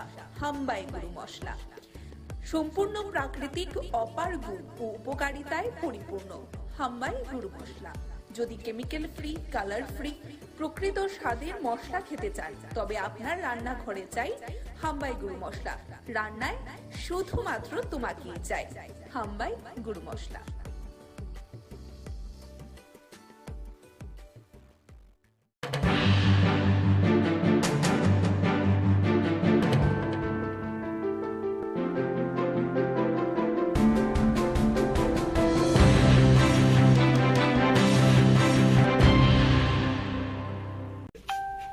বাম বিরোধী এক অবিসংবাদিত নেতা এখনো আছেন, আগামী দিনেও থাকবেন।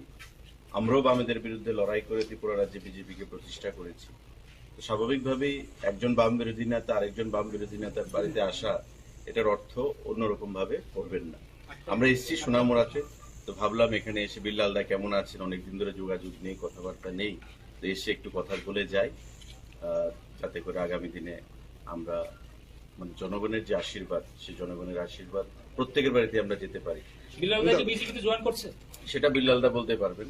এমনিতে দাদা যেটা বলবো যে কংগ্রেসেরই একটা অংশ বিশেষ করে বামেদের সঙ্গে সাপোর্ট করাতে কংগ্রেস এই উপনির্বাচনে মানে খুশি নয়। বিশেষ করে আমরা প্রাক্তন যিনি সভাপতি ছিলেন কংগ্রেসের বীরজিৎ সিনহা, তিনিও বলেছেন প্রচারে যাবেন কি যাবেন না এখনো কোনো ঠিক হয়নি। তো অনেকেই যদি অনুসারী বলি, বিল্লাল মিয়া বীরজিৎ সিনহার অনুসারী আমরা এতদিন জানি, তো সেই ক্ষেত্রে কি কোনো এখানে একটা কথা পরিষ্কার, কংগ্রেস যে বর্তমানে দেউলিয়া হয়ে গেছে সেটা পরিষ্কার হয়ে গেছে এবারকার বক্সনগর এবং ধনপুরের উপনির্বাচনে। এর আগেও তাদের দেউলিয়াপনার পরিচয় দিয়েছে বিগত বিধানসভা নির্বাচনে, যে 13টি আসনে সিপিআইএম এর কাছে আত্মসমর্পণ করেছে, 3টি আসনে জয়ী হয়েছে। তো স্বাভাবিকভাবেই এটা বলার পর নতুন করে কিছু নেই কংগ্রেস সম্পর্কে। আর বিরজিৎ বাবু সম্পর্কে যেটা বলেছেন, বিরজিৎ বাবু দীর্ঘদিনের বাম বিরোধী যোদ্ধা ছিলেন। আমরা যতটুকু জানি বিরজিৎ বাবুর মনের ইচ্ছার বিরুদ্ধে গত নির্বাচনে সেখানে যে কোনো একটা অংশ জোট করেছে সিপিআইএম এর সঙ্গে। ধনপুরে মতা আপনাদেরকে সমর্থন করবেন কিনা? মথা সমর্থন করবে কিনা এটা মথা পরবর্তী সময় জানাবেন। আজকেও সংবাদপত্রে আপনারা দেখেছেন তাদের স্ট্যান্ড কি হবে। কেউ সমর্থন করুক না করুক, আমরা এই যুদ্ধে আমরা অবতীর্ণ হয়েছি। আমরা এই বক্সনগর এবং ধনপুর উপনির্বাচনে বিগত মার্জিন থেকে আমরা বিপুল ভোটের ব্যবধানে জয়ী হব। এই সোনামুড়া মহকুমাতে আপনার ধনপুর কি ছিল, একসময় বামেদের দুর্ভেদ্য ঘাঁটি, সমর চৌধুরীর সাজানো বাগান। এই সমর চৌধুরীর সাজানো বাগান থেকে প্রাক্তন মুখ্যমন্ত্রী মানিক সরকার জয়ী হতেন। বক্সনগর দীর্ঘদিন ধরে বামেদের দখলে ছিল, মাঝখানে বিল্লাল বাবু মন্ত্রী ছিলেন, বিধায়ক ছিলেন। কিন্তু দেখুন এই যে মিথ ধনপুরে সিপিএম এর দুর্ভেদ্য ঘাঁটি, সেটাকে ভেঙে দিয়েছে গত নির্বাচনে বিজেপির প্রার্থী প্রতিমা ভৌমিক, কেন্দ্রীয় মন্ত্রী। তো স্বাভাবিকভাবেই এটাও ভাবার কোনো কারণ নেই যে বক্সনগরে সিপিআইএম জয়ী হয়েছে, বক্সনগরে কোনোদিন বাম বিরোধী প্রার্থী জয়ী হতে পারবে না, এটা ভাবার কোনো কারণ নেই। এবারে এই উপনির্বাচনে সেই মিথটাও আমরা ভাঙব।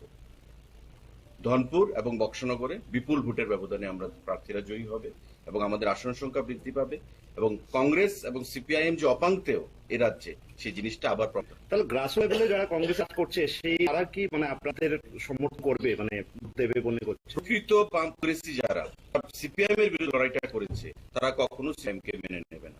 আপনাদের মধ্যে আমরা বিগত দিনে আবেদন জানিয়েছি, আবারও আবেদন জানাচ্ছি, যারা প্রকৃত বাম বিরোধী অঞ্চলে বাম বিরোধী এক অবিসংবাদিত নেতা এখনো আছেন,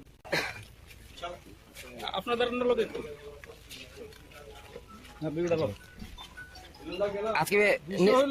অন্য কিছু না। রকমদার আমি দীর্ঘদিন আমরা একলগে রাজনীতি করছি, সুশান্ত সহকারে একসাথে রাজনীতি করছি।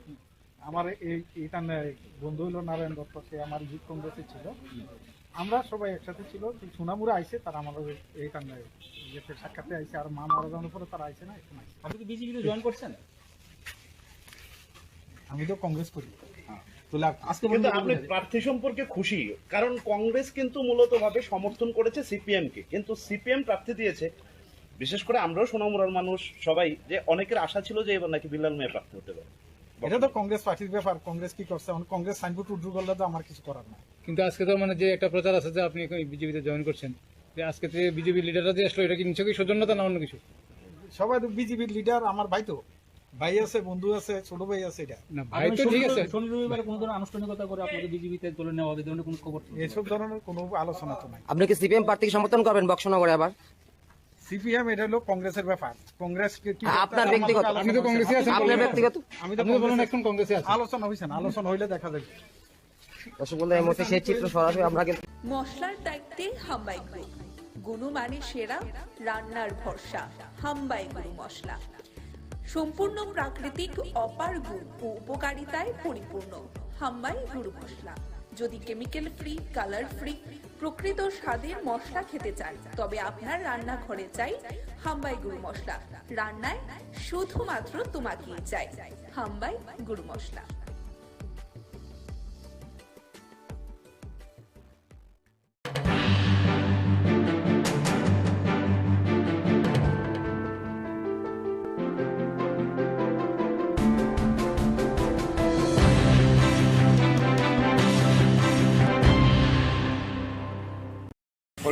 চক্রবর্তী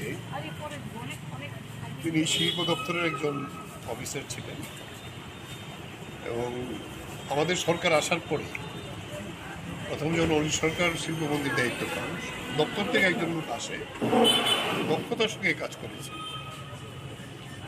এবং আমিও পরে যখন শিল্পমন্ত্রী হই আমার দপ্তরও ছিলেন এবং এখান থেকে রিটায়ারমেন্টে যাই আমি যখন দপ্তরে ছিলাম। এরপরে আমরা ওনাকে মিউনিসিপ্যালিটিতে দাঁড় করাই কঠিন সময়েতে সেখান থেকে জিতে আসেন। মিউনিসিপ্যালিটিতে এটা সাংঘাতিক ভূমিকা গ্রহণ করেছেন ডেভেলপমেন্টের জন্য। উনি যে এলাকায় দাঁড়াতেন এটা কিন্তু শহরের একেবারে বর্ডার সংলগ্ন এলাকা, অনেক কাজ করেছেন এবং মিউনিসিপ্যালিটি পরিচালনা করার ক্ষেত্রেও শঙ্কর দাস তখন চেয়ারম্যান। শঙ্কর দাস বলতেন যে বাজেট যখন রাখা হতো বাজেটের পক্ষে প্রথম বক্তব্যটা হরিবোধ চক্রবর্তী রাখতেন, মানে এত ইকোনমিক বিষয়টা ভালো করে জানতেন এবং সেই জায়গায় দাঁড়িয়ে পরবর্তী সময়তে যিনি রিটায়ারমেন্টের পরে মিউনিসিপ্যালিটির পরেও আমরা ওনাকে আবার স্টেট কোঅপারেটিভ ব্যাংকের চেয়ারম্যানের দায়িত্ব দিই। দুইটা টার্ম খুব দক্ষতার সঙ্গে এই ব্যাংকটাকে অনেক উন্নতি করার জন্য কাজ করেছে। এরপরেও প্রতিদিন পার্টির নিয়মিত বিভিন্ন কর্মসূচিতে হরিবোধ চক্রবর্তী থাকতেন। গত 2 বছর একটু অসুস্থ হয়ে যায়, অসুস্থ হয়ে যাওয়ার পরে নিয়মিত প্রতিদিন প্রায় এই পার্টির খোঁজাখোঁজ রাখতেন। যখন চলাফেরা করতে পারতেন না সবাইকে ডাকতেন কীভাবে কাজ করা যায়। এরকম একটা নিরলস পার্টির দায়িত্বশীল একজন নেতৃত্ব ছিলেন। লোকাল কমিটির মেম্বার ছিলেন রামনগর লোকাল কমিটির। পরে এই জায়গায় দাঁড়িয়ে এই ধরনের একজন হয়তো বয়স হয়েছে 83, বয়স হলে তো সবাইকেই যেতে হবে, কিন্তু ওনাদের মতো এরকম যারা নেতৃত্ব তাদেরকে হারানোটা আমাদের একটা সম্পদ হারানো। ফলে সেই জায়গায় দাঁড়িয়ে আমরা ওনার স্মরণে যাতে ওই এলাকায় আরও বেশি কাজ আমরা করতে পারি তার জন্য এই কাজই করেই ওনার প্রতি সহমতা জানানো, সংহতি জানানো, স্মরণ করা, এই কাজটি আমরা করে যাব।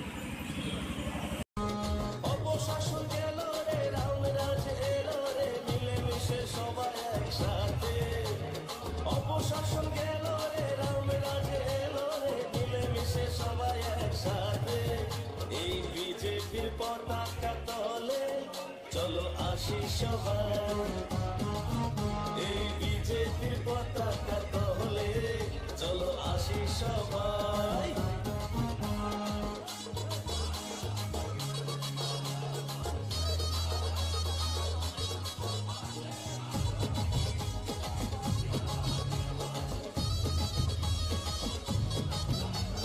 করোনার দাপটে আমাদের ঘরেতে খাবারের হয় নিজে খাতা, রেশন থেকেই পায় খাদ্য জনগণ, আর ব্যাংক অ্যাকাউন্টে টাকা, আর ব্যাংক অ্যাকাউন্টে টাকা বিজেপিকে জেতাই।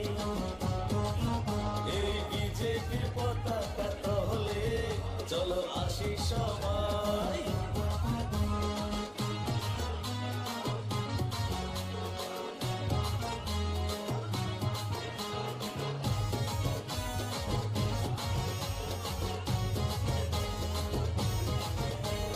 মনেতে মোদি, ঘরেতে ছবি, তার কাছে আসা সবার, ভাবতে নাহি পারি অন্য কোনো দল বিজেপি ছাড়া ভাই।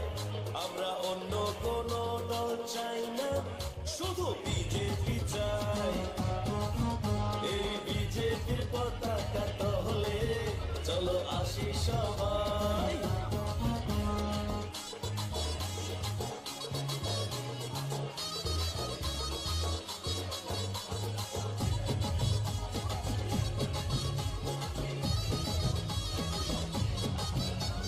দিকে দিকে বিজেপি, চারিদিকে বিজেপি, সারা রাজ্যে বিজেপি ভাই। ত্রিপুরাতে বিজেপি, সারা দেশে বিজেপি, বিজেপি ছাড়া কেহ নাই। এই বিজেপির পতাকা তলে, চলো আসি সবাই। এই বিজেপির পতাকা তলে, চলো আসি সবাই। অপশাসন গেল রে, রামরাজ এলো রে।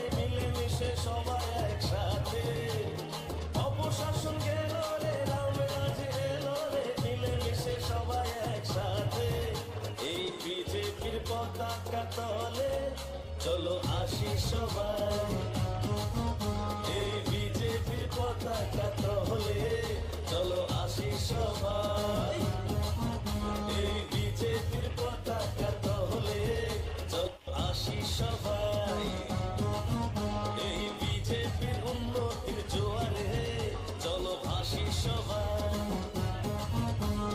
অপশাসন গেল রে রামরাজ এলো রে মিলেমিশে সবাই একসাথে অপশাসন গেল রে রামরাজ এলো রে মিলেমিশে সবাই একসাথে এই বিজেপির পতাকা তলে চলো আসি সবাই এই বিজেপির পতাকা তলে চলো আসি সবাই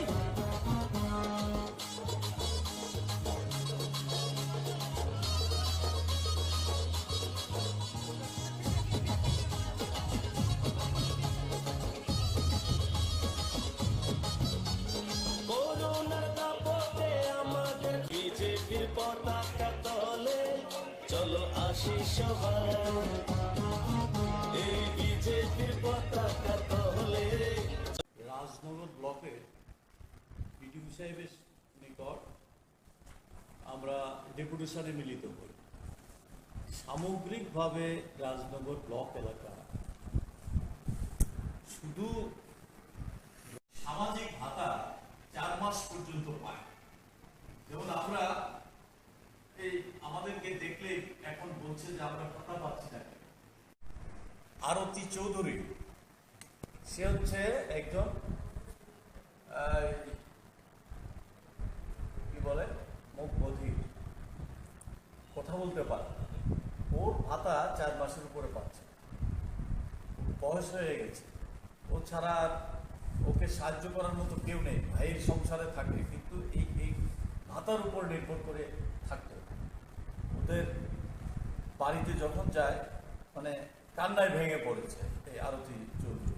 এছাড়া আছে দয়াবতী দাস, রেণুবালা দাস, কানন দাস, এরকম আরো বেশ কিছু এই ধরনের সমস্ত গাঁওসভাতে এটা এখন সারা রাজ্যের চেহারাই চলছে। কোথায় 2000 টাকা ভাতা, সেই ভাতা এখন প্রতি মাসে পাচ্ছে না। এরকম একটা অবস্থা আমরা দাবি রাখছি। অবিলম্বে ভাতা নিয়মিত দিতে হবে এবং যারা পাওয়ার উপযুক্ত তাদের সবাইকে ভাতা দেওয়ার ব্যবস্থা করতে হবে।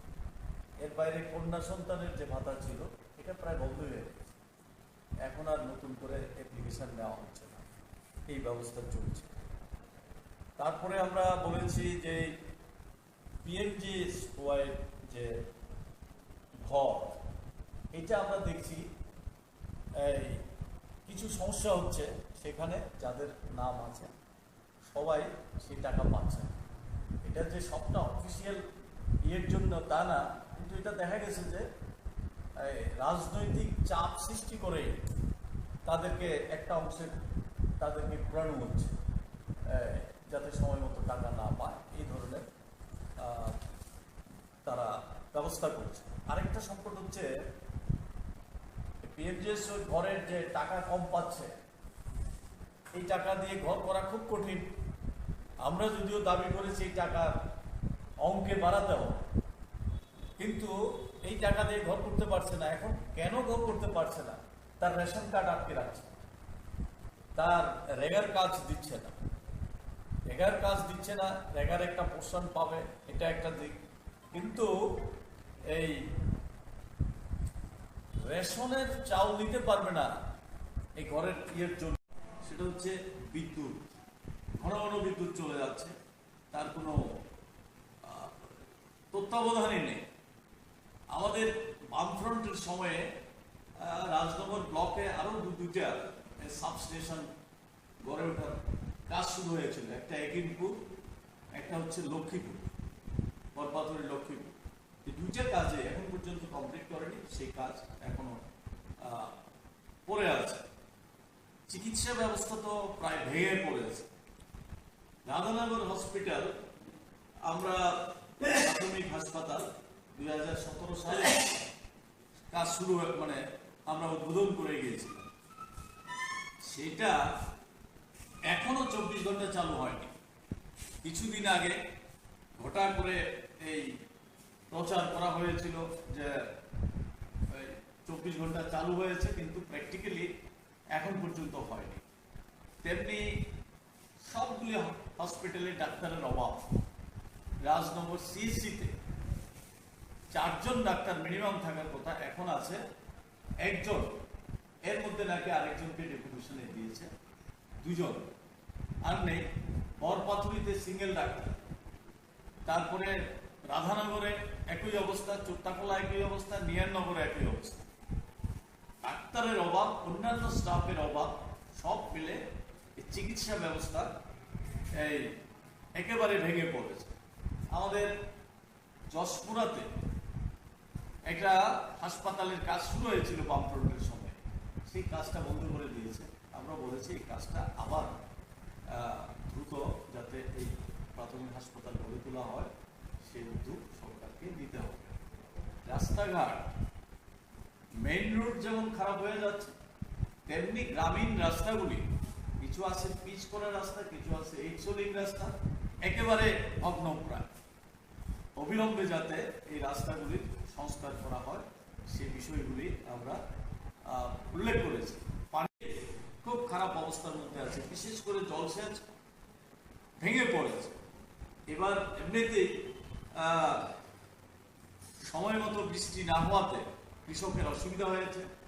আমরা দাবি করছি যে অবিলম্বে এই সমস্ত যে সোর্সগুলি ছিল জলসেচের, সেগুলিকে ঠিকঠাক করতে হবে। আমাদের সময়ে ওই রাজনগরে দুয়াগাছড়া, বরপাথুরিতে কাছারি ছড়াতে বড় বাঁধ দিয়ে জলসেচের প্রকল্প করা হয়েছিল, প্রায় কমপ্লিটের পথে ছিল। কিন্তু গত 5 বছর চলে গেছে, সেখান থেকে কৃষকের জমিতে জল দেওয়ার জন্য যে ব্যবস্থাটা নেওয়া, সেটা এখন পর্যন্ত নিচ্ছে না। এগুলি আমরা তাদের দপ্তরের মাধ্যমে নেওয়ার জন্য দাবি করছি। বামফ্রন্ট সরকার থাকার সময়ে রাজনগর ব্লক এলাকার মধ্যে বেশ কিছু প্রকল্প হাতে নেওয়া হয়েছে, এখনো সেগুলি কমপ্লিট করতে পারেনি। যেমন এর মধ্যে নিয়ারনগর হসপিটালে একটা হসপিটাল রোগীদের জন্য একটা বিল্ডিং তৈরি শুরু হয়েছে, এখনো সেই বিল্ডিংটা তৈরি কমপ্লিট করে সেই কাজটা এখনো করতে পারে। তেমনি রাজনগরে আছে একটা ইনডোর স্টেডিয়াম, সেই সময়ে প্রায় শেষের পথে ছিল, এখনো সেই কাজটা কমপ্লিট করতে পারে। তো জলসেচের 2টা প্রকল্পের কথা বললাম, লোহাগাছড়া এবং কাছারিছড়া, এগুলিতে এই কাজগুলি কমপ্লিট করে সে কাজ করতে পারেনি। এরকম আরো বেশ কিছু কাজ বকেয়া পড়ে আছে, সেগুলি করার জন্য আমরা বলছি। আমরা দেখছি যে এই এলাকার মধ্যে একটা চরম সংকটের মধ্যে দিয়ে আছে শ্রমিকরা, সাধারণ বেকার, যুবকরা। আজকে কি দেখা যাচ্ছে, একদিকে দেখছি দুর্নীতি এই পুরা রাজ্যের মধ্যে যেমন, তেমনি এই যে উত্তর রাঙ্গামুড়া, ভবানীপুর, এই সমস্ত এলাকাতে, জয়চাঁদপুর, এই সমস্ত এলাকাতে দুর্নীতির নানান তথ্য আপনাদের সংবাদ মাধ্যমে বেরিয়ে আসছে। তেমনি এই যে নেশা কারবারিদের রমরমা সারাতে পুরো রাজ্যে শুরু হয়েছে, তেমনি আজকে এই সমস্ত এলাকাতে কোনো কাজ নাই, বিকল্প অর্থ রোজগারের ব্যবস্থা নাই, যুবকরা ঝুঁকছে এই সমস্ত নেশা কারবারির জন্য। এর মধ্যে ধরা পড়ছে, আপনারা নিশ্চয়ই লক্ষ্য করছেন, এটা দিনের পর দিন যেই জায়গাতে যাচ্ছে এই নেশার সঙ্গে যুক্ত। এটা সরকারও, তাদের এই শাসক পার্টিও চাইছে যে নেশার কারবারের সঙ্গে যদি মিশে থাকতে পারে, তাহলে আজকের যে সংকট, চাকরি কেন হচ্ছে না, নানান বিষয় সমস্যাগুলি, এগুলি নিয়ে তারা মাথা ঘামাবে না, সেই পথে ধাবিত করার জন্য এই চেষ্টা করছে, এই সর্বনাশ করার চেষ্টা করছে। এটাকে আমরা তীব্রভাবে বিরোধিতা করি। সামনের দিনে যাতে কাজকর্ম বৃদ্ধি করা হয়, বিশেষ করে এই ব্লক এলাকাতে, ব্লক এবং অন্যান্য দপ্তরে কাজকর্ম বৃদ্ধি করে উন্নয়নের দিকে নজর দেয়। একেবারে ব্যবস্থাটা ভেঙে পড়েছে, এটাকে যাতে চালু করা হয়, সেই জন্যই আজকে আমরা বিডিও সাহেবের কাছে ডেপুটেশনে মিলিত হয়েছি। সঙ্গে এই বিষয়গুলিকে নিয়ে ব্যবস্থা গ্রহণ করার আশ্বাস দিয়েছে। কিছু কিছু বিষয় যেগুলি ব্লক থেকে করা যায়, যেমন এই রেগার কাজ দিচ্ছে না, এই কাজ যাতে দেওয়া হয়, ডিমান্ড করলে তারা যাতে কাজ পায় সেই ব্যবস্থা করবেন বলে প্রতিশ্রুতি দিয়েছেন। রেশন কার্ড বন্ধ করে রেখেছে, ঘরের কাজ হচ্ছে না এই অজুহাত দিয়ে, এগুলি যাতে দ্রুত ছাড়িয়ে দেওয়া যায় সেই ব্যবস্থা করবেন। কেউ কাজ না পেলে সরাসরি বললে সেই ব্যবস্থা নেবে প্রতিশ্রুতি দিয়েছেন। সেদিক থেকে বিডিও সাহেব পজিটিভ মানসিকতা দেখিয়েছেন। আমরা দেখব আগামী মোট কয় দফা দাবিতে আপনারা 9 দফা দাবি। কতজনের প্রতিনিধি ছিলেন আপনারা? আমরা 5 জনের প্রতিনিধি দিয়েছি। আচ্ছা, সমষ্টি উন্নয়ন আধিকারিকের কাছে দিচ্ছেন নাকি? মশলার দায়িত্বে হাম্বাই গ্রুপ, গুণমানে সেরা, রান্নার ভরসা, হাম্বাই গুরু মশলা। সম্পূর্ণ প্রাকৃতিক, অপার গুণ ও উপকারিতায় পরিপূর্ণ হাম্বাই গুরু মশলা। যদি কেমিক্যাল ফ্রি, কালার ফ্রি, প্রকৃত স্বাদের মশলা খেতে চান তবে আপনার রান্নাঘরে চাই হাম্বাই গুরু মশলা। রান্নায় শুধুমাত্র তোমাকেই চাই হাম্বাই গুরু মশলা।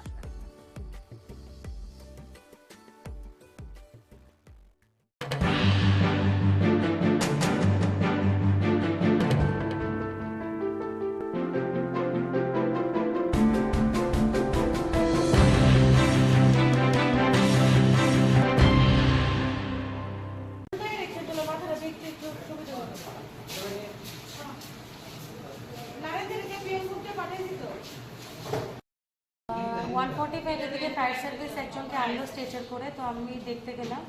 যাওয়ার পরে এক্সামিন করে দেখলাম পেশেন্ট আর নেই, ব্রড ডেথ। তো আমি পুলিশ স্টেশনকে খবর দিয়েছি। এটা নাকি বিশাল বিওসির আশেপাশে বডিটা ছিল, পাবলিকে খবর দিয়েছে।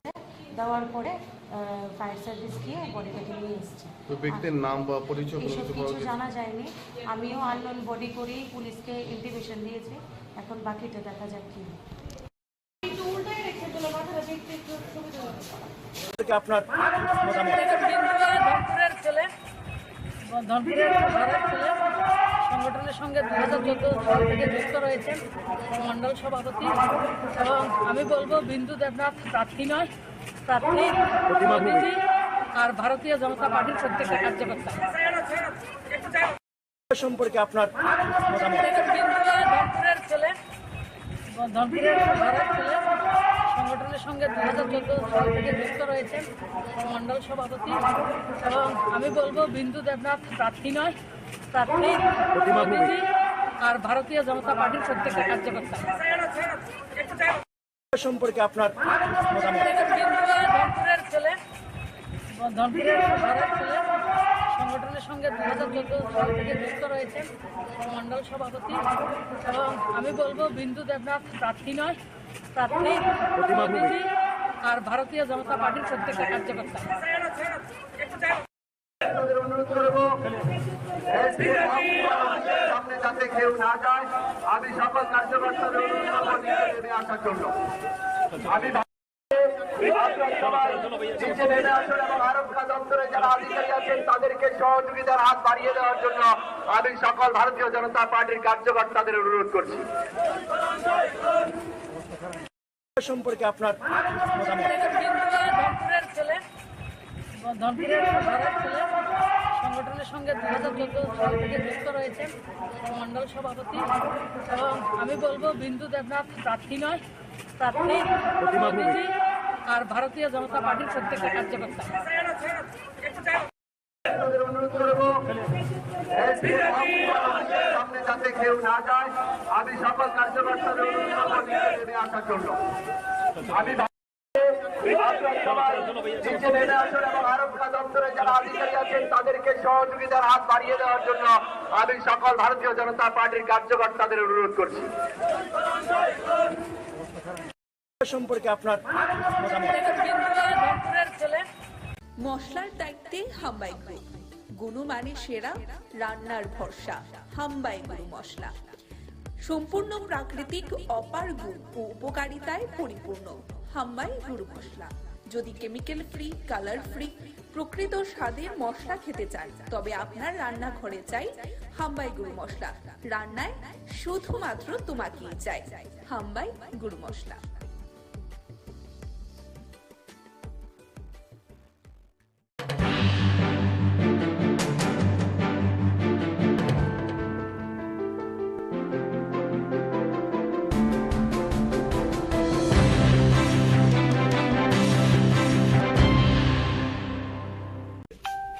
বাম বিরোধী এক অবিসংবাদিত নেতা এখনো আছেন, আগামী দিনেও থাকবেন। আমরাও বামেদের বিরুদ্ধে লড়াই করে ত্রিপুরা রাজ্যে বিজেপিকে প্রতিষ্ঠা করেছি। তো স্বাভাবিকভাবেই একজন বাম বিরোধী নেতা আরেকজন বাম বিরোধী নেতার বাড়িতে আসা, এটার অর্থ অন্যরকম ভাবে করবেন না। আমরা এসেছি সোনামুড়াতে, তো ভাবলাম এখানে এসে বিল্লালদা কেমন আছেন, অনেকদিন ধরে যোগাযোগ নেই, কথাবার্তা নেই, তো এসে একটু কথা বলে যাই, যাতে করে আগামী দিনে আমরা মানে জনগণের যে আশীর্বাদ, সেই জনগণের আশীর্বাদ প্রত্যেকের বাড়িতে আমরা যেতে পারি। সেটা বিল্লালদা বলতে পারবেন। এমনিতে দাদা যেটা বলবো যে কংগ্রেসেরই একটা অংশ বিশেষ করে বামেদের সঙ্গে সাপোর্ট করাতে কংগ্রেস এই উপনির্বাচনে মানে খুশি নয়। বিশেষ করে আমরা প্রাক্তন যিনি সভাপতি ছিলেন কংগ্রেসের বীরজিৎ সিনহা, তিনিও বলেছেন প্রচারে যাবেন কি যাবেন না এখনো কোনো ঠিক হয়নি। তো অনেকেই যদি অনুসারী বলি, বিল্লাল মিয়া বীরজিৎ সিনহার অনুসারী আমরা এতদিন জানি, তো সেই ক্ষেত্রে কি কোনো এখানে একটা কথা পরিষ্কার, কংগ্রেস যে বর্তমানে দেউলিয়া হয়ে গেছে সেটা পরিষ্কার হয়ে গেছে এবারকার বক্সনগর এবং ধনপুরের উপনির্বাচনে। এর আগেও তাদের দেউলিয়াপনার পরিচয় দিয়েছে বিগত বিধানসভা নির্বাচনে, যে 13টি আসনে সিপিআইএম এর কাছে আত্মসমর্পণ করেছে, 3টি আসনে জয়ী হয়েছে। তো স্বাভাবিকভাবেই এটা বলার পর নতুন করে কিছু নেই কংগ্রেস সম্পর্কে।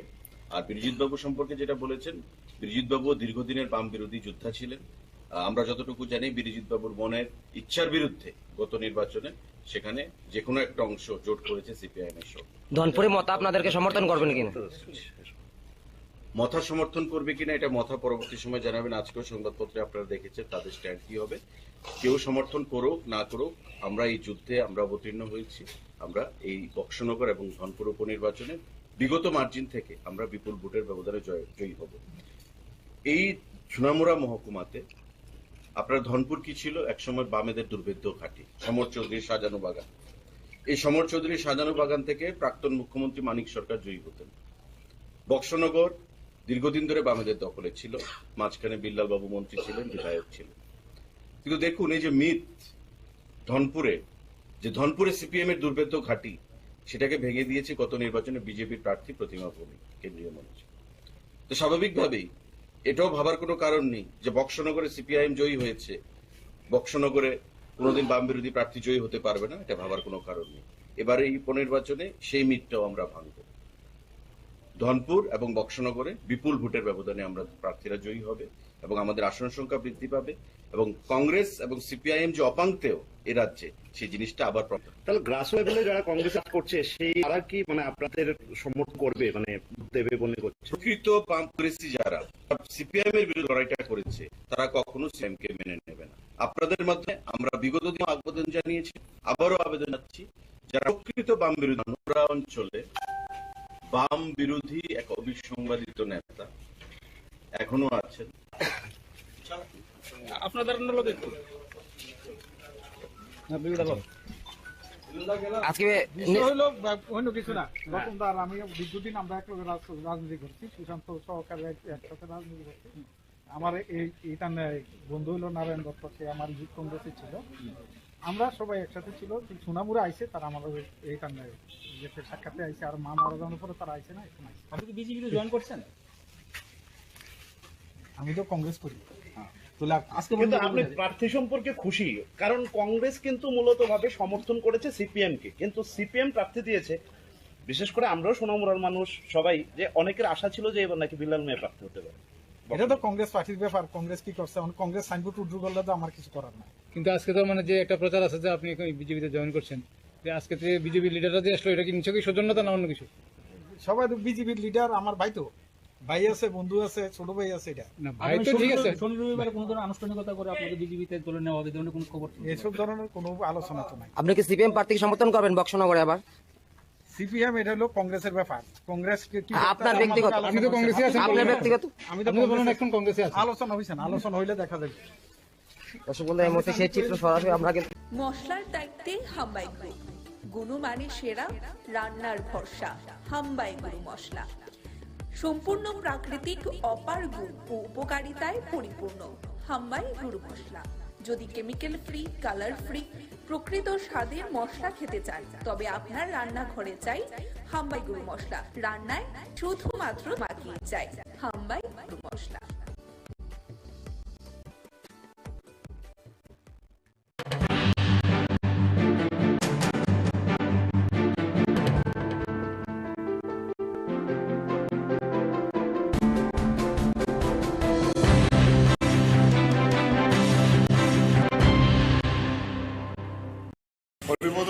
চক্রবর্তী, তিনি শিল্প দপ্তরের একজন অফিসার ছিলেন এবং আমাদের সরকার আসার পরে প্রথম যখন অনিল সরকার শিল্পমন্ত্রীর দায়িত্ব পান, দপ্তর থেকে একজন লোক আসে, দক্ষতার সঙ্গে কাজ করেছে এবং আমিও পরে যখন শিল্পমন্ত্রী হই আমার দপ্তরও ছিলেন এবং এখান থেকে রিটায়ারমেন্ট আমি যখন দপ্তর ছিলাম, এরপরে আমরা ওনাকে মিউনিসিপ্যালিটিতে দাঁড় করাই কঠিন সময়েতে, সেখান থেকে জিতে আসেন। মিউনিসিপ্যালিটিতে একটা সাংঘাতিক ভূমিকা গ্রহণ করেছেন ডেভেলপমেন্টের জন্য। উনি যে এলাকায় দাঁড়াতেন এটা একটু তো শহরের একেবারে বর্ডার সংলগ্ন এলাকা, অনেক কাজ করেছেন এবং মিউনিসিপ্যালিটি পরিচালনা করার ক্ষেত্রেও শঙ্কর দাস তখন চেয়ারম্যান। শঙ্কর দাস বলতেন যে বাজেট যখন রাখা হতো, বাজেটের পক্ষে প্রথম বক্তব্যটা হরিপদ চক্রবর্তী রাখতেন, মানে এত ইকোনমিক বিষয়টা ভালো করে জানতেন এবং সেই জায়গায় দাঁড়িয়ে পরবর্তী সময়তে যিনি রিটায়ারমেন্টের পরে মিউনিসিপ্যালিটির পরেও আমরা ওনাকে আবার স্টেট কোঅপারেটিভ ব্যাংকের চেয়ারম্যানের দায়িত্ব দিই। দুইটা টার্ম খুব দক্ষতার সঙ্গে এই ব্যাংকটাকে অনেক উন্নতি করার জন্য কাজ করেছে। এরপরেও প্রতিদিন পার্টির নিয়মিত বিভিন্ন কর্মসূচিতে হরিপদ চক্রবর্তী থাকতেন। গত 2 বছর একটু অসুস্থ হয়ে যায়, অসুস্থ হয়ে যাওয়ার পরে নিয়মিত প্রতিদিন প্রায় এই পার্টির খোঁজাখোঁজ রাখতেন। যখন চলাফেরা করতে পারতেন না, সবাইকে ডাকতেন কীভাবে কাজ করা যায়। এরকম একটা নিরলস পার্টির দায়িত্বশীল একজন নেতৃত্ব ছিলেন। লোকাল কমিটির মেম্বার ছিলেন আগরতলা, রামনগর লোকাল কমিটির।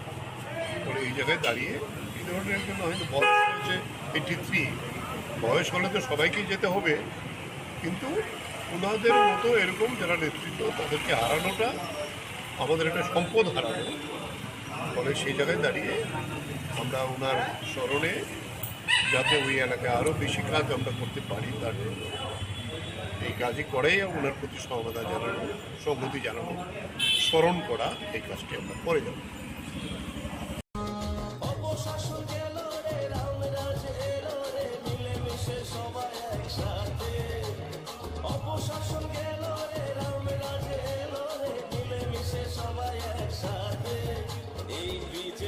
পতাকা তলে চলো আসি সবাই, এই বিজেপির পতাকা তলে চলো আসি সবাই।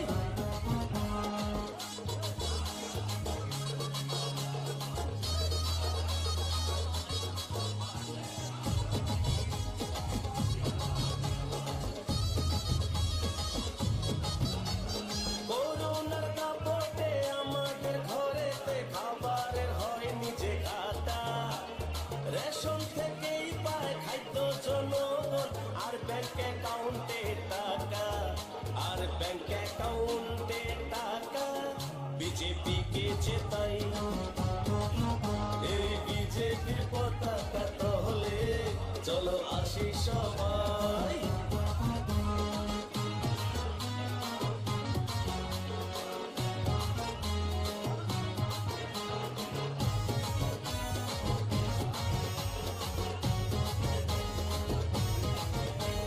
মনেতে মোদি, ঘরেতে ছবি, তার কাছে আসা সবার, ভাবতে নাহি পারি অন্য কোনো দল বিজেপি ছাড়া ভাই।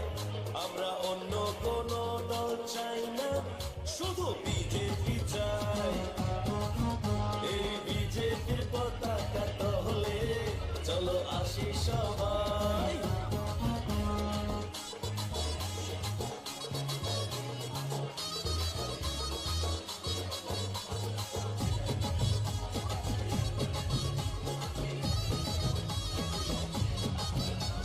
দিকে দিকে বিজেপি, চারিদিকে বিজেপি, সারা রাজ্যে বিজেপি ভাই। ত্রিপুরাতে বিজেপি, সারা দেশে বিজেপি, বিজেপি ছাড়া কেহ নাই। এই বিজেপির পতাকা তলে চলো আসি সবাই, এই বিজেপির পতাকা তলে চলো আসি সবাই। অপশাসন গেল রে, রামরাজ এলো রে,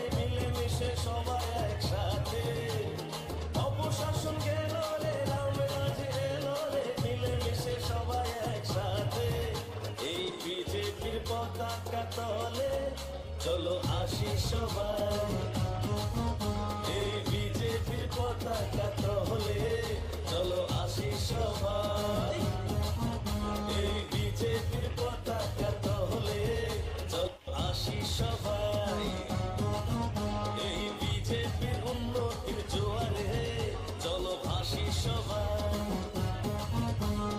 অপশাসন গেল রে রামরাজ এলো রে মিলেমিশে সবাই একসাথে অপশাসন গেল রে রামরাজ এলো রে মিলেমিশে সবাই একসাথে এই বিজেপির পতাকা তলে চলো আসি সবাই এই বিজেপির পতাকা তলে চলো আসি সবাই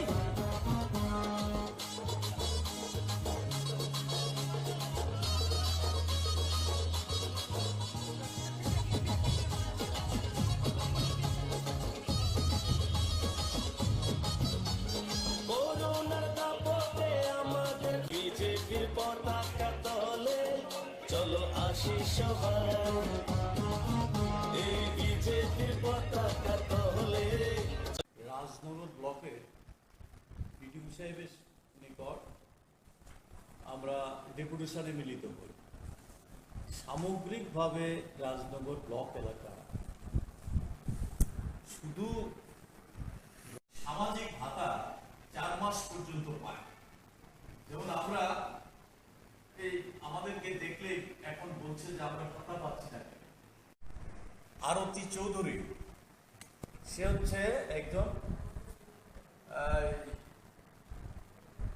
কি বলে মুখ বধির, কথা বলতে পারে, ওর ভাতা 4 মাসের উপরে পাচ্ছে, বয়স হয়ে গেছে, ও ছাড়া আর ওকে সাহায্য করার মতো কেউ নেই। ভাইয়ের সংসারে থাকে কিন্তু এই ভাতার উপর নির্ভর করে থাকতে ওদের বাড়িতে যখন যায় মানে কান্নায় ভেঙে পড়েছে এই আরতি চৌধুরী।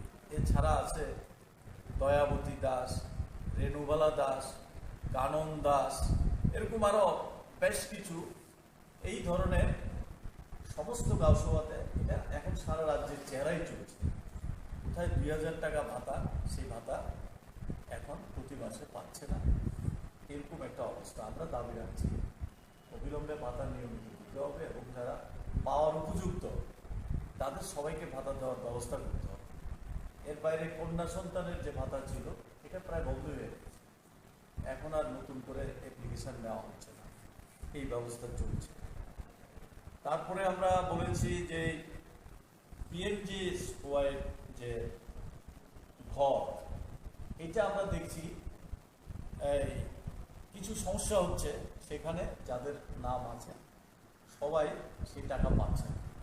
এটা যে সবটা অফিসিয়াল ইয়ের জন্য তা না, কিন্তু এটা দেখা গেছে যে রাজনৈতিক চাপ সৃষ্টি করে তাদেরকে একটা অংশের তাদেরকে ঘোরানো হচ্ছে যাতে সময় মতো টাকা না পায়, এই ধরনের তারা ব্যবস্থা করছে। আরেকটা সংকট হচ্ছে পিএমজিএস ওই ঘরের যে টাকা কম পাচ্ছে, এই টাকা দিয়ে ঘর করা খুব কঠিন। আমরা যদিও দাবি করেছি এই টাকার অঙ্কে বাড়াতে হবে, কিন্তু এই টাকা দিয়ে ঘর করতে পারছে না। এখন কেন ঘর করতে পারছে না? তার রেশন কার্ড আটকে রাখছে, তার রেগার কাজ দিচ্ছে না, রেগার কাজ দিচ্ছে না, রেগার একটা পোর্শন পাবে, এটা একটা দিক। কিন্তু এই রেশনের চাউল দিতে পারবে না এই ঘরের ইয়ের জন্য, সেটা হচ্ছে বিদ্যুৎ। ঘন ঘন বিদ্যুৎ চলে যাচ্ছে, তার কোনো তত্ত্বাবধানই নেই। আমাদের বামফ্রন্টের সময়ে রাজনগর ব্লকে আরো দুইটা সাবস্টেশন গড়ে ওঠার কাজ শুরু হয়েছিল, একটা একিনপুর, একটা হচ্ছে লক্ষ্মীপুর, বরপাতুরি লক্ষ্মীপুর। এই দুইটা কাজে এখন পর্যন্ত কমপ্লিট করেনি, সেই কাজ এখনো পড়ে আছে। চিকিৎসা ব্যবস্থা তো প্রায় ভেঙে পড়েছে। রাধানগর হসপিটাল, আমরা প্রাথমিক হাসপাতাল 2017 সালে কাজ শুরু মানে আমরা উদ্বোধন করে গিয়েছিলাম, সেটা এখনো 24 ঘন্টা চালু হয়নি। কিছুদিন আগে ঘটা করে এই প্রচার করা হয়েছিল যে 24 ঘন্টা চালু হয়েছে, কিন্তু প্র্যাকটিক্যালি এখন পর্যন্ত হয়নি। তেমনি সবগুলি হসপিটালে ডাক্তারের অভাব। রাজনগর সিএসসিতে 4 জন ডাক্তার মিনিমাম থাকার কথা, এখন আছে 1 জন। এর মধ্যে নাকি আরেকজনকে ডেপুটেশনে দিয়েছে, 2 জন আর নেই। বরপাথুরিতে সিঙ্গেল ডাক্তার, তারপরে রাধানগরে একই অবস্থা, চোত্তাখোলা একই অবস্থা, নিয়ারনগরে একই অবস্থা। ডাক্তারের অভাব, অন্যান্য স্টাফের অভাব, সব মিলে চিকিৎসা ব্যবস্থা এই একেবারে ভেঙে পড়েছে। আমাদের যশপুরাতে একটা হাসপাতালের কাজ শুরু হয়েছিল বামফ্রন্টের সময়, সেই কাজটা বন্ধ করে দিয়েছে। আমরা বলেছি এই কাজটা আবার দ্রুত যাতে এই প্রাথমিক হাসপাতাল গড়ে তোলা হয়, সেই উদ্যোগ সরকারকে নিতে হবে। রাস্তাঘাট, মেইন রোড যেমন খারাপ হয়ে যাচ্ছে, তেমনি গ্রামীণ রাস্তাগুলি, কিছু আছে পিচ করা রাস্তা, কিছু আছে এইচলিং রাস্তা, একেবারে ভগ্নপ্রায়। অবিলম্বে যাতে এই রাস্তাগুলির সংস্কার করা হয়, সেই বিষয়গুলি আমরা উল্লেখ করেছি। পানি খুব খারাপ অবস্থার মধ্যে আছে, বিশেষ করে জলসেচ ভেঙে পড়েছে। এবার এমনিতেই সময় মতো বৃষ্টি না হওয়াতে কৃষকের অসুবিধা হয়েছে। আমরা দাবি করছি যে অবিলম্বে এই সমস্ত যে সোর্সগুলি ছিল জলসেচের, সেগুলিকে ঠিকঠাক করতে হবে। আমাদের সময়ে ওই রাজনগরে দোয়াগাছড়া, বরপাথরিতে কাছারি ছড়াতে বড় বাঁধ দিয়ে জলসেচের প্রকল্প করা হয়েছিল, প্রায় কমপ্লিটের পথে ছিল। গত 5 বছর চলে গেছে, সেখান থেকে কৃষকের জমিতে জল দেওয়ার জন্য যে ব্যবস্থাটা নেওয়া, সেটা এখন পর্যন্ত নিচ্ছে না। এগুলি আমরা তাদের দপ্তরের মাধ্যমে নেওয়ার জন্য দাবি করছি। বামফ্রন্ট সরকার থাকার সময়ে রাজনগর ব্লক এলাকার মধ্যে বেশ কিছু প্রকল্প হাতে নেওয়া হয়েছে, এখনো সেগুলি কমপ্লিট করতে পারেনি। যেমন এর মধ্যে নিহাননগর হসপিটালে একটা হসপিটাল রোগীদের জন্য একটা বিল্ডিং তৈরি শুরু হয়েছিল, এখনো সেই বিল্ডিংটা তৈরি কমপ্লিট করে সেই কাজটা এখনো করতে পারে। তেমনি রাজনগরে আছে একটা ইনডোর স্টেডিয়াম, সেই সময়ে প্রায় শেষের পথে ছিল, এখনো সেই কাজটা কমপ্লিট করতে পারে। তো জলসেচের 2টা প্রকল্পের কথা বললাম, লোহাগাছড়া এবং কাছারিছড়া, এগুলিতে এই কাজগুলি কমপ্লিট করে সে কাজ করতে পারেনি। এরকম আরও বেশ কিছু কাজ বকেয়া পড়ে আছে, সেগুলি করার জন্য আমরা বলছি। আমরা দেখছি যে এই এলাকার মধ্যে একটা চরম সংকটের মধ্যে দিয়ে আছে। শ্রমিকরা, সাধারণ বেকার, যুবকরা আজকে কি দেখা যাচ্ছে, একদিকে দেখছি দুর্নীতি এই পুরা রাজ্যের মধ্যে যেমন, তেমনি এই যে উত্তর রাঙ্গামুড়া, ভবানীপুর, এই সমস্ত এলাকাতে, জয়চাঁদপুর, এই সমস্ত এলাকাতে দুর্নীতির নানান তথ্য আপনাদের সংবাদ মাধ্যমে বেরিয়ে আসছে। তেমনি এই যে নেশা কারবারিদের রমরমা সারাতে পুরো রাজ্যে শুরু হয়েছে, তেমনি আজকে এই সমস্ত এলাকাতে কোনো কাজ নাই, বিকল্প অর্থ রোজগারের ব্যবস্থা নাই, যুবকরা ঝুঁকছে এই সমস্ত নেশা কারবারির জন্য। এর মধ্যে ধরা পড়ছে, আপনারা নিশ্চয়ই লক্ষ্য করছেন, এটা দিনের পর দিন যেই জায়গাতে যাচ্ছে এই নেশার সঙ্গে যুক্ত। এটা সরকারও, তাদের এই শাসক পার্টিও চাইছে যে নেশার কারবারের সঙ্গে যদি মিশে থাকতে পারে, তাহলে আজকের যে সংকট, চাকরি কেন হচ্ছে না, নানান বিষয় সমস্যাগুলি, এগুলি নিয়ে তারা মাথা ঘামাবে না, সেই পথে ধাবিত করার জন্য এই চেষ্টা করছে, এই সর্বনাশ করার চেষ্টা করছে। এটাকে আমরা তীব্রভাবে বিরোধিতা করি। সামনের দিনে যাতে কাজকর্ম বৃদ্ধি করা হয়, বিশেষ করে এই ব্লক এলাকাতে, ব্লক এবং অন্যান্য দপ্তরের কাজকর্ম বৃদ্ধি করে উন্নয়নের দিকে নজর দেয়। একেবারে ব্যবস্থাটা ভেঙে পড়েছে, এটাকে যাতে চালু করা হয়, সেই জন্যই আজকে আমরা বিডিও সাহেবের কাছে ডেপুটেশনে নিতে হয়েছে। সঙ্গে এই বিষয়গুলিকে নিয়ে ব্যবস্থা গ্রহণ করার আশ্বাস দিয়েছে। কিছু কিছু বিষয় যেগুলি ব্লক থেকে করা যায়, যেমন এই রেগার কাজ দিচ্ছে না, এই কাজ যাতে দেওয়া হয়, ডিমান্ড করলে তারা যাতে কাজ পায় সেই ব্যবস্থা করবেন বলে প্রতিশ্রুতি দিয়েছেন। রেশন কার্ড বন্ধ করে রেখেছে, ঘরের কাজ হচ্ছে না এই অজুহাত দিয়ে, এগুলি যাতে দ্রুত ছাড়িয়ে দেওয়া যায় সেই ব্যবস্থা করবেন। কেউ কাজ না পেলে সরাসরি বললে সেই ব্যবস্থা নেবেন প্রতিশ্রুতি দিয়েছেন। সেদিক থেকে বিডিও পজিটিভ মানসিকতা দেখিয়েছেন। আমরা দেখব আগামী মোট কয় দফা দাবিতে আপনারা 9 দফা দাবি। কত জনের প্রতিনিধি ছিলেন আপনারা? আমরা 5 জনের প্রতিনিধি দিয়েছি। আচ্ছা, সমষ্টি উন্নয়ন আধিকারিকের কাছে দিচ্ছেন নাকি? মশলার দায়িত্বে হাম্বাই গ্রুপ, গুণমানে সেরা, রান্নার ভরসা। হাম্বাই গুরু মশলা সম্পূর্ণ প্রাকৃতিক, অপার গুণ ও উপকারিতায় পরিপূর্ণ। হাম্বাই গুরু মশলা। যদি কেমিক্যাল ফ্রি, কালার ফ্রি, প্রকৃত স্বাদের মশলা খেতে চান তবে আপনার রান্নাঘরে চাই হাম্বাই গুরু মশলা। রান্নায় শুধুমাত্র তোমাকেই চাই হাম্বাই গুরু মশলা।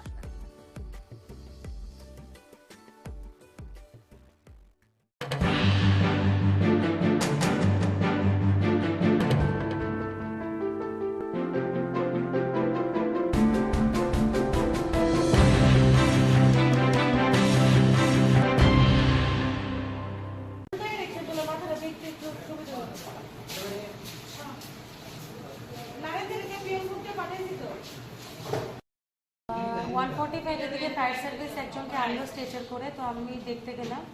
যাওয়ার পরে এক্সামিন করে দেখলাম পেশেন্টটা নেই, ব্রড ডেথ। তো আমি পুলিশ স্টেশনকে খবর দিয়েছি। এটা নাকি বিশাল বিওসির আশেপাশে বডিটা ছিল, পাবলিকে খবর দিয়েছে। দেওয়ার পরে ফায়ার সার্ভিস গিয়ে বডিটাকে নিয়ে এসেছে। ব্যক্তির নাম বা পরিচয় এসব কিছু জানা যায়নি। আমিও আননোন বডি করেই পুলিশকে ইন্টিমেশন দিয়েছি। এখন বাকিটা দেখা যাক কি।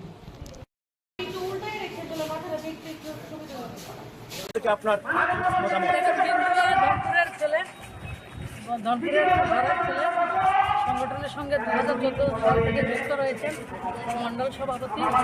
এবং আমি বলবো বিন্দু দেবনাথ প্রার্থী নয়, প্রার্থী প্রতিনিধি আর ভারতীয় জনতা পার্টির প্রত্যেকটা কার্যকর্তা সম্পর্কে আপনার ধনপুরের ছেলে, ধনপুরের ঘরের ছেলে, সংগঠনের সঙ্গে 2014 সাল থেকে যুক্ত রয়েছেন, মণ্ডল সভাপতি।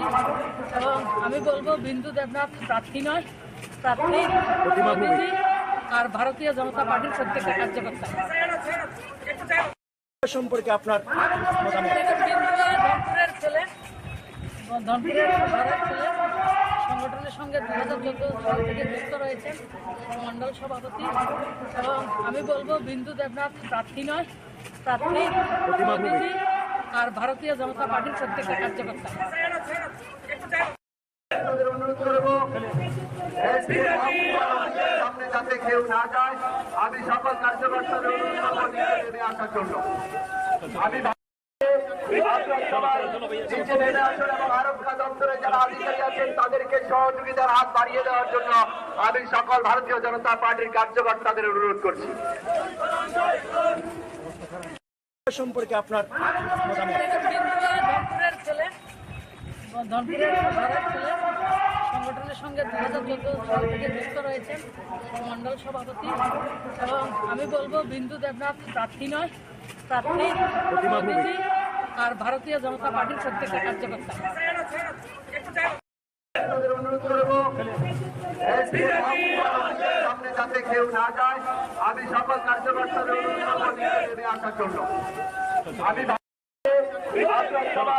নিচে নেমে আসুন এবং আরক্ষা দপ্তরে যারা আধিকারিক আছেন তাদেরকে সহযোগিতার হাত বাড়িয়ে দেওয়ার জন্য আমি সকল ভারতীয় জনতা পার্টির কার্যকর্তাদের অনুরোধ করছি।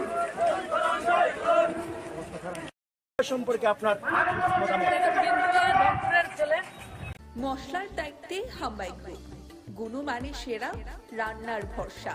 হাম্বাই গুরু মশলা সম্পূর্ণ প্রাকৃতিক, অপার গুণ ও উপকারিতায় পরিপূর্ণ। হাম্বাই গুরু মশলা। যদি কেমিক্যাল ফ্রি, কালার ফ্রি, প্রকৃত স্বাদের মশলা খেতে চান তবে আপনার রান্নাঘরে চাই হাম্বাই গুরু মশলা। রান্নায় শুধুমাত্র তোমাকেই চাই হাম্বাই গুরু মশলা।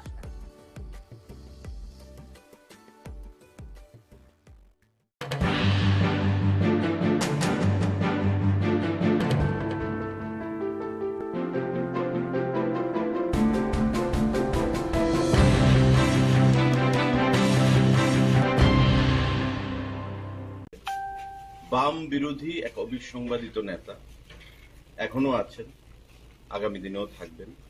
আমরাও বামেদের বিরুদ্ধে লড়াই করে ত্রিপুরা রাজ্যে বিজেপিকে প্রতিষ্ঠা করেছি।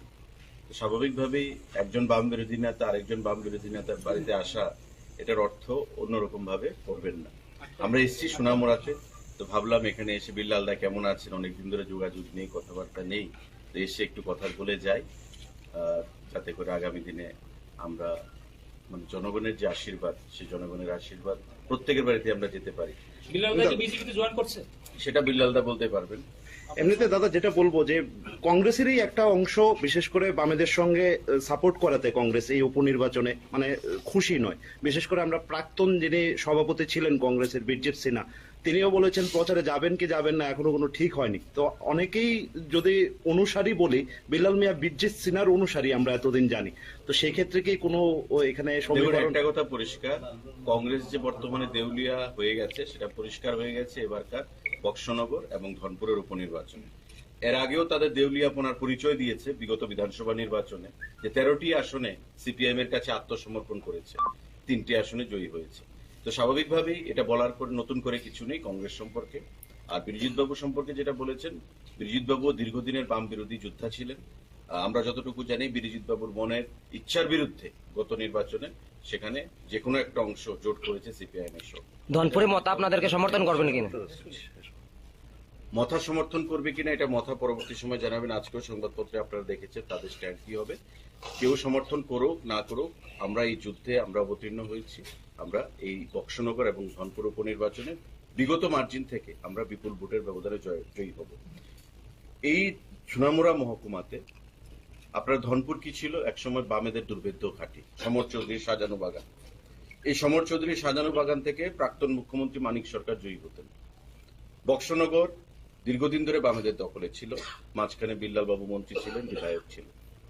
কিন্তু দেখুন এই যে মিথ ধনপুরে সিপিএম এর দুর্ভেদ্য ঘাঁটি, সেটাকে ভেঙে দিয়েছে গত নির্বাচনে বিজেপির প্রার্থী প্রতিমা ভৌমিক কেন্দ্রীয় মন্ত্রী। তো স্বাভাবিকভাবেই এটাও ভাবার কোনো কারণ নেই যে বক্সনগরে সিপিআইএম জয়ী হয়েছে, বক্সনগরে কোনোদিন বাম বিরোধী প্রার্থী জয়ী হতে পারবে না, এটা ভাবার কোনো কারণ নেই। এবারে এই উপনির্বাচনে সেই মিথটাও আমরা ভাঙব। ধনপুর এবং বক্সনগরে বিপুল ভোটের ব্যবধানে আমরা প্রার্থীরা জয়ী হবে এবং আমাদের আসন সংখ্যা বৃদ্ধি পাবে এবং কংগ্রেস এবং সিপিআইএম যে অপাঙ্ক্তেয় এ রাজ্যে, সেই জিনিসটা আবার তাহলে গ্রাস লেভেলে যারা কংগ্রেস করছে সেই তারা কি মানে আপনাদের সমর্থন করবে, মানে দেবে মনে করছে? প্রকৃত কংগ্রেসী যারা সিপিআইএম এর বিরুদ্ধে লড়াইটা করেছে তারা কখনো সিপিএম কে মেনে নেবে না। আপনাদের মধ্যে আমরা বিগত দিনে আবেদন জানিয়েছি, আবারও আবেদন জানাচ্ছি, যারা প্রকৃত বাম বিরোধী অঞ্চলে বাম বিরোধী এক অবিসংবাদিত নেতা এখনো আছেন। আপনাদের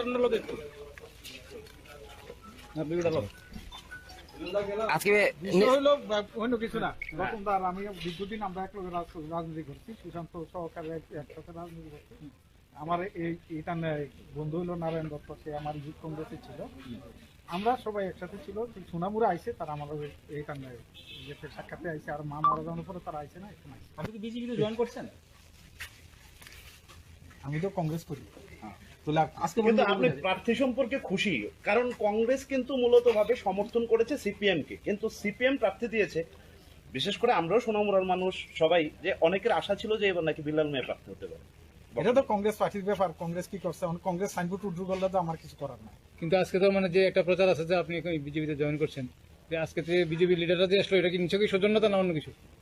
সবাই তো বিজেপির লিডার, আমার ভাই তো, ভাই আছে, বন্ধু আছে, ছোট ভাই আছে। এটা না ভাই তো ঠিক আছে, শনি রবিবারে কোনো ধরনের আনুষ্ঠানিকতা করে আপনাদের বিজেপিতে তুলে নেওয়া হবে, ধরনের কোনো খবর? এসব ধরনের কোনো আলোচনা তো নাই। আপনি কি সিপিএম প্রার্থীকে সমর্থন করবেন বক্সনগরে আবার?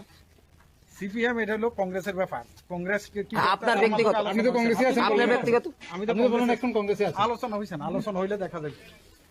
দর্শক বন্ধু, এই মুহূর্তে সেই চিত্র সরাসরি আমরা কিন্তু মশলার দায়িত্বে হাম্বাই গ্রুপ, গুণমানে সেরা, রান্নার ভরসা, হাম্বাই গুরু মশলা। সম্পূর্ণ প্রাকৃতিক, অপার গুণ ও উপকারিতায় পরিপূর্ণ হাম্বাই গুরু মশলা।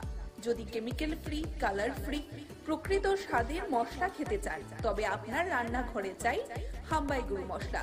রান্নায় শুধুমাত্র তোমাকেই চাই হাম্বাই গুরু মশলা।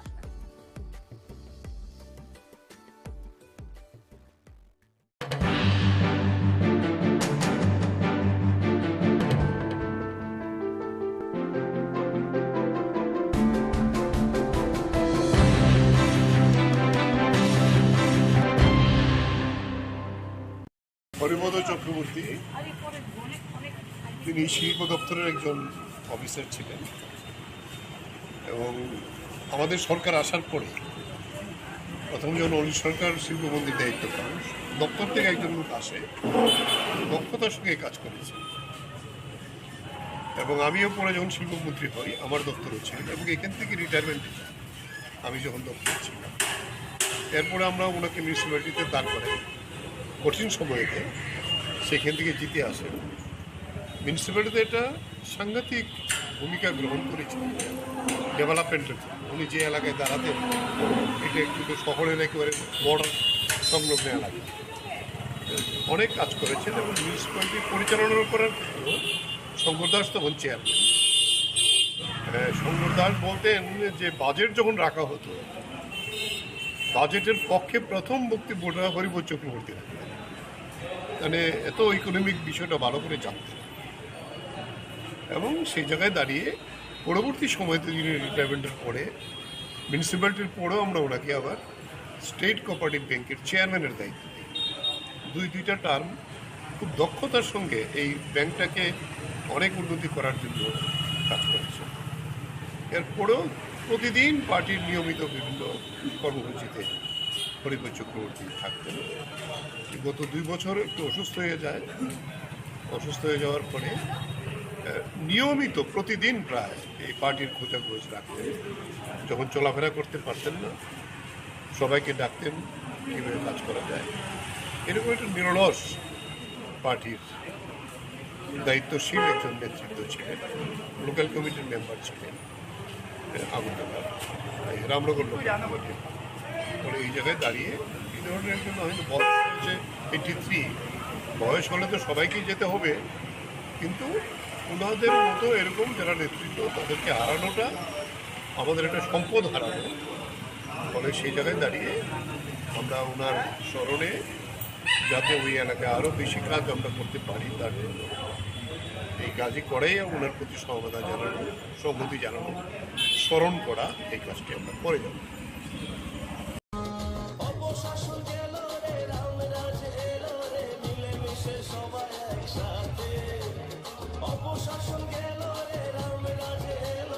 মিলেমিশে সবাই একসাথে। এই বিজেপির পতাকা তলে চলো আসি সবাই, এই বিজেপির পতাকা তলে চলো আসি সবাই।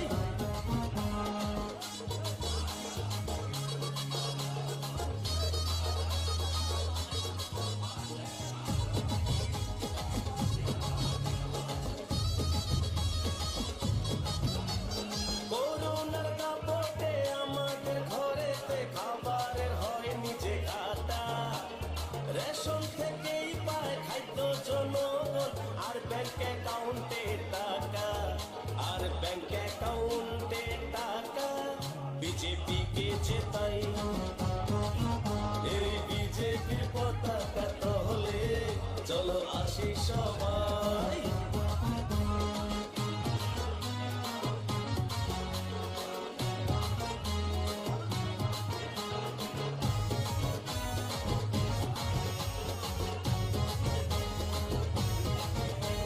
মনেতে মোদি, ঘরেতে ছবি, তার কাছে আসা সবার।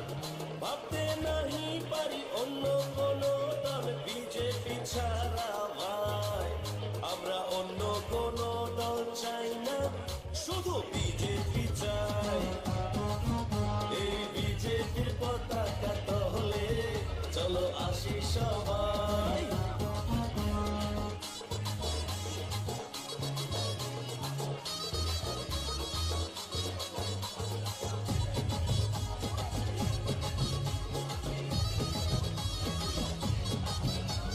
দিকে দিকে বিজেপি, চারিদিকে বিজেপি, সারা রাজ্যে বিজেপি ভাই। ত্রিপুরাতে বিজেপি, সারা দেশে বিজেপি, বিজেপি ছাড়া কেহ নাই। এই বিজেপির পতাকা তলে চলো আসি সবাই, এই বিজেপির পতাকা তলে চলো আসি সবাই। অপশাসন গেল রে, রাম রাজ এলো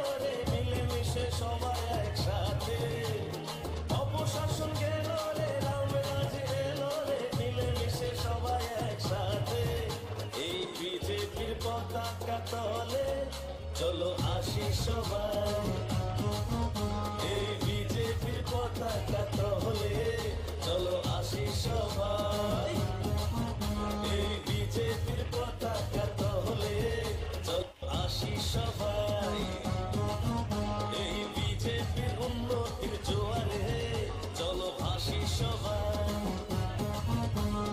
অপশাসন গেল রে রামরাজ এলো রে মিলেমিশে সবাই একসাথে অপশাসন গেল রে রামরাজ এলো রে মিলেমিশে সবাই একসাথে এই বিজেপির পতাকা তলে চলো আসি সবাই এই বিজেপির পতাকা তলে চলো আসি সবাই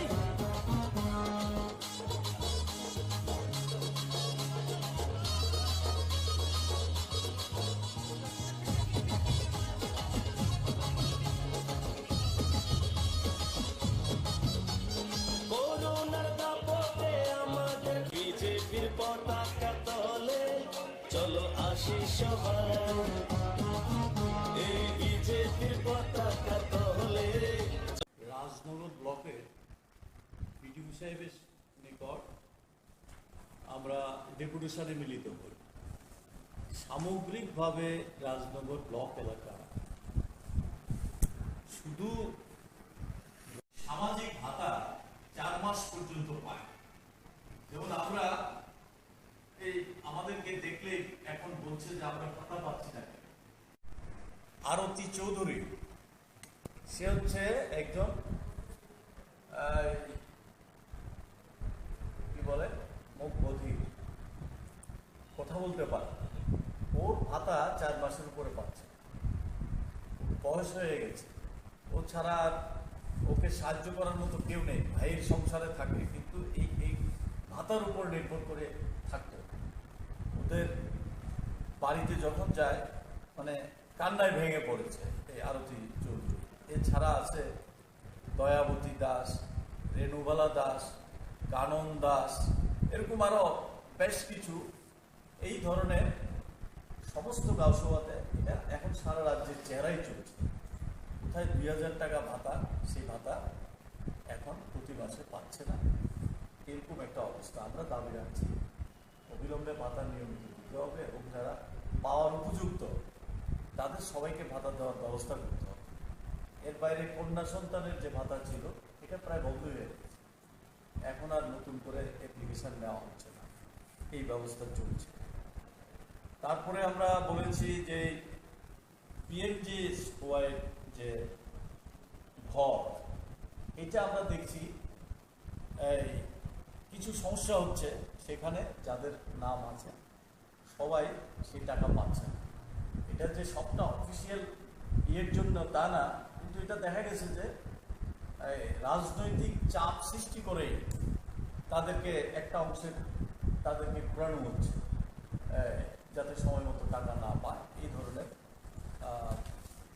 তারা ব্যবস্থা করছে। আরেকটা সংকট হচ্ছে পিএমজিএস ঘরের যে টাকা কম পাচ্ছে, এই টাকা দিয়ে ঘর করা খুব কঠিন। আমরা যদিও দাবি করেছি এই টাকার অঙ্কে বাড়াতে হবে, কিন্তু এই টাকা দিয়ে ঘর করতে পারছে না। এখন কেন ঘর করতে পারছে না? তার রেশন কার্ড আটকে রাখছে, তার রেগার কাজ দিচ্ছে না, রেগার কাজ দিচ্ছে না, রেগার একটা পোর্শন পাবে, এটা একটা দিক। কিন্তু এই রেশনের চাউল দিতে পারবে না।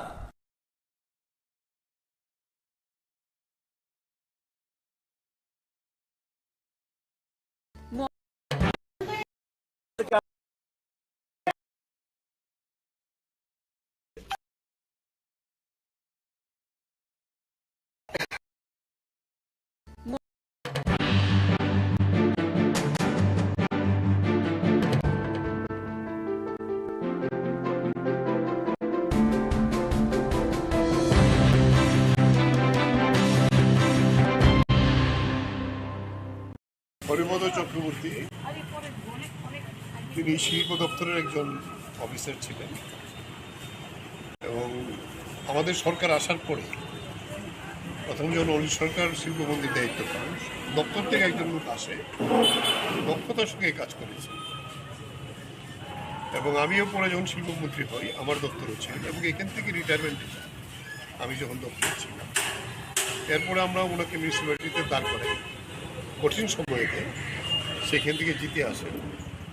মিউনিসিপ্যালিটিতে এটা সাংঘাতিক ভূমিকা গ্রহণ করেছিল ডেভেলপমেন্টের জন্য। উনি যে এলাকায় দাঁড়াতেন এটা কিন্তু শহরের একেবারে বর্ডার সংলগ্ন এলাকা, অনেক কাজ করেছেন এবং মিউনিসিপ্যালিটি পরিচালনা করার ক্ষেত্রেও শঙ্কর দাস তখন চেয়ারম্যান। শঙ্কর দাস বলতেন যে বাজেট যখন রাখা হতো, বাজেটের পক্ষে প্রথম বক্তব্যটা হরিবোধ চক্রবর্তী রাখতেন, মানে এত ইকোনমিক বিষয়টা ভালো করে জানতেন। এবং সেই জায়গায় দাঁড়িয়ে পরবর্তী সময়তে যিনি রিটায়ারমেন্টের পরে মিউনিসিপ্যালিটির পরেও আমরা ওনাকে আবার স্টেট কোঅপারেটিভ ব্যাংকের চেয়ারম্যানের দায়িত্ব দিই। দুইটা টার্ম খুব দক্ষতার সঙ্গে এই ব্যাংকটাকে অনেক উন্নতি করার জন্য কাজ করেছে। এরপরেও প্রতিদিন পার্টির নিয়মিত বিভিন্ন কর্মসূচিতে হরিবোধ চক্রবর্তী থাকতেন। গত 2 বছর একটু অসুস্থ হয়ে যায়। অসুস্থ হয়ে যাওয়ার পরে নিয়মিত প্রতিদিন প্রায় এই পার্টির খোঁজাখোঁজ রাখতেন। যখন চলাফেরা করতে পারতেন না, সবাইকে ডাকতেন কীভাবে কাজ করা যায়। এরকম একটা নিরলস পার্টির দায়িত্বশীল একজন নেতৃত্ব ছিলেন। লোকাল কমিটির মেম্বার ছিলেন আগরতলা, রামনগর লোকাল কমিটির। পরে এই জায়গায় দাঁড়িয়ে এই ধরনের একজন হয়তো বয়স হয়েছে 83, বয়স হলে তো সবাইকেই যেতে হবে, কিন্তু ওনাদের মতো এরকম যারা নেতৃত্ব তাদেরকে হারানোটা আমাদের একটা সম্পদ হারানো। ফলে সেই জায়গায় দাঁড়িয়ে আমরা ওনার স্মরণে যাতে ওই এলাকায় আরও বেশি কাজ আমরা করতে পারি তার জন্য এই কাজই করেই ওনার প্রতি সহমতা জানানো, সংহতি জানানো, স্মরণ করা, এই কাজটি আমরা করে যাব।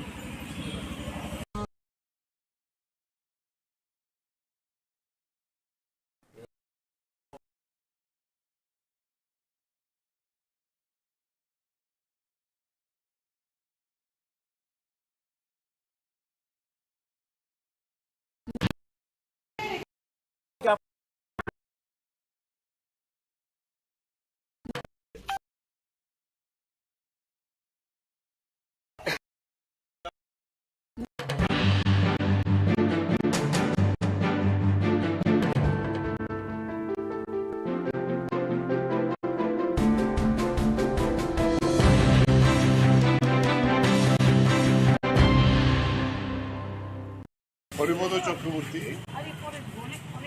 তিনি শিল্প দপ্তরের একজন অফিসার ছিলেন এবং আমাদের সরকার আসার পরে প্রথম যখন অলি সরকার শিল্পমন্ত্রীর দায়িত্ব পান, দপ্তর থেকে একজন লোক আসে, দক্ষতার সঙ্গে কাজ করেছে।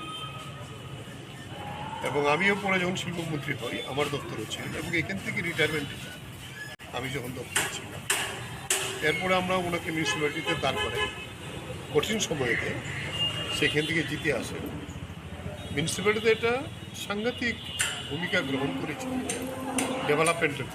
উনি যে এলাকায় দাঁড়াতেন এটা কিন্তু শহরের একেবারে বর্ডার সংলগ্ন এলাকা, অনেক কাজ করেছেন এবং মিউনিসিপ্যালিটি পরিচালনা করার ক্ষেত্রেও শঙ্কর দাস তখন চেয়ারম্যান। শঙ্কর দাস বলতেন যে বাজেট যখন রাখা হতো, বাজেটের পক্ষে প্রথম বক্তব্যটা হরিবোধ চক্রবর্তী রাখতেন, মানে এত ইকোনমিক বিষয়টা ভালো করে জানতেন। এবং সেই জায়গায় দাঁড়িয়ে পরবর্তী সময়তে যিনি রিটায়ারমেন্টের পরে মিউনিসিপ্যালিটির পরেও আমরা ওনাকে আবার স্টেট কোঅপারেটিভ ব্যাংকের চেয়ারম্যানের দায়িত্ব দিই। দুইটা টার্ম খুব দক্ষতার সঙ্গে এই ব্যাংকটাকে অনেক উন্নতি করার জন্য কাজ করেছে। এরপরেও প্রতিদিন পার্টির নিয়মিত বিভিন্ন কর্মসূচিতে হরিবোধ চক্রবর্তী থাকতেন। গত 2 বছর একটু অসুস্থ হয়ে যায়। অসুস্থ হয়ে যাওয়ার পরে নিয়মিত প্রতিদিন প্রায় এই পার্টির খোঁজাখোঁজ রাখতেন। যখন চলাফেরা করতে পারতেন না, সবাইকে ডাকতেন কীভাবে কাজ করা যায়। এরকম একটা নিরলস পার্টির দায়িত্বশীল একজন নেতৃত্ব ছিলেন। লোকাল কমিটির মেম্বার ছিলেন আগরতলা, রামনগর লোকাল কমিটির। পরে এই জায়গায় দাঁড়িয়ে এই ধরনের একজন হয়তো বয়স হয়েছে 83, বয়স হলে তো সবাইকেই যেতে হবে, কিন্তু ওনাদের মতো এরকম যারা নেতৃত্ব তাদেরকে হারানোটা আমাদের একটা সম্পদ হারানো। ফলে সেই জায়গায় দাঁড়িয়ে আমরা ওনার স্মরণে যাতে ওই এলাকায় আরও বেশি কাজ আমরা করতে পারি তার জন্য এই কাজই করেই ওনার প্রতি সহমতা জানানো, সংহতি জানানো, স্মরণ করা, এই কাজটি আমরা করে যাব।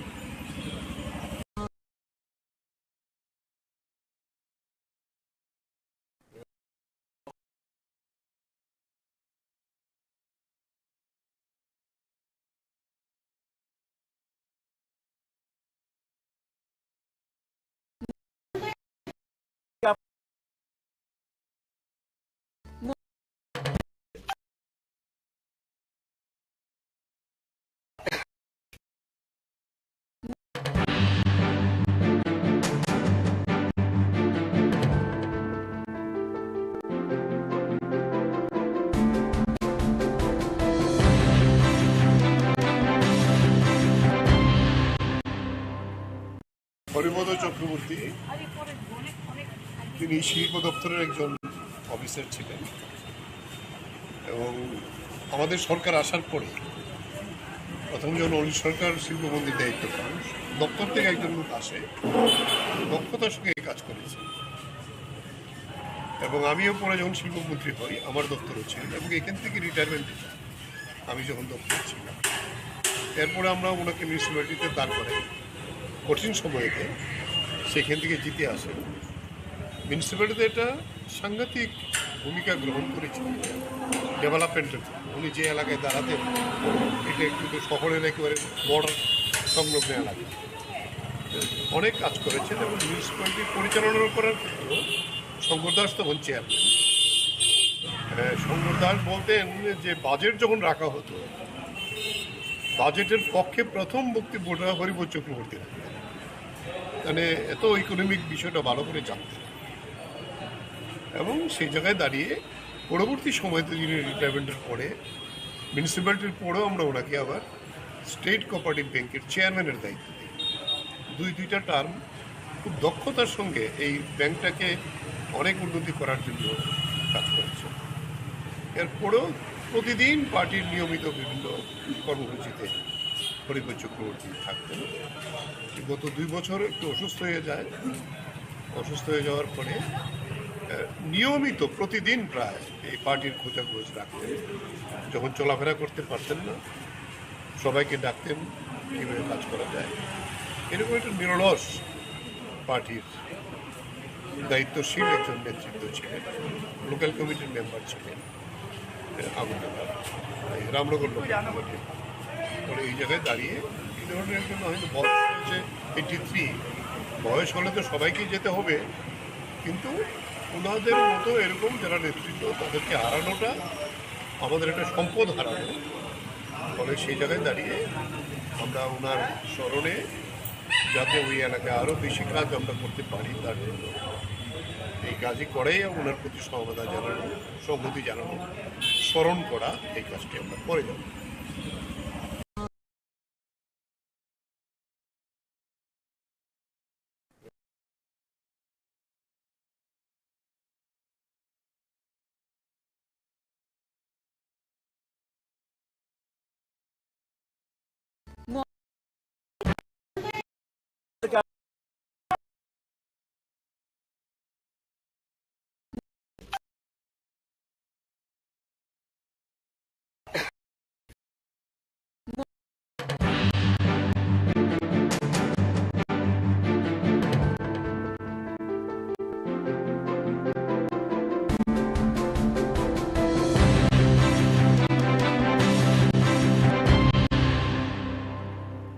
হরিপদ চক্রবর্তী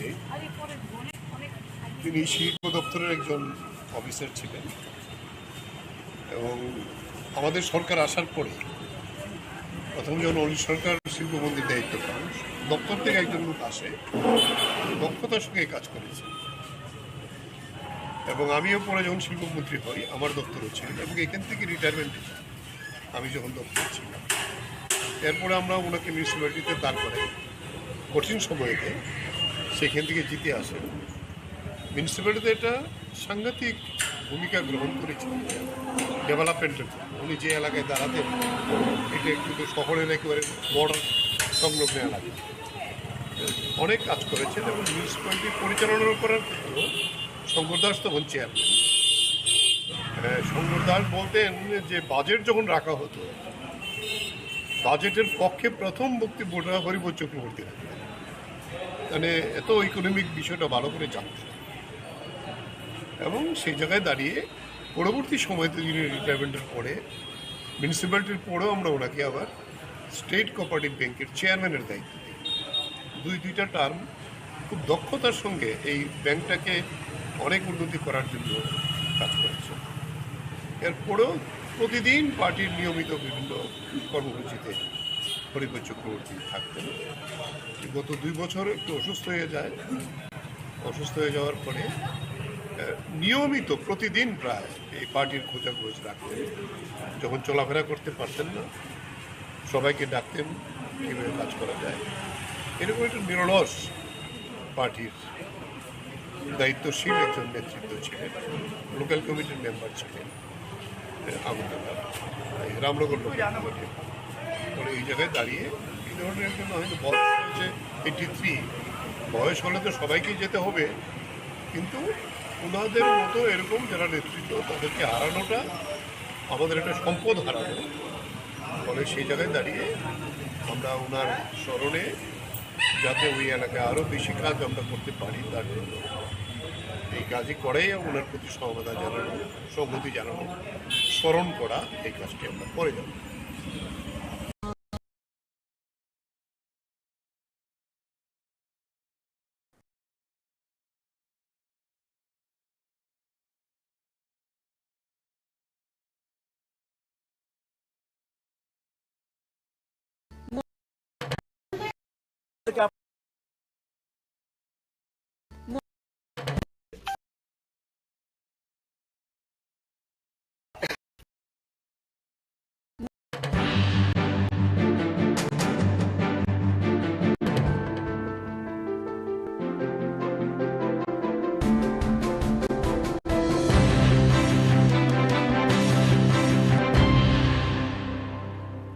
হরিপদ চক্রবর্তী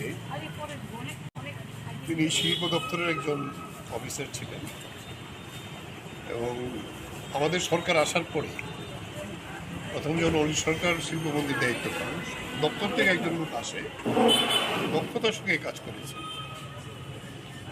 এবং আমিও পরে যখন শিল্পমন্ত্রী হই আমার দপ্তরও ছিল এবং এখান থেকে রিটায়ারমেন্ট আমি যখন দপ্তরে ছিলাম। এরপরে আমরা ওনাকে মিউনিসিপ্যালিটিতে দাঁড় করাই কঠিন সময়েতে, সেখান থেকে জিতে আসেন। মিউনিসিপ্যালিটিতে একটা সাংঘাতিক ভূমিকা গ্রহণ করেছেন ডেভেলপমেন্টের। উনি যে এলাকায় দাঁড়াতেন এটা একটু শহরের একেবারে বর্ডার সংলগ্ন এলাকা, অনেক কাজ করেছেন এবং মিউনিসিপ্যালিটি পরিচালনা করার ক্ষেত্রেও শঙ্কর দাস তখন চেয়ারম্যান। শঙ্কর দাস বলতেন যে বাজেট যখন রাখা হতো, বাজেটের পক্ষে প্রথম বক্তব্যটা হরিপদ চক্রবর্তী রাখতেন, মানে এত ইকোনমিক বিষয়টা ভালো করে জানতেন। এবং সেই জায়গায় দাঁড়িয়ে পরবর্তী সময়তে যিনি রিটায়ারমেন্টের পরে মিউনিসিপ্যালিটির পরেও আমরা ওনাকে আবার স্টেট কোঅপারেটিভ ব্যাংকের চেয়ারম্যানের দায়িত্ব দিই। দুইটা টার্ম খুব দক্ষতার সঙ্গে এই ব্যাংকটাকে অনেক উন্নতি করার জন্য কাজ করেছে। এরপরেও প্রতিদিন পার্টির নিয়মিত বিভিন্ন কর্মসূচিতে হরিপদ চক্রবর্তী থাকতেন। গত 2 বছর একটু অসুস্থ হয়ে যায়। অসুস্থ হয়ে যাওয়ার পরে নিয়মিত প্রতিদিন প্রায় এই পার্টির খোঁজাখোঁজ রাখতেন। যখন চলাফেরা করতে পারতেন না, সবাইকে ডাকতেন কীভাবে কাজ করা যায়। এরকম একটা নিরলস পার্টির দায়িত্বশীল একজন নেতৃত্ব ছিলেন। লোকাল কমিটির মেম্বার ছিলেন আগরতলা, রামনগর লোকাল কমিটির। পরে এই জায়গায় দাঁড়িয়ে এই ধরনের একজন হয়তো বয়স হয়েছে 83, বয়স হলে তো সবাইকেই যেতে হবে, কিন্তু ওনাদের মতো এরকম যারা নেতৃত্ব তাদেরকে হারানোটা আমাদের একটা সম্পদ হারানো। ফলে সেই জায়গায় দাঁড়িয়ে আমরা ওনার স্মরণে যাতে ওই এলাকায় আরও বেশি কাজ আমরা করতে পারি তার জন্য এই কাজই করাই ওনার প্রতি সহমতা জানানো, সংহতি জানানো, স্মরণ করা, এই কাজটি আমরা করে যাব।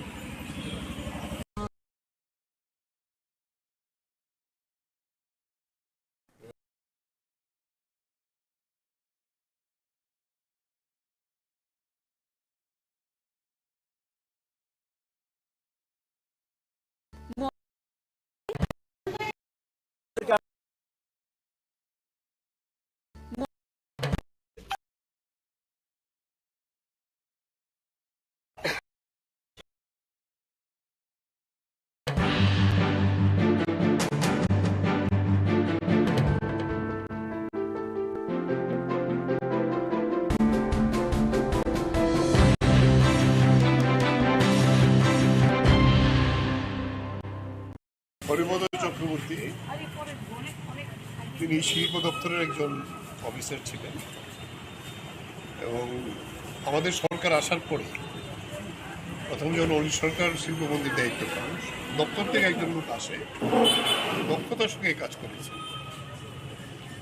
এবং আমিও পরে যখন শিল্পমন্ত্রী হই আমার দপ্তরও ছিল এবং এখান থেকে রিটায়ারমেন্ট আমি যখন দপ্তর ছিলাম এরপরে আমরা ওনাকে মিউনিসিপ্যালিটিতে দাঁড় করাই কঠিন সময়েতে সেখান থেকে জিতে আসেন মিউনিসিপ্যালিটিতে একটা সাংঘাতিক ভূমিকা গ্রহণ করেছেন ডেভেলপমেন্টের উনি যে এলাকায় দাঁড়াতেন এটা একটু শহরের একেবারে বর্ডার সংলগ্ন এলাকা অনেক কাজ করেছেন এবং মিউনিসিপ্যালিটি পরিচালনা করার ক্ষেত্রেও শঙ্কর দাস তখন চেয়ারম্যান শঙ্কর দাস বলতেন যে বাজেট যখন রাখা হতো বাজেটের পক্ষে প্রথম বক্তব্যটা হরিপদ চক্রবর্তী রাখতেন মানে এত ইকোনমিক বিষয়টা ভালো করে জানতেন এবং সেই জায়গায় দাঁড়িয়ে পরবর্তী সময়তে যিনি রিটায়ারমেন্টের পরে মিউনিসিপ্যালিটির পরেও আমরা ওনাকে আবার স্টেট কোঅপারেটিভ ব্যাংকের চেয়ারম্যানের দায়িত্ব দিই দুইটা টার্ম খুব দক্ষতার সঙ্গে এই ব্যাংকটাকে অনেক উন্নতি করার জন্য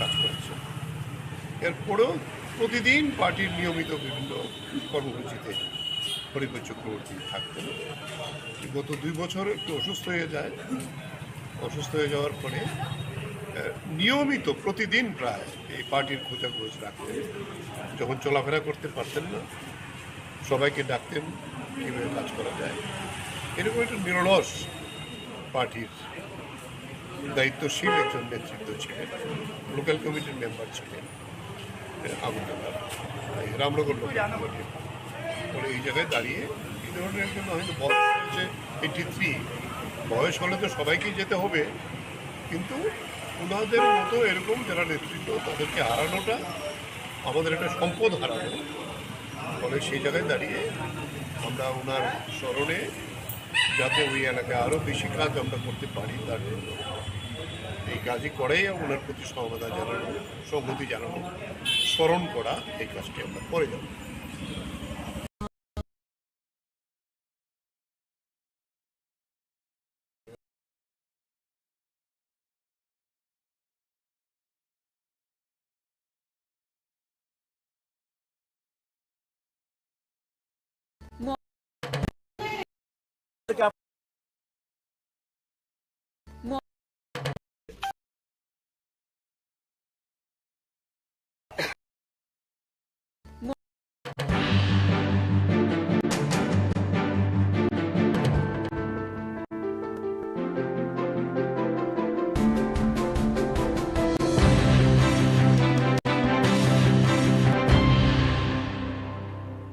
হরিপদ চক্রবর্তী তিনি শিল্প দপ্তরের একজন অফিসার ছিলেন এবং আমাদের সরকার আসার পরে প্রথম যখন অলি সরকার শিল্পমন্ত্রীর দায়িত্ব পান দপ্তর থেকে একজন লোক আসে দক্ষতার সঙ্গে কাজ করেছে এবং আমিও পরে যখন শিল্পমন্ত্রী হই আমার দপ্তরও ছিল এবং এখান থেকে রিটায়ারমেন্ট আমি যখন দপ্তর ছিলাম এরপরে আমরা ওনাকে মিউনিসিপ্যালিটিতে দাঁড় করাই কঠিন সময়েতে সেখান থেকে জিতে আসেন মিউনিসিপ্যালিটিতে একটা সাংঘাতিক ভূমিকা গ্রহণ করেছেন ডেভেলপমেন্টের উনি যে এলাকায় দাঁড়াতেন এটা একটু শহরের একেবারে বর্ডার সংলগ্ন এলাকা অনেক কাজ করেছেন এবং মিউনিসিপ্যালিটি পরিচালনা করার ক্ষেত্রেও শঙ্কর দাস তখন চেয়ারম্যান শঙ্কর দাস বলতেন যে বাজেট যখন রাখা হতো বাজেটের পক্ষে প্রথম বক্তব্যটা হরিপদ চক্রবর্তী রাখতেন মানে এত ইকোনমিক বিষয়টা ভালো করে জানতেন এবং সেই জায়গায় দাঁড়িয়ে পরবর্তী সময়তে যিনি রিটায়ারমেন্টের পরে মিউনিসিপ্যালিটির পরেও আমরা ওনাকে আবার স্টেট কোঅপারেটিভ ব্যাংকের চেয়ারম্যানের দায়িত্ব দিই দুইটা টার্ম খুব দক্ষতার সঙ্গে এই ব্যাংকটাকে অনেক উন্নতি করার জন্য কাজ করেছে। এরপরেও প্রতিদিন পার্টির নিয়মিত বিভিন্ন কর্মসূচিতে হরিপদ চক্রবর্তী থাকতেন। গত 2 বছর একটু অসুস্থ হয়ে যায়। অসুস্থ হয়ে যাওয়ার পরে নিয়মিত প্রতিদিন প্রায় এই পার্টির খোঁজাখোঁজ রাখতেন। যখন চলাফেরা করতে পারতেন না, সবাইকে ডাকতেন কীভাবে কাজ করা যায়। এরকম একটা নিরলস পার্টির দায়িত্বশীল একজন নেতৃত্ব ছিলেন। লোকাল কমিটির মেম্বার ছিলেন আগরতলার রামনগর লোকাল কমিটির। পরে এই জায়গায় দাঁড়িয়ে এই ধরনের একজন হয়তো বয়স হয়েছে 83, বয়স হলে তো সবাইকেই যেতে হবে, কিন্তু ওনাদের মতো এরকম যারা নেতৃত্ব তাদেরকে হারানোটা আমাদের একটা সম্পদ হারানো। ফলে সেই জায়গায় দাঁড়িয়ে আমরা ওনার স্মরণে যাতে ওই এলাকায় আরও বেশি কাজ আমরা করতে পারি তার জন্য এই কাজই করেই ওনার প্রতি সহমতা জানানো, সংহতি জানানো, স্মরণ করা, এই কাজটি আমরা করে যাব।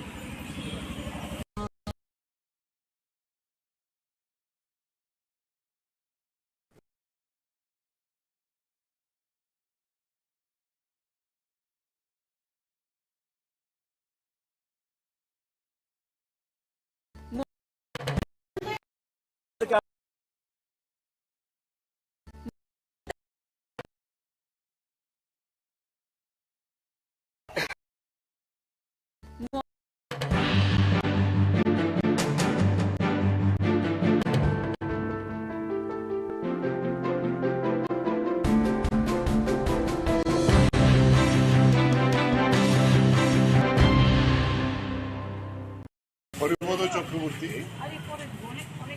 তিনি শিল্প দপ্তরের একজন অফিসার ছিলেন এবং আমাদের সরকার আসার পরে প্রথম যখন অলি সরকার শিল্পমন্ত্রীর দায়িত্ব পান, দপ্তর থেকে একজন লোক আসে, দক্ষতার সঙ্গে কাজ করেছে। এবং আমিও পরে যখন শিল্পমন্ত্রী হই আমার দপ্তরও ছিলেন এবং এখান থেকে রিটায়ারমেন্টে যাই আমি যখন দপ্তরে ছিলাম। এরপরে আমরা ওনাকে মিউনিসিপ্যালিটিতে দাঁড় করাই কঠিন সময়েতে, সেখান থেকে জিতে আসেন। মিউনিসিপ্যালিটিতে একটা সাংঘাতিক ভূমিকা গ্রহণ করেছিলেন ডেভেলপমেন্টের জন্য। উনি যে এলাকায় দাঁড়াতেন এটা একটু শহরের একেবারে বর্ডার সংলগ্ন এলাকা, অনেক কাজ করেছেন এবং মিউনিসিপ্যালিটি পরিচালনা করার ক্ষেত্রেও শঙ্কর দাস তখন চেয়ারম্যান। শঙ্কর দাস বলতেন যে বাজেট যখন রাখা হতো, বাজেটের পক্ষে প্রথম বক্তব্যটা হরিপদ চক্রবর্তী রাখতেন, মানে এত ইকোনমিক বিষয়টা ভালো করে জানতেন। এবং সেই জায়গায় দাঁড়িয়ে পরবর্তী সময়তে যিনি রিটায়ারমেন্টের পরে মিউনিসিপ্যালিটির পরেও আমরা ওনাকে আবার স্টেট কোঅপারেটিভ ব্যাংকের চেয়ারম্যানের দায়িত্ব দিই। দুইটা টার্ম খুব দক্ষতার সঙ্গে এই ব্যাংকটাকে অনেক উন্নতি করার জন্য কাজ করেছে। এরপরেও প্রতিদিন পার্টির নিয়মিত বিভিন্ন কর্মসূচিতে হরিপদ চক্রবর্তী থাকতেন। গত 2 বছর একটু অসুস্থ হয়ে যায়। অসুস্থ হয়ে যাওয়ার পরে নিয়মিত প্রতিদিন প্রায় এই পার্টির খোঁজাখোঁজ রাখতেন। যখন চলাফেরা করতে পারতেন না, সবাইকে ডাকতেন কীভাবে কাজ করা যায়। এরকম একটা নিরলস পার্টির দায়িত্বশীল একজন নেতৃত্ব ছিলেন। লোকাল কমিটি মেম্বার ছিলেন রামনগর লোকাল কমিটির। এই জায়গায় দাঁড়িয়ে একজন হয়তো বয়স হয়েছে 83, বয়স হলে তো সবই যেতে হবে, কিন্তু ওনাদের মতো এরকম নেতৃত্ব তাদের হারানোটা আমাদের সম্পদ হারানো। সেই জায়গায় দাঁড়িয়ে তা ওনার স্মরণে যাতে ওই আরো বেশি কাজ করতে পারি এই কাজ করেই ওনার সহমতা জানানো, সংহতি জানানো, শ্রম করা, এই কাজে আমরা করে যাব।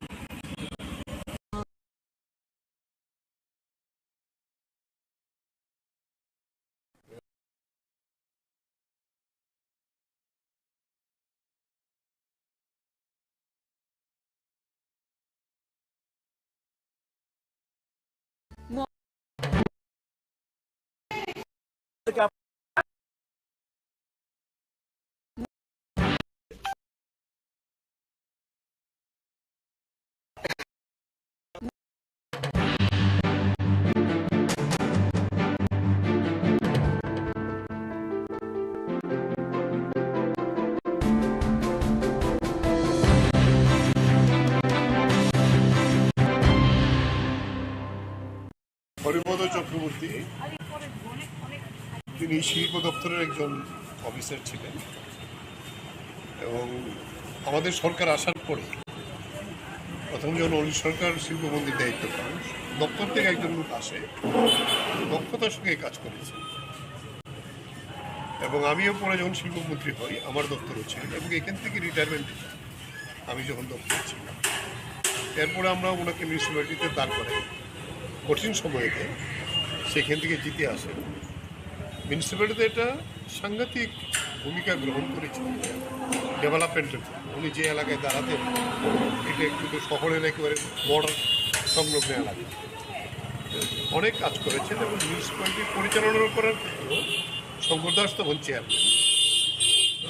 শঙ্কর দাস বলতেন যে বাজেট যখন রাখা হতো, বাজেটের পক্ষে প্রথম বক্তব্যটা হরিপদ চক্রবর্তী রাখতেন, মানে এত ইকোনমিক বিষয়টা ভালো করে জানতেন এবং সেই জায়গায় দাঁড়িয়ে পরবর্তী সময়তে যিনি রিটায়ারমেন্টের পরে মিউনিসিপ্যালিটির পরেও আমরা ওনাকে আবার স্টেট কোঅপারেটিভ ব্যাংকের চেয়ারম্যানের দায়িত্ব দিই।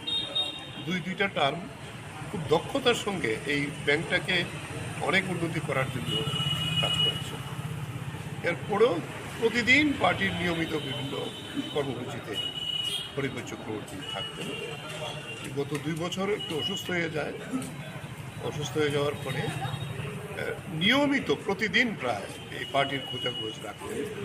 যখন চলাফেরা করতে পারতেন না সবাইকে ডাকতেন কীভাবে কাজ করা যায়। এরকম একটা নিরলস পার্টির দায়িত্বশীল একজন নেতৃত্ব ছিলেন। লোকাল কমিটির মেম্বার ছিলেন আগরতলা, রামনগর লোকাল কমিটি।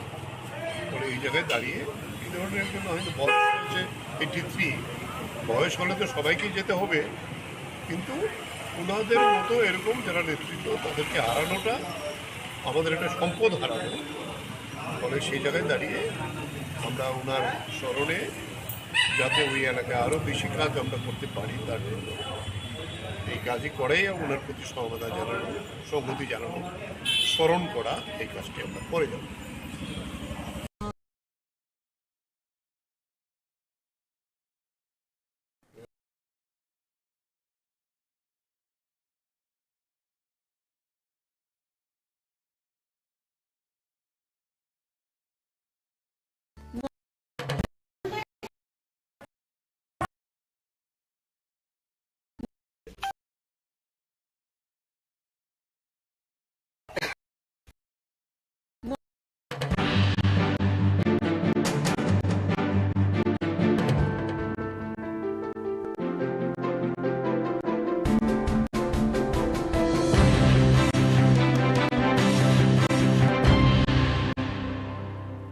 হরিপদ চক্রবর্তী,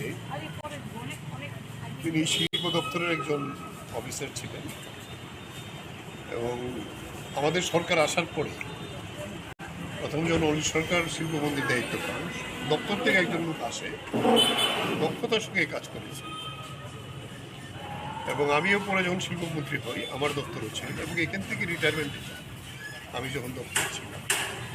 এরপরে আমরা ওনাকে মিউনিসিপ্যালিটিতে দাঁড় করাই কঠিন সময়েতে, সেখান থেকে জিতে আসেন। মিউনিসিপ্যালিটিতে একটা সাংঘাতিক ভূমিকা গ্রহণ করেছেন ডেভেলপমেন্টের জন্য। উনি যে এলাকায় দাঁড়াতেন এটা একটু শহরের একেবারে বর্ডার সংলগ্ন এলাকা, অনেক কাজ করেছেন এবং মিউনিসিপ্যালিটি পরিচালনা করার ক্ষেত্রেও শঙ্কর দাস তখন চেয়ারম্যান। শঙ্কর দাস বলতেন যে বাজেট যখন রাখা হতো, বাজেটের পক্ষে প্রথম বক্তব্যটা হরিপদ চক্রবর্তী রাখতেন, মানে এত ইকোনমিক বিষয়টা ভালো করে জানতেন এবং সেই জায়গায় দাঁড়িয়ে পরবর্তী সময়তে যিনি রিটায়ারমেন্টের পরে মিউনিসিপ্যালিটির পরেও আমরা ওনাকে আবার স্টেট কোঅপারেটিভ ব্যাংকের চেয়ারম্যানের দায়িত্ব দিই। দুইটা টার্ম খুব দক্ষতার সঙ্গে এই ব্যাংকটাকে অনেক উন্নতি করার জন্য কাজ করেছে। এরপরেও প্রতিদিন পার্টির নিয়মিত বিভিন্ন কর্মসূচিতে হরিপদ চক্রবর্তী থাকতেন। গত 2 বছর একটু অসুস্থ হয়ে যায়, অসুস্থ হয়ে যাওয়ার পরে নিয়মিত প্রতিদিন প্রায় এই পার্টির খোঁজাখোঁজ রাখতেন। যখন চলাফেরা করতে পারতেন না সবাইকে ডাকতেন কীভাবে কাজ করা যায়। এরকম একটা নিরলস পার্টির দায়িত্বশীল একজন নেতৃত্ব ছিলেন, লোকাল কমিটির মেম্বার ছিলেন আগরতলা রামনগর লোকাল কমিটির। পরে এই জায়গায় দাঁড়িয়ে এই ধরনের একজন হয়তো বয়স হয়েছে 83, বয়স হলে তো সবাইকেই যেতে হবে, কিন্তু ওনাদের মতো এরকম যারা নেতৃত্ব তাদেরকে হারানোটা আমাদের একটা সম্পদ হারানো। ফলে সেই জায়গায় দাঁড়িয়ে আমরা ওনার স্মরণে যাতে ওই এলাকায় আরও বেশি কাজ আমরা করতে পারি তার জন্য এই কাজই করেই ওনার প্রতি সমবেদনা জানানো, সংহতি জানানো, স্মরণ করা, এই কাজটি আমরা করে যাব।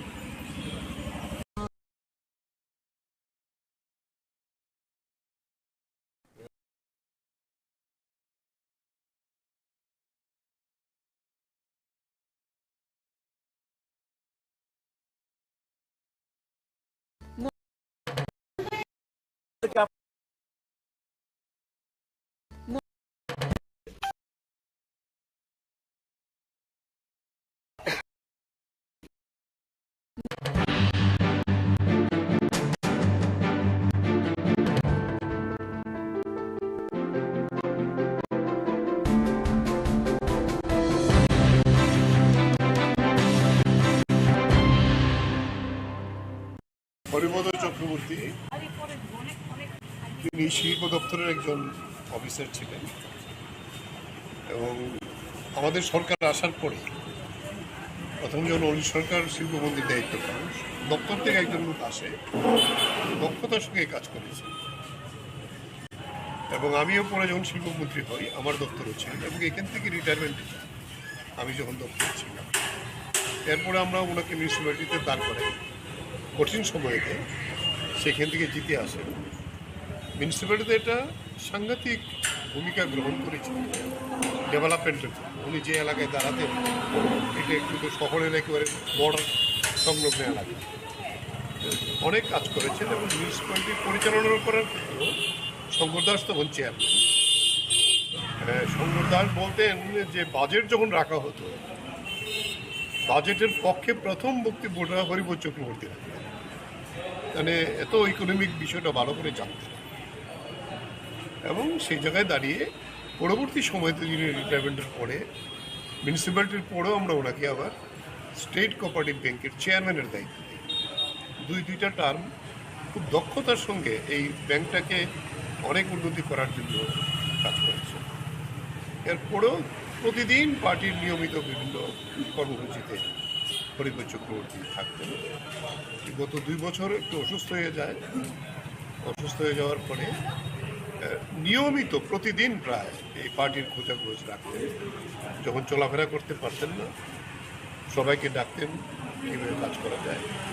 এরকম একটা নিরলস পার্টির দায়িত্বশীল একজন নেতৃত্ব ছিলেন, লোকাল কমিটির মেম্বার ছিলেন আগরতলা রামনগর লোকাল কমিটির। পরে এই জায়গায় দাঁড়িয়ে এই ধরনের একজন হয়তো বয়স হয়েছে 83, বয়স হলে তো সবাইকেই যেতে হবে, কিন্তু ওনাদের মতো এরকম যারা নেতৃত্ব তাদেরকে হারানোটা আমাদের একটা সম্পদ হারানো। ফলে সেই জায়গায় দাঁড়িয়ে আমরা ওনার স্মরণে যাতে ওই এলাকায় আরও বেশি কাজ আমরা করতে পারি তার জন্য এই কাজই করেই ওনার প্রতি সমবেদনা জানানো, সংহতি জানানো, স্মরণ করা, এই কাজটি আমরা করে যাব।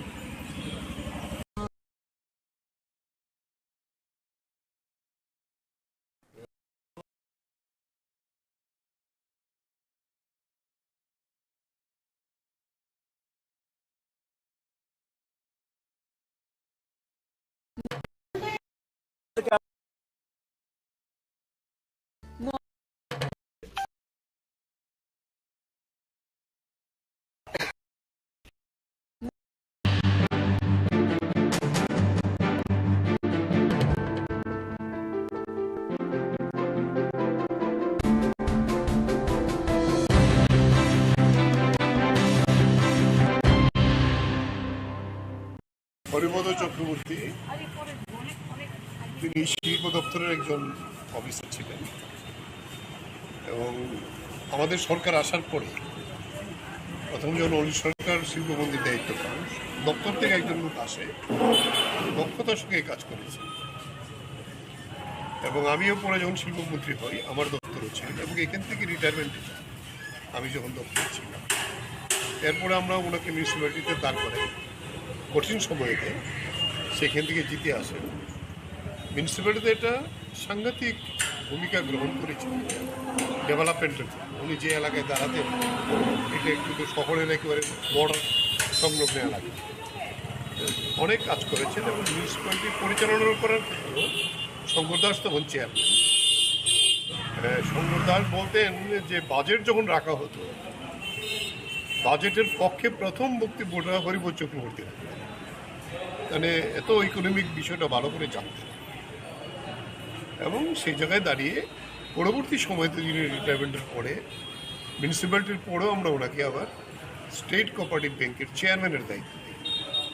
দুইটা টার্ম খুব দক্ষতার সঙ্গে এই ব্যাংকটাকে অনেক উন্নতি করার জন্য কাজ করেছে। এরপরেও প্রতিদিন পার্টির নিয়মিত বিভিন্ন কর্মসূচিতে হরিপদ চক্রবর্তী থাকতেন। গত 2 বছর একটু অসুস্থ হয়ে যায়।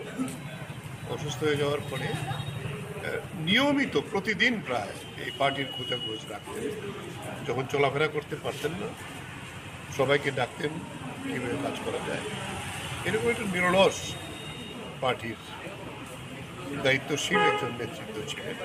লোকাল কমিটির মেম্বার ছিলেন আগরতলা, রামনগর লোকাল কমিটির। ফলে এই জায়গায় দাঁড়িয়ে এই ধরনের একজন হয়তো বয়স হয়েছে 83, বয়স হলে তো সবাইকেই যেতে হবে, কিন্তু ওনাদের মতো এরকম যারা নেতৃত্ব তাদেরকে হারানোটা আমাদের একটা সম্পদ হারানো। ফলে সেই জায়গায় দাঁড়িয়ে আমরা ওনার স্মরণে যাতে ওই এলাকায় আরও বেশি কাজ আমরা করতে পারি তার জন্য এই কাজই করাই ওনার প্রতি সমবেদনা জানানো, সংহতি জানানো, স্মরণ করা, এই কাজটি আমরা করে যাব।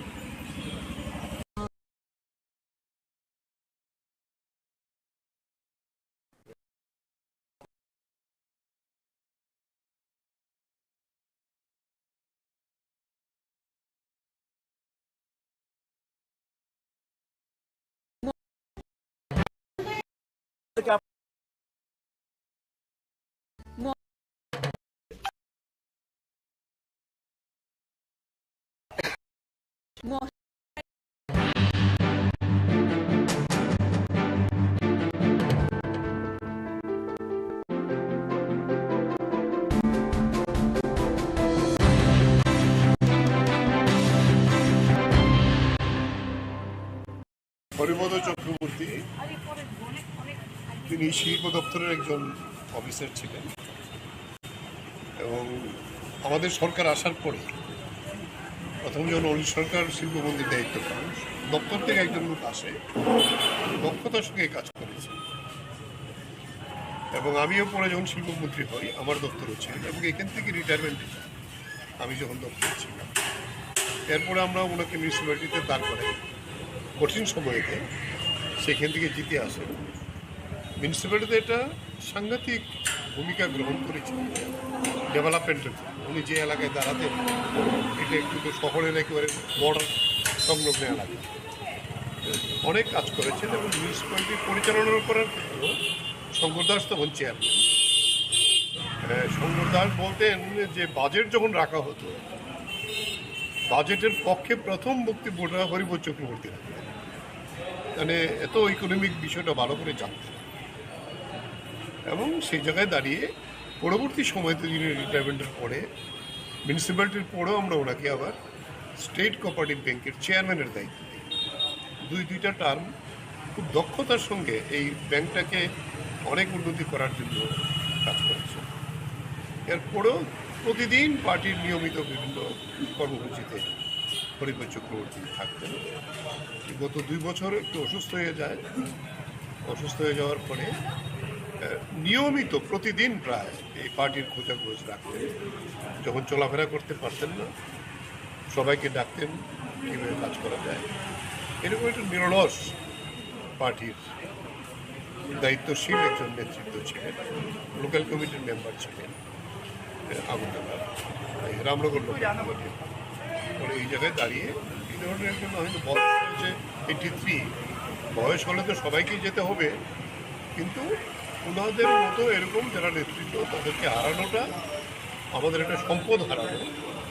ফলে সেই জায়গায় দাঁড়িয়ে আমরা ওনার স্মরণে যাতে ওই এলাকায় আরও বেশি কাজ আমরা করতে পারি তার জন্য এই কাজই করেই ওনার প্রতি সহমতা জানানো, সংহতি জানানো, স্মরণ করা, এই কাজটি আমরা করে যাব।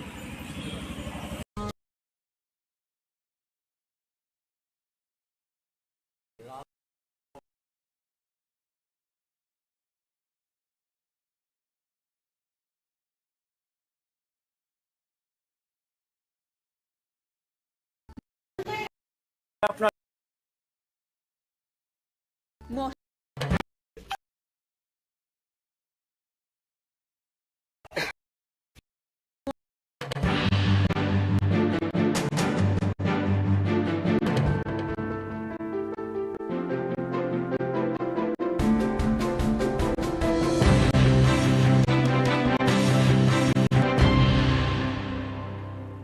হরিপদ চক্রবর্তী তিনি শিল্প দপ্তরের একজন অফিসার ছিলেন এবং আমাদের সরকার আসার পরে প্রথম যখন অলি সরকার শিল্পমন্ত্রীর দায়িত্ব পান, দপ্তর থেকে একজন লোক আসে, দক্ষতার সঙ্গে কাজ করেছে এবং আমিও পরে যখন শিল্পমন্ত্রী হই আমার দপ্তরও ছিলেন এবং এখান থেকে রিটায়ারমেন্ট আমি যখন দপ্তরে ছিলাম, এরপরে আমরা ওনাকে মিউনিসিপ্যালিটিতে দাঁড় করাই কঠিন সময়েতে, সেখান থেকে জিতে আসেন। মিউনিসিপ্যালিটিতে এটা সাংঘাতিক ভূমিকা গ্রহণ করেছেন ডেভেলপমেন্টের।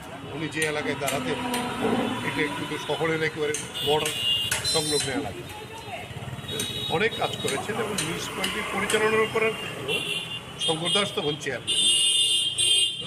শঙ্কর দাস বলতেন যে বাজেট যখন রাখা হতো, বাজেটের পক্ষে প্রথম বক্তব্যটা হরিপদ চক্রবর্তী রাখতেন, মানে এত ইকোনমিক বিষয়টা ভালো করে জানতেন এবং সেই জায়গায় দাঁড়িয়ে পরবর্তী সময়তে যিনি রিটায়ারমেন্টের পরে মিউনিসিপ্যালিটির পরেও আমরা ওনাকে আবার স্টেট কোঅপারেটিভ ব্যাংকের চেয়ারম্যানের দায়িত্ব দিই। দুইটা টার্ম খুব দক্ষতার সঙ্গে এই ব্যাংকটাকে অনেক উন্নতি করার জন্য কাজ করেছে। এরপরেও প্রতিদিন পার্টির নিয়মিত বিভিন্ন কর্মসূচিতে হরিপদ চক্রবর্তী থাকতেন। গত 2 বছর একটু অসুস্থ হয়ে যায়, অসুস্থ হয়ে যাওয়ার পরে নিয়মিত প্রতিদিন প্রায় এই পার্টির খোঁজাখোঁজ রাখতেন। যখন চলাফেরা করতে পারতেন না, সবাইকে ডাকতেন কীভাবে কাজ করা যায়। এরকম একটা নিরলস পার্টির দায়িত্বশীল একজন নেতৃত্ব ছিলেন। লোকাল কমিটির মেম্বার ছিলেন আগরতলা, রামনগর লোকাল কমিটির।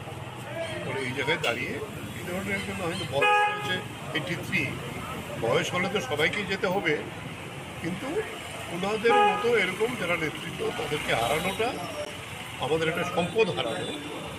ফলে সেই জায়গায় দাঁড়িয়ে আমরা ওনার স্মরণে যাতে ওই এলাকায় আরও বেশি কাজ আমরা করতে পারি তার জন্য এই কাজই করেই ওনার প্রতি সহমতা জানানো, সংহতি জানানো, স্মরণ করা, এই কাজটি আমরা করে যাব।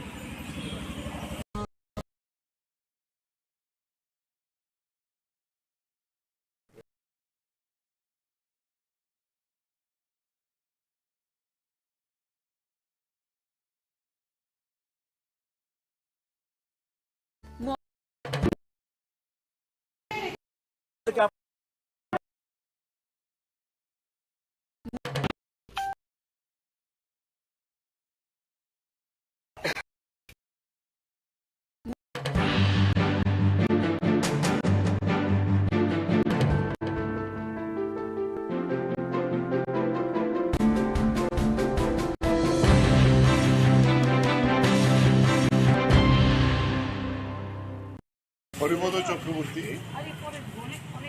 তিনি শিল্প দপ্তরের একজন অফিসার ছিলেন এবং আমাদের সরকার আসার পরে প্রথম যখন অলি সরকার শিল্পমন্ত্রীর দায়িত্ব পান, দপ্তর থেকে একজন লোক আসে, দক্ষতার সঙ্গে কাজ করেছে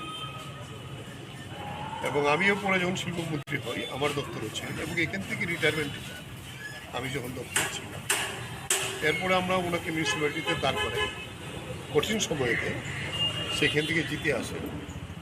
মিউনিসিপ্যালিটিতে এটা সাংঘাতিক ভূমিকা গ্রহণ করেছেন ডেভেলপমেন্টের।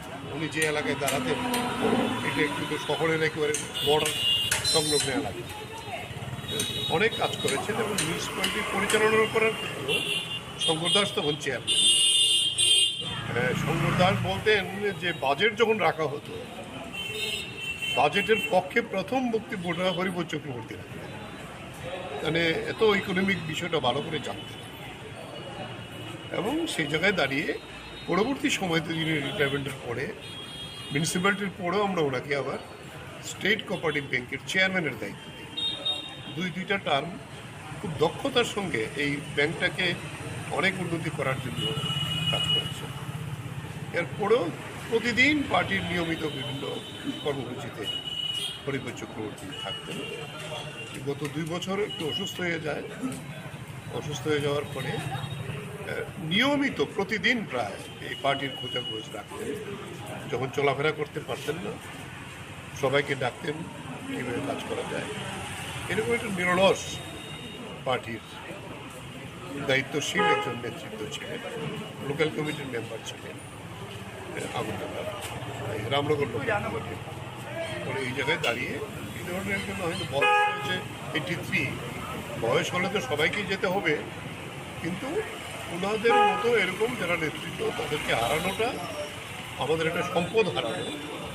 ফলে সেই জায়গায় দাঁড়িয়ে আমরা ওনার স্মরণে যাতে ওই এলাকায় আরও বেশি কাজ আমরা করতে পারি তার জন্য এই কাজই করেই ওনার প্রতি সমবেদনা জানানো, সংহতি জানানো, স্মরণ করা, এই কাজটি আমরা করে যাব।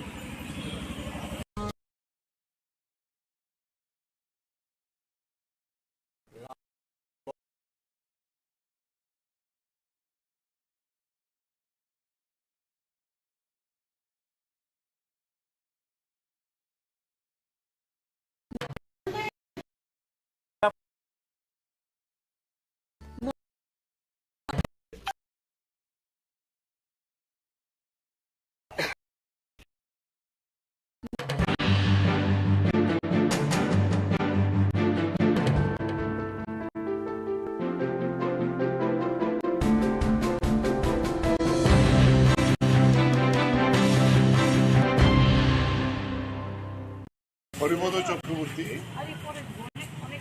তিনি শিল্প দপ্তরের একজন অফিসার ছিলেন, এবং আমাদের সরকার আসার পরে প্রথম যখন অলি সরকার শিল্পমন্ত্রীর দায়িত্ব পান, দপ্তর থেকে একজন লোক আসে, দক্ষতার সঙ্গে কাজ করেছে। এবং আমিও পরে যখন শিল্পমন্ত্রী হই, আমার দপ্তরও ছিল, এবং এখান থেকে রিটায়ারমেন্টে যাই আমি যখন দপ্তরে ছিলাম। এরপরে আমরা ওনাকে মিউনিসিপ্যালিটিতে দাঁড় করাই কঠিন সময়েতে, সেখান থেকে জিতে আসেন। মিউনিসিপ্যালিটিতে একটা সাংঘাতিক ভূমিকা গ্রহণ করেছেন ডেভেলপমেন্টের। উনি যে এলাকায় দাঁড়াতেন এটা একটু শহরের একেবারে বর্ডার সংলগ্ন এলাকা, অনেক কাজ করেছেন, এবং মিউনিসিপ্যালিটি পরিচালনা করার ক্ষেত্রেও শঙ্কর দাস তখন চেয়ারম্যান। শঙ্কর দাস বলতেন যে বাজেট যখন রাখা হতো, বাজেটের পক্ষে প্রথম বক্তব্যটা হরিপদ চক্রবর্তী রাখতেন। মানে এত ইকোনমিক বিষয়টা ভালো করে জানতেন, এবং সেই জায়গায় দাঁড়িয়ে পরবর্তী সময়তে যিনি রিটায়ারমেন্টের পরে মিউনিসিপ্যালিটির পরেও আমরা ওনাকে আবার স্টেট কোঅপারেটিভ ব্যাংকের চেয়ারম্যানের দায়িত্ব দিই। দুইটা টার্ম খুব দক্ষতার সঙ্গে এই ব্যাংকটাকে অনেক উন্নতি করার জন্য কাজ করেছে। এরপরেও প্রতিদিন পার্টির নিয়মিত বিভিন্ন কর্মসূচিতে হরিপদ চক্রবর্তী থাকতেন। গত 2 বছর একটু অসুস্থ হয়ে যায়। অসুস্থ হয়ে যাওয়ার পরে নিয়মিত প্রতিদিন প্রায় এই পার্টির খোঁজাখোঁজ রাখতেন। যখন চলাফেরা করতে পারতেন না, সবাইকে ডাকতেন কীভাবে কাজ করা যায়। এরকম একটা নিরলস পার্টির দায়িত্বশীল একজন নেতৃত্ব ছিলেন। লোকাল কমিটির মেম্বার ছিলেন আগরতলা, রামনগর লোকাল কমিটির। পরে এই জায়গায় দাঁড়িয়ে এই ধরনের একজন হয়তো বয়স হয়েছে 83, বয়স হলে তো সবাইকেই যেতে হবে, কিন্তু ওনাদের মতো এরকম যারা নেতৃত্ব তাদেরকে হারানোটা আমাদের একটা সম্পদ হারানো।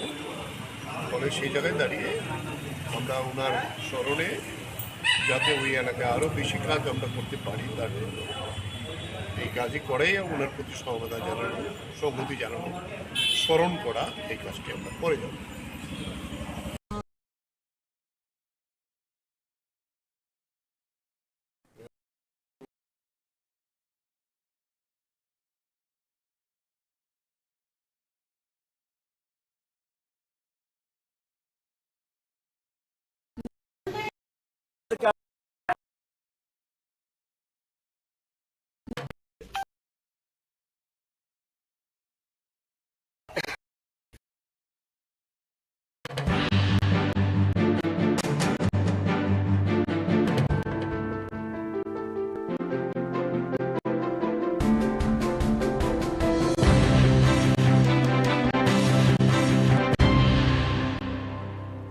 হরিপদ চক্রবর্তী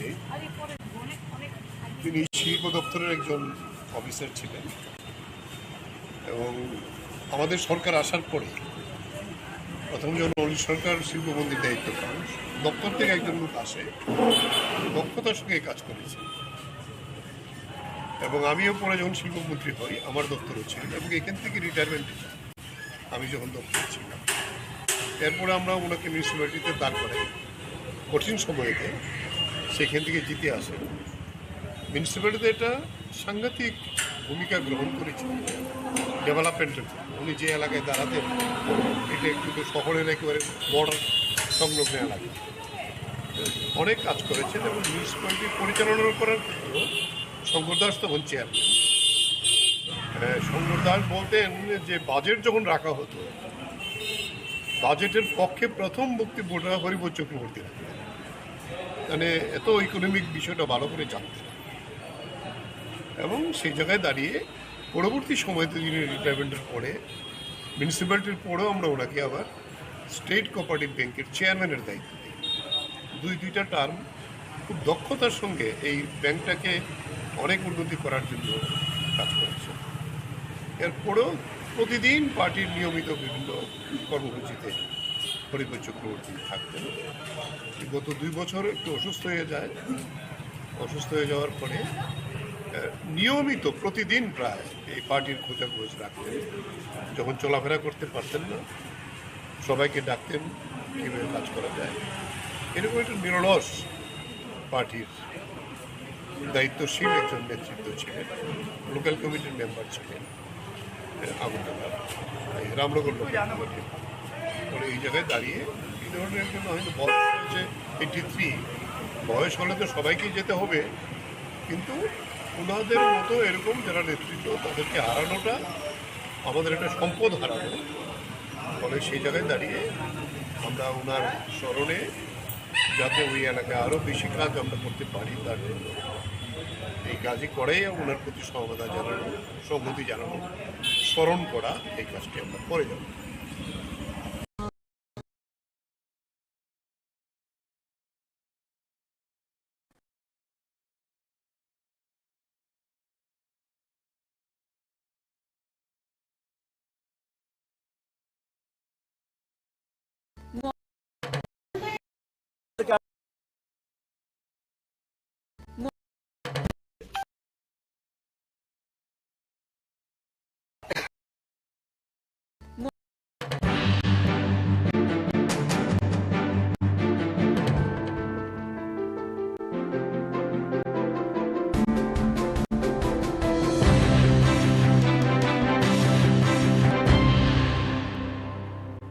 হরিপদ চক্রবর্তী তিনি শিল্প দপ্তরের একজন অফিসার ছিলেন এবং আমাদের সরকার আসার পরে প্রথম যখন অলি সরকার শিল্পমন্ত্রীর দায়িত্ব পান দপ্তর থেকে একজন লোক আসে দক্ষতার সঙ্গে কাজ করেছে এবং আমিও পরে যখন শিল্পমন্ত্রী হই আমার দপ্তরও ছিল এবং এখান থেকে রিটায়ারমেন্ট আমি যখন দপ্তরে ছিলাম এরপরে আমরা ওনাকে মিউনিসিপ্যালিটিতে দাঁড় করাই কঠিন সময়েতে সেখান থেকে জিতে আসে মিউনিসিপ্যালিটিতে এটা সাংঘাতিক ভূমিকা গ্রহণ করেছে ডেভেলপমেন্টের। উনি যে এলাকায় দাঁড়াতেন এটা একটু শহরের একেবারে বর্ডার সংলগ্ন এলাকা, অনেক কাজ করেছেন এবং মিউনিসিপ্যালিটি পরিচালনা করার ক্ষেত্রেও শঙ্কর দাস তখন চেয়ারম্যান।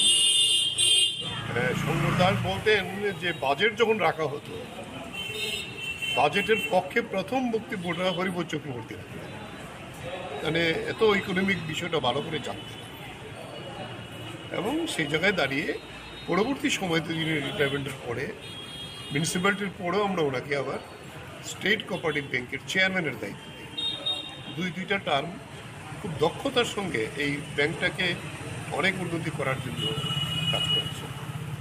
এরপরেও প্রতিদিন পার্টির নিয়মিত বিভিন্ন কর্মসূচিতে হরিপদ চক্রবর্তী থাকতেন। গত 2 বছর একটু অসুস্থ হয়ে যায়। অসুস্থ হয়ে যাওয়ার পরে নিয়মিত প্রতিদিন প্রায় এই পার্টির খোঁজাখোঁজ রাখতেন। যখন চলাফেরা করতে পারতেন না, সবাইকে ডাকতেন কীভাবে কাজ করা যায়। এরকম একটা নিরলস পার্টির দায়িত্বশীল একজন নেতৃত্ব ছিলেন। লোকাল কমিটির মেম্বার ছিলেন আগরতলা রামনগর লোকাল কমিটি।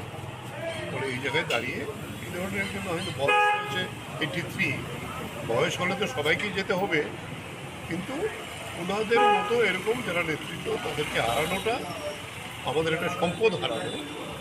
ফলে সেই জায়গায় দাঁড়িয়ে আমরা ওনার স্মরণে যাতে ওই এলাকায় আরও বেশি কাজ আমরা করতে পারি তার জন্য এই কাজই করেই ওনার প্রতি সমবেদনা জানানো, সংহতি জানানো, স্মরণ করা, এই কাজটি আমরা করে যাব।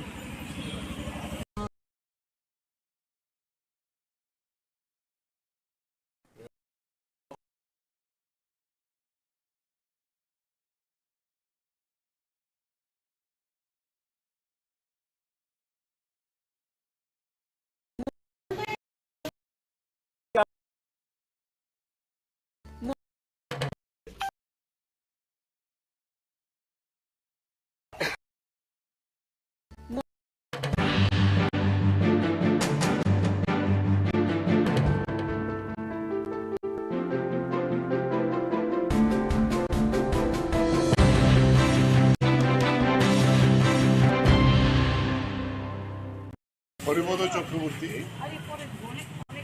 তিনি শিল্প দপ্তরের একজন অফিসার ছিলেন এবং আমাদের সরকার আসার পরে প্রথম যখন অনিল সরকার শিল্পমন্ত্রীর দায়িত্ব পান, দপ্তর থেকে একজন লোক আসে, দক্ষতার সঙ্গে কাজ করেছে এবং আমিও পরে যখন শিল্পমন্ত্রী হই আমার দপ্তরও ছিল এবং এখান থেকে রিটায়ারমেন্টে যাই আমি যখন দপ্তরে ছিলাম।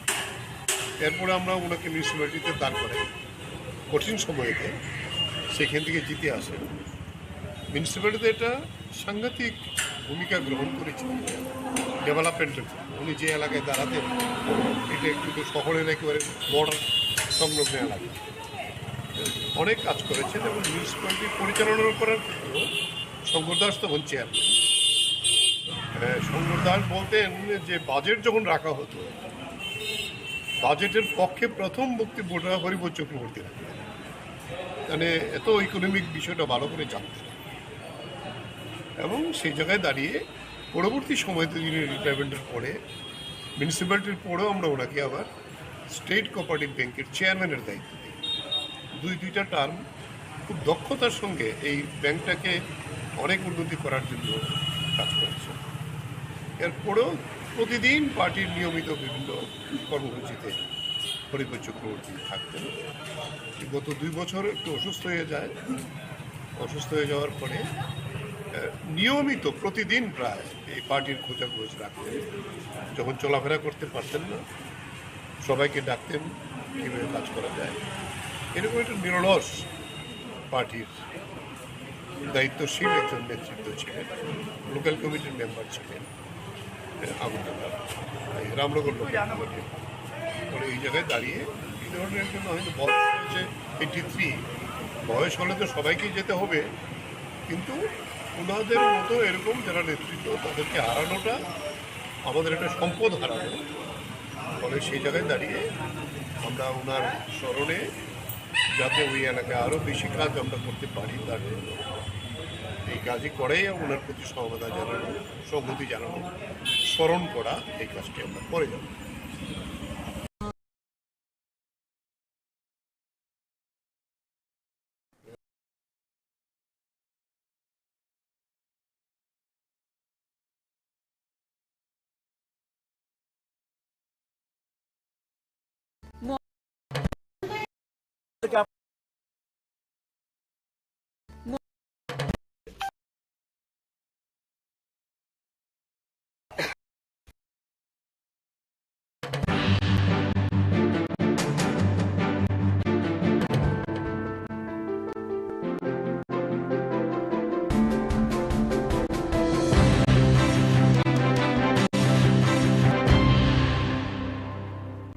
হরিপদ চক্রবর্তী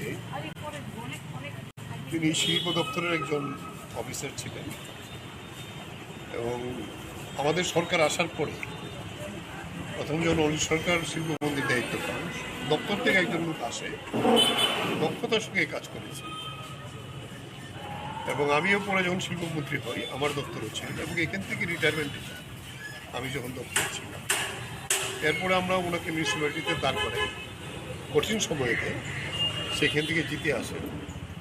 মিউনিসিপ্যালিটিতে একটা সাংঘাতিক ভূমিকা গ্রহণ করেছেন ডেভেলপমেন্টের জন্য। উনি যে এলাকায় দাঁড়াতেন এটা একটু শহরের একেবারে বর্ডার সংলগ্ন এলাকা, অনেক কাজ করেছেন এবং মিউনিসিপ্যালিটি পরিচালনা করার ক্ষেত্রেও শঙ্কর দাস তখন চেয়ারম্যান। শঙ্কর দাস বলতেন যে বাজেট যখন রাখা হতো, বাজেটের পক্ষে প্রথম বক্তব্যটা হরিপদ চক্রবর্তী রাখতেন, মানে এত ইকোনমিক বিষয়টা ভালো করে জানতেন এবং সেই জায়গায় দাঁড়িয়ে পরবর্তী সময়তে যিনি রিটায়ারমেন্টের পরে মিউনিসিপ্যালিটির পরেও আমরা ওনাকে আবার স্টেট কোঅপারেটিভ ব্যাংকের চেয়ারম্যানের দায়িত্ব দিই। দুইটা টার্ম খুব দক্ষতার সঙ্গে এই ব্যাংকটাকে অনেক উন্নতি করার জন্য কাজ করেছে। এরপরেও প্রতিদিন পার্টির নিয়মিত বিভিন্ন কর্মসূচিতে হরিপদ চক্রবর্তী থাকতেন। গত 2 বছর একটু অসুস্থ হয়ে যায়। অসুস্থ হয়ে যাওয়ার পরে নিয়মিত প্রতিদিন প্রায় এই পার্টির খোঁজাখোঁজ রাখতেন। যখন চলাফেরা করতে পারতেন না সবাইকে ডাকতেন কীভাবে কাজ করা যায়। এরকম একটা নিরলস পার্টির দায়িত্বশীল একজন নেতৃত্ব ছিলেন। লোকাল কমিটির মেম্বার ছিলেন আগুনডাঙ্গা রামনগর লোকাল কমিটির। পরে এই জায়গায় দাঁড়িয়ে এই ধরনের একজন হয়তো বয়স হয়েছে 83, বয়স হলে তো সবাইকেই যেতে হবে, কিন্তু ওনাদের মতো এরকম যারা নেতৃত্ব তাদেরকে হারানোটা আমাদের একটা সম্পদ হারানো। ফলে সেই জায়গায় দাঁড়িয়ে আমরা ওনার স্মরণে যাতে ওই এলাকায় আরও বেশি কাজ আমরা করতে পারি তার জন্য এই কাজই করেই ওনার প্রতি সহমতা জানানো, সংহতি জানানো, স্মরণ করা, এই কাজটি আমরা করে যাব।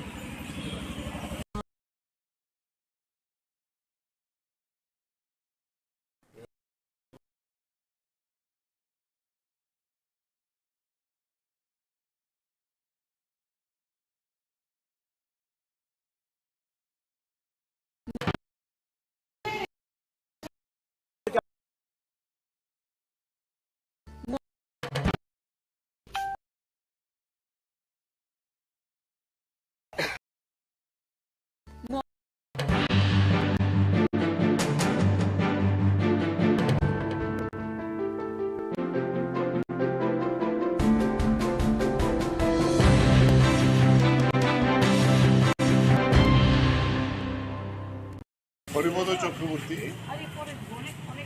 তিনি শিল্প দপ্তরের একজন অফিসার ছিলেন এবং আমাদের সরকার আসার পরে প্রথম যখন অলি সরকার শিল্পমন্ত্রীর দায়িত্ব পান, দপ্তর থেকে একজন লোক আসে, দক্ষতার সঙ্গে কাজ করেছে এবং আমিও পরে যখন শিল্পমন্ত্রী হই আমার দপ্তরও ছিলেন এবং এখান থেকে রিটায়ারমেন্টে যাই আমি যখন দপ্তরে ছিলাম।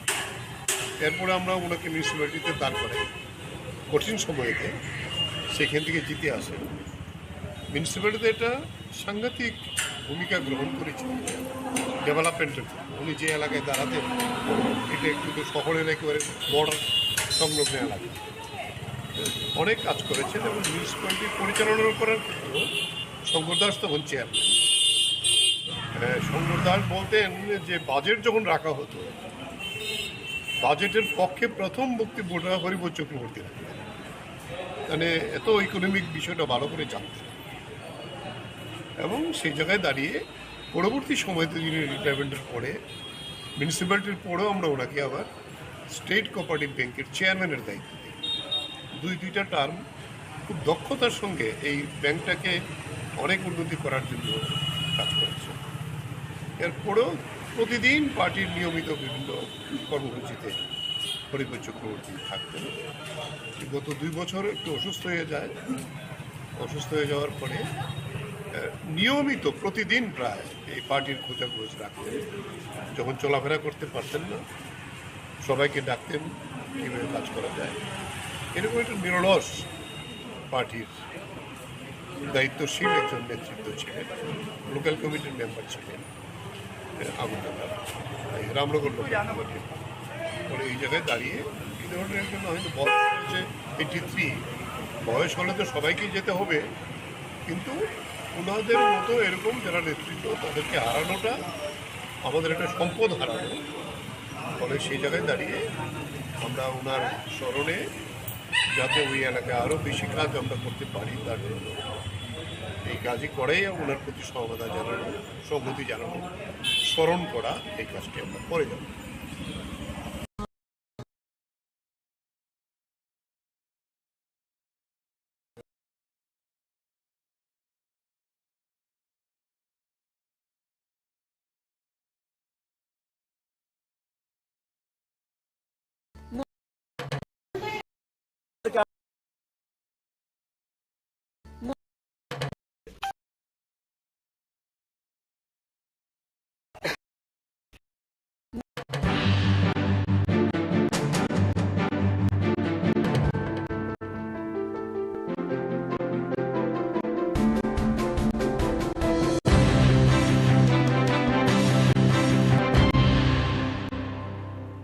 হরিপদ চক্রবর্তী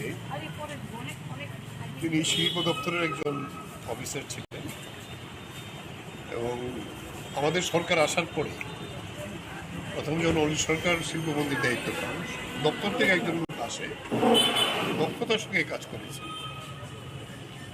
এবং আমিও পরে যখন শিল্পমন্ত্রী হই আমার দপ্তরও ছিলেন এবং এখান থেকে রিটায়ারমেন্ট আমি যখন দপ্তরে ছিলাম। এরপরে আমরা ওনাকে মিউনিসিপ্যালিটিতে দাঁড় করাই কঠিন সময়তে, সেখান থেকে জিতে আসেন। মিউনিসিপ্যালিটিতে একটা সাংঘাতিক ভূমিকা গ্রহণ করেছিলেন ডেভেলপমেন্টের। উনি যে এলাকায় দাঁড়াতেন এটা একটু শহরের একেবারে বর্ডার সংলগ্ন এলাকা, অনেক কাজ করেছেন এবং মিউনিসিপ্যালিটি পরিচালনা করার ক্ষেত্রেও শঙ্কর দাস তখন চেয়ারম্যান। শঙ্কর দাস বলতেন যে বাজেট যখন রাখা হতো, বাজেটের পক্ষে প্রথম বক্তব্যটা হরিপদ চক্রবর্তী রাখতেন, মানে এত ইকোনমিক বিষয়টা ভালো করে জানতেন।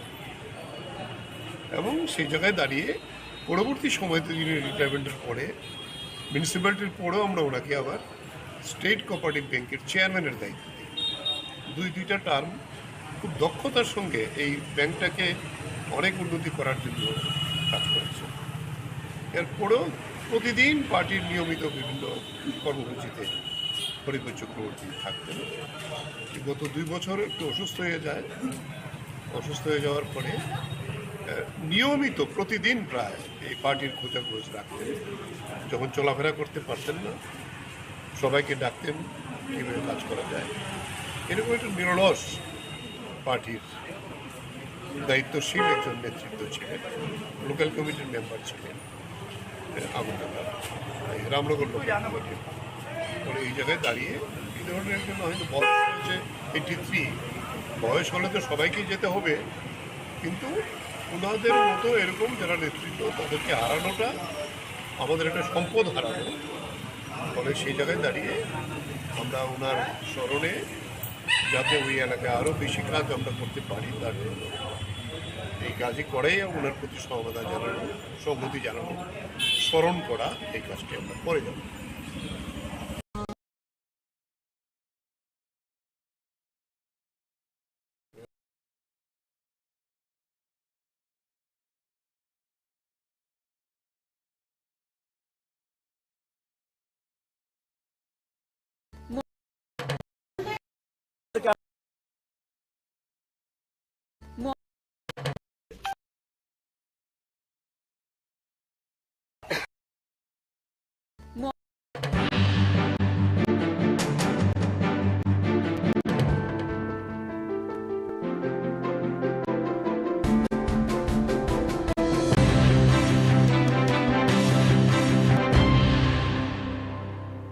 হরিপদ চক্রবর্তী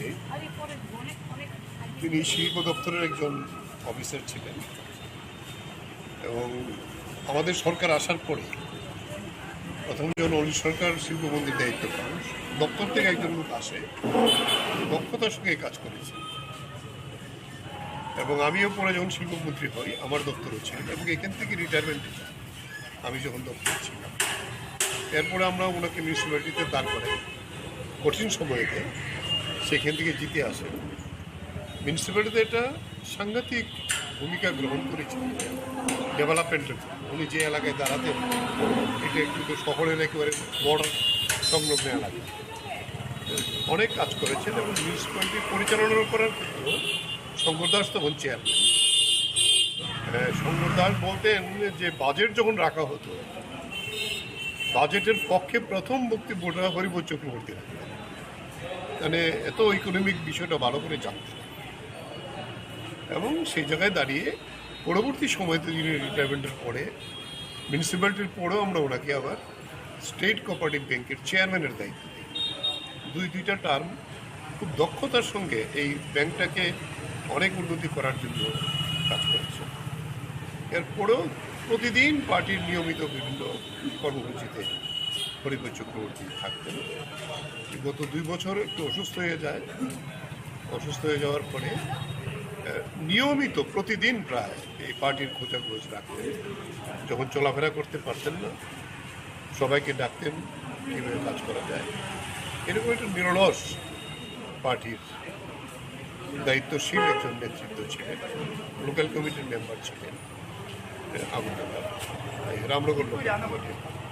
ফলে এই জায়গায় দাঁড়িয়ে এই ধরনের একজন হয়তো বয়স হয়েছে 83, বয়স হলে তো সবাইকেই যেতে হবে, কিন্তু ওনাদের মতো এরকম যারা নেতৃত্ব তাদেরকে হারানোটা আমাদের একটা সম্পদ হারানো। ফলে সেই জায়গায় দাঁড়িয়ে আমরা ওনার স্মরণে যাতে ওই এলাকায় আরও বেশি কাজ আমরা করতে পারি তার জন্য এই কাজই করাই ওনার প্রতি সমবেদনা জানানো, সংহতি জানানো, স্মরণ করা, এই কাজটি আমরা করে যাব।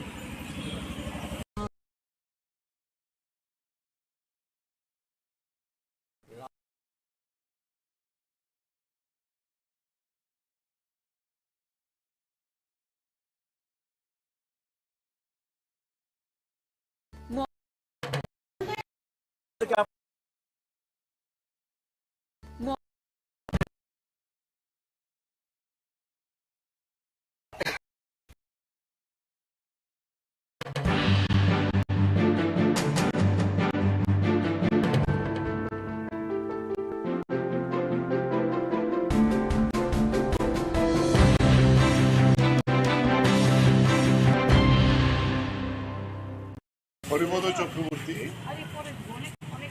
তিনি শিল্প দপ্তরের একজন অফিসার ছিলেন এবং আমাদের সরকার আসার পরে প্রথম যখন অলি সরকার শিল্পমন্ত্রীর দায়িত্ব পান, দপ্তর থেকে একজন লোক আসে, দক্ষতার সঙ্গে কাজ করেছে। এবং আমিও পরে যখন শিল্পমন্ত্রী হই আমার দপ্তরও ছিলেন এবং এখান থেকে রিটায়ারমেন্টে যাই আমি যখন দপ্তর ছিলাম। এরপরে আমরা ওনাকে মিউনিসিপ্যালিটিতে দাঁড় করাই কঠিন সময়তে, সেখান থেকে জিতে আসেন। মিউনিসিপ্যালিটিতে একটা সাংঘাতিক ভূমিকা গ্রহণ করেছিলেন ডেভেলপমেন্টের।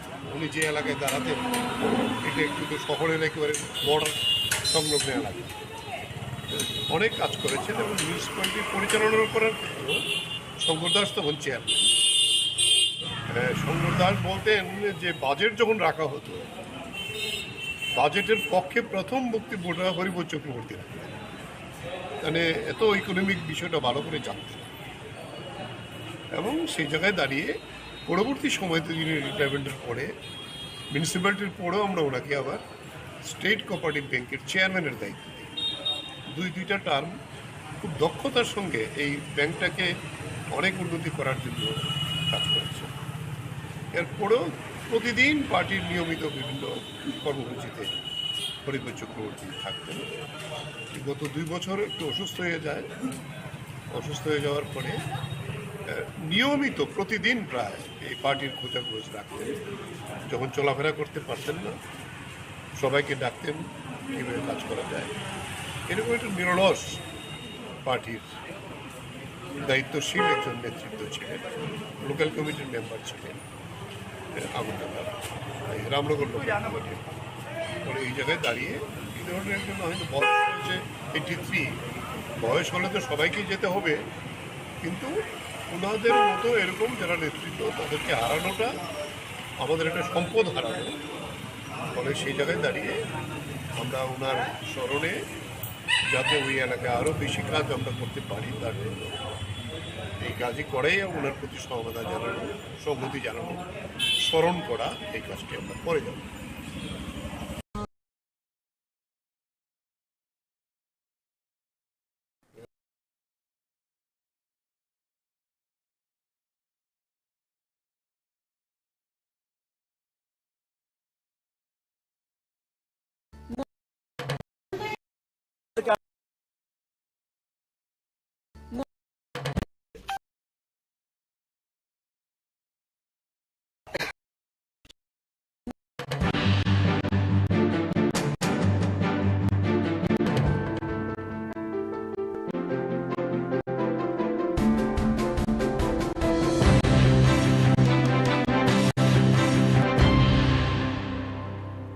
হরিপদ চক্রবর্তী তিনি শিল্প দপ্তরের একজন অফিসার ছিলেন এবং আমাদের সরকার আসার পরে প্রথম যখন অনিল সরকার শিল্পমন্ত্রীর দায়িত্ব পান, দপ্তর থেকে একজন লোক আসে, দক্ষতার সঙ্গে কাজ করেছে এবং আমিও পরে যখন শিল্পমন্ত্রী হই আমার দপ্তরও ছিলেন এবং এখান থেকে রিটায়ারমেন্টে যান আমি যখন দপ্তরে ছিলাম। এরপরে আমরা ওনাকে মিউনিসিপ্যালিটিতে দাঁড় করাই কঠিন সময়তে, সেখান থেকে জিতে আসেন। মিউনিসিপ্যালিটিতে একটা সাংঘাতিক ভূমিকা গ্রহণ করেছেন ডেভেলপমেন্টের। উনি যে এলাকায় দাঁড়াতেন এটা কিন্তু শহরের একেবারে বর্ডার সংলগ্ন এলাকা, অনেক কাজ করেছেন এবং মিউনিসিপ্যালিটি পরিচালনা করার ক্ষেত্রেও শঙ্কর দাস তখন চেয়ারম্যান। শঙ্কর দাস বলতেন যে বাজেট যখন রাখা হতো, বাজেটের পক্ষে প্রথম বক্তব্যটা হরিপদ চক্রবর্তী রাখতেন, মানে এত ইকোনমিক বিষয়টা ভালো করে জানতেন এবং সেই জায়গায় দাঁড়িয়ে পরবর্তী সময়তে যিনি রিটায়ারমেন্টের পরে মিউনিসিপ্যালিটির পরেও আমরা ওনাকে আবার স্টেট কোঅপারেটিভ ব্যাংকের চেয়ারম্যানের দায়িত্ব দিই। দুইটা টার্ম খুব দক্ষতার সঙ্গে এই ব্যাংকটাকে অনেক উন্নতি করার জন্য কাজ করেছে। এরপরেও প্রতিদিন পার্টির নিয়মিত বিভিন্ন কর্মসূচিতে হরিপদ চক্রবর্তী থাকতেন। গত 2 বছর একটু অসুস্থ হয়ে যায়, অসুস্থ হয়ে যাওয়ার পরে নিয়মিত প্রতিদিন প্রায় এই পার্টির খোঁজাখোঁজ রাখতেন। যখন চলাফেরা করতে পারতেন না সবাইকে ডাকতেন কীভাবে কাজ করা যায়। এরকম একটা নিরলস পার্টির দায়িত্বশীল একজন নেতৃত্ব ছিলেন। লোকাল কমিটির মেম্বার ছিলেন আগরতলার রামনগর লোকাল কমিটির। পরে এই জায়গায় দাঁড়িয়ে এই ধরনের একজন হয়তো বয়স হয়েছে 83, বয়স হলে তো সবাইকেই যেতে হবে, কিন্তু ওনাদের মতো এরকম যারা নেতৃত্ব তাদেরকে হারানোটা আমাদের একটা সম্পদ হারানো। ফলে সেই জায়গায় দাঁড়িয়ে আমরা ওনার স্মরণে যাতে ওই এলাকায় আরও বেশি কাজ আমরা করতে পারি তার জন্য এই কাজই করাই ওনার প্রতি সমবেদনা জানানো, সংহতি জানানো, স্মরণ করা, এই কাজটি আমরা করে যাব।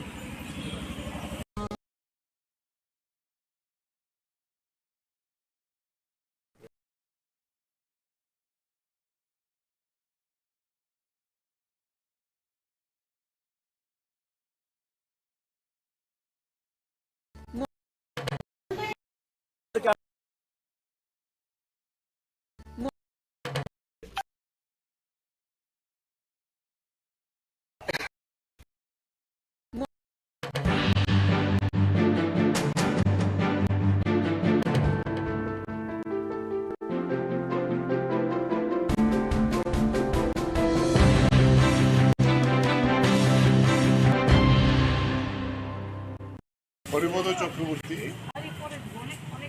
তিনি শিল্প দপ্তরের একজন অফিসার ছিলেন এবং আমাদের সরকার আসার পরে প্রথম যখন অনিল সরকার শিল্পমন্ত্রীর দায়িত্ব পান, দপ্তর থেকে একজন লোক আসে, দক্ষতার সঙ্গে কাজ করেছে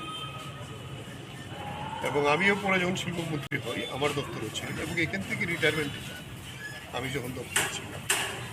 এরপরে আমরা ওনাকে মিউনিসিপ্যালিটিতে দাঁড় করাই কঠিন সময়তে, সেখান থেকে জিতে আসেন। মিউনিসিপ্যালিটিতে একটা সাংঘাতিক ভূমিকা গ্রহণ করেছেন ডেভেলপমেন্টের। উনি যে এলাকায় দাঁড়াতেন এটা কিন্তু শহরের একেবারে বর্ডার সংলগ্ন এলাকা, অনেক কাজ করেছেন এবং মিউনিসিপ্যালিটি পরিচালনা করার ক্ষেত্রেও শঙ্কর দাস তখন চেয়ারম্যান। শঙ্কর দাস বলতেন যে বাজেট যখন রাখা হতো, বাজেটের পক্ষে প্রথম বক্তব্যটা হরিপদ চক্রবর্তী রাখতেন। মানে এত ইকোনমিক বিষয়টা ভালো করে জানতেন, এবং সেই জায়গায় দাঁড়িয়ে পরবর্তী সময়তে যিনি রিটায়ারমেন্টের পরে মিউনিসিপ্যালিটির পরেও আমরা ওনাকে আবার স্টেট কোঅপারেটিভ ব্যাংকের চেয়ারম্যানের দায়িত্ব দিই। দুইটা টার্ম খুব দক্ষতার সঙ্গে এই ব্যাংকটাকে অনেক উন্নতি করার জন্য কাজ করেছে। এরপরেও প্রতিদিন পার্টির নিয়মিত বিভিন্ন কর্মসূচিতে হরিপদ চক্রবর্তী থাকতেন।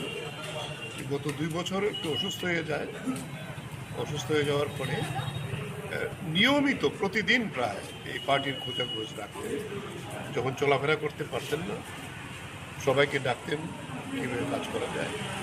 এরকম একটা নিরলস পার্টির দায়িত্বশীল একজন নেতৃত্ব ছিলেন। লোকাল কমিটির মেম্বার ছিলেন আগরতলা, রামনগর লোকাল কমিটির। ফলে এই জায়গায় দাঁড়িয়ে এই ধরনের একজন হয়তো বয়স হয়েছে 83, বয়স হলে তো সবাইকেই যেতে হবে, কিন্তু ওনাদের মতো এরকম যারা নেতৃত্ব তাদেরকে হারানোটা আমাদের একটা সম্পদ হারানো। ফলে সেই জায়গায় দাঁড়িয়ে আমরা ওনার স্মরণে যাতে ওই এলাকায় আরও বেশি কাজ আমরা করতে পারি তার জন্য এই কাজই করেই ওনার প্রতি সহমতা জানানো, সংহতি জানানো, স্মরণ করা, এই কাজটি আমরা করে যাব।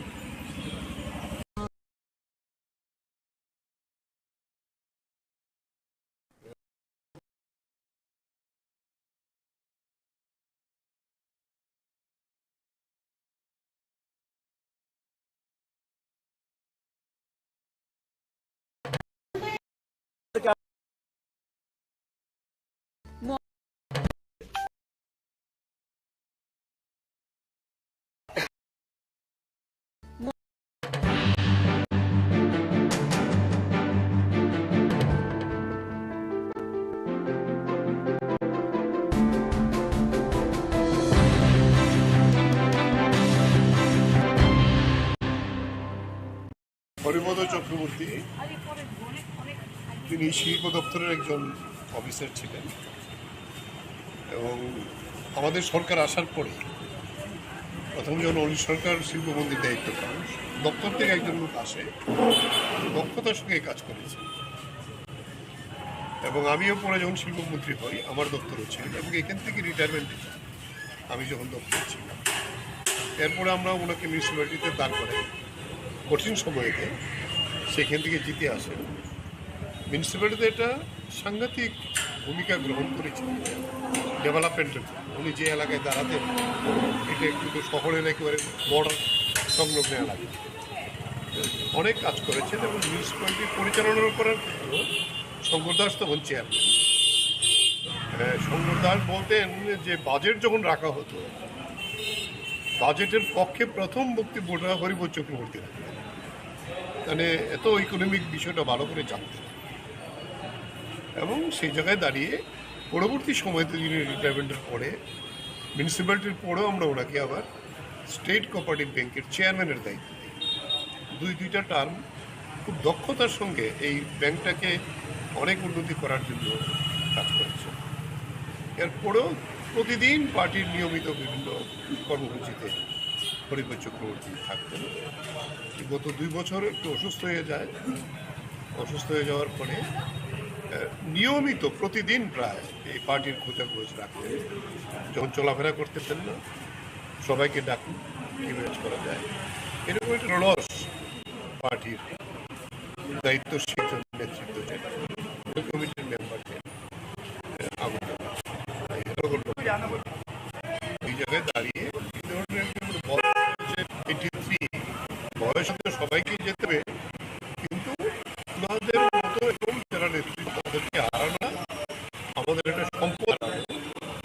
ফলে সে দাঁড়িয়ে আমরা ওনার স্মরণে যা ওই এলাকায় আরো বেশি কাজ আমরা করতে পারি তার জন্য এই কাজই করে ওনার প্রতি সহমতা সঙ্গী জানানো, স্মরণ করা, এই কাজটি আমরা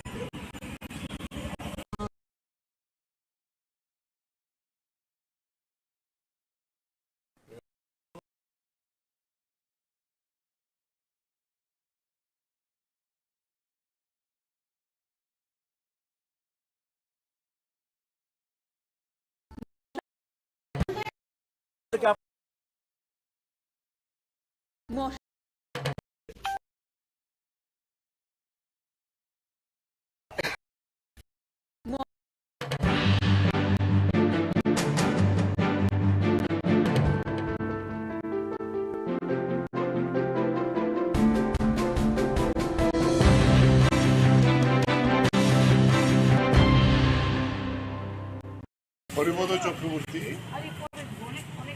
তিনি শিল্প দপ্তরের একজন অফিসার ছিলেন এবং আমাদের সরকার আসার পরে প্রথম যখন অলি সরকার শিল্পমন্ত্রীর দায়িত্ব পান দপ্তর থেকে একজন লোক আসে দক্ষতার সঙ্গে কাজ করেছে এবং আমিও পরে যখন শিল্পমন্ত্রী হই আমার দপ্তরও ছিলেন এবং এখান থেকে রিটায়ারমেন্ট আমি যখন দপ্তরে ছিলাম এরপরে আমরা ওনাকে মিউনিসিপ্যালিটিতে দাঁড় করাই কঠিন সময়তে সেখান থেকে জিতে আসেন মিউনিসিপ্যালিটিতে একটা সাংঘাতিক ভূমিকা গ্রহণ করেছেন ডেভেলপমেন্টের জন্য উনি যে এলাকায় দাঁড়াতেন এটা একটু শহরের একেবারে বর্ডার সংলগ্ন এলাকা অনেক কাজ করেছেন এবং মিউনিসিপ্যালিটি পরিচালনা করার ক্ষেত্রেও শঙ্কর দাস তখন চেয়ারম্যান শঙ্কর দাস বলতেন যে বাজেট যখন রাখা হতো বাজেটের পক্ষে প্রথম বক্তব্যটা হরিপদ চক্রবর্তী রাখতেন মানে এত ইকোনমিক বিষয়টা ভালো করে জানতেন এবং সেই জায়গায় দাঁড়িয়ে পরবর্তী সময়তে যিনি রিটায়ারমেন্টের পরে মিউনিসিপ্যালিটির পরেও আমরা ওনাকে আবার স্টেট কোঅপারেটিভ ব্যাংকের চেয়ারম্যানের দায়িত্ব দিই দুইটা টার্ম খুব দক্ষতার সঙ্গে এই ব্যাংকটাকে অনেক উন্নতি করার জন্য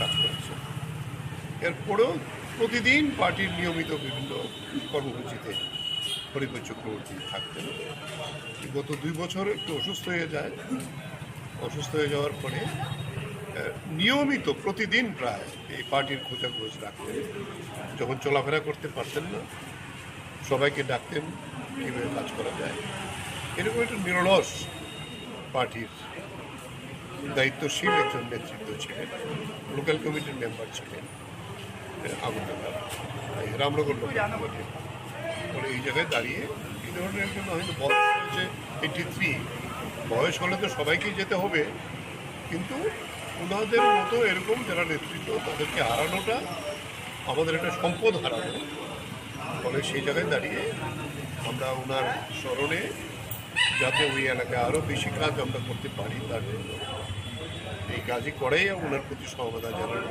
সংহতি জানানো স্মরণ করা এই কাজটি আমরা করে যাব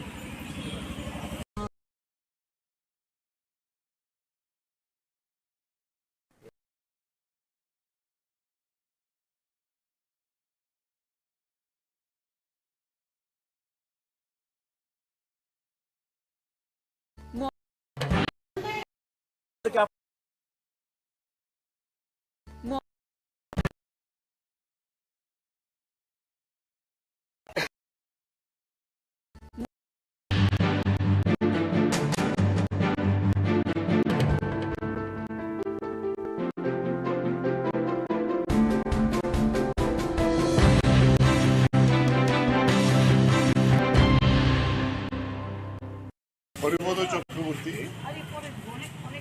তিনি শিল্প দপ্তরের একজন অফিসার ছিলেন এবং আমাদের সরকার আসার পরে প্রথম যখন অলি সরকার শিল্পমন্ত্রীর দায়িত্ব পান দপ্তর থেকে একজন লোক আসে দক্ষতার সঙ্গে কাজ করেছে এবং আমিও পরে যখন শিল্পমন্ত্রী হই আমার দপ্তরও ছিলেন এবং এখান থেকে রিটায়ারমেন্ট আমি যখন দপ্তরে ছিলাম এরপরে আমরা ওনাকে মিউনিসিপ্যালিটিতে দাঁড় করাই কঠিন সময়তে সেখান থেকে জিতে আসেন মিউনিসিপ্যালিটিতে একটা সাংঘাতিক ভূমিকা গ্রহণ করেছেন ডেভেলপমেন্টের জন্য উনি যে এলাকায় দাঁড়াতেন এটা একটু শহরের একেবারে বর্ডার সংলগ্ন এলাকা অনেক কাজ করেছেন এবং মিউনিসিপ্যালিটি পরিচালনা করার ক্ষেত্রেও শঙ্কর দাস তখন চেয়ারম্যান শঙ্কর দাস বলতেন যে বাজেট যখন রাখা হতো বাজেটের পক্ষে প্রথম বক্তব্যটা হরিপদ চক্রবর্তী রাখতেন মানে এত ইকোনমিক বিষয়টা ভালো করে জানতেন এবং সেই জায়গায় দাঁড়িয়ে পরবর্তী সময়তে যিনি রিটায়ারমেন্টের পরে মিউনিসিপ্যালিটির পরেও আমরা ওনাকে আবার স্টেট কোঅপারেটিভ ব্যাংকের চেয়ারম্যানের দায়িত্ব দিই দুইটা টার্ম খুব দক্ষতার সঙ্গে এই ব্যাংকটাকে অনেক উন্নতি করার জন্য কাজ করেছে এরপরেও প্রতিদিন পার্টির নিয়মিত বিভিন্ন কর্মসূচিতে হরিপদ চক্রবর্তী থাকতেন। গত 2 বছর একটু অসুস্থ হয়ে যায়। অসুস্থ হয়ে যাওয়ার পরে নিয়মিত প্রতিদিন প্রায় এই পার্টির খোঁজাখোঁজ রাখতেন। যখন চলাফেরা করতে পারতেন না, সবাইকে ডাকতেন কীভাবে কাজ করা যায়। এরকম একটা নিরলস পার্টির দায়িত্বশীল একজন নেতৃত্ব ছিলেন। লোকাল কমিটির মেম্বার ছিলেন আগরতলা, রামনগর লোকাল কমিটির। পরে এই জায়গায় দাঁড়িয়ে এই ধরনের একজন হয়তো বয়স হয়েছে 83, বয়স হলে তো সবাইকেই যেতে হবে, কিন্তু ওনাদের মতো এরকম যারা নেতৃত্ব তাদেরকে হারানোটা আমাদের একটা সম্পদ হারানো। ফলে সেই জায়গায় দাঁড়িয়ে আমরা ওনার স্মরণে যাতে ওই এলাকায় আরও বেশি কাজ আমরা করতে পারি তার জন্য এই কাজই করেই ওনার প্রতি সহমতা জানানো, সংহতি জানানো, স্মরণ করা, এই কাজটি আমরা করে যাব।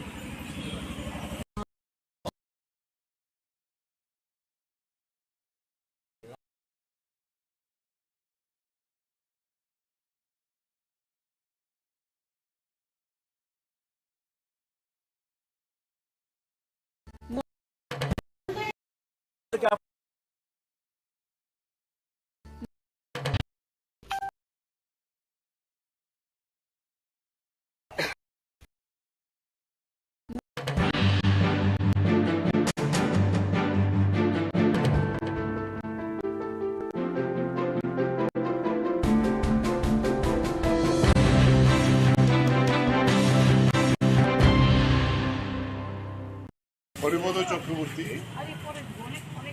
তিনি শিল্প দপ্তরের একজন অফিসার ছিলেন এবং আমাদের সরকার আসার পরে প্রথম যখন অনিল সরকার শিল্পমন্ত্রীর দায়িত্ব পান, দপ্তর থেকে একজন লোক আসে, দক্ষতার সঙ্গে কাজ করেছে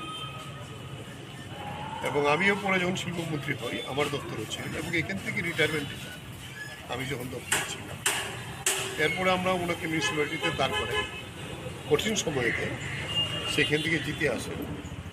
মিউনিসিপ্যালিটিতে একটা সাংঘাতিক ভূমিকা গ্রহণ করেছিলেন ডেভেলপমেন্টের জন্য। উনি যে এলাকায় দাঁড়াতেন এটা একটু শহরের একেবারে বর্ডার সংলগ্ন এলাকা, অনেক কাজ করেছেন এবং মিউনিসিপ্যালিটি পরিচালনা করার ক্ষেত্রেও শঙ্কর দাস তখন চেয়ারম্যান।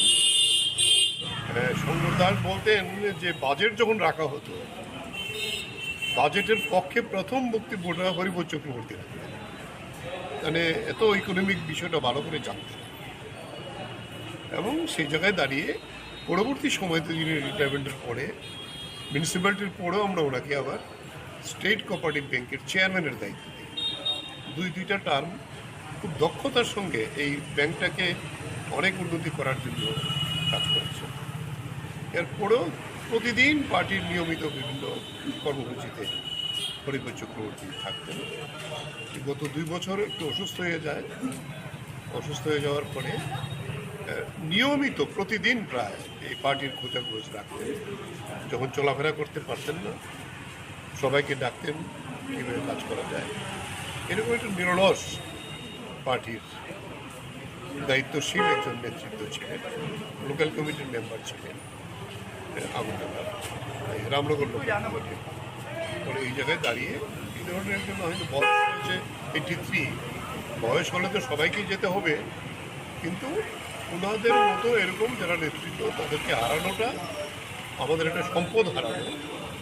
ফলে সেই জায়গায় দাঁড়িয়ে আমরা ওনার স্মরণে যাতে ওই এলাকায় আরও বেশি কাজ আমরা করতে পারি তার জন্য এই কাজই করেই ওনার প্রতি সহমতা জানানো, সংহতি জানানো, স্মরণ করা, এই কাজটি আমরা করে যাব।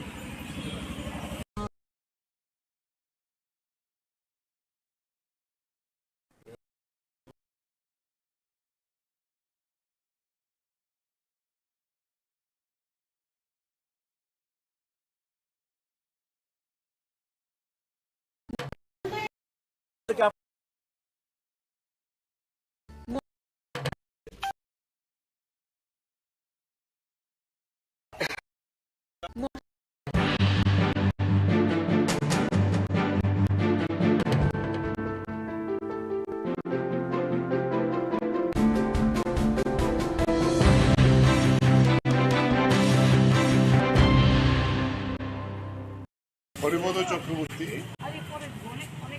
তিনি শিল্প দপ্তরের একজন অফিসার ছিলেন এবং আমাদের সরকার আসার পরে প্রথম যখন অনিল সরকার শিল্পমন্ত্রীর দায়িত্ব পান, দপ্তর থেকে একজন লোক আসে, দক্ষতার সঙ্গে কাজ করেছে এবং আমিও পরে যখন শিল্পমন্ত্রী হই আমার দপ্তরও ছিল এবং এখান থেকে রিটায়ারমেন্ট আমি যখন দপ্তর ছিলাম, এরপরে আমরা ওনাকে মিউনিসিপ্যালিটিতে দাঁড় করাই কঠিন সময়েতে, সেখান থেকে জিতে আসেন।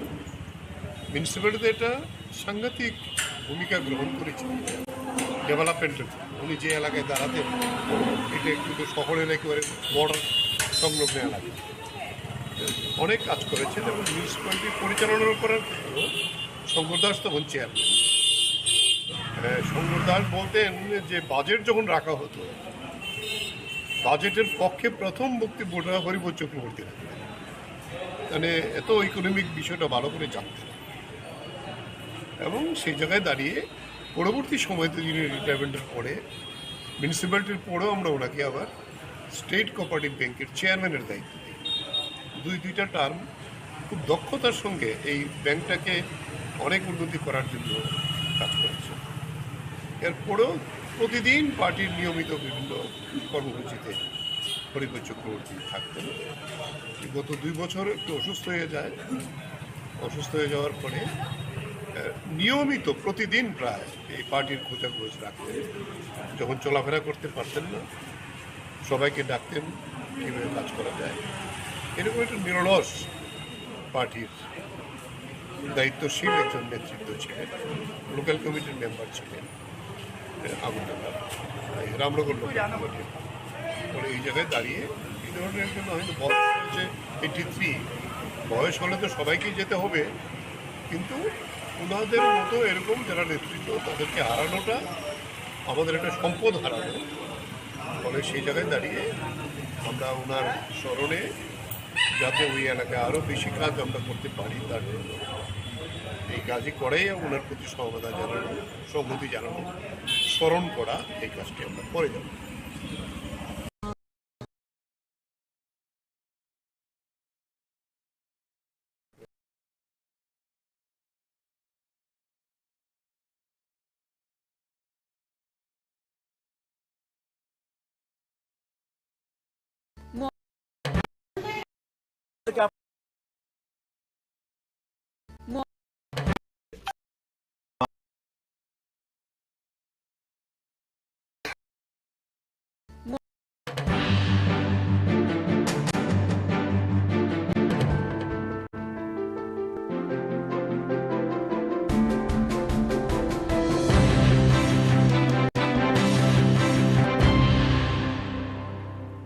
হরিপদ চক্রবর্তী তিনি শিল্প দপ্তরের একজন অফিসার ছিলেন এবং আমাদের সরকার আসার পরে প্রথম যখন অনিল সরকার শিল্পমন্ত্রীর দায়িত্ব পান, দপ্তর থেকে একজন লোক আসে, দক্ষতার সঙ্গে কাজ করেছে এবং আমিও পরে যখন শিল্পমন্ত্রী হই আমার দপ্তরও ছিল এবং এখান থেকে রিটায়ারমেন্ট আমি যখন দপ্তর ছিলাম, এরপরে আমরা ওনাকে মিউনিসিপ্যালিটিতে দাঁড় করাই কঠিন সময়েতে, সেখান থেকে জিতে আসেন। মিউনিসিপ্যালিটিতে একটা সাংঘাতিক ভূমিকা গ্রহণ করেছিলেন ডেভেলপমেন্টের। উনি যে এলাকায় দাঁড়াতেন এটা একটু শহরের একেবারে বর্ডার সংলগ্ন এলাকা, অনেক কাজ করেছেন এবং মিউনিসিপ্যালিটি পরিচালনা করার ক্ষেত্রেও শঙ্কর দাস তখন চেয়ারম্যান।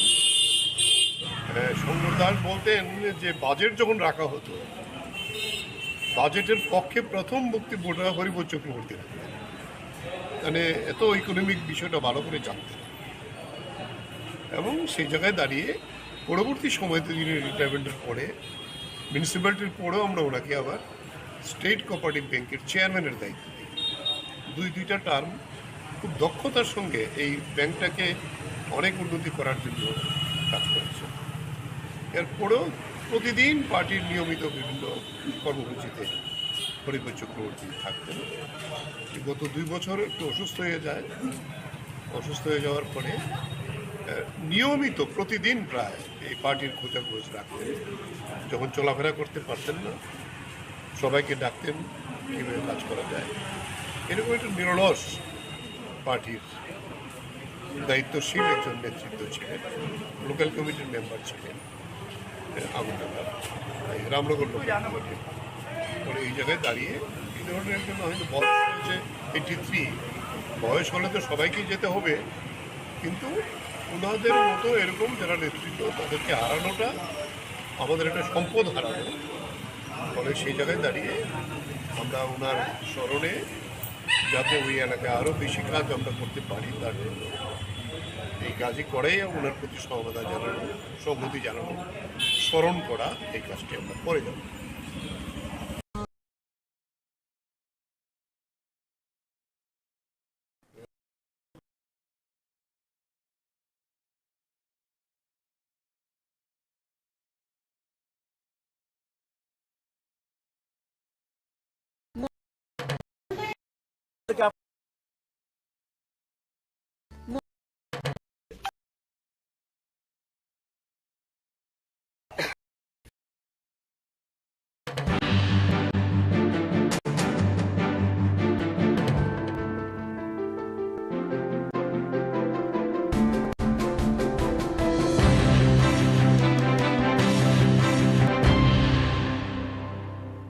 হরিপদ চক্রবর্তী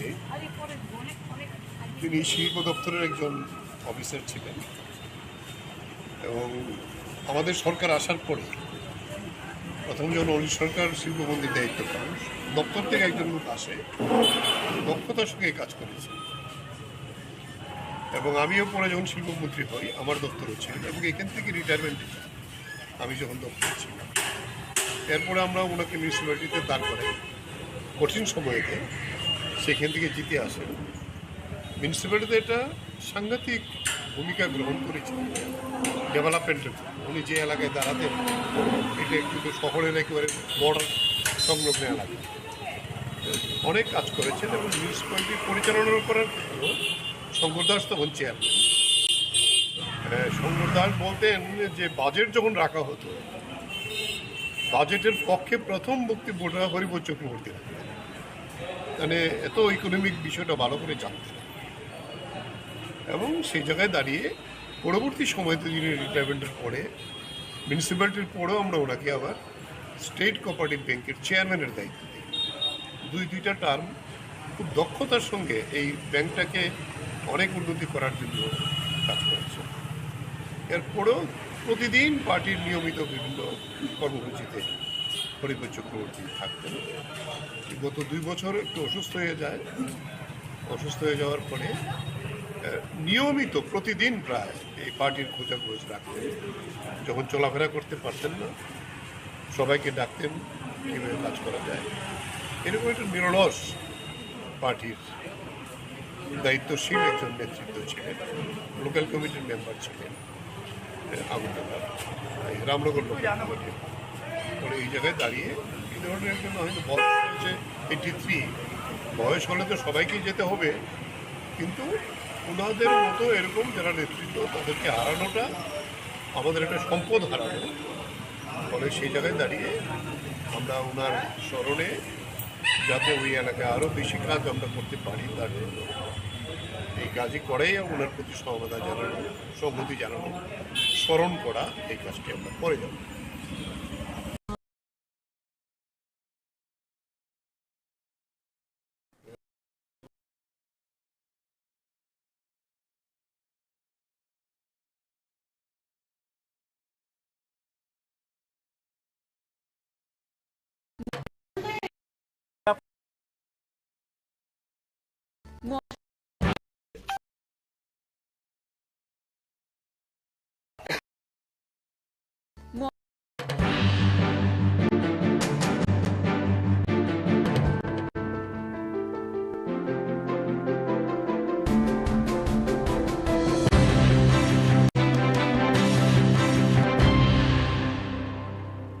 হরিপদ চক্রবর্তী তিনি শিল্প দপ্তরের একজন অফিসার ছিলেন এবং আমাদের সরকার আসার পরে প্রথম যখন অনিল সরকার শিল্পমন্ত্রীর দায়িত্ব পান, দপ্তর থেকে একজন লোক আসে, দক্ষতার সঙ্গে কাজ করেছে এবং আমিও পরে যখন শিল্পমন্ত্রী হই আমার দপ্তরও ছিলেন এবং এখান থেকে রিটায়ারমেন্টে যাই আমি যখন দপ্তরে ছিলাম। এরপরে আমরা ওনাকে মিউনিসিপ্যালিটিতে দাঁড় করাই কঠিন সময়েতে, সেখান থেকে জিতে আসেন। মিউনিসিপ্যালিটিতে এটা সাংঘাতিক ভূমিকা গ্রহণ করেছেন ডেভেলপমেন্টের জন্য। উনি যে এলাকায় দাঁড়াতেন এটা কিন্তু শহরের একেবারে বর্ডার সংলগ্ন এলাকা, অনেক কাজ করেছেন এবং মিউনিসিপ্যালিটি পরিচালনা করার ক্ষেত্রেও শঙ্কর দাস তখন চেয়ারম্যান। শঙ্কর দাস বলতেন যে বাজেট যখন রাখা হতো, বাজেটের পক্ষে প্রথম বক্তব্যটা হরিবোধ চক্রবর্তী রাখতেন, মানে এত ইকোনমিক বিষয়টা ভালো করে জানতেন। এবং সেই জায়গায় দাঁড়িয়ে পরবর্তী সময়তে যিনি রিটায়ারমেন্টের পরে মিউনিসিপ্যালিটির পরেও আমরা ওনাকে আবার স্টেট কোঅপারেটিভ ব্যাংকের চেয়ারম্যানের দায়িত্ব দিই। দুইটা টার্ম খুব দক্ষতার সঙ্গে এই ব্যাংকটাকে অনেক উন্নতি করার জন্য কাজ করেছে। এরপরেও প্রতিদিন পার্টির নিয়মিত বিভিন্ন কর্মসূচিতে হরিবোধ চক্রবর্তী থাকতেন। গত 2 বছর একটু অসুস্থ হয়ে যায়। অসুস্থ হয়ে যাওয়ার পরে নিয়মিত প্রতিদিন প্রায় এই পার্টির খোঁজাখোঁজ রাখতেন। যখন চলাফেরা করতে পারতেন না, সবাইকে ডাকতেন কীভাবে কাজ করা যায়। এরকম একটা নিরলস পার্টির দায়িত্বশীল একজন নেতৃত্ব ছিলেন। লোকাল কমিটির মেম্বার ছিলেন আগরতলা, রামনগর লোকাল কমিটির। পরে এই জায়গায় দাঁড়িয়ে এই ধরনের একজন হয়তো বয়স হয়েছে 83, বয়স হলে তো সবাইকেই যেতে হবে, কিন্তু ওনাদের মতো এরকম যারা নেতৃত্ব তাদেরকে হারানোটা আমাদের একটা সম্পদ হারানো। ফলে সেই জায়গায় দাঁড়িয়ে আমরা ওনার স্মরণে যাতে ওই এলাকায় আরও বেশি কাজ আমরা করতে পারি তার জন্য এই কাজই করেই ওনার প্রতি সহমতা জানানো, সংহতি জানানো, স্মরণ করা, এই কাজটি আমরা করে যাব।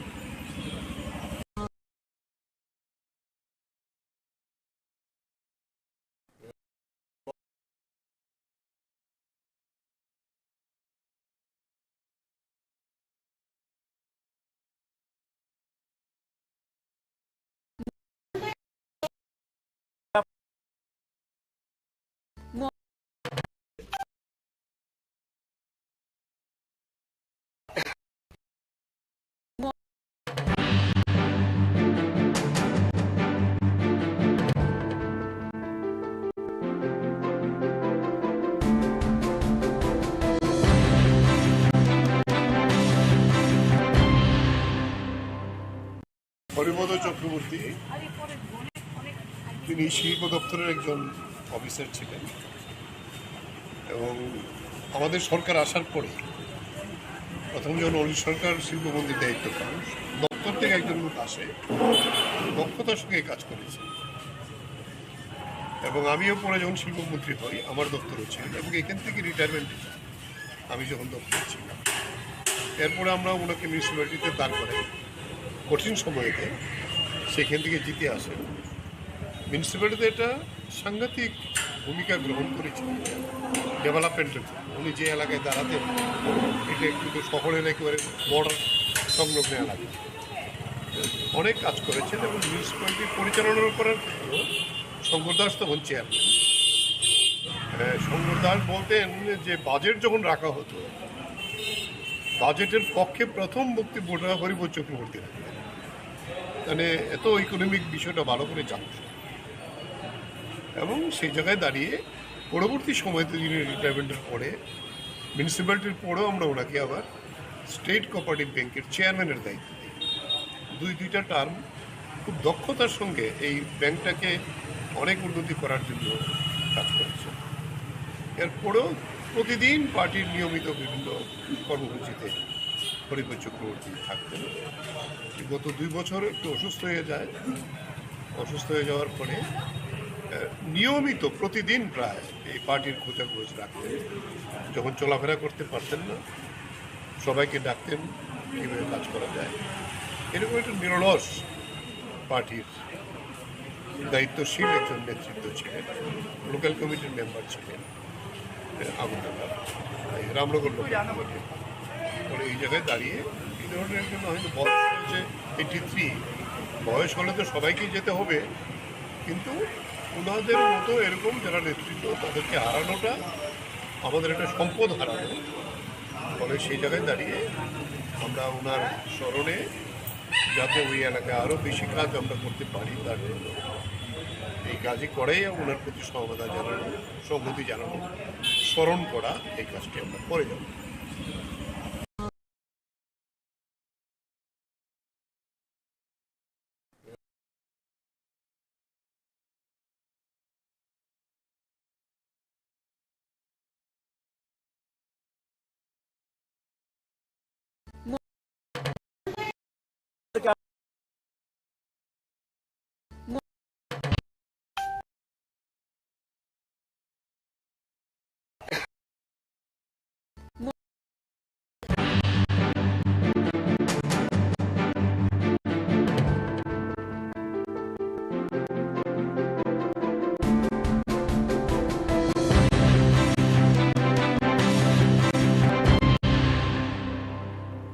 হরিপদ চক্রবর্তী তিনি শিল্প দপ্তরের একজন অফিসার ছিলেন এবং আমাদের সরকার আসার পরে প্রথম যখন অনিল সরকার শিল্পমন্ত্রীর দায়িত্ব পান, দপ্তর থেকে একজন লোক আসে, দক্ষতার সঙ্গে কাজ করেছে এবং আমিও পরে যখন শিল্পমন্ত্রী হই আমার দপ্তরও ছিল এবং এখান থেকে রিটায়ারমেন্ট আমি যখন দপ্তর ছিলাম, এরপরে আমরা ওনাকে মিউনিসিপ্যালিটিতে দাঁড় করাই কঠিন সময়েতে, সেখান থেকে জিতে আসে। মিউনিসিপ্যালিটিতে এটা সাংঘাতিক ভূমিকা গ্রহণ করেছে ডেভেলপমেন্টের। উনি যে এলাকায় দাঁড়াতেন এটা কিন্তু শহরের একেবারে বর্ডার সংলগ্ন এলাকা, অনেক কাজ করেছেন এবং মিউনিসিপ্যালিটি পরিচালনা করার ক্ষেত্রেও শঙ্কর দাস তখন চেয়ারম্যান। শঙ্কর দাস বলতেন যে বাজেট যখন রাখা হতো, বাজেটের পক্ষে প্রথম বক্তব্যটা হরিপদ চক্রবর্তী রাখতেন, মানে এত ইকোনমিক বিষয়টা ভালো করে জানতেন এবং সেই জায়গায় দাঁড়িয়ে পরবর্তী সময়তে যিনি রিটায়ারমেন্টের পরে মিউনিসিপ্যালিটির পরেও আমরা ওনাকে আবার স্টেট কোঅপারেটিভ ব্যাংকের চেয়ারম্যানের দায়িত্ব দিই। দুইটা টার্ম খুব দক্ষতার সঙ্গে এই ব্যাংকটাকে অনেক উন্নতি করার জন্য কাজ করেছে। এরপরেও প্রতিদিন পার্টির নিয়মিত বিভিন্ন কর্মসূচিতে হরিপদ চক্রবর্তী থাকতেন। গত 2 বছর একটু অসুস্থ হয়ে যায়, অসুস্থ হয়ে যাওয়ার পরে নিয়মিত প্রতিদিন প্রায় এই পার্টির খোঁজাখোঁজ রাখতেন। যখন চলাফেরা করতে পারতেন না, সবাইকে ডাকতেন কীভাবে কাজ করা যায়। এরকম একটা নিরলস পার্টির দায়িত্বশীল একজন নেতৃত্ব ছিলেন। লোকাল কমিটির মেম্বার ছিলেন আগরতলা, রামনগর লোকাল কমিটির। ফলে এই জায়গায় দাঁড়িয়ে এই ধরনের একজন হয়তো বয়স হয়েছে 83, বয়স হলে তো সবাইকেই যেতে হবে, কিন্তু ওনাদের মতো এরকম যারা নেতৃত্ব তাদেরকে হারানোটা আমাদের একটা সম্পদ হারানো। ফলে সেই জায়গায় দাঁড়িয়ে আমরা ওনার স্মরণে যাতে ওই এলাকায় আরও বেশি কাজ আমরা করতে পারি তার জন্য এই কাজই করেই ওনার প্রতি সহমতা জানানো, সংহতি জানানো, স্মরণ করা, এই কাজটি আমরা করে যাব।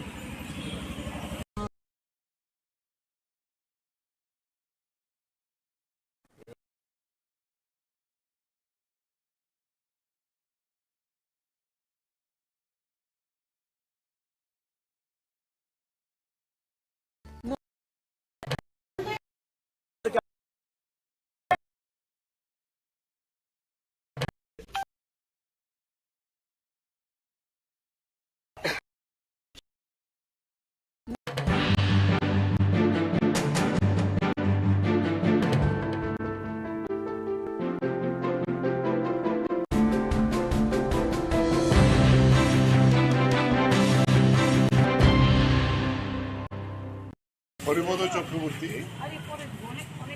তিনি শিল্প দপ্তরের একজন অফিসার ছিলেন এবং আমাদের সরকার আসার পরে প্রথম যখন অনিল সরকার শিল্পমন্ত্রীর দায়িত্ব পান, দপ্তর থেকে একজন লোক আসে, দক্ষতার সঙ্গে কাজ করেছে এবং আমিও পরে যখন শিল্পমন্ত্রী হই আমার দপ্তরও ছিল এবং এখান থেকে রিটায়ারমেন্ট আমি যখন দপ্তর ছিলাম, এরপরে আমরা ওনাকে মিউনিসিপ্যালিটিতে দাঁড় করাই কঠিন সময়েতে, সেখান থেকে জিতে আসে। মিউনিসিপ্যালিটিতে এটা সাংঘাতিক ভূমিকা গ্রহণ করেছে ডেভেলপমেন্টের।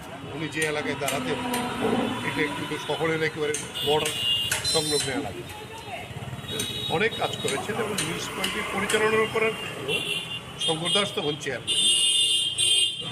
শঙ্কর দাস বলতেন যে বাজেট যখন রাখা হতো, বাজেটের পক্ষে প্রথম বক্তব্যটা হরিপদ চক্রবর্তী রাখতেন।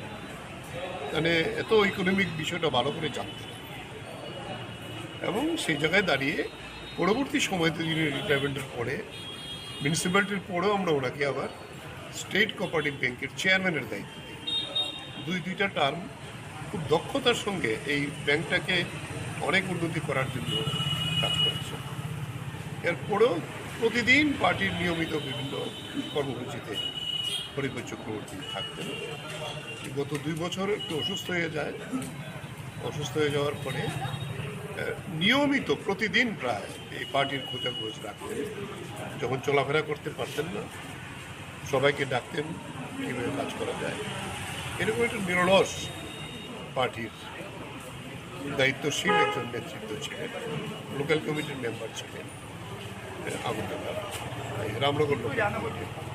ফলে এই জায়গায় দাঁড়িয়ে এই ধরনের একজন হয়তো বয়স হয়েছে 83, বয়স হলে তো সবাইকেই যেতে হবে, কিন্তু ওনাদের মতো এরকম যারা নেতৃত্ব তাদেরকে হারানোটা আমাদের একটা সম্পদ হারানো। ফলে সেই জায়গায় দাঁড়িয়ে আমরা ওনার স্মরণে যাতে ওই এলাকায় আরও বেশি কাজ আমরা করতে পারি তার জন্য এই কাজই করেই ওনার প্রতি সহমতা জানানো, সংহতি জানানো, স্মরণ করা, এই কাজটি আমরা করে যাব।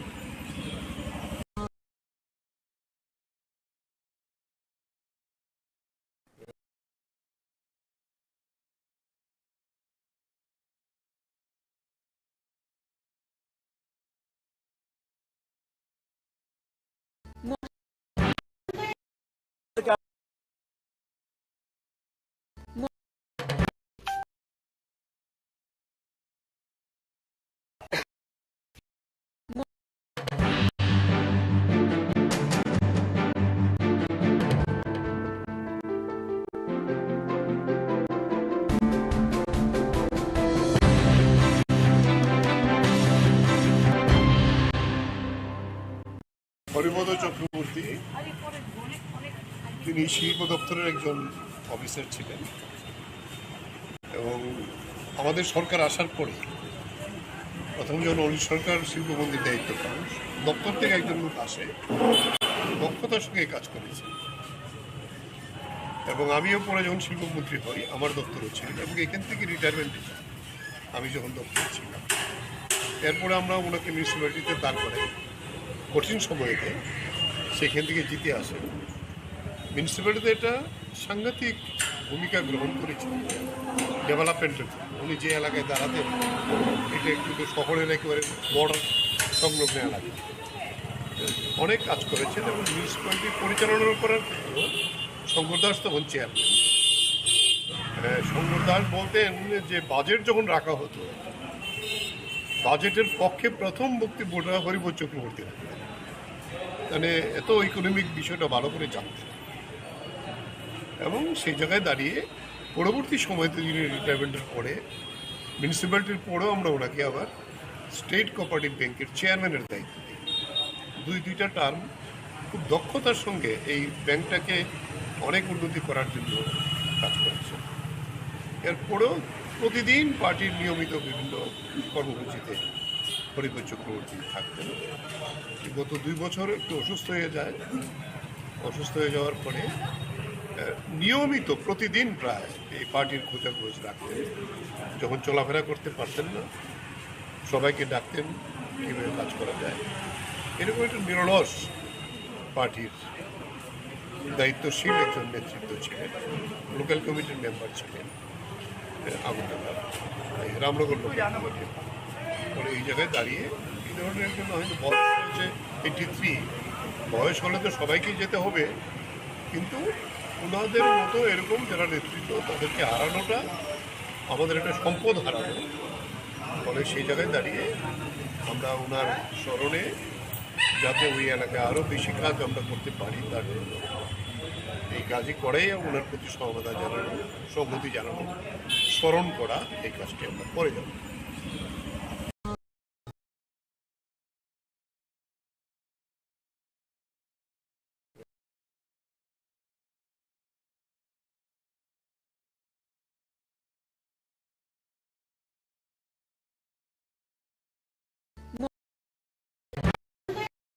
থেকে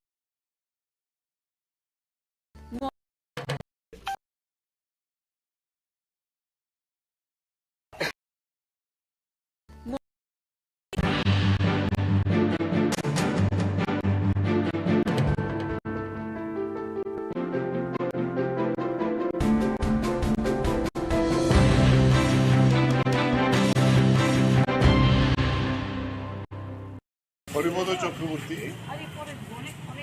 তিনি শিল্প দপ্তরের একজন অফিসার ছিলেন এবং আমাদের সরকার আসার পরে প্রথম যখন অনিল সরকার শিল্পমন্ত্রীর দায়িত্ব পান দপ্তর থেকে একজন লোক আসে দক্ষতার সঙ্গে কাজ করেছে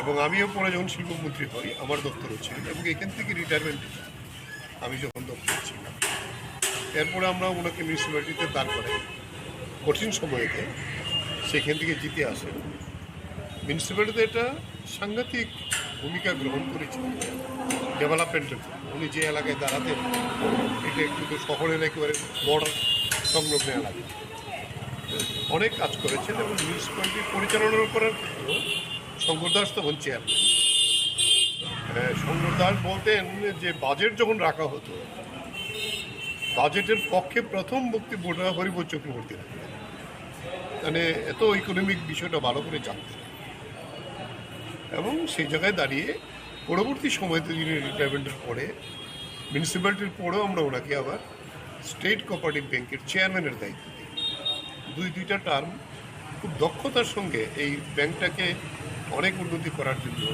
কাজ করেছে এরপরেও প্রতিদিন পার্টির নিয়মিত বিভিন্ন কর্মসূচিতে হরিপদ চক্রবর্তী থাকতেন গত 2 বছর একটু অসুস্থ হয়ে যায় অসুস্থ হয়ে যাওয়ার পরে নিয়মিত প্রতিদিন প্রায় এই পার্টির খোঁজাখোঁজ রাখতেন যখন চলাফেরা করতে পারতেন না সবাইকে ডাকতেন কীভাবে কাজ করা যায় এরকম একটা নিরলস পার্টির দায়িত্বশীল একজন নেতৃত্ব ছিলেন লোকাল কমিটির মেম্বার ছিলেন আগরতলা রামনগর লোকাল কমিটি পরে এই জায়গায় দাঁড়িয়ে এই ধরনের একজন হয়তো বয়স হয়েছে 83 বয়স হলে তো সবাইকেই যেতে হবে কিন্তু ওনাদের মতো এরকম যারা নেতৃত্ব তাদেরকে হারানোটা আমাদের একটা সম্পদ হারানো ফলে সেই জায়গায় দাঁড়িয়ে আমরা ওনার স্মরণে যাতে ওই এলাকায় আরও বেশি কাজ আমরা করতে পারি তার জন্য এই কাজই করেই ওনার প্রতি সমবেদনা জানানো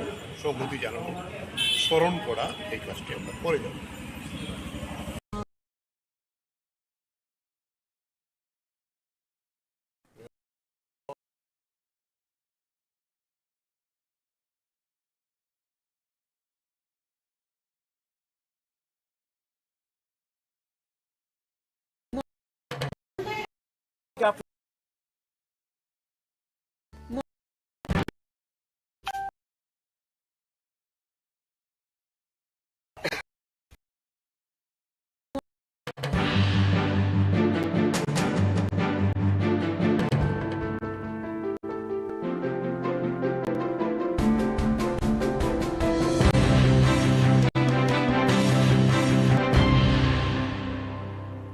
হরিপদ চক্রবর্তী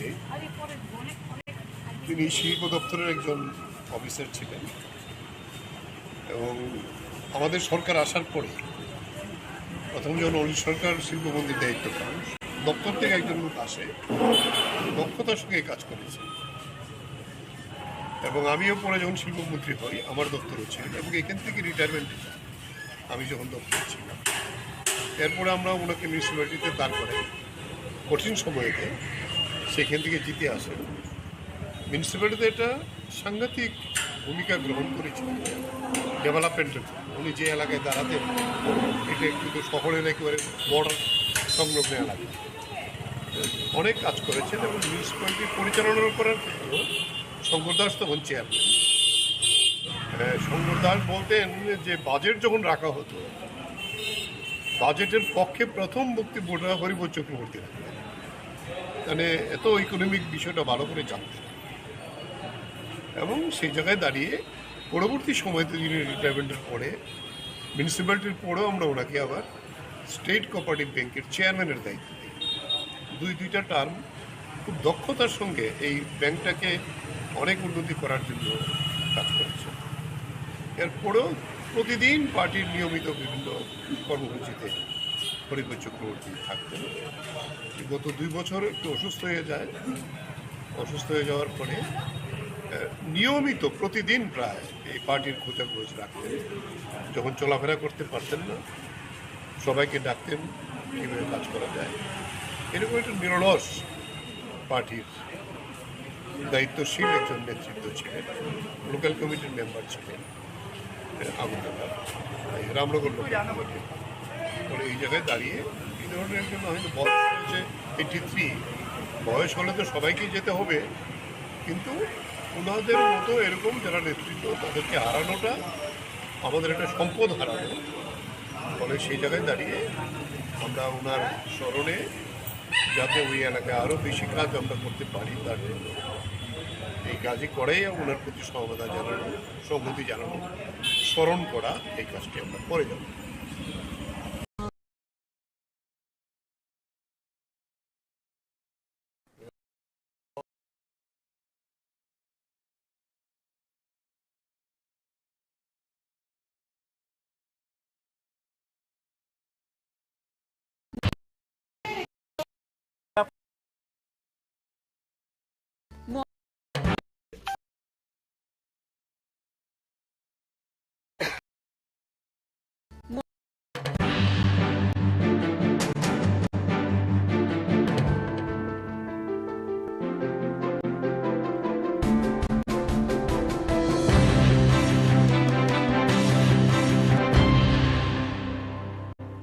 হরিপদ চক্রবর্তী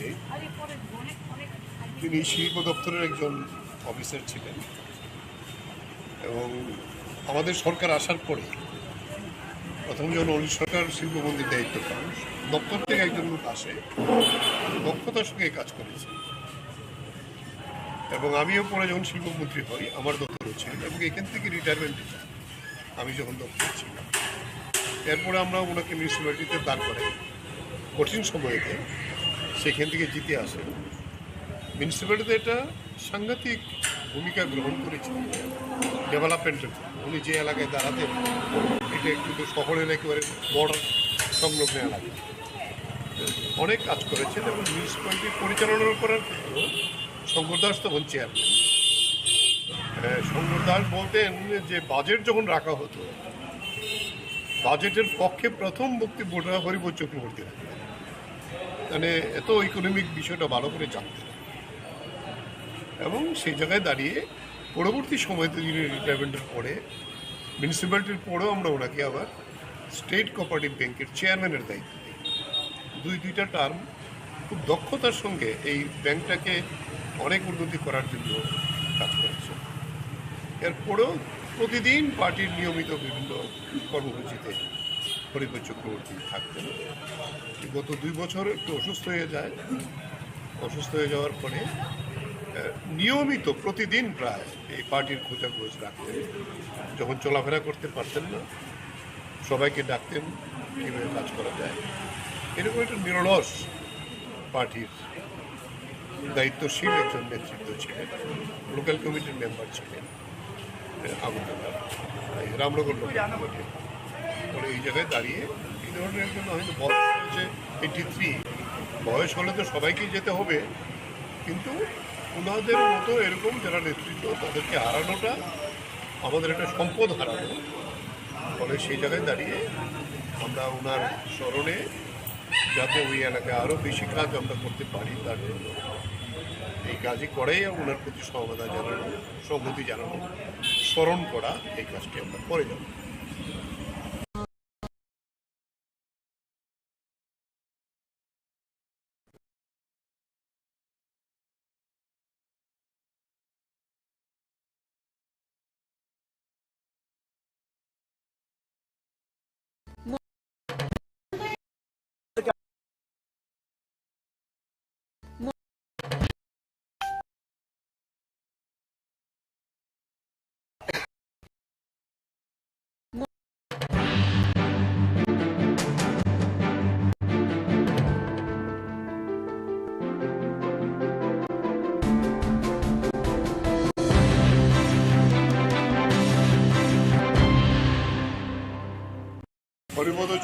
চক্রবর্তী, তিনি শিল্প দপ্তরের একজন অফিসার ছিলেন এবং আমাদের সরকার আসার পরে প্রথম যখন অলি সরকার শিল্পমন্ত্রীর দায়িত্ব পান, দপ্তর থেকে একজন লোক আসে, দক্ষতার সঙ্গে কাজ করেছে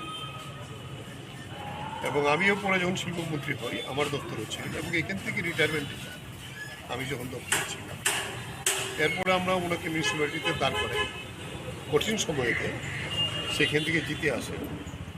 মিউনিসিপ্যালিটিতে একটা সাংঘাতিক ভূমিকা গ্রহণ করেছিলেন ডেভেলপমেন্টের। উনি যে এলাকায় দাঁড়াতেন এটা একটু শহরের একেবারে বর্ডার সংলগ্ন এলাকা, অনেক কাজ করেছেন এবং মিউনিসিপ্যালিটি পরিচালনা করার ক্ষেত্রেও শঙ্কর দাস তখন চেয়ারম্যান। শঙ্কর দাস বলতেন যে বাজেট যখন রাখা হতো, বাজেটের পক্ষে প্রথম বক্তব্যটা হরিবোধ চক্রবর্তী রাখতেন, মানে এত ইকোনমিক বিষয়টা ভালো করে জানতেন এবং সেই জায়গায় দাঁড়িয়ে পরবর্তী সময়তে যিনি রিটায়ারমেন্টের পরে মিউনিসিপ্যালিটির পরেও আমরা ওনাকে আবার স্টেট কোঅপারেটিভ ব্যাংকের চেয়ারম্যানের দায়িত্ব দিই। দুইটা টার্ম খুব দক্ষতার সঙ্গে এই ব্যাংকটাকে অনেক উন্নতি করার জন্য কাজ করেছে। এরপরেও প্রতিদিন পার্টির নিয়মিত বিভিন্ন কর্মসূচিতে হরিবোধ চক্রবর্তী থাকতেন। গত 2 বছর একটু অসুস্থ হয়ে যায়। অসুস্থ হয়ে যাওয়ার পরে নিয়মিত প্রতিদিন প্রায় এই পার্টির খোঁজাখোঁজ রাখতেন। যখন চলাফেরা করতে পারতেন না, সবাইকে ডাকতেন কীভাবে কাজ করা যায়। এরকম একটা নিরলস পার্টির দায়িত্বশীল একজন নেতৃত্ব ছিলেন। লোকাল কমিটির মেম্বার ছিলেন আগরতলার রামনগর লোকাল কমিটির। ফলে এই জায়গায় দাঁড়িয়ে এই ধরনের জন্য হয়তো বয়স হয়েছে 83, বয়স হলে তো সবাইকেই যেতে হবে, কিন্তু ওনাদের মতো এরকম যারা নেতৃত্ব তাদেরকে হারানোটা আমাদের একটা সম্পদ হারানো। ফলে সেই জায়গায় দাঁড়িয়ে আমরা ওনার স্মরণে যাতে ওই এলাকায় আরও বেশি কাজ আমরা করতে পারি তার জন্য এই কাজই করেই ওনার প্রতি সমবেদনা জানানো, সংহতি জানানো, স্মরণ করা, এই কাজটি আমরা করে যাব।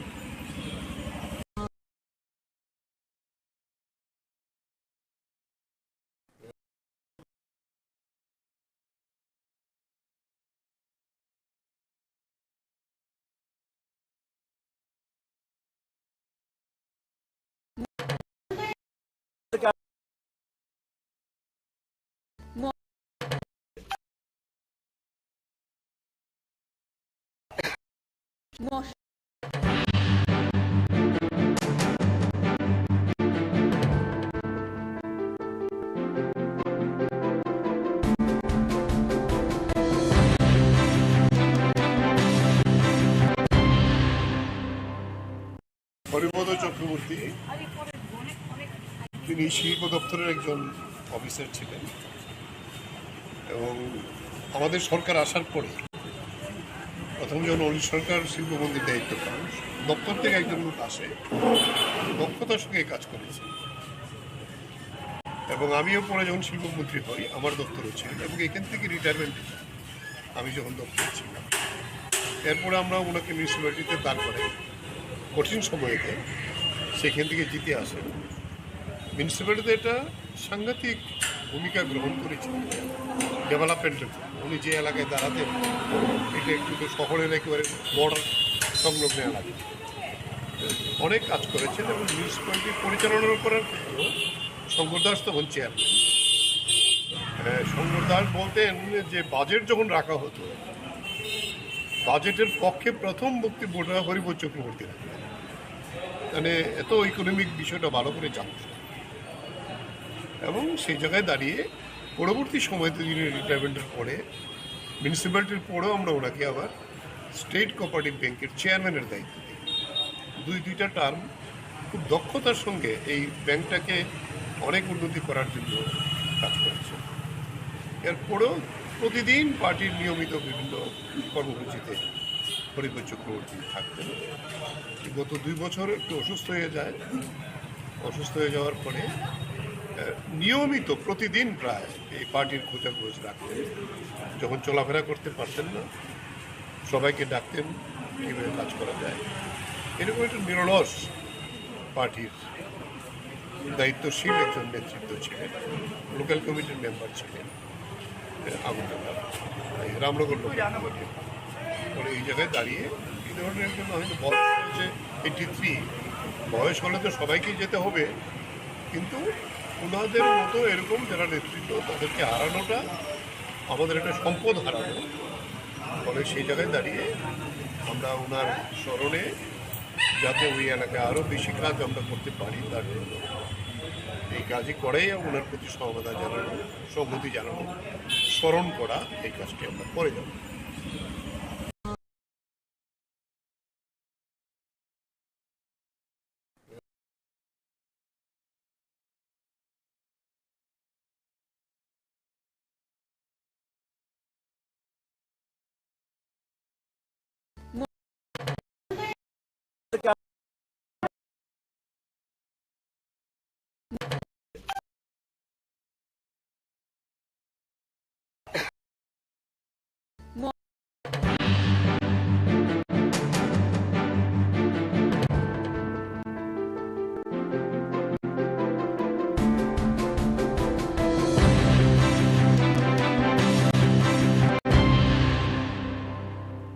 হরিপদ চক্রবর্তী তিনি শিল্প দপ্তরের একজন অফিসার ছিলেন এবং আমাদের সরকার আসার পরে প্রথম যখন অনিল সরকার শিল্পমন্ত্রীর দায়িত্ব পান, দপ্তর থেকে একজন লোক আসে, দক্ষতার সঙ্গে কাজ করেছে এবং আমিও পরে যখন শিল্পমন্ত্রী হই আমার দপ্তরও ছিল এবং এখান থেকে রিটায়ারমেন্ট আমি যখন দপ্তর ছিলাম। এরপরে আমরা ওনাকে মিউনিসিপ্যালিটিতে দাঁড় করাই কঠিন সময়েতে, সেখান থেকে জিতে আসেন। মিউনিসিপ্যালিটিতে একটা সাংঘাতিক ভূমিকা গ্রহণ করেছেন ডেভেলপমেন্টের। উনি যে এলাকায় দাঁড়াতেন এটা একটু শহরের একেবারে বর্ডার সংলগ্ন এলাকা, অনেক কাজ করেছেন এবং মিউনিসিপ্যালিটি পরিচালনা করার ক্ষেত্রেও শঙ্কর দাস তখন চেয়ারম্যান। শঙ্কর দাস বলতেন যে বাজেট যখন রাখা হতো, বাজেটের পক্ষে প্রথম বক্তব্যটা হরিপদ চক্রবর্তী রাখতেন, মানে এত ইকোনমিক বিষয়টা ভালো করে জানতেন এবং সেই জায়গায় দাঁড়িয়ে পরবর্তী সময়তে যিনি রিটায়ারমেন্টের পরে মিউনিসিপ্যালিটির পরেও আমরা ওনাকে আবার স্টেট কোঅপারেটিভ ব্যাংকের চেয়ারম্যানের দায়িত্ব দিই। দুইটা টার্ম খুব দক্ষতার সঙ্গে এই ব্যাংকটাকে অনেক উন্নতি করার জন্য কাজ করেছে। এরপরেও প্রতিদিন পার্টির নিয়মিত বিভিন্ন কর্মসূচিতে হরিপদ চক্রবর্তী থাকতেন। গত 2 বছর একটু অসুস্থ হয়ে যায়, অসুস্থ হয়ে যাওয়ার পরে নিয়মিত প্রতিদিন প্রায় এই পার্টির খোঁজাখোঁজ রাখতেন। যখন চলাফেরা করতে পারতেন না সবাইকে ডাকতেন কীভাবে কাজ করা যায়। এরকম একটা নিরলস পার্টির দায়িত্বশীল একজন নেতৃত্ব ছিলেন, লোকাল কমিটির মেম্বার ছিলেন আগরতলা রামনগর লোকাল কমিটির। ফলে এই জায়গায় দাঁড়িয়ে এই ধরনের একজন হয়তো বয়স হচ্ছে 83, বয়স হলে তো সবাইকেই যেতে হবে, কিন্তু ওনাদের মতো এরকম যারা নেতৃত্ব তাদেরকে হারানোটা আমাদের একটা সম্পদ হারানো।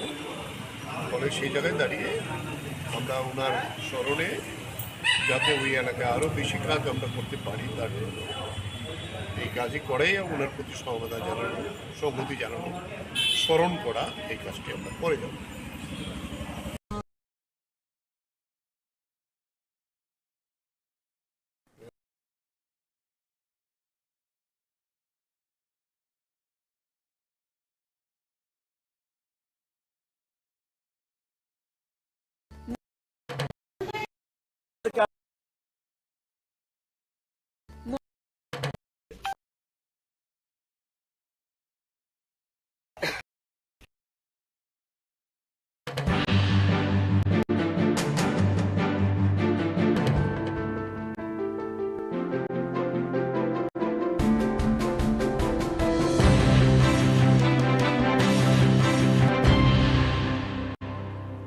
হরিপদ চক্রবর্তী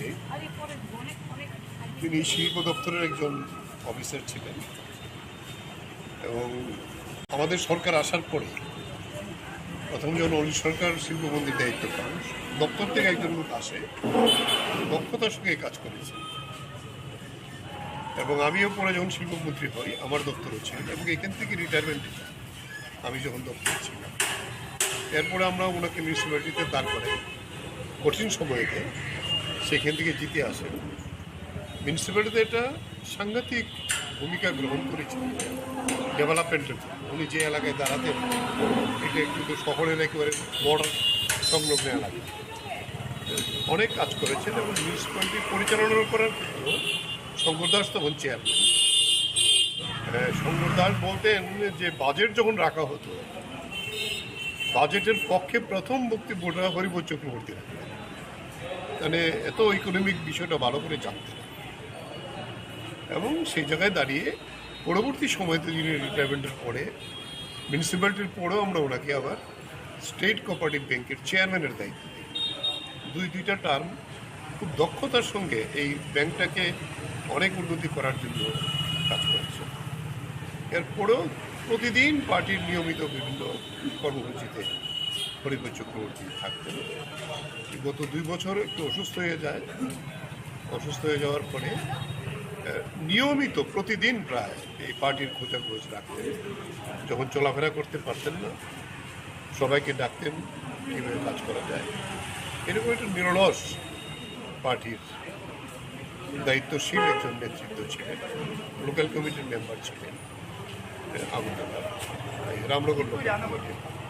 ফলে এই জায়গায় দাঁড়িয়ে এই ধরনের জন্য হয়তো বয়স হয়েছে 83, বয়স হলে তো সবাইকেই যেতে হবে, কিন্তু ওনাদের মতো এরকম যারা নেতৃত্ব তাদেরকে হারানোটা আমাদের একটা সম্পদ হারানো। ফলে সেই জায়গায় দাঁড়িয়ে আমরা ওনার স্মরণে যাতে ওই এলাকায় আরও বেশি কাজ আমরা করতে পারি তার জন্য এই কাজই করাই ওনার প্রতি সমবেদনা জানানো, সংহতি জানানো, স্মরণ করা, এই কাজটি আমরা করে যাব।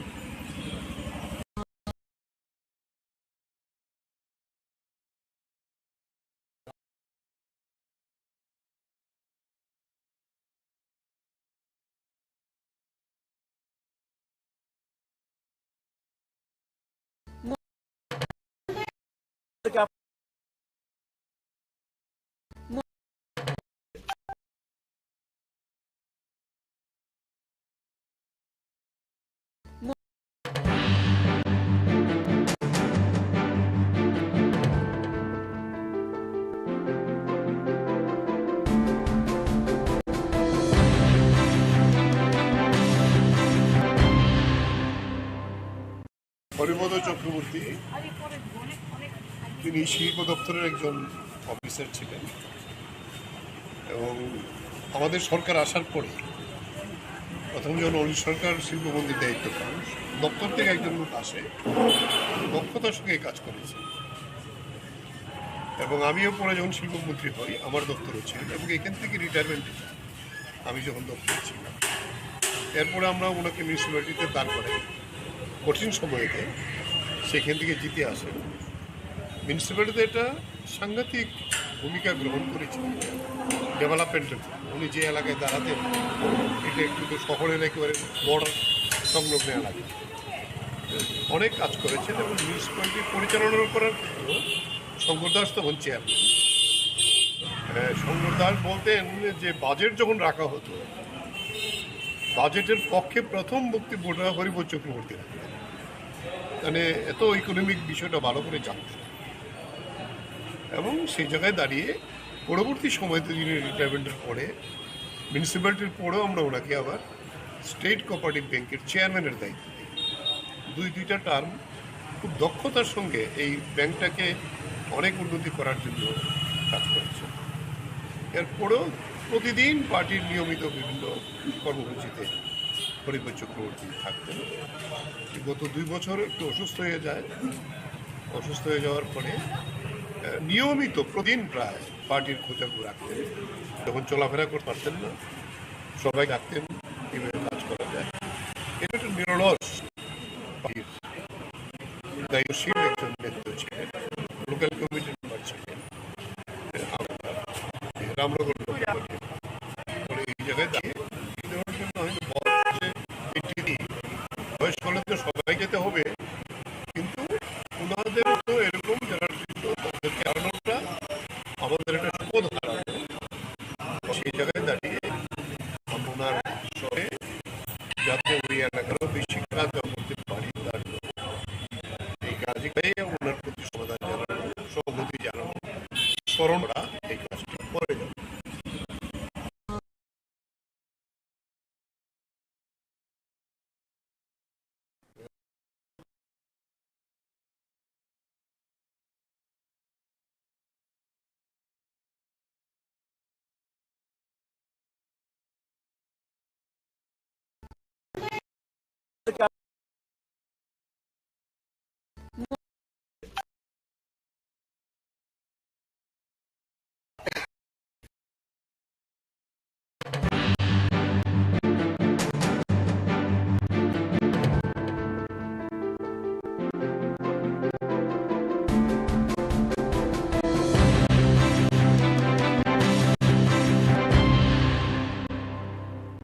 হরিপদ চক্রবর্তী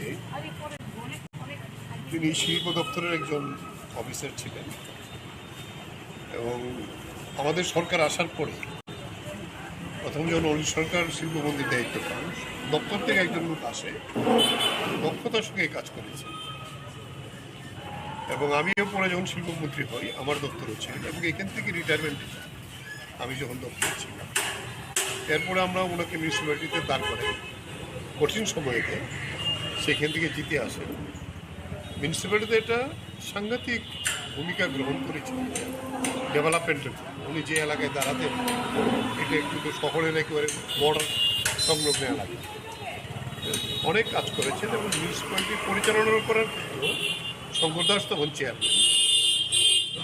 শঙ্কর দাস বলতেন যে বাজেট যখন রাখা হতো, বাজেটের পক্ষে প্রথম বক্তব্যটা হরিপদ চক্রবর্তী রাখতেন, মানে এত ইকোনমিক বিষয়টা ভালো করে জানতেন এবং সেই জায়গায় দাঁড়িয়ে পরবর্তী সময়তে যিনি রিটায়ারমেন্টের পরে মিউনিসিপ্যালিটির পরেও আমরা ওনাকে আবার স্টেট কোঅপারেটিভ ব্যাংকের চেয়ারম্যানের দায়িত্ব দিই। দুইটা টার্ম খুব দক্ষতার সঙ্গে এই ব্যাংকটাকে অনেক উন্নতি করার জন্য কাজ করেছে। এরপরেও প্রতিদিন পার্টির নিয়মিত বিভিন্ন কর্মসূচিতে হরিপদ চক্রবর্তী থাকতেন। গত 2 বছর একটু অসুস্থ হয়ে যায়, অসুস্থ হয়ে যাওয়ার পরে নিয়মিত প্রতিদিন প্রায় এই পার্টির খোঁজাখোঁজ রাখতেন। যখন চলাফেরা করতে পারতেন না, সবাইকে ডাকতেন কীভাবে কাজ করা যায়। এরকম একটা নিরলস পার্টির দায়িত্বশীল একজন নেতৃত্ব ছিলেন। লোকাল কমিটির মেম্বার ছিলেন আগরতলা রামনগর লোকাল কমিটির। ফলে এই জায়গায় দাঁড়িয়ে এই ধরনের একজন হয়তো বয়স হয়েছে 83, বয়স হলে তো সবাইকেই যেতে হবে, কিন্তু ওনাদের মতো এরকম যারা নেতৃত্ব তাদেরকে হারানোটা আমাদের একটা সম্পদ হারানো। ফলে সেই জায়গায় দাঁড়িয়ে আমরা ওনার স্মরণে যাতে ওই এলাকায় আরও বেশি কাজ আমরা করতে পারি তার জন্য এই কাজই করাই ওনার প্রতি সহমতা জানানো, সংহতি জানানো, স্মরণ করা, এই কাজটি আমরা করে যাব।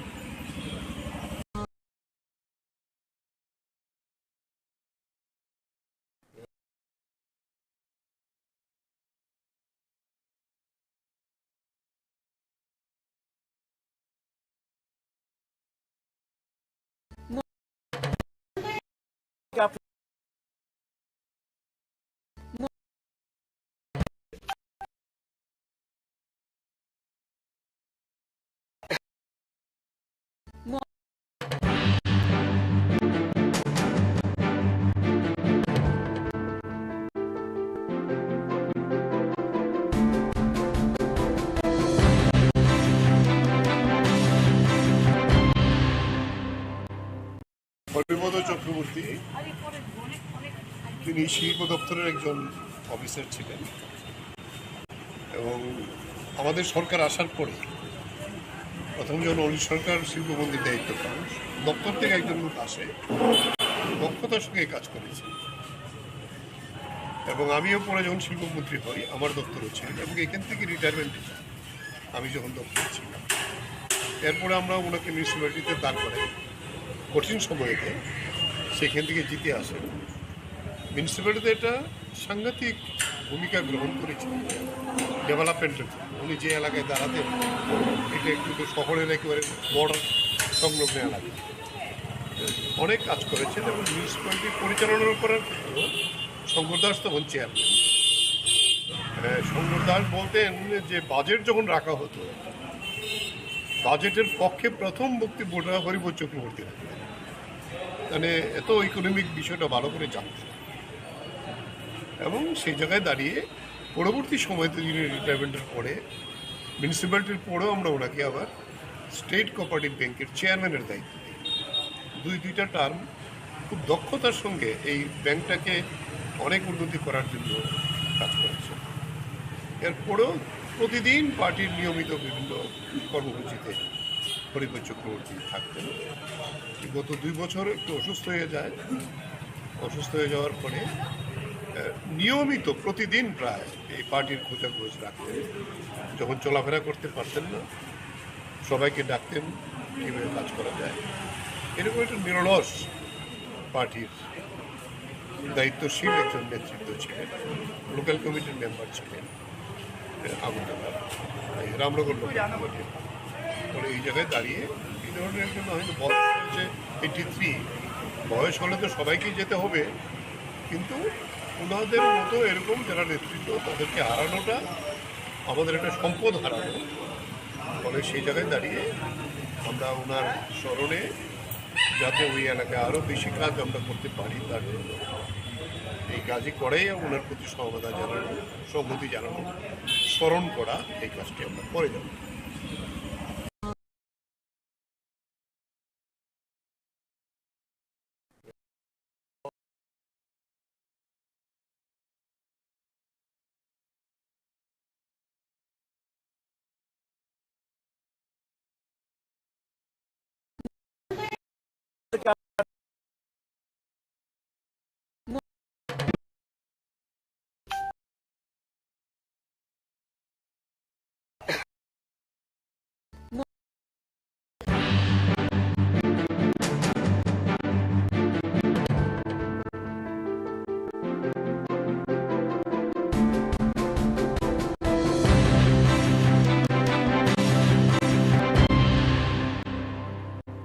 হরিপদ চক্রবর্তী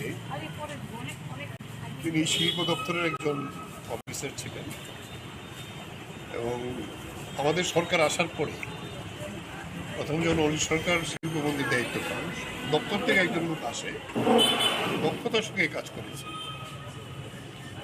এবং আমিও পরে যখন শিল্পমন্ত্রী হই আমার দপ্তরও ছিলেন এবং এখান থেকে রিটায়ারমেন্টে যাই আমি যখন দপ্তরে ছিলাম। এরপরে আমরা ওনাকে মিউনিসিপ্যালিটিতে দাঁড় করাই কঠিন সময়েতে, সেখান থেকে জিতে আসেন।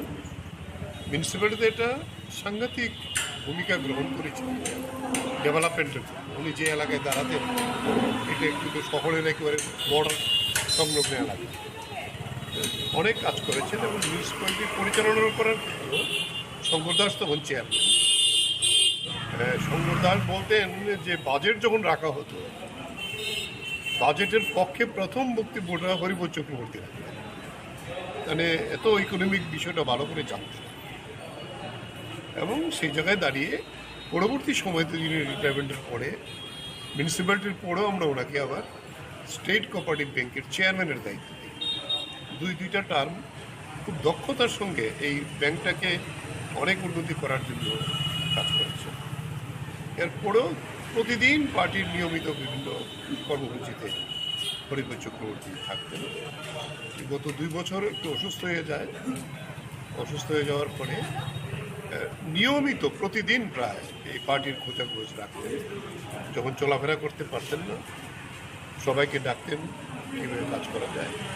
এরকম একটা নিরলস পার্টির দায়িত্বশীল একজন নেতৃত্ব ছিলেন, লোকাল কমিটির মেম্বার ছিলেন আগরতলা রামনগর লোকাল কমিটির।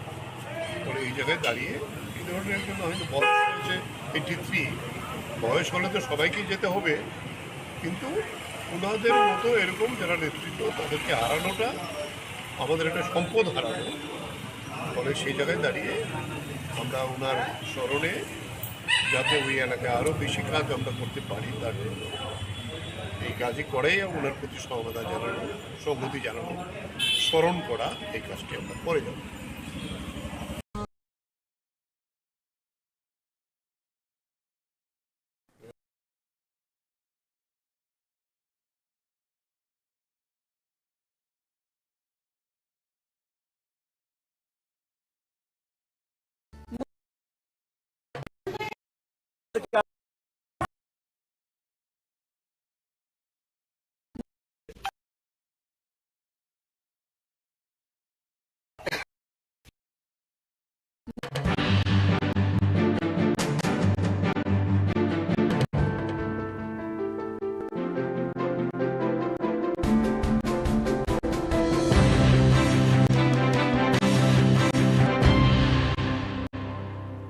হরিপদ চক্রবর্তী তিনি শিল্প দপ্তরের একজন অফিসার ছিলেন এবং আমাদের সরকার আসার পরে প্রথম যখন অনিল সরকার শিল্পমন্ত্রীর দায়িত্ব পান, দপ্তর থেকে একজন লোক আসে, দক্ষতার সঙ্গে কাজ করেছে এবং আমিও পরে যখন শিল্পমন্ত্রী হই আমার দপ্তরও ছিল এবং এখান থেকে রিটায়ারমেন্ট আমি যখন দপ্তর ছিলাম, এরপরে আমরা ওনাকে মিউনিসিপ্যালিটিতে দাঁড় করাই কঠিন সময়েতে, সেখান থেকে জিতে আসেন। মিউনিসিপ্যালিটিতে একটা সাংঘাতিক ভূমিকা গ্রহণ করেছেন ডেভেলপমেন্টের। উনি যে এলাকায় দাঁড়াতেন এটা একটু শহরের একেবারে বর্ডার সংলগ্ন এলাকা, অনেক কাজ করেছেন এবং মিউনিসিপ্যালিটি পরিচালনা করার ক্ষেত্রেও শঙ্কর দাস তখন চেয়ারম্যান। শঙ্কর দাস বলতেন যে বাজেট যখন রাখা হতো, বাজেটের পক্ষে প্রথম বক্তব্যটা হরিপদ চক্রবর্তী রাখতেন, মানে এত ইকোনমিক বিষয়টা ভালো করে জানতেন। এবং সেই জায়গায় দাঁড়িয়ে পরবর্তী সময়তে যিনি রিটায়ারমেন্টের পরে মিউনিসিপ্যালিটির পরেও আমরা ওনাকে আবার স্টেট কোঅপারেটিভ ব্যাংকের চেয়ারম্যানের দায়িত্ব দিই। দুইটা টার্ম খুব দক্ষতার সঙ্গে এই ব্যাংকটাকে অনেক উন্নতি করার জন্য কাজ করেছে। এরপরেও প্রতিদিন পার্টির নিয়মিত বিভিন্ন কর্মসূচিতে হরিপদ চক্রবর্তী থাকতেন। গত 2 বছর একটু অসুস্থ হয়ে যায়। অসুস্থ হয়ে যাওয়ার পরে নিয়মিত প্রতিদিন প্রায় এই পার্টির খোঁজাখোঁজ রাখতেন। যখন চলাফেরা করতে পারতেন না, সবাইকে ডাকতেন কীভাবে কাজ করা যায়। এরকম একটা নিরলস পার্টির দায়িত্বশীল একজন নেতৃত্ব ছিলেন। লোকাল কমিটির মেম্বার ছিলেন আগরতলা, রামনগর লোকাল কমিটির। ফলে এই জায়গায় দাঁড়িয়ে এই ধরনের জন্য হয়তো বয়স হয়েছে 83, বয়স হলে তো সবাইকেই যেতে হবে, কিন্তু ওনাদের মতো এরকম যারা নেতৃত্ব তাদেরকে হারানোটা আমাদের একটা সম্পদ হারানো।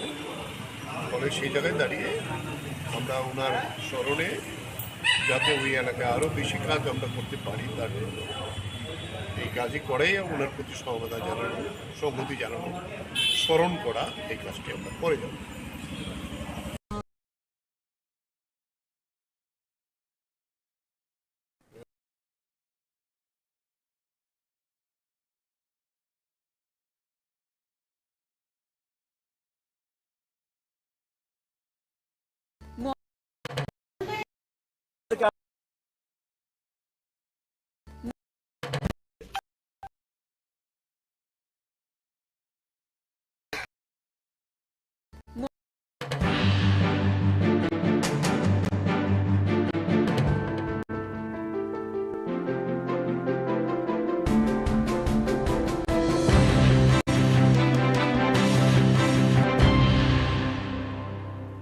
হরিপদ চক্রবর্তী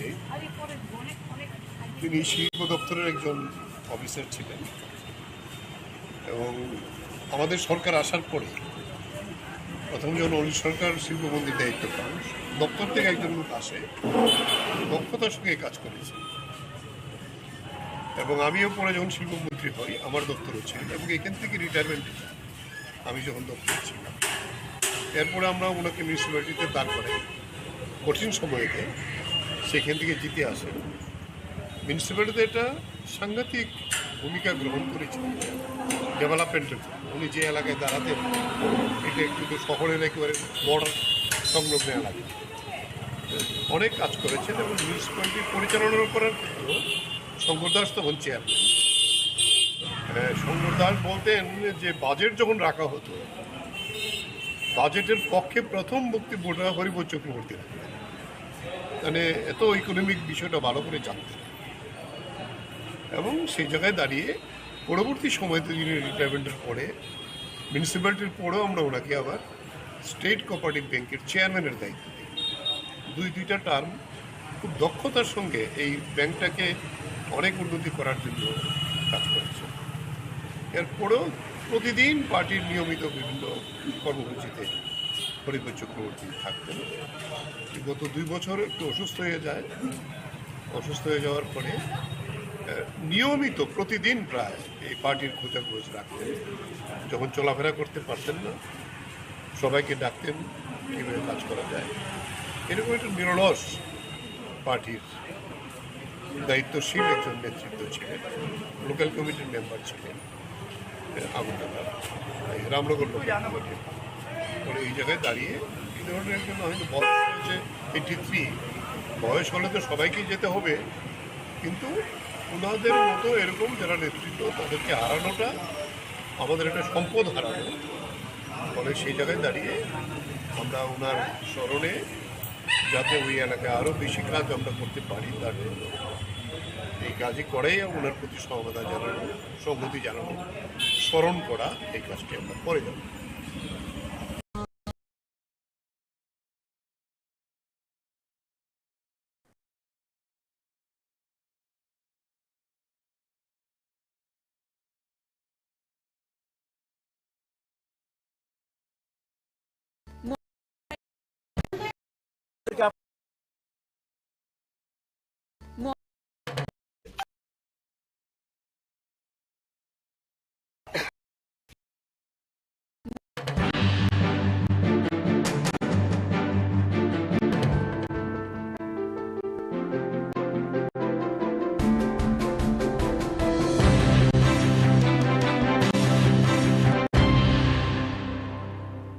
হরিপদ চক্রবর্তী তিনি শিল্প দপ্তরের একজন অফিসার ছিলেন এবং আমাদের সরকার আসার পরে প্রথম যখন অলি সরকার শিল্পমন্ত্রীর দায়িত্ব পান, দপ্তর থেকে একজন লোক আসে, দক্ষতার সঙ্গে কাজ করেছে এবং আমিও পরে যখন শিল্পমন্ত্রী হই আমার দপ্তরও ছিলেন এবং এখান থেকে রিটায়ারমেন্ট আমি যখন দপ্তরে ছিলাম, এরপরে আমরা ওনাকে মিউনিসিপ্যালিটিতে দাঁড় করে কঠিন সময়েতে সেখান থেকে জিতে আসেন। মিউনিসিপ্যালিটিতে একটা সাংঘাতিক ভূমিকা গ্রহণ করেছেন ডেভেলপমেন্টের। উনি যে এলাকায় দাঁড়াতেন এটা কিন্তু শহরের একেবারে বর্ডার সংলগ্ন এলাকা, অনেক কাজ করেছেন এবং মিউনিসিপ্যালিটি পরিচালনা করার ক্ষেত্রেও শঙ্কর দাস তখন চেয়ারম্যান। শঙ্কর দাস বলতেন যে বাজেট যখন রাখা হতো, বাজেটের পক্ষে প্রথম বক্তব্যটা হরিপদ চক্রবর্তী রাখতেন, মানে এত ইকোনমিক বিষয়টা ভালো করে জানতেন এবং সেই জায়গায় দাঁড়িয়ে পরবর্তী সময়তে যিনি রিটায়ারমেন্টের পরে মিউনিসিপ্যালিটির পরেও আমরা ওনাকে আবার স্টেট কোঅপারেটিভ ব্যাংকের চেয়ারম্যানের দায়িত্ব দিই। দুইটা টার্ম খুব দক্ষতার সঙ্গে এই ব্যাংকটাকে অনেক উন্নতি করার জন্য কাজ করেছে। এরপরেও প্রতিদিন পার্টির নিয়মিত বিভিন্ন কর্মসূচিতে হরিপদ চক্রবর্তী থাকতেন। গত 2 বছর একটু অসুস্থ হয়ে যায়, অসুস্থ হয়ে যাওয়ার পরে নিয়মিত প্রতিদিন প্রায় এই পার্টির খোঁজাখোঁজ রাখতেন। যখন চলাফেরা করতে পারতেন না সবাইকে ডাকতেন কীভাবে কাজ করা যায়। এরকম একটা নিরলস পার্টির দায়িত্বশীল একজন নেতৃত্ব ছিলেন। লোকাল কমিটির মেম্বার ছিলেন আগরতলা রামনগর লোকাল কমিটি। পরে এই জায়গায় দাঁড়িয়ে এই ধরনের একজন হয়তো বয়স হয়েছে 83, বয়স হলে তো সবাইকেই যেতে হবে, কিন্তু ওনাদের মতো এরকম যারা নেতৃত্ব তাদেরকে হারানোটা আমাদের একটা সম্পদ হারানো, ফলে সেই জায়গায় দাঁড়িয়ে আমরা ওনার স্মরণে যাতে ওই এলাকায় আরও বেশি কাজ আমরা করতে পারি তার জন্য এই কাজই করেই ওনার প্রতি সমবেদনা জানানো, সংহতি জানানো, স্মরণ করা, এই কাজটি আমরা করে যাব।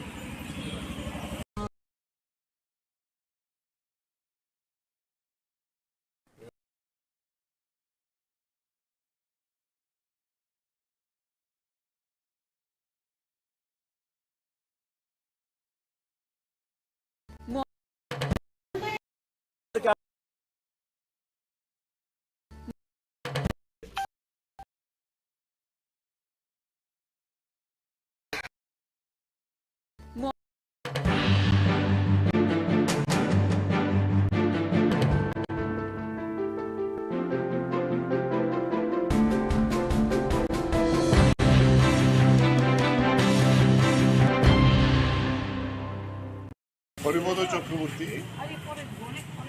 তিনি শিল্প দপ্তরের একজন অফিসার ছিলেন এবং আমাদের সরকার আসার পরে প্রথম যখন অলি সরকার শিল্পমন্ত্রীর দায়িত্ব পান, দপ্তর থেকে একজন লোক আসে, দক্ষতার সঙ্গে কাজ করেছে এবং আমিও পরে যখন শিল্পমন্ত্রী হই আমার দপ্তরও ছিলেন এবং এখান থেকে রিটায়ারমেন্ট আমি যখন দপ্তরে ছিলাম, এরপরে আমরা ওনাকে মিউনিসিপ্যালিটিতে দাঁড় করে কঠিন সময়েতে সেখান থেকে জিতে আসেন। মিউনিসিপ্যালিটিতে একটা সাংঘাতিক ভূমিকা গ্রহণ করেছেন ডেভেলপমেন্টের। উনি যে এলাকায় দাঁড়াতেন এটা কিন্তু শহরের একেবারে বর্ডার সংলগ্ন এলাকা, অনেক কাজ করেছেন এবং মিউনিসিপ্যালিটি পরিচালনা করার ক্ষেত্রেও শঙ্কর দাস তখন চেয়ারম্যান। শঙ্কর দাস বলতেন যে বাজেট যখন রাখা হতো, বাজেটের পক্ষে প্রথম বক্তব্যটা হরিপদ চক্রবর্তী রাখতেন, মানে এত ইকোনমিক বিষয়টা ভালো করে জানতেন। এবং সেই জায়গায় দাঁড়িয়ে পরবর্তী সময়তে যিনি রিটায়ারমেন্টের পরে মিউনিসিপ্যালিটির পরেও আমরা ওনাকে আবার স্টেট কোঅপারেটিভ ব্যাংকের চেয়ারম্যানের দায়িত্ব দিই। দুইটা টার্ম খুব দক্ষতার সঙ্গে এই ব্যাংকটাকে অনেক উন্নতি করার জন্য কাজ করেছে। এরপরেও প্রতিদিন পার্টির নিয়মিত বিভিন্ন কর্মসূচিতে হরিপদ চক্রবর্তী থাকতেন। গত 2 বছর একটু অসুস্থ হয়ে যায়। অসুস্থ হয়ে যাওয়ার পরে নিয়মিত প্রতিদিন প্রায় এই পার্টির খোঁজাখোঁজ রাখতেন। যখন চলাফেরা করতে পারতেন না, সবাইকে ডাকতেন কীভাবে কাজ করা যায়। এরকম একটা নিরলস পার্টির দায়িত্বশীল একজন নেতৃত্ব ছিলেন। লোকাল কমিটির মেম্বার ছিলেন আগরতলার রামনগর লোকাল কমিটির। ফলে এই জায়গায় দাঁড়িয়ে এই ধরনের জন্য হয়তো বয়স হয়েছে 83, বয়স হলে তো সবাইকেই যেতে হবে, কিন্তু ওনাদের মতো এরকম যারা নেতৃত্ব তাদেরকে হারানোটা আমাদের একটা সম্পদ হারানো। ফলে সেই জায়গায় দাঁড়িয়ে আমরা ওনার স্মরণে যাতে ওই এলাকায় আরও বেশি কাজ আমরা করতে পারি তার জন্য এই কাজই করেই ওনার প্রতি সমবেদনা জানানো, সংহতি জানানো, স্মরণ করা, এই কাজটি আমরা করে যাব।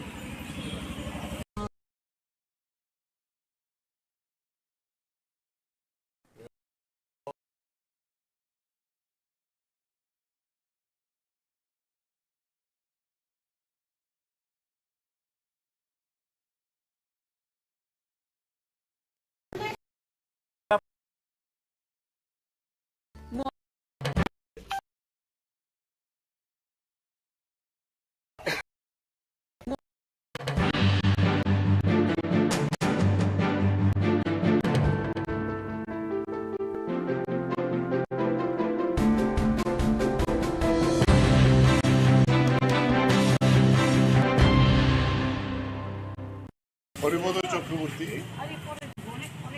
তিনি শিল্প দপ্তরের একজন অফিসার ছিলেন এবং আমাদের সরকার আসার পরে প্রথম যখন অলি সরকার শিল্পমন্ত্রীর দায়িত্ব পান, দপ্তর থেকে একজন লোক আসে, দক্ষতার সঙ্গে কাজ করেছে। এবং আমিও পরে যখন শিল্পমন্ত্রী হই আমার দপ্তরও ছিল এবং এখান থেকে রিটায়ারমেন্টে যাই আমি যখন দপ্তরে ছিলাম। এরপরে আমরা ওনাকে মিউনিসিপ্যালিটিতে দাঁড় করাই কঠিন সময়তে, সেখান থেকে জিতে আসেন। মিউনিসিপ্যালিটিতে একটা সাংঘাতিক ভূমিকা গ্রহণ করেছিলেন ডেভেলপমেন্টের জন্য। উনি যে এলাকায় দাঁড়াতেন এটা একটু শহরের একেবারে বর্ডার সংলগ্ন এলাকা, অনেক কাজ করেছেন এবং মিউনিসিপ্যালিটি পরিচালনা করার ক্ষেত্রেও শঙ্কর দাস তখন চেয়ারম্যান।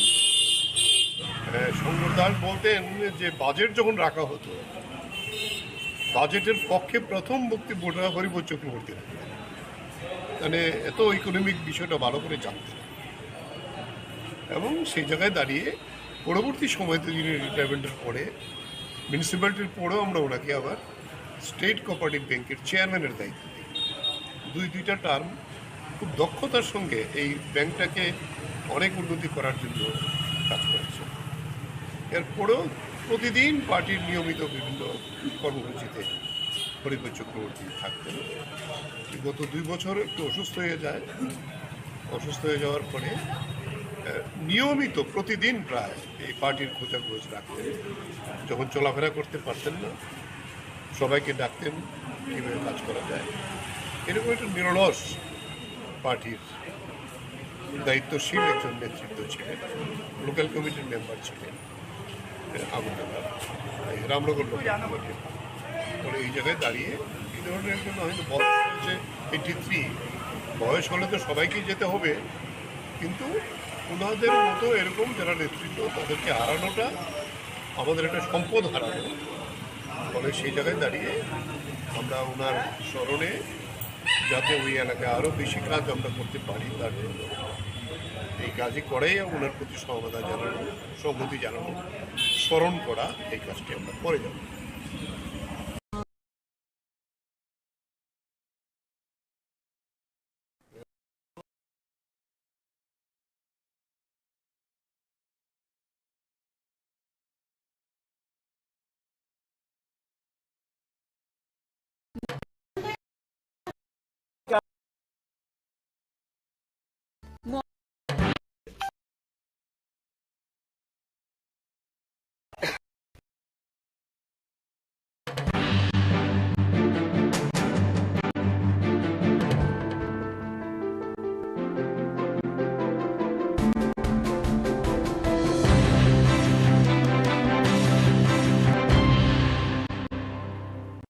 হরিপদ চক্রবর্তী তিনি শিল্প দপ্তরের একজন অফিসার ছিলেন এবং আমাদের সরকার আসার পরে প্রথম যখন অনিল সরকার শিল্পমন্ত্রীর দায়িত্ব পান, দপ্তর থেকে একজন লোক আসে, দক্ষতার সঙ্গে কাজ করেছে এবং আমিও পরে যখন শিল্পমন্ত্রী হই আমার দপ্তরও ছিল এবং এখান থেকে রিটায়ারমেন্টে যাই আমি যখন দপ্তরে ছিলাম। এরপরে আমরা ওনাকে মিউনিসিপ্যালিটিতে দাঁড় করাই কঠিন সময়েতে, সেখান থেকে জিতে আসেন। মিউনিসিপ্যালিটিতে একটা সাংঘাতিক ভূমিকা গ্রহণ করেছিলেন ডেভেলপমেন্টের। উনি যে এলাকায় দাঁড়াতেন এটা কিন্তু শহরের একেবারে বর্ডার সংলগ্ন এলাকা, অনেক কাজ করেছেন এবং মিউনিসিপ্যালিটি পরিচালনা করার ক্ষেত্রেও শঙ্কর দাস তখন চেয়ারম্যান। শঙ্কর দাস বলতেন যে বাজেট যখন রাখা হতো, বাজেটের পক্ষে প্রথম বক্তব্যটা হরিপদ চক্রবর্তী রাখতেন, মানে এত ইকোনমিক বিষয়টা ভালো করে জানতেন এবং সেই জায়গায় দাঁড়িয়ে পরবর্তী সময়তে যিনি রিটায়ারমেন্টের পরে মিউনিসিপ্যালিটির পরেও আমরা ওনাকে আবার স্টেট কোঅপারেটিভ ব্যাংকের চেয়ারম্যানের দায়িত্ব দিই। দুইটা টার্ম খুব দক্ষতার সঙ্গে এই ব্যাংকটাকে অনেক উন্নতি করার জন্য কাজ করেছে। এরপরেও প্রতিদিন পার্টির নিয়মিত বিভিন্ন কর্মসূচিতে হরিপদ চক্রবর্তী থাকতেন। গত 2 বছর একটু অসুস্থ হয়ে যায়, অসুস্থ হয়ে যাওয়ার পরে নিয়মিত প্রতিদিন প্রায় এই পার্টির খোঁজাখোঁজ রাখতেন। যখন চলাফেরা করতে পারতেন না সবাইকে ডাকতেন কীভাবে কাজ করা যায়।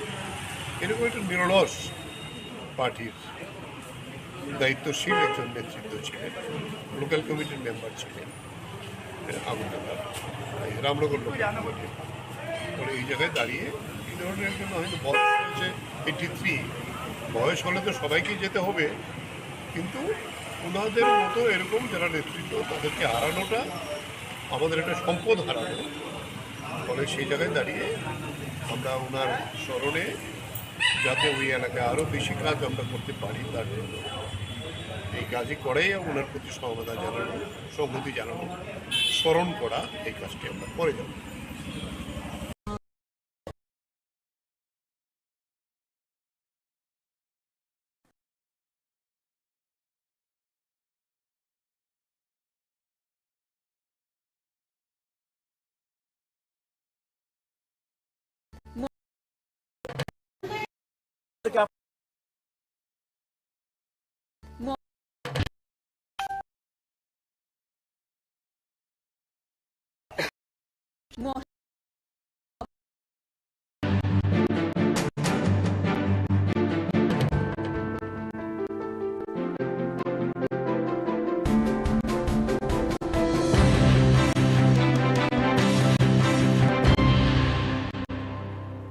হরিপদ চক্রবর্তী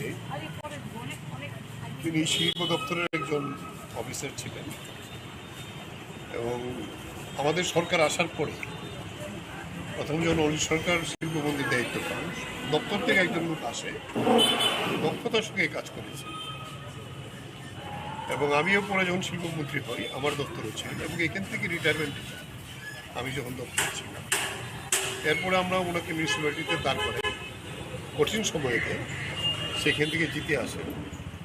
মিউনিসিপ্যালিটিতে একটা সাংঘাতিক ভূমিকা গ্রহণ করেছিলেন ডেভেলপমেন্টের। উনি যে এলাকায় দাঁড়াতেন এটা কিন্তু শহরের একেবারে বর্ডার সংলগ্ন এলাকা, অনেক কাজ করেছেন এবং মিউনিসিপ্যালিটি পরিচালনা করার ক্ষেত্রেও শঙ্কর দাস তখন চেয়ারম্যান। শঙ্কর দাস বলতেন যে বাজেট যখন রাখা হতো, বাজেটের পক্ষে প্রথম বক্তব্যটা হরিপদ চক্রবর্তী রাখতেন, মানে এত ইকোনমিক বিষয়টা ভালো করে জানতেন এবং সেই জায়গায় দাঁড়িয়ে পরবর্তী সময়তে যিনি রিটায়ারমেন্টের পরে মিউনিসিপ্যালিটির পরেও আমরা ওনাকে আবার স্টেট কোঅপারেটিভ ব্যাংকের চেয়ারম্যানের দায়িত্ব দিই। দুইটা টার্ম খুব দক্ষতার সঙ্গে এই ব্যাংকটাকে অনেক উন্নতি করার জন্য কাজ করেছে। এরপরেও প্রতিদিন পার্টির নিয়মিত বিভিন্ন কর্মসূচিতে হরিপদ চক্রবর্তী থাকতেন। গত 2 বছর একটু অসুস্থ হয়ে যায়, অসুস্থ হয়ে যাওয়ার পরে নিয়মিত প্রতিদিন প্রায় এই পার্টির খোঁজাখোঁজ রাখতেন। যখন চলাফেরা করতে পারতেন না সবাইকে ডাকতেন কীভাবে কাজ করা যায়। এরকম একটা নিরলস পার্টির দায়িত্বশীল একজন নেতৃত্ব ছিলেন, লোকাল কমিটির মেম্বার ছিলেন আগরতলা রামনগর পরে এই জায়গায় দাঁড়িয়ে এই ধরনের একজন হয়তো বয়স হয়েছে 83, বয়স হলে তো সবাইকেই যেতে হবে, কিন্তু ওনাদের মতো এরকম যারা নেতৃত্ব তাদেরকে হারানোটা আমাদের একটা সম্পদ হারানো। ফলে সেই জায়গায় দাঁড়িয়ে আমরা ওনার স্মরণে যাতে ওই এলাকায় আরও বেশি কাজ আমরা করতে পারি তার জন্য এই কাজই করেই ওনার প্রতি সহমতা জানানো, সংহতি জানানো, স্মরণ করা, এই কাজটি আমরা করে যাব।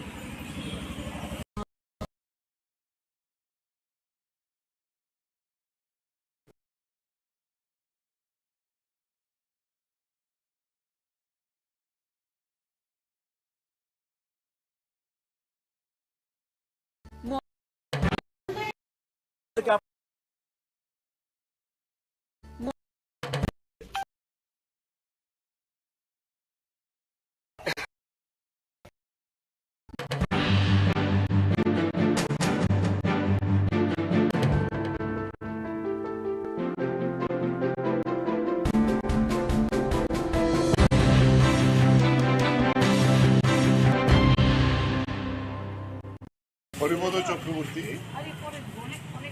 তিনি শিল্প দপ্তরের একজন অফিসার ছিলেন এবং আমাদের সরকার আসার পরে প্রথম যখন অলি সরকার শিল্পমন্ত্রীর দায়িত্ব পান, দপ্তর থেকে একজন লোক আসে, দক্ষতার সঙ্গে কাজ করেছে এবং আমিও পরে যখন শিল্পমন্ত্রী হই আমার দপ্তরও ছিলেন এবং এখান থেকে রিটায়ারমেন্ট দিলাম আমি যখন দপ্তরে ছিলাম। এরপরে আমরা ওনাকে মিউনিসিপ্যালিটিতে দাঁড় করাই কঠিন সময়তে, সেখান থেকে জিতে আসেন। মিউনিসিপ্যালিটিতে একটা সাংঘাতিক ভূমিকা গ্রহণ করেছেন ডেভেলপমেন্টের জন্য। উনি যে এলাকায় দাঁড়াতেন এটা একটু শহরের একেবারে বর্ডার সংলগ্ন এলাকা, অনেক কাজ করেছেন এবং মিউনিসিপ্যালিটি পরিচালনা করার ক্ষেত্রেও শঙ্কর দাস তখন চেয়ারম্যান। শঙ্কর দাস বলতেন যে বাজেট যখন রাখা হতো, বাজেটের পক্ষে প্রথম বক্তব্যটা হরিপদ চক্রবর্তী রাখতেন, মানে এত ইকোনমিক বিষয়টা ভালো করে জানতেন এবং সেই জায়গায় দাঁড়িয়ে পরবর্তী সময়তে যিনি রিটায়ারমেন্টের পরে মিউনিসিপ্যালিটির পরেও আমরা ওনাকে আবার স্টেট কোঅপারেটিভ ব্যাংকের চেয়ারম্যানের দায়িত্ব দিই। দুইটা টার্ম খুব দক্ষতার সঙ্গে এই ব্যাংকটাকে অনেক উন্নতি করার জন্য কাজ করেছে। এরপরেও প্রতিদিন পার্টির নিয়মিত বিভিন্ন কর্মসূচিতে হরিপদ চক্রবর্তী থাকতেন। গত 2 বছর একটু অসুস্থ হয়ে যায়, অসুস্থ হয়ে যাওয়ার পরে নিয়মিত প্রতিদিন প্রায় এই পার্টির খোঁজাখোঁজ রাখতেন। যখন চলাফেরা করতে পারতেন না সবাইকে ডাকতেন কীভাবে কাজ করা যায়। এরকম একটা নিরলস পার্টির দায়িত্বশীল একজন নেতৃত্ব ছিলেন, লোকাল কমিটির মেম্বার ছিলেন আগরতলা রামনগর পরে এই জায়গায় দাঁড়িয়ে এই ধরনের একজন হয়তো বয়স হয়েছে 83, বয়স হলে তো সবাইকেই যেতে হবে, কিন্তু ওনাদের মতো এরকম যারা নেতৃত্ব তাদেরকে হারানোটা আমাদের একটা সম্পদ হারানো। ফলে সেই জায়গায় দাঁড়িয়ে আমরা ওনার স্মরণে যাতে ওই এলাকায় আরও বেশি কাজ আমরা করতে পারি তার জন্য এই কাজই করেই ওনার প্রতি সহমতা জানানো, সংহতি জানানো, স্মরণ করা, এই কাজটি আমরা করে যাব।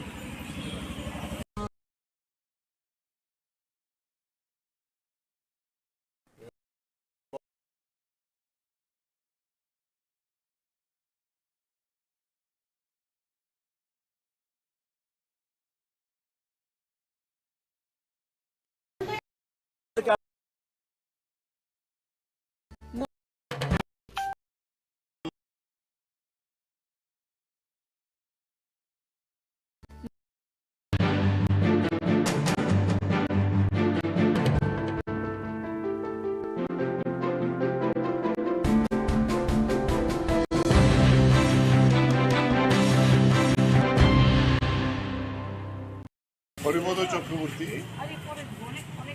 তিনি শিল্প দপ্তরের একজন অফিসার ছিলেন এবং আমাদের সরকার আসার পরে প্রথম যখন অলি সরকার শিল্পমন্ত্রীর দায়িত্ব পান, দপ্তর থেকে একজন লোক আসে, দক্ষতার সঙ্গে কাজ করেছে এবং আমিও পরে যখন শিল্পমন্ত্রী হই আমার দপ্তরও ছিলেন এবং এখান থেকে রিটায়ারমেন্ট দিলাম আমি যখন দপ্তরে ছিলাম। এরপরে আমরা ওনাকে মিউনিসিপ্যালিটিতে দাঁড় করাই কঠিন সময়তে, সেখান থেকে জিতে আসেন। মিউনিসিপ্যালিটিতে এটা সাংঘাতিক ভূমিকা গ্রহণ করেছেন ডেভেলপমেন্টের। উনি যে এলাকায় দাঁড়াতেন এটা কিন্তু শহরের একেবারে বর্ডার সংলগ্ন এলাকা, অনেক কাজ করেছেন এবং মিউনিসিপ্যালিটি পরিচালনা করার ক্ষেত্রেও শঙ্কর দাস তখন চেয়ারম্যান। শঙ্কর দাস বলতেন যে বাজেট যখন রাখা হতো, বাজেটের পক্ষে প্রথম বক্তব্যটা হরিবোধ চক্রবর্তী রাখতেন, মানে এত ইকোনমিক বিষয়টা ভালো করে জানতেন।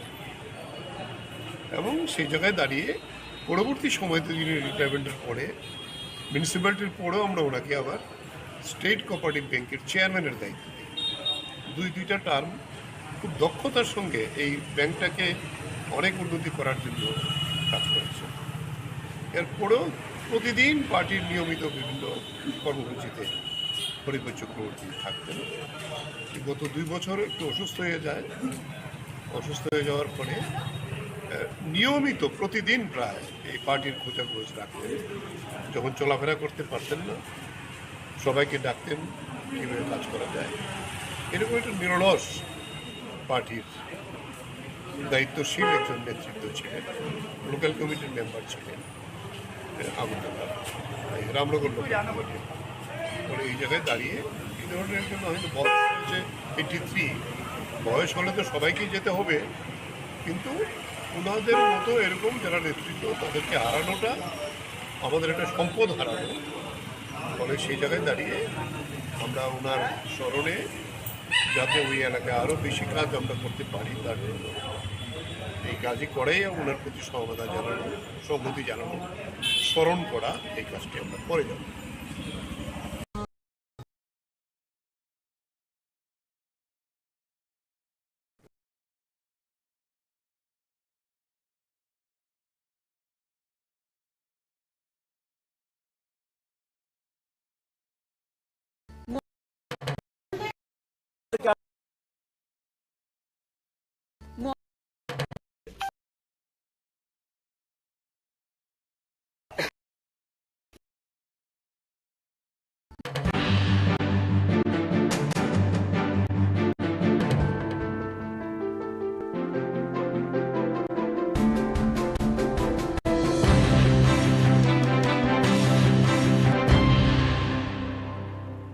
হরিবোধ চক্রবর্তী তিনি শিল্প দপ্তরের একজন অফিসার ছিলেন এবং আমাদের সরকার আসার পরে প্রথম যখন অনিল সরকার শিল্পমন্ত্রীর দায়িত্ব পান, দপ্তর থেকে একজন লোক আসে, দক্ষতার সঙ্গে কাজ করেছে। এবং আমিও পরে যখন শিল্পমন্ত্রী হই আমার দপ্তরও ছিলেন এবং এখান থেকে রিটায়ারমেন্টে যাই আমি যখন দপ্তরে ছিলাম। এরপরে আমরা ওনাকে মিউনিসিপ্যালিটিতে দাঁড় করাই কঠিন সময়তে, সেখান থেকে জিতে আসেন। মিউনিসিপ্যালিটিতে এটা সাংঘাতিক ভূমিকা গ্রহণ করেছেন ডেভেলপমেন্টের। উনি যে এলাকায় দাঁড়াতেন এটা কিন্তু শহরের একেবারে বর্ডার সংলগ্ন এলাকা, অনেক কাজ করেছেন এবং মিউনিসিপ্যালিটি পরিচালনা করার ক্ষেত্রেও শঙ্কর দাস তখন চেয়ারম্যান। শঙ্কর দাস বলতেন যে বাজেট যখন রাখা হতো, বাজেটের পক্ষে প্রথম বক্তব্যটা হরিবোধ চক্রবর্তী রাখতেন, মানে এত ইকোনমিক বিষয়টা ভালো করে জানতেন। এবং সেই জায়গায় দাঁড়িয়ে পরবর্তী সময়তে যিনি রিটায়ারমেন্টের পরে মিউনিসিপ্যালিটির পরেও আমরা ওনাকে আবার স্টেট কোঅপারেটিভ ব্যাংকের চেয়ারম্যানের দায়িত্ব দিই। দুইটা টার্ম খুব দক্ষতার সঙ্গে এই ব্যাংকটাকে অনেক উন্নতি করার জন্য কাজ করেছে।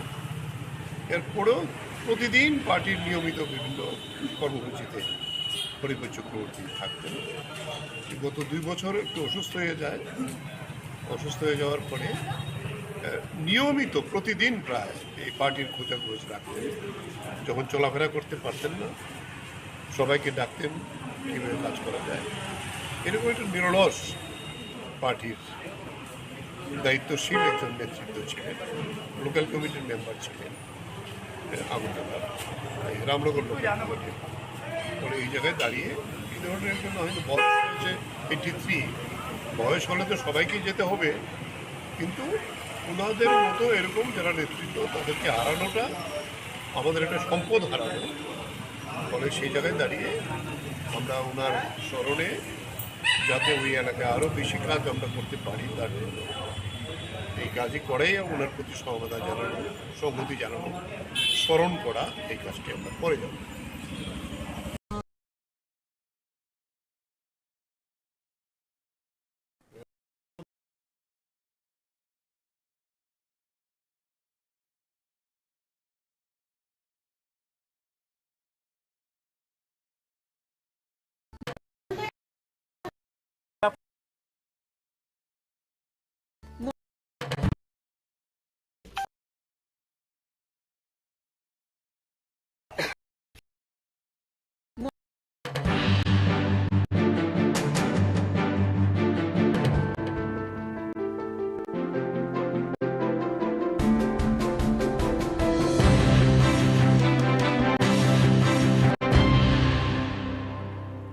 হরিপদ চক্রবর্তী তিনি শিল্প দপ্তরের একজন অফিসার ছিলেন এবং আমাদের সরকার আসার পরে প্রথম যখন অনিল সরকার শিল্পমন্ত্রীর দায়িত্ব পান, দপ্তর থেকে একজন লোক আসে, দক্ষতার সঙ্গে কাজ করেছে এবং আমিও পরে যখন শিল্পমন্ত্রী হই আমার দপ্তরও ছিলেন এবং এখান থেকে রিটায়ারমেন্ট আমি যখন দপ্তরে ছিলাম, এরপরে আমরা ওনাকে মিউনিসিপ্যালিটিতে দাঁড় করাই কঠিন সময়তে, সেখান থেকে জিতে আসেন। মিউনিসিপ্যালিটিতে একটা সাংঘাতিক ভূমিকা গ্রহণ করেছিলেন ডেভেলপমেন্টের।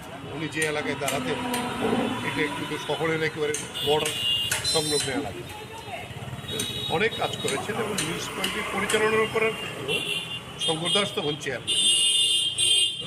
শঙ্কর দাস বলতেন যে বাজেট যখন রাখা হতো, বাজেটের পক্ষে প্রথম বক্তব্যটা হরিপদ চক্রবর্তী রাখতেন, মানে এত ইকোনমিক বিষয়টা ভালো করে জানতেন এবং সেই জায়গায় দাঁড়িয়ে পরবর্তী সময়তে যিনি রিটায়ারমেন্টের পরে মিউনিসিপ্যালিটির পরেও আমরা ওনাকে আবার স্টেট কোঅপারেটিভ ব্যাংকের চেয়ারম্যানের দায়িত্ব দিই। দুইটা টার্ম খুব দক্ষতার সঙ্গে এই ব্যাংকটাকে অনেক উন্নতি করার জন্য কাজ করেছে। এরপরেও প্রতিদিন পার্টির নিয়মিত বিভিন্ন কর্মসূচিতে হরিপদ চক্রবর্তী থাকতেন। গত 2 বছর একটু অসুস্থ হয়ে যায়, অসুস্থ হয়ে যাওয়ার পরে নিয়মিত প্রতিদিন প্রায় এই পার্টির খোঁজাখোঁজ রাখতেন। যখন চলাফেরা করতে পারতেন না, সবাইকে ডাকতেন কীভাবে কাজ করা যায়। এরকম একটা নিরলস পার্টির দায়িত্বশীল একজন নেতৃত্ব ছিলেন। লোকাল কমিটির মেম্বার ছিলেন আগরতলা, রামনগর লোকাল কমিটির। ফলে এই জায়গায় দাঁড়িয়ে এই ধরনের একজন হয়তো বয়স হয়েছে 83, বয়স হলে তো সবাইকেই যেতে হবে, কিন্তু ওনাদের মতো এরকম যারা নেতৃত্ব তাদেরকে হারানোটা আমাদের একটা সম্পদ হারানো। ফলে সেই জায়গায় দাঁড়িয়ে আমরা ওনার স্মরণে যাতে ওই এলাকায় আরও বেশি কাজ আমরা করতে পারি তার জন্য এই কাজই করেই ওনার প্রতি সমবেদনা জানানো, সংহতি জানানো, স্মরণ করা, এই কাজটি আমরা করে যাব।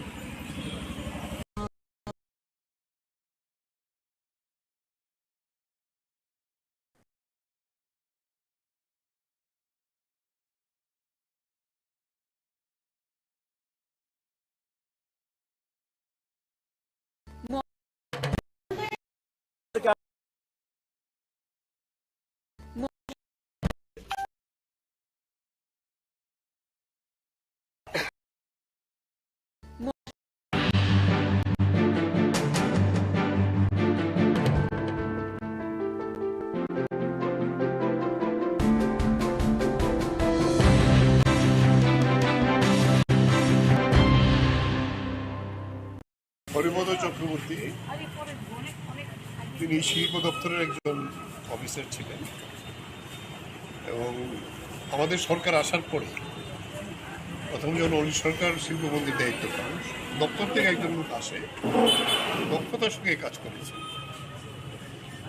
এবং আমিও পরে যখন শিল্পমন্ত্রী হই আমার দপ্তরও ছিলেন এবং এখান থেকে রিটায়ারমেন্ট আমি যখন দপ্তরে ছিলাম, এরপরে আমরা ওনাকে মিউনিসিপ্যালিটিতে দাঁড় করাই কঠিন সময়তে, সেখান থেকে জিতে আসেন।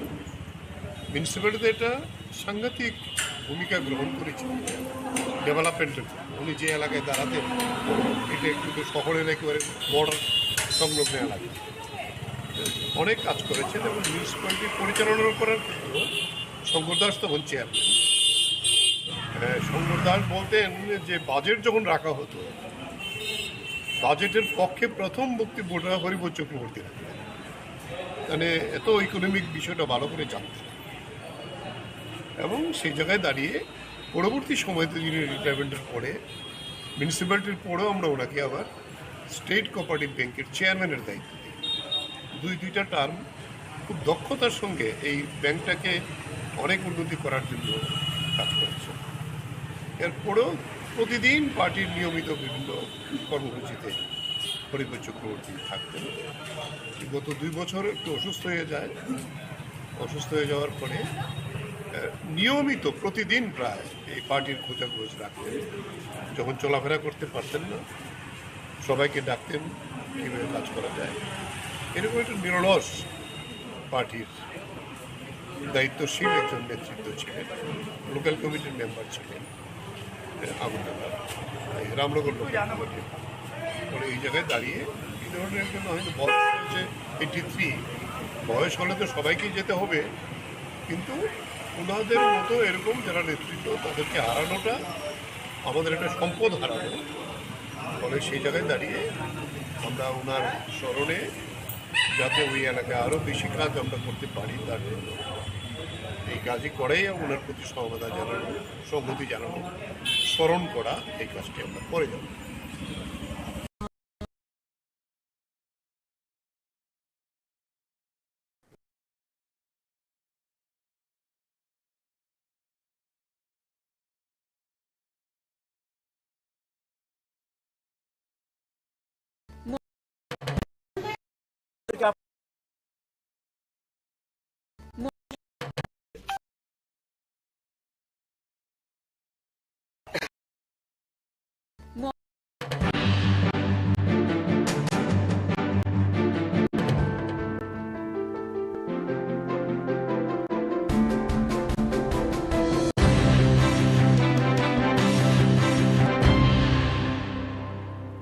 হরিপদ চক্রবর্তী তিনি শিল্প দপ্তরের একজন অফিসার ছিলেন এবং আমাদের সরকার আসার পরে প্রথম যখন অনিল সরকার শিল্পমন্ত্রীর দায়িত্ব পান, দপ্তর থেকে একজন লোক আসে, দক্ষতার সঙ্গে কাজ করেছে। এবং আমিও পরে যখন শিল্পমন্ত্রী হই আমার দপ্তরও ছিল এবং এখান থেকে রিটায়ারমেন্ট আমি যখন দপ্তর ছিলাম। এরপরে আমরা ওনাকে মিউনিসিপ্যালিটিতে দাঁড় করাই কঠিন সময়তে, সেখান থেকে জিতে আসে। মিউনিসিপ্যালিটিতে একটা সাংঘাতিক ভূমিকা গ্রহণ করেছিলেন ডেভেলপমেন্টের। উনি যে এলাকায় দাঁড়াতেন এটা একটু শহরের একেবারে বর্ডার সংলগ্ন এলাকা, অনেক কাজ করেছেন এবং মিউনিসিপ্যালিটি পরিচালনা করার ক্ষেত্রেও শঙ্কর দাস তখন চেয়ারম্যান। শঙ্কর দাস বলতেন যে বাজেট যখন রাখা হতো, বাজেটের পক্ষে প্রথম বক্তব্যটা হরিপদ চক্রবর্তী রাখতেন, মানে এত ইকোনমিক বিষয়টা ভালো করে জানতেন। এবং সেই জায়গায় দাঁড়িয়ে পরবর্তী সময়তে যিনি রিটায়ারমেন্টের পরে মিউনিসিপ্যালিটির পরেও আমরা ওনাকে আবার স্টেট কোঅপারেটিভ ব্যাংকের চেয়ারম্যানের দায়িত্ব দিই। দুইটা টার্ম খুব দক্ষতার সঙ্গে এই ব্যাংকটাকে অনেক উন্নতি করার জন্য কাজ করেছে। এরপরেও প্রতিদিন পার্টির নিয়মিত বিভিন্ন কর্মসূচিতে হরিপদ চক্রবর্তী থাকতেন। গত 2 বছর একটু অসুস্থ হয়ে যায়।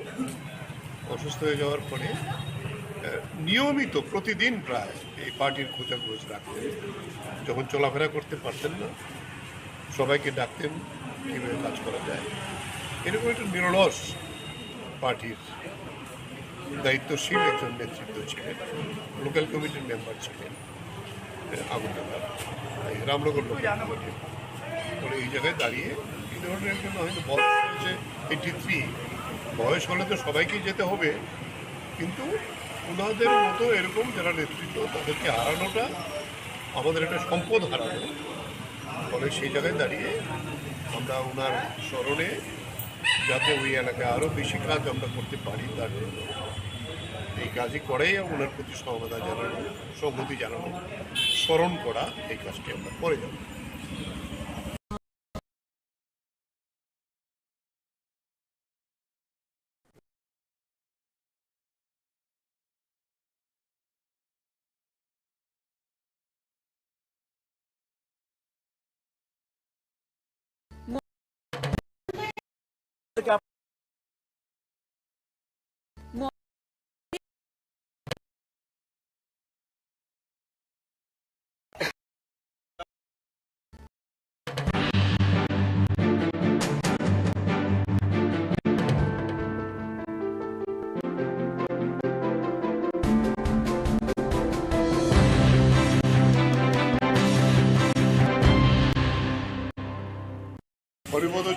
চক্রবর্তী, তিনি শিল্প দপ্তরের একজন অফিসার ছিলেন এবং আমাদের সরকার আসার পরে প্রথম যখন অলি সরকার শিল্পমন্ত্রীর দায়িত্ব পান, দপ্তর থেকে একজন লোক আসে, দক্ষতার সঙ্গে কাজ করেছে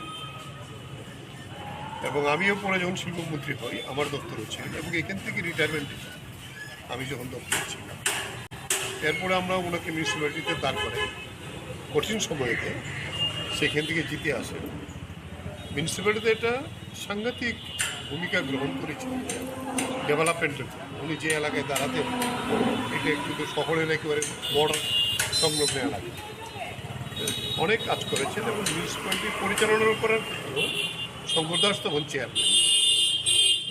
শঙ্কর দাস বলতেন যে বাজেট যখন রাখা হতো, বাজেটের পক্ষে প্রথম বক্তব্য হরিবোধ চক্রবর্তী রাখতেন, মানে এত ইকোনমিক বিষয়টা ভালো করে জানতেন এবং সেই জায়গায় দাঁড়িয়ে পরবর্তী সময়তে যিনি রিটায়ারমেন্টের পরে মিউনিসিপ্যালিটির পরেও আমরা ওনাকে আবার স্টেট কোঅপারেটিভ ব্যাংকের চেয়ারম্যানের দায়িত্ব দিই। দুইটা টার্ম খুব দক্ষতার সঙ্গে এই ব্যাংকটাকে অনেক উন্নতি করার জন্য কাজ করেছে।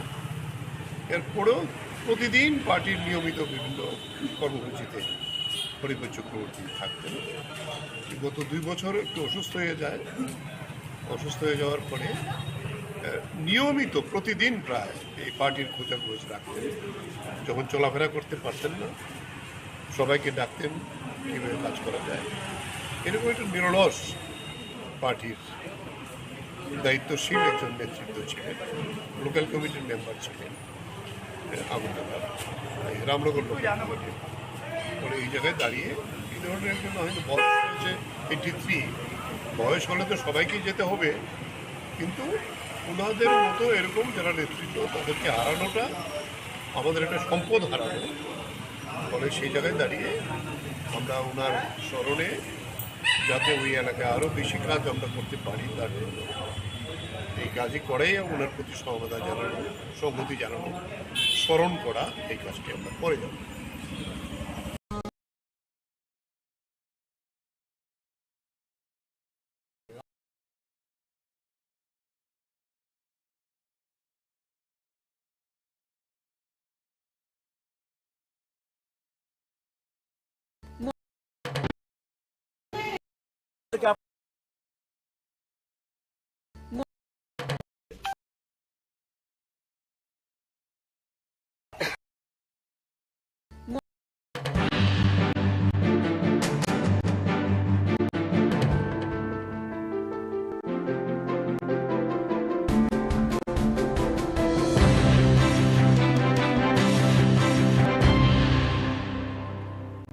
হরিবোধ চক্রবর্তী,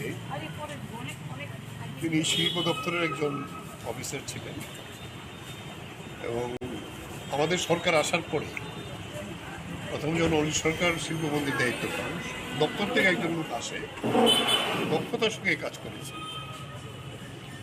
এবং আমিও পরে যখন শিল্পমন্ত্রী হই আমার দপ্তরও ছিলেন এবং এখান থেকে রিটায়ারমেন্ট আমি যখন দপ্তরে ছিলাম, এরপরে আমরা ওনাকে মিউনিসিপ্যালিটিতে দাঁড় করে কঠিন সময়েতে সেখান থেকে জিতে আসেন।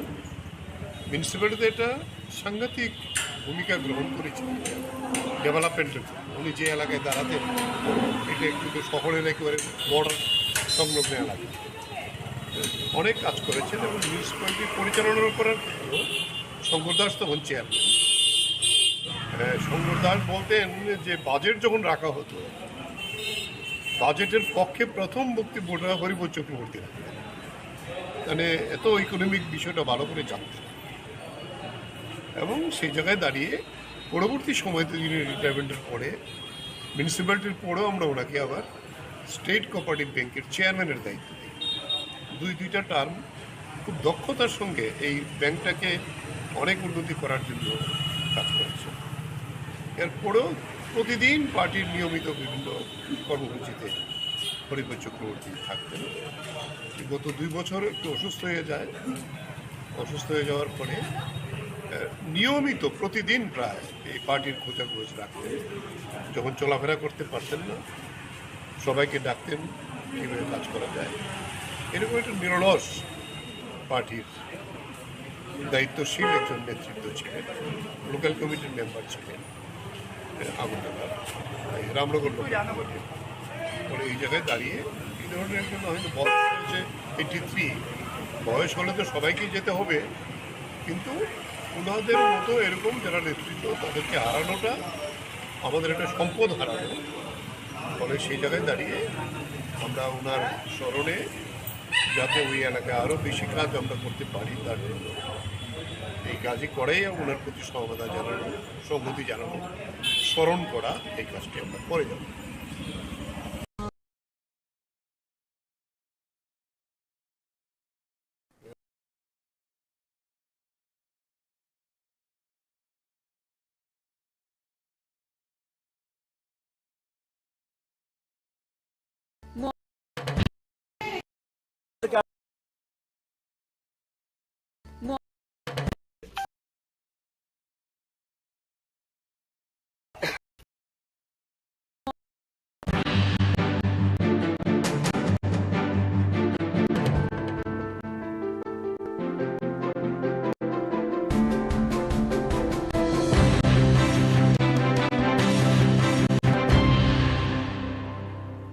হরিপদ চক্রবর্তী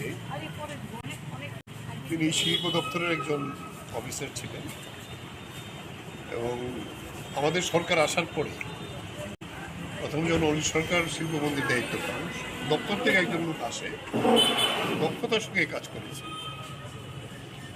এবং আমিও পরে যখন শিল্পমন্ত্রী হই আমার দপ্তরও ছিলেন এবং এখান থেকে রিটায়ারমেন্ট আমি যখন দপ্তরে ছিলাম।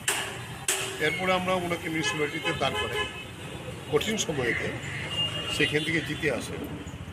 মিউনিসিপ্যালিটিতে একটা সাংঘাতিক ভূমিকা গ্রহণ করেছিলেন ডেভেলপমেন্টের জন্য। উনি যে এলাকায় দাঁড়াতেন এটা একটু শহরের একেবারে বর্ডার সংলগ্ন এলাকা, অনেক কাজ করেছেন এবং মিউনিসিপ্যালিটি পরিচালনা করার ক্ষেত্রেও শঙ্কর দাস তখন চেয়ারম্যান। শঙ্কর দাস বলতেন যে বাজেট যখন রাখা হতো, বাজেটের পক্ষে প্রথম বক্তব্যটা হরিপদ চক্রবর্তী রাখতেন, মানে এত ইকোনমিক বিষয়টা ভালো করে জানতেন। এবং সেই জায়গায় দাঁড়িয়ে পরবর্তী সময়তে যিনি রিটায়ারমেন্টের পরে মিউনিসিপ্যালিটির পরেও আমরা ওনাকে আবার স্টেট কোঅপারেটিভ ব্যাংকের চেয়ারম্যানের দায়িত্ব দিই। দুইটা টার্ম খুব দক্ষতার সঙ্গে এই ব্যাংকটাকে অনেক উন্নতি করার জন্য কাজ করেছে। এরপরেও প্রতিদিন পার্টির নিয়মিত বিভিন্ন কর্মসূচিতে হরিপদ চক্রবর্তী থাকতেন। গত 2 বছর অসুস্থ হয়ে যায়, অসুস্থ হয়ে যাওয়ার পরে নিয়মিত প্রতিদিন এই পার্টিটা বসে রাখতে, চলাফেরা করতে পারে না, সবাইকে ডাকুন কি কাজ করা যায়, এরকম নিরলস পার্টির দায়িত্বশীল একজন নেতৃত্ব লোকাল কমিটির মেম্বার এই জায়গায় দাঁড়িয়ে এই ধরনের একজন বয়স 83, বয়স হতে সবাইকেই যেতে হবে, কিন্তু ওনাদের মতো এরকম যারা নেতৃত্ব তাদেরকে হারানো আমাদের একটা সম্পদ হারানো। ফলে সেখানে দাঁড়িয়ে আমরা স্মরণে ওই এলাকায় আরো শিক্ষা আমরা পারি তার জন্য এই কাজই করেই ওনার প্রতি সহমত জানানো, স্মরণ করা, এই কাজটি আমরা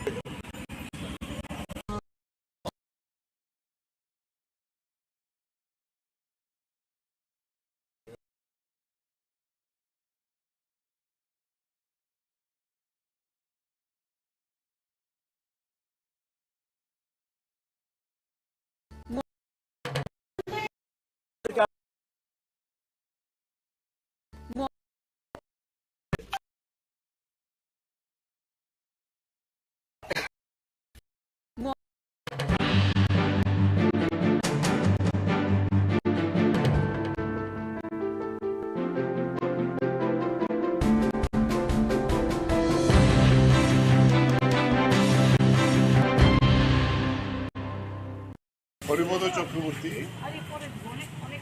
তিনি শিল্প দপ্তরের একজন অফিসার ছিলেন এবং আমাদের সরকার আসার পরে প্রথম যখন অলি সরকার শিল্পমন্ত্রীর দায়িত্ব পান, দপ্তর থেকে একজন লোক আসে, দক্ষতার সঙ্গে কাজ করেছে এবং আমিও পরে যখন শিল্পমন্ত্রী হই আমার দপ্তরও ছিলেন এবং এখান থেকে রিটায়ারমেন্ট আমি যখন দপ্তরে ছিলাম। এরপরে আমরা ওনাকে মিউনিসিপ্যালিটিতে দাঁড় করাই কঠিন সময়েতে, সেখান থেকে জিতে আসেন। মিউনিসিপ্যালিটিতে এটা সাংঘাতিক ভূমিকা গ্রহণ করেছেন ডেভেলপমেন্টের। উনি যে এলাকায় দাঁড়াতেন এটা একটু শহরের একেবারে বর্ডার সংলগ্ন এলাকা, অনেক কাজ করেছেন এবং মিউনিসিপ্যালিটি পরিচালনা করার ক্ষেত্রেও শঙ্কর দাস তখন চেয়ারম্যান। শঙ্কর দাস বলতেন যে বাজেট যখন রাখা হতো, বাজেটের পক্ষে প্রথম বক্তব্যটা হরিবোধ চক্রবর্তী রাখতেন, মানে এত ইকোনমিক বিষয়টা ভালো করে জানতেন। এবং সেই জায়গায় দাঁড়িয়ে পরবর্তী সময়তে যিনি রিটায়ারমেন্টের পরে মিউনিসিপ্যালিটির পরেও আমরা ওনাকে আবার স্টেট কোঅপারেটিভ ব্যাংকের চেয়ারম্যানের দায়িত্ব দিই। দুইটা টার্ম খুব দক্ষতার সঙ্গে এই ব্যাংকটাকে অনেক উন্নতি করার জন্য কাজ করেছে। এরপরেও প্রতিদিন পার্টির নিয়মিত বিভিন্ন কর্মসূচিতে হরিবোধ চক্রবর্তী থাকতেন। গত 2 বছর একটু অসুস্থ হয়ে যায়। অসুস্থ হয়ে যাওয়ার পরে নিয়মিত প্রতিদিন প্রায় এই পার্টির খোঁজাখোঁজ রাখতেন। যখন চলাফেরা করতে পারতেন না, সবাইকে ডাকতেন কীভাবে কাজ করা যায়। এরকম একটা নিরলস পার্টির দায়িত্বশীল একজন নেতৃত্ব ছিলেন। লোকাল কমিটির মেম্বার ছিলেন আগুনডাঙ্গা, রামনগর লোকাল কমিটির। পরে এই জায়গায় দাঁড়িয়ে এই ধরনের একজন হয়তো বয়স হয়েছে 83, বয়স হলে তো সবাইকেই যেতে হবে, কিন্তু ওনাদের মতো এরকম যারা নেতৃত্ব তাদেরকে হারানোটা আমাদের একটা সম্পদ হারানো। ফলে সেই জায়গায় দাঁড়িয়ে আমরা ওনার স্মরণে যাতে ওই এলাকায় আরও বেশি কাজ আমরা করতে পারি তার জন্য এই কাজই করেই ওনার প্রতি সহমতা জানানো, সংহতি জানানো, স্মরণ করা, এই কাজটি আমরা করে যাব।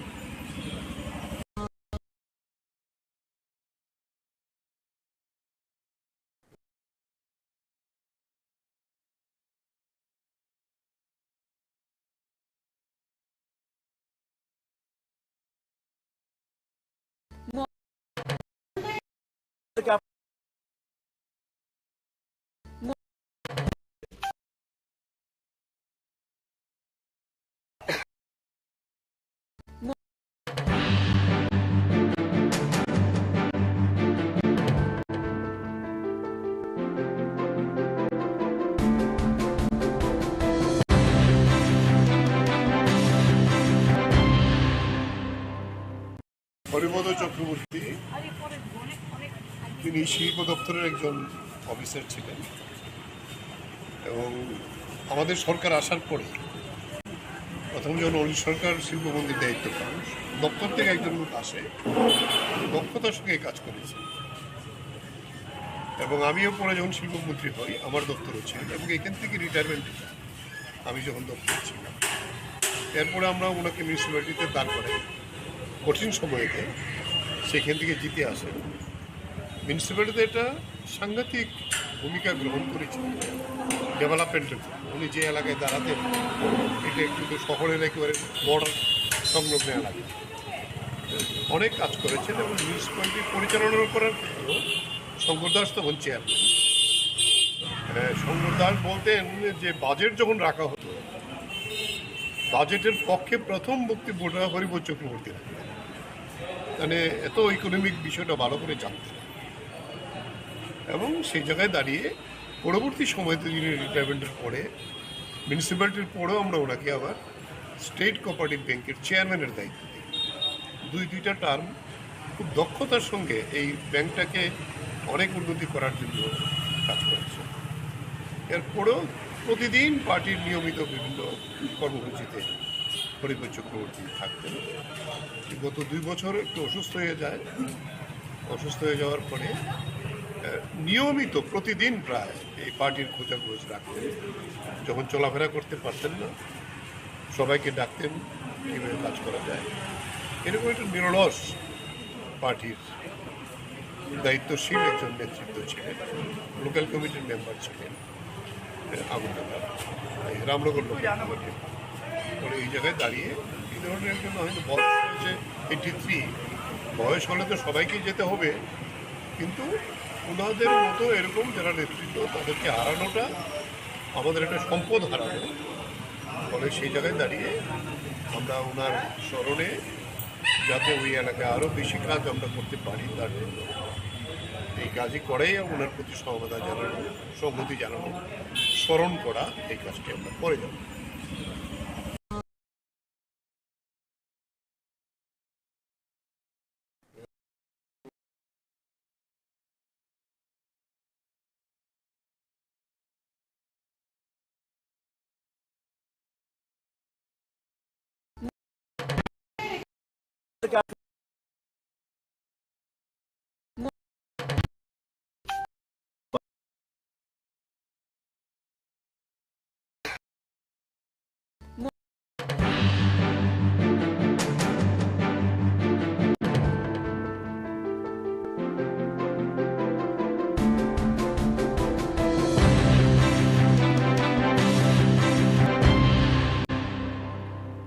হরিপদ চক্রবর্তী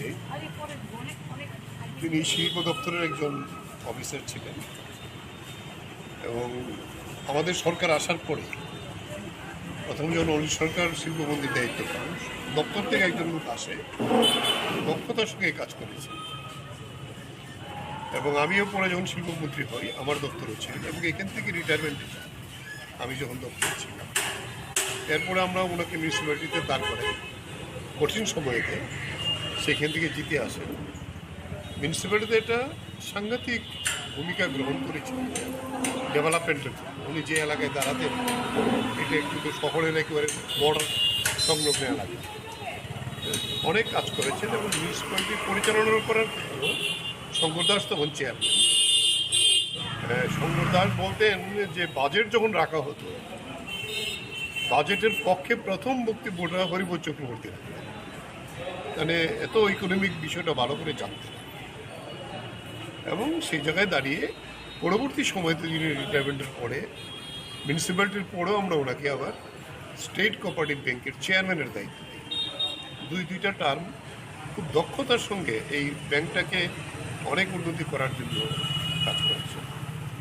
এরপরেও প্রতিদিন পার্টির নিয়মিত বিভিন্ন কর্মসূচিতে হরিপদ চক্রবর্তী থাকতেন। গত 2 বছর একটু অসুস্থ হয়ে যায়, অসুস্থ হয়ে যাওয়ার পরে নিয়মিত প্রতিদিন প্রায় এই পার্টির খোঁজাখোঁজ রাখতেন। যখন চলাফেরা করতে পারতেন না সবাইকে ডাকতেন কীভাবে কাজ করা যায়। এরকম একটা নিরলস পার্টির দায়িত্বশীল একজন নেতৃত্ব ছিলেন। লোকাল কমিটির মেম্বার ছিলেন আগরতলার রামনগর লোকাল কমিটির। ফলে এই জায়গায় দাঁড়িয়ে এই ধরনের জন্য হয়তো বয়স হচ্ছে 83, বয়স হলে তো সবাইকেই যেতে হবে, কিন্তু ওনাদের মতো এরকম যারা নেতৃত্ব তাদেরকে হারানোটা আমাদের একটা সম্পদ হারানো। ফলে সেই জায়গায় দাঁড়িয়ে আমরা ওনার স্মরণে যাতে ওই এলাকায় আরও বেশি কাজ আমরা করতে পারি তার জন্য এই কাজই করেই ওনার প্রতি সমবেদনা জানানো, সংহতি জানানো, স্মরণ করা, এই কাজটি আমরা করে যাব।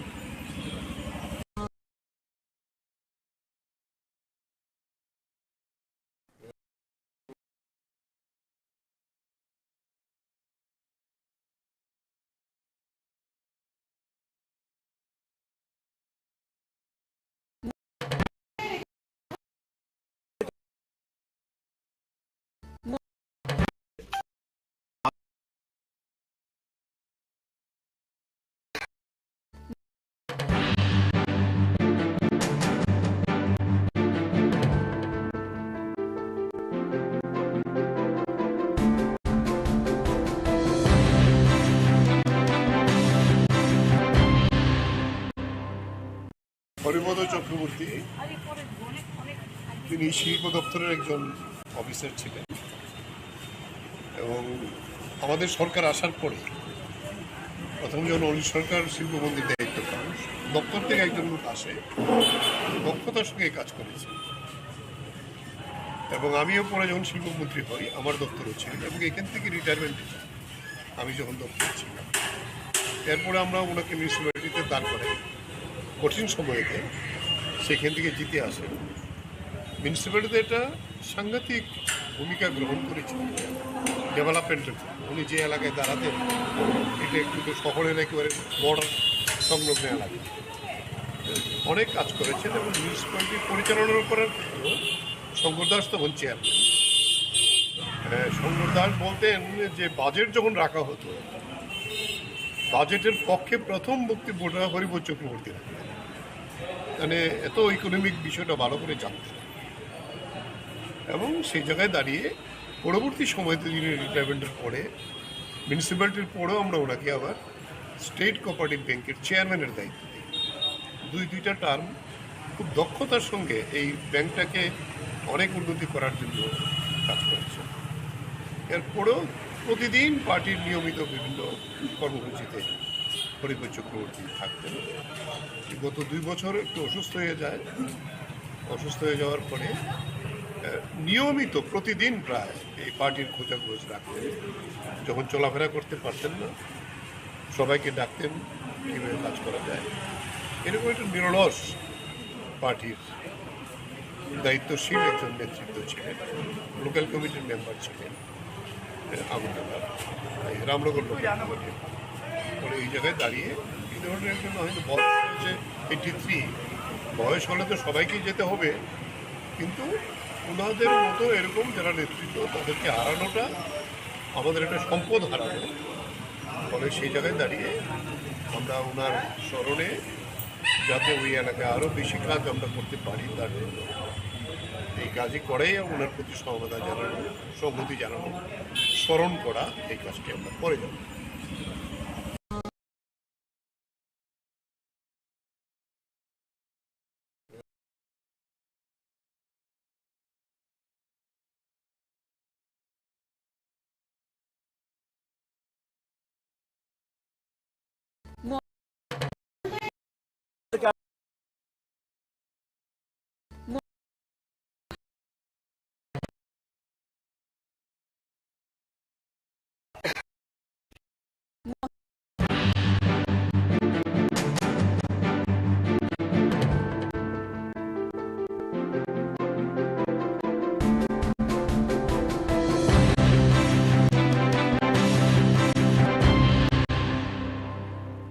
হরিপদ চক্রবর্তী তিনি শিল্প দপ্তরের একজন অফিসার ছিলেন এবং আমাদের সরকার আসার পরে প্রথম যখন অলি সরকার শিল্পমন্ত্রীর দায়িত্ব পান, দপ্তর থেকে একজন লোক আসে, দক্ষতার সঙ্গে কাজ করেছে এবং আমিও পরে যখন শিল্পমন্ত্রী হই আমার দপ্তরও ছিলেন এবং এখান থেকে রিটায়ারমেন্ট আমি যখন দপ্তরে ছিলাম। এরপরে আমরা ওনাকে মিউনিসিপ্যালিটিতে দাঁড় করাই কঠিন সময়তে, সেখান থেকে জিতে আসেন। মিউনিসিপ্যালিটিতে একটা সাংঘাতিক ভূমিকা গ্রহণ করেছিলেন ডেভেলপমেন্টের। উনি যে এলাকায় দাঁড়াতেন এটা কিন্তু শহরের একেবারে বর্ডার সংলগ্ন এলাকা, অনেক কাজ করেছেন এবং মিউনিসিপ্যালিটি পরিচালনা করার ক্ষেত্রেও শঙ্কর দাস তখন চেয়ারম্যান। শঙ্কর দাস বলতেন যে বাজেট যখন রাখা হতো, বাজেটের পক্ষে প্রথম বক্তব্যটা হরিপদ চক্রবর্তী রাখতেন। মানে এত ইকোনমিক বিষয়টা ভালো করে জানতেন এবং সেই জায়গায় দাঁড়িয়ে পরবর্তী সময়তে যিনি রিটায়ারমেন্টের পরে মিউনিসিপ্যালিটির পরেও আমরা ওনাকে আবার স্টেট কোঅপারেটিভ ব্যাংকের চেয়ারম্যানের দায়িত্ব দিই। দুইটা টার্ম খুব দক্ষতার সঙ্গে এই ব্যাংকটাকে অনেক উন্নতি করার জন্য কাজ করেছে। এরপরেও প্রতিদিন পার্টির নিয়মিত বিভিন্ন কর্মসূচিতে হরিপদ চক্রবর্তী থাকতেন। গত 2 বছর একটু অসুস্থ হয়ে যায়। অসুস্থ হয়ে যাওয়ার পরে নিয়মিত প্রতিদিন প্রায় এই পার্টির খোঁজাখোঁজ রাখতেন। যখন চলাফেরা করতে পারতেন না, সবাইকে ডাকতেন কীভাবে কাজ করা যায়। এরকম একটা নিরলস পার্টির দায়িত্বশীল একজন নেতৃত্ব ছিলেন। লোকাল কমিটির মেম্বার ছিলেন আগরতলা, রামনগর লোকাল কমিটির। পরে এই জায়গায় দাঁড়িয়ে এই ধরনের একজন হয়তো বয়স হয়েছে 83, বয়স হলে তো সবাইকেই যেতে হবে, কিন্তু ওনাদের মতো এরকম যারা নেতৃত্ব তাদেরকে হারানোটা আমাদের একটা সম্পদ হারানো। ফলে সেই জায়গায় দাঁড়িয়ে আমরা ওনার স্মরণে যাতে ওই এলাকায় আরও বেশি কাজ আমরা করতে পারি তার জন্য এই কাজই করেই ওনার প্রতি সমবেদনা জানানো, সংহতি জানানো, স্মরণ করা, এই কাজটি আমরা করে যাব।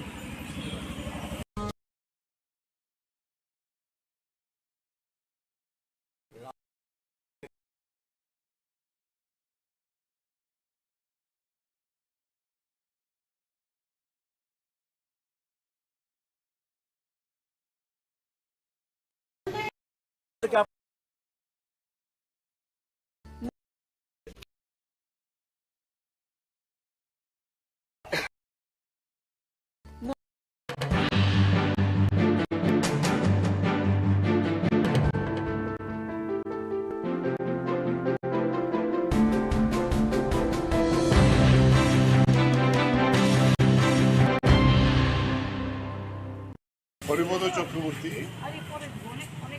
তিনি শিল্প দপ্তরের একজন অফিসার ছিলেন এবং আমাদের সরকার আসার পরে প্রথম যখন অনিল সরকার শিল্পমন্ত্রীর দায়িত্ব পান, দপ্তর থেকে একজন লোক আসে, দক্ষতার সঙ্গে কাজ করেছে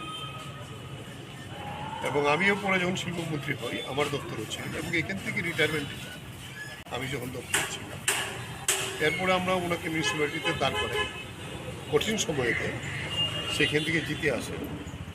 মিউনিসিপ্যালিটিতে একটা সাংঘাতিক ভূমিকা গ্রহণ করেছেন ডেভেলপমেন্টের।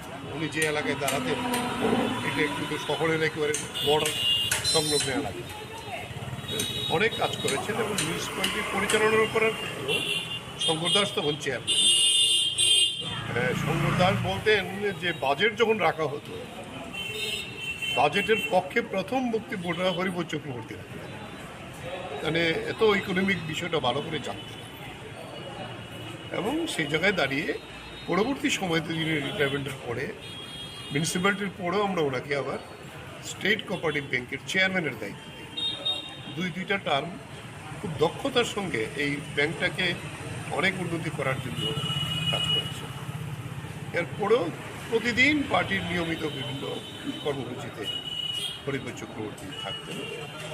গত 2 বছর একটু অসুস্থ হয়ে যায়, অসুস্থ হয়ে যাওয়ার পরে নিয়মিত প্রতিদিন প্রায় এই পার্টির খোঁজাখোঁজ রাখতেন। যখন চলাফেরা করতে পারতেন না, সবাইকে ডাকতেন কীভাবে কাজ করা যায়। এরকম একটা নিরলস পার্টির দায়িত্বশীল একজন নেতৃত্ব ছিলেন। লোকাল কমিটির মেম্বার ছিলেন আগরতলা, রামনগর লোকাল কমিটির। পরে এই জায়গায় দাঁড়িয়ে এই ধরনের একজন হয়তো বয়স হচ্ছে 83, বয়স হলে তো সবাইকেই যেতে হবে, কিন্তু ওনাদের মতো এরকম যারা নেতৃত্ব তাদেরকে হারানোটা আমাদের একটা সম্পদ হারানো।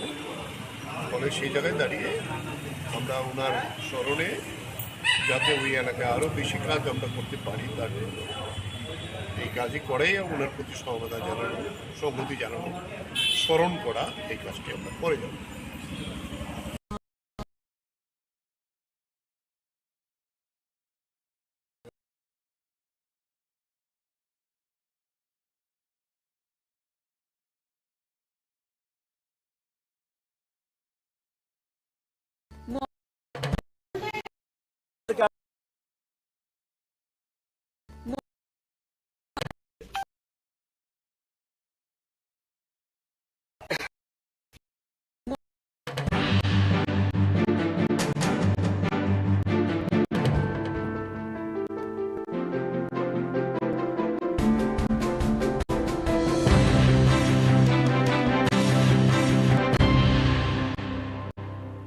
হরিপদ চক্রবর্তী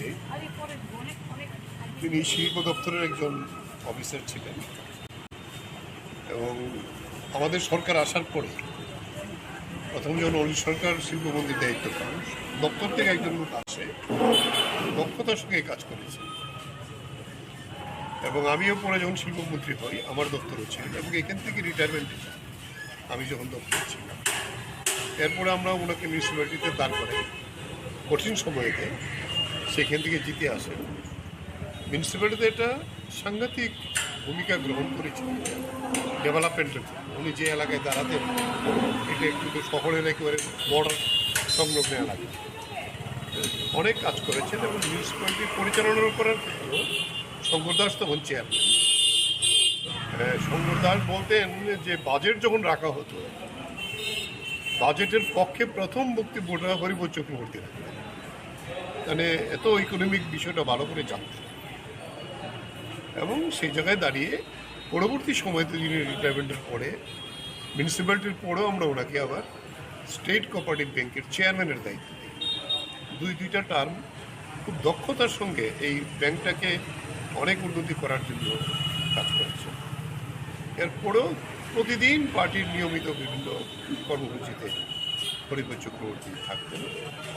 গত 2 বছর একটু অসুস্থ হয়ে যায়, অসুস্থ হয়ে যাওয়ার পরে নিয়মিত প্রতিদিন প্রায় এই পার্টির খোঁজাখোঁজ রাখতেন। যখন চলাফেরা করতে পারতেন না, সবাইকে ডাকতেন কীভাবে কাজ করা যায়।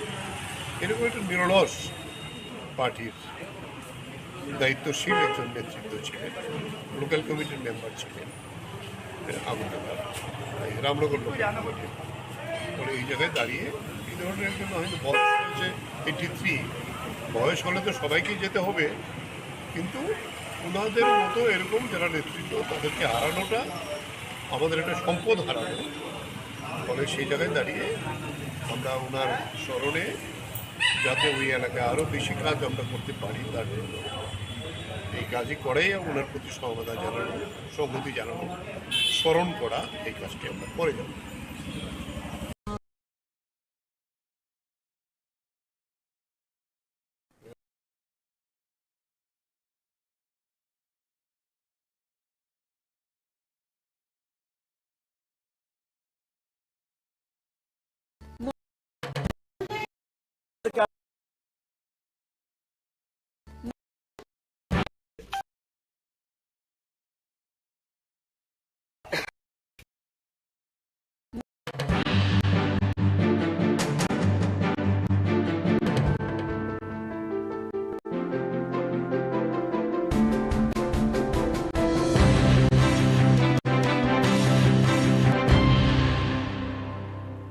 হরিপদ চক্রবর্তী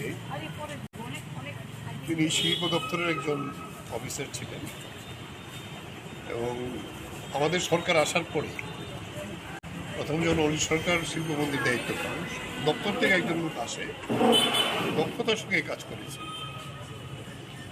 এবং আমিও পরে যখন শিল্পমন্ত্রী হই আমার দপ্তরও ছিল এবং এখান থেকে রিটায়ারমেন্ট আমি যখন দপ্তর ছিলাম। এরপরে আমরা ওনাকে মিউনিসিপ্যালিটিতে দাঁড় করাই কঠিন সময়েতে, সেখান থেকে জিতে আসেন।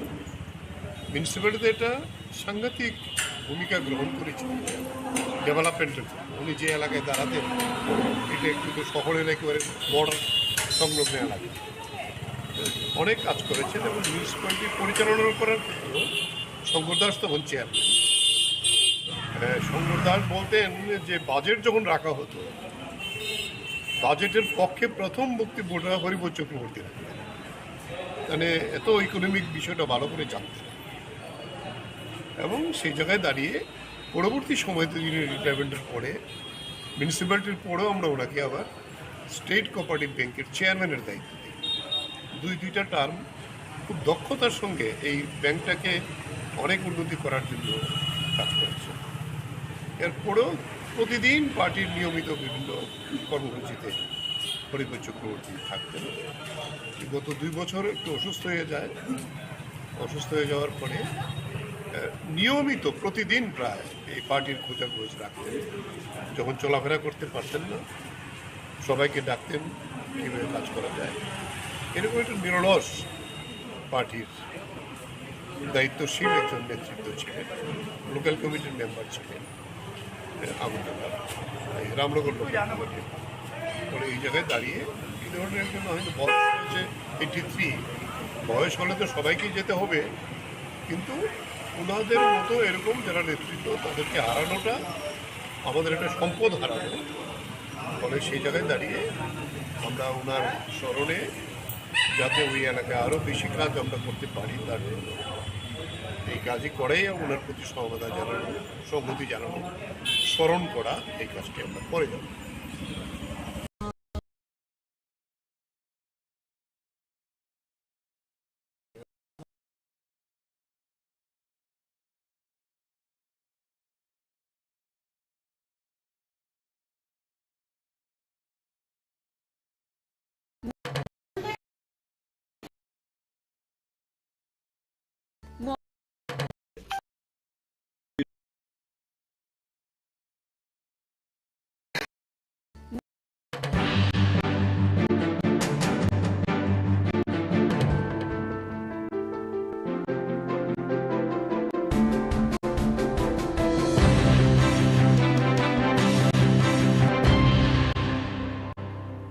হরিপদ চক্রবর্তী তিনি শিল্প দপ্তরের একজন অফিসার ছিলেন এবং আমাদের সরকার আসার পরে প্রথম যখন অলি সরকার শিল্পমন্ত্রীর দায়িত্ব পান, দপ্তর থেকে একজন লোক আসে, দক্ষতার সঙ্গে কাজ করেছে এবং আমিও পরে যখন শিল্পমন্ত্রী হই আমার দপ্তরও ছিল এবং এখান থেকে রিটায়ারমেন্ট আমি যখন দপ্তরে ছিলাম। এরপরে আমরা ওনাকে মিউনিসিপ্যালিটিতে দাঁড় করাই কঠিন সময়তে, সেখান থেকে জিতে আসেন। মিউনিসিপ্যালিটিতে একটা সাংঘাতিক ভূমিকা গ্রহণ করেছেন ডেভেলপমেন্টের। উনি যে এলাকায় দাঁড়াতেন এটা একটু শহরের একেবারে বর্ডার সংলগ্ন এলাকা, অনেক কাজ করেছেন এবং মিউনিসিপ্যালিটি পরিচালনা করার ক্ষেত্রেও শঙ্কর দাস তখন চেয়ারম্যান। শঙ্কর দাস বলতেন যে বাজেট যখন রাখা হতো, বাজেটের পক্ষে প্রথম বক্তব্যটা হরিপদ চক্রবর্তী রাখতেন, মানে এত ইকোনমিক বিষয়টা ভালো করে জানতেন। এবং সেই জায়গায় দাঁড়িয়ে পরবর্তী সময়তে যিনি রিটায়ারমেন্টের পরে মিউনিসিপ্যালিটির পরেও আমরা ওনাকে আবার স্টেট কোঅপারেটিভ ব্যাংকের চেয়ারম্যানের দায়িত্ব দিই। দুইটা টার্ম খুব দক্ষতার সঙ্গে এই ব্যাংকটাকে অনেক উন্নতি করার জন্য কাজ করেছে।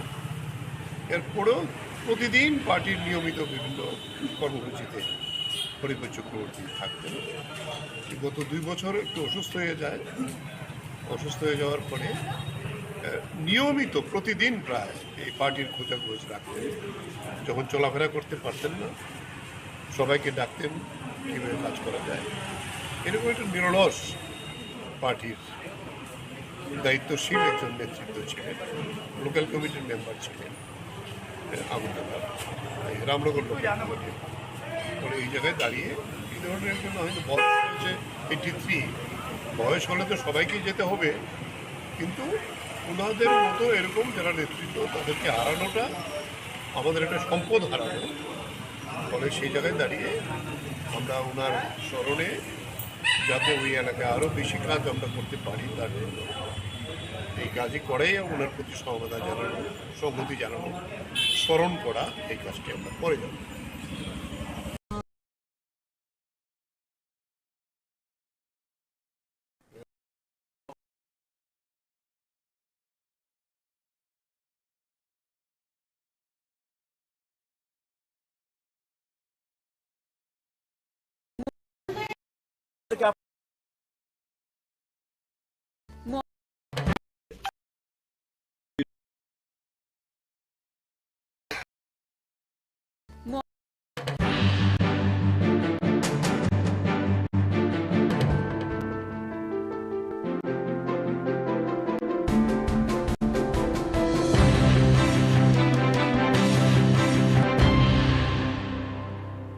হরিপদ চক্রবর্তী তিনি শিল্প দপ্তরের একজন অফিসার ছিলেন এবং আমাদের সরকার আসার পরে প্রথম যখন অলি সরকার শিল্পমন্ত্রীর দায়িত্ব পান, দপ্তর থেকে একজন লোক আসে, দক্ষতার সঙ্গে কাজ করেছে। এবং আমিও পরে যখন শিল্পমন্ত্রী হই আমার দপ্তরও ছিল এবং এখান থেকে রিটায়ারমেন্ট আমি যখন দপ্তরে ছিলাম। এরপরে আমরা ওনাকে মিউনিসিপ্যালিটিতে দাঁড় করাই কঠিন সময়তে, সেখান থেকে জিতে আসেন। মিউনিসিপ্যালিটিতে একটা সাংঘাতিক ভূমিকা গ্রহণ করেছেন ডেভেলপমেন্টের। উনি যে এলাকায় দাঁড়াতেন এটা একটু শহরের একেবারে বর্ডার সংলগ্ন এলাকা, অনেক কাজ করেছেন এবং মিউনিসিপ্যালিটি পরিচালনা করার ক্ষেত্রেও শঙ্কর দাস তখন চেয়ারম্যান। শঙ্কর দাস বলতেন যে বাজেট যখন রাখা হতো, বাজেটের পক্ষে প্রথম বক্তব্যটা হরিপদ চক্রবর্তী রাখতেন, মানে এত ইকোনমিক বিষয়টা ভালো করে জানতেন। এবং সেই জায়গায় দাঁড়িয়ে পরবর্তী সময়তে যিনি রিটায়ারমেন্টের পরে মিউনিসিপ্যালিটির পরেও আমরা ওনাকে আবার স্টেট কোঅপারেটিভ ব্যাংকের চেয়ারম্যানের দায়িত্ব দিই। দুইটা টার্ম খুব দক্ষতার সঙ্গে এই ব্যাংকটাকে অনেক উন্নতি করার জন্য কাজ করেছে। এরপরেও প্রতিদিন পার্টির নিয়মিত বিভিন্ন কর্মসূচিতে হরিপদ চক্রবর্তী থাকতেন। গত 2 বছর একটু অসুস্থ হয়ে যায়। অসুস্থ হয়ে যাওয়ার পরে নিয়মিত প্রতিদিন প্রায় এই পার্টির খোঁজাখোঁজ রাখতেন। যখন চলাফেরা করতে পারতেন না, সবাইকে ডাকতেন কীভাবে কাজ করা যায়। এরকম একটা নিরলস পার্টির দায়িত্বশীল একজন নেতৃত্ব ছিলেন। লোকাল কমিটির মেম্বার ছিলেন আগরতলার রামনগর লোকাল কমিটির। ফলে এই জায়গায় দাঁড়িয়ে এই ধরনের জন্য হয়তো বয়স হচ্ছে 83। বয়স হলে তো সবাইকেই যেতে হবে, কিন্তু ওনাদের মতো এরকম যারা নেতৃত্ব তাদেরকে হারানোটা আমাদের একটা সম্পদ হারানো। ফলে সেই জায়গায় দাঁড়িয়ে আমরা ওনার স্মরণে যাতে ওই এলাকায় আরও বেশি কাজ আমরা করতে পারি তার জন্য এই কাজই করেই ওনার প্রতি সহমতা জানানো, সংহতি জানানো, স্মরণ করা, এই কাজটি আমরা করে যাব।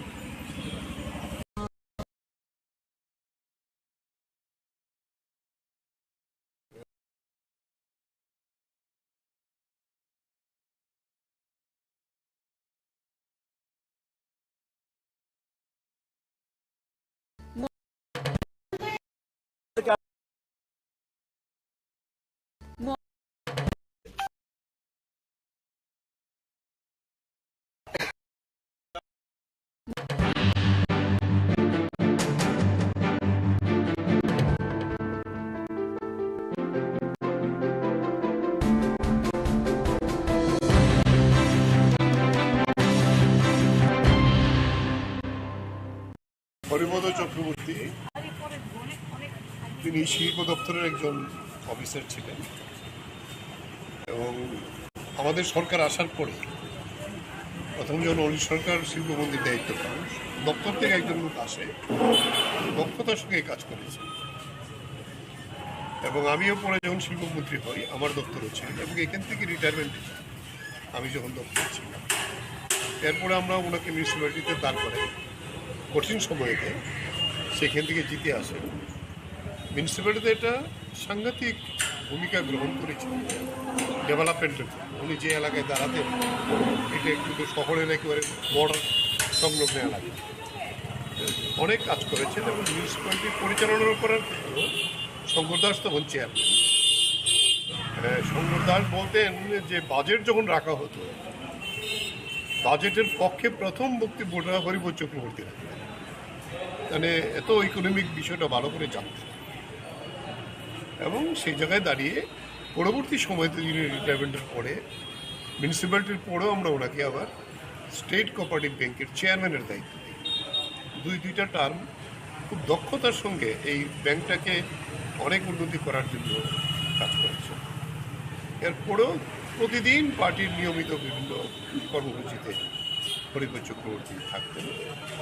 গত 2 বছর একটু অসুস্থ হয়ে যায়, অসুস্থ হয়ে যাওয়ার পরে নিয়মিত প্রতিদিন প্রায় এই পার্টির খোঁজাখোঁজ রাখতেন। যখন চলাফেরা করতে পারতেন না, সবাইকে ডাকতেন কীভাবে কাজ করা যায়। এরকম একটা নিরলস পার্টির দায়িত্বশীল একজন নেতৃত্ব ছিলেন, লোকাল কমিটির মেম্বার ছিলেন আগরতলা রামনগর লোকাল কমিটি। পরে এই জায়গায় দাঁড়িয়ে এই ধরনের একজন হয়তো বয়স হয়েছে 83, বয়স হলে তো সবাইকেই যেতে হবে, কিন্তু ওনাদের মতো এরকম যারা নেতৃত্ব তাদেরকে হারানোটা আমাদের একটা সম্পদ হারানো। ফলে সেই জায়গায় দাঁড়িয়ে আমরা ওনার স্মরণে যাতে ওই এলাকায় আরও বেশি কাজ আমরা করতে পারি তার জন্য এই কাজই করেই ওনার প্রতি সহমতা জানানো, সংহতি জানানো, স্মরণ করা, এই কাজটি আমরা করে যাব।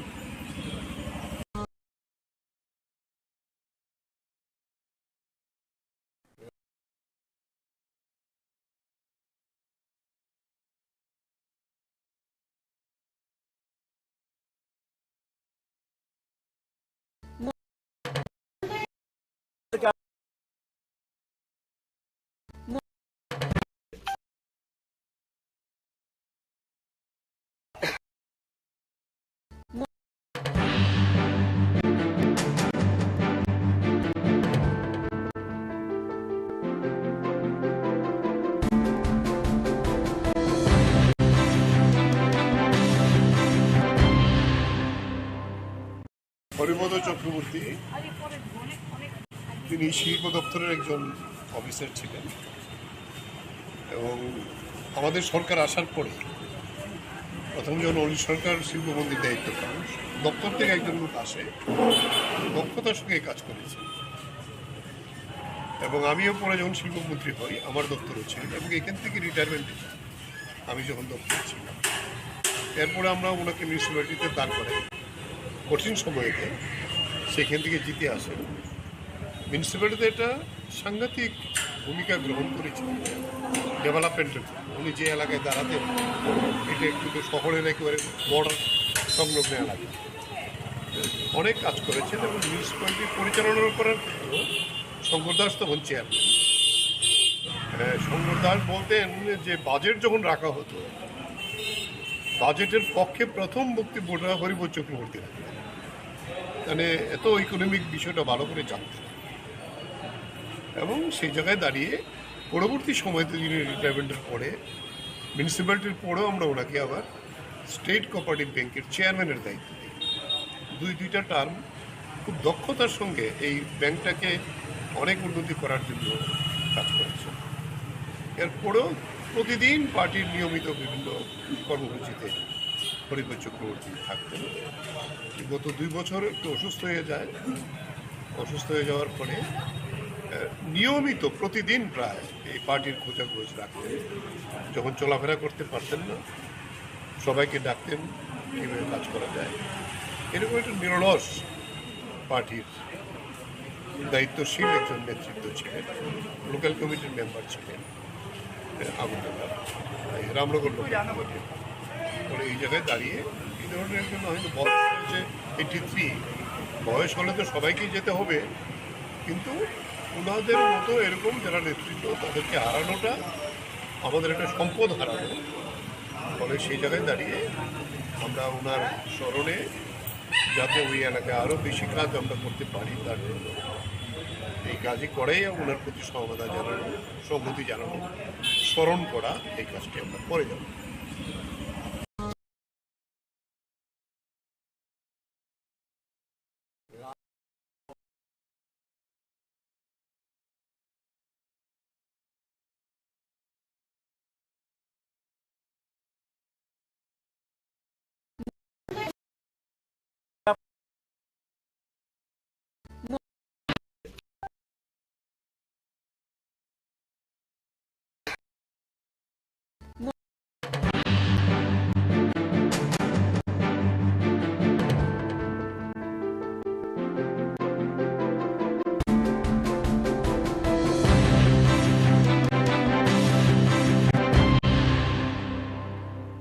হরিবোধ চক্রবর্তী তিনি শিল্প দপ্তরের একজন অফিসার ছিলেন, এবং আমাদের সরকার আসার পরে প্রথম যখন অনিল সরকার শিল্পমন্ত্রীর দায়িত্ব পান, দপ্তর থেকে একজন লোক আসে, দক্ষতার সঙ্গে কাজ করেছে। এবং আমিও পরে যখন শিল্পমন্ত্রী হই আমার দপ্তরও ছিলেন, এবং এখান থেকে রিটায়ারমেন্ট আমি যখন দপ্তরে ছিলাম। এরপরে আমরা ওনাকে মিউনিসিপ্যালিটিতে দাঁড় করাই কঠিন সময়তে, সেখান থেকে জিতে আসেন। মিউনিসিপ্যালিটিতে একটা সাংঘাতিক ভূমিকা গ্রহণ করেছিলেন ডেভেলপমেন্টের। উনি যে এলাকায় দাঁড়াতেন এটা একটু শহরের একেবারে বর্ডার সংলগ্ন এলাকা, অনেক কাজ করেছেন। এবং মিউনিসিপ্যালিটি পরিচালনা করার ক্ষেত্রেও শঙ্কর দাস তখন চেয়ারম্যান। শঙ্কর দাস বলতেন যে বাজেট যখন রাখা হতো, বাজেটের পক্ষে প্রথম বক্তব্যটা হরিবোধ চক্রবর্তী রাখতেন। মানে এত ইকোনমিক বিষয়টা ভালো করে জানতেন, এবং সেই জায়গায় দাঁড়িয়ে পরবর্তী সময়তে যিনি রিটায়ারমেন্টের পরে মিউনিসিপ্যালিটির পরেও আমরা ওনাকে আবার স্টেট কোঅপারেটিভ ব্যাংকের চেয়ারম্যানের দায়িত্ব দিই। দুইটা টার্ম খুব দক্ষতার সঙ্গে এই ব্যাংকটাকে অনেক উন্নতি করার জন্য কাজ করেছে। এরপরেও প্রতিদিন পার্টির নিয়মিত বিভিন্ন কর্মসূচিতে হরিবোধ চক্রবর্তী থাকতেন। গত 2 বছর একটু অসুস্থ হয়ে যায়। অসুস্থ হয়ে যাওয়ার পরে নিয়মিত প্রতিদিন প্রায় এই পার্টির খোঁজাখোঁজ রাখতেন। যখন চলাফেরা করতে পারতেন না, সবাইকে ডাকতেন কীভাবে কাজ করা যায়। এরকম একটা নিরলস পার্টির দায়িত্বশীল একজন নেতৃত্ব ছিলেন। লোকাল কমিটির মেম্বার ছিলেন আগুনতলা, রামনগর লোকাল কমিটির। পরে এই জায়গায় দাঁড়িয়ে এই ধরনের একজন হয়তো বয়স হয়েছে 83, বয়স হলে তো সবাইকেই যেতে হবে, কিন্তু ওনাদের মতো এরকম যারা নেতৃত্ব তাদেরকে হারানোটা আমাদের একটা সম্পদ হারানো। ফলে সেই জায়গায় দাঁড়িয়ে আমরা ওনার স্মরণে যাতে ওই এলাকায় আরও বেশি কাজ আমরা করতে পারি তার জন্য এই কাজই করেই ওনার প্রতি সহমতা জানানো, সংহতি জানানো, স্মরণ করা, এই কাজটি আমরা করে যাব।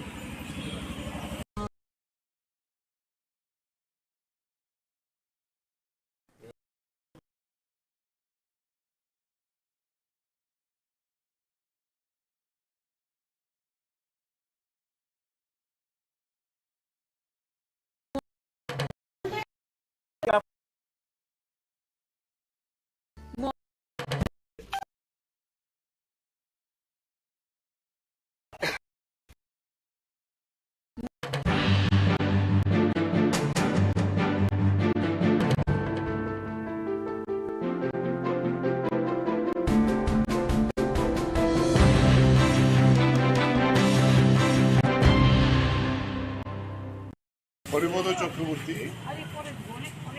তিনি শিল্প দপ্তরের একজন অফিসার ছিলেন এবং আমাদের সরকার আসার পরে প্রথম যখন অনিল সরকার শিল্পমন্ত্রীর দায়িত্ব পান, দপ্তর থেকে একজন লোক আসে, দক্ষতার সঙ্গে কাজ করেছে এবং আমিও পরে যখন শিল্পমন্ত্রী হই আমার দপ্তরও ছিলেন এবং এখান থেকে রিটায়ারমেন্ট আমি যখন দপ্তর ছিলাম। এরপরে আমরা ওনাকে মিউনিসিপ্যালিটিতে দাঁড় করাই কঠিন সময়েতে, সেখান থেকে জিতে আসেন। মিউনিসিপ্যালিটিতে এটা সাংঘাতিক ভূমিকা গ্রহণ করেছেন ডেভেলপমেন্টের। উনি যে এলাকায় দাঁড়াতেন এটা একটু শহরের একেবারে বর্ডার সংলগ্ন এলাকা, অনেক কাজ করেছেন এবং মিউনিসিপ্যালিটি পরিচালনা করার ক্ষেত্রেও শঙ্কর দাস তখন চেয়ারম্যান। শঙ্কর দাস বলতেন যে বাজেট যখন রাখা হতো, বাজেটের পক্ষে প্রথম বক্তব্য হরিপদ চক্রবর্তী রাখতেন, মানে এত ইকোনমিক বিষয়টা ভালো করে জানতেন এবং সেই জায়গায় দাঁড়িয়ে পরবর্তী সময়তে যিনি রিটায়ারমেন্টের পরে মিউনিসিপ্যালিটির পরেও আমরা ওনাকে আবার স্টেট কোঅপারেটিভ ব্যাংকের চেয়ারম্যানের দায়িত্ব দিই। দুইটা টার্ম খুব দক্ষতার সঙ্গে এই ব্যাংকটাকে অনেক উন্নতি করার জন্য কাজ করেছে। এরপরেও প্রতিদিন পার্টির নিয়মিত বিভিন্ন কর্মসূচিতে হরিপদ চক্রবর্তী থাকতেন। গত 2 বছর একটু অসুস্থ হয়ে যায়। অসুস্থ হয়ে যাওয়ার পরে নিয়মিত প্রতিদিন প্রায় এই পার্টির খোঁজাখোঁজ রাখতেন। যখন চলাফেরা করতে পারতেন না, সবাইকে ডাকতেন কীভাবে কাজ করা যায়। এরকম একটা নিরলস পার্টির দায়িত্বশীল একজন নেতৃত্ব ছিলেন। লোকাল কমিটির মেম্বার ছিলেন আগরতলা, রামনগর লোকাল কমিটির। পরে এই জায়গায় দাঁড়িয়ে এই ধরনের একজন হয়তো বয়স হচ্ছে 83, বয়স হলে তো সবাইকেই যেতে হবে, কিন্তু ওনাদের মতো এরকম যারা নেতৃত্ব তাদেরকে হারানোটা আমাদের একটা সম্পদ হারানো। ফলে সেই জায়গায় দাঁড়িয়ে আমরা ওনার স্মরণে যাতে ওই এলাকায় আরও বেশি কাজ আমরা করতে পারি তার জন্য এই কাজই করেই ওনার প্রতি সহমতা জানানো, সংহতি জানানো, স্মরণ করা, এই কাজটি আমরা করে যাব।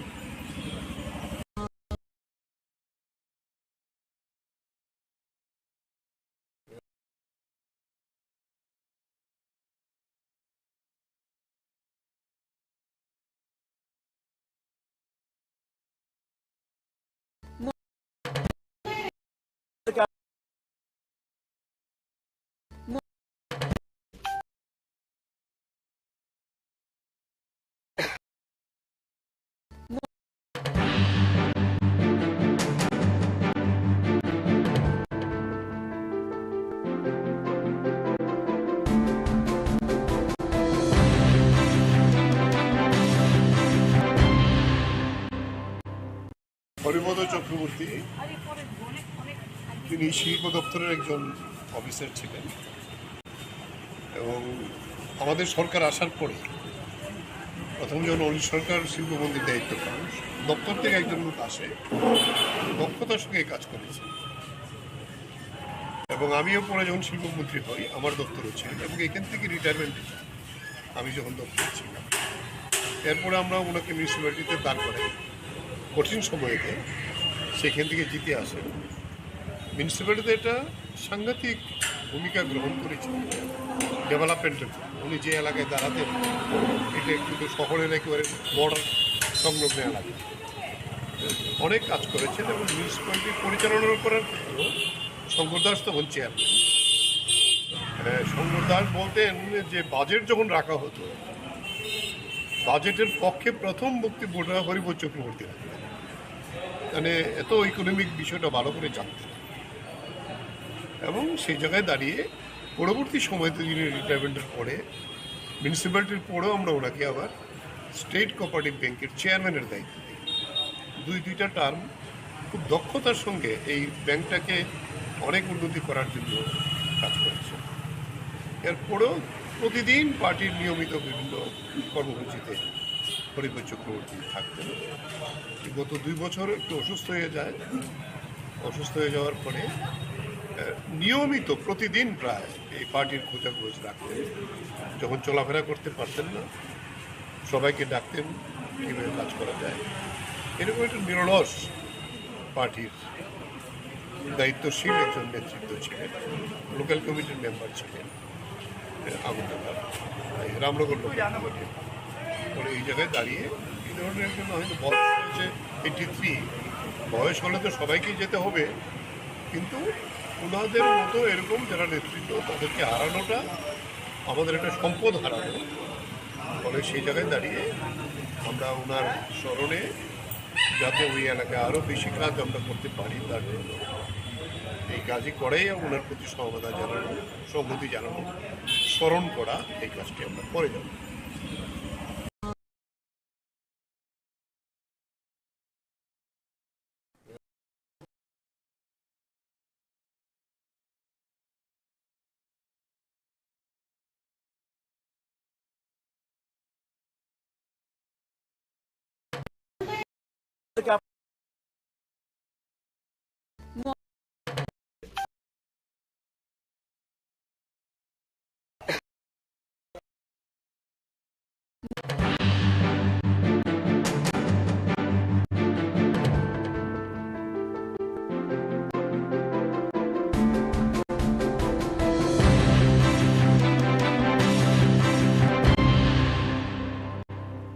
হরিপদ চক্রবর্তী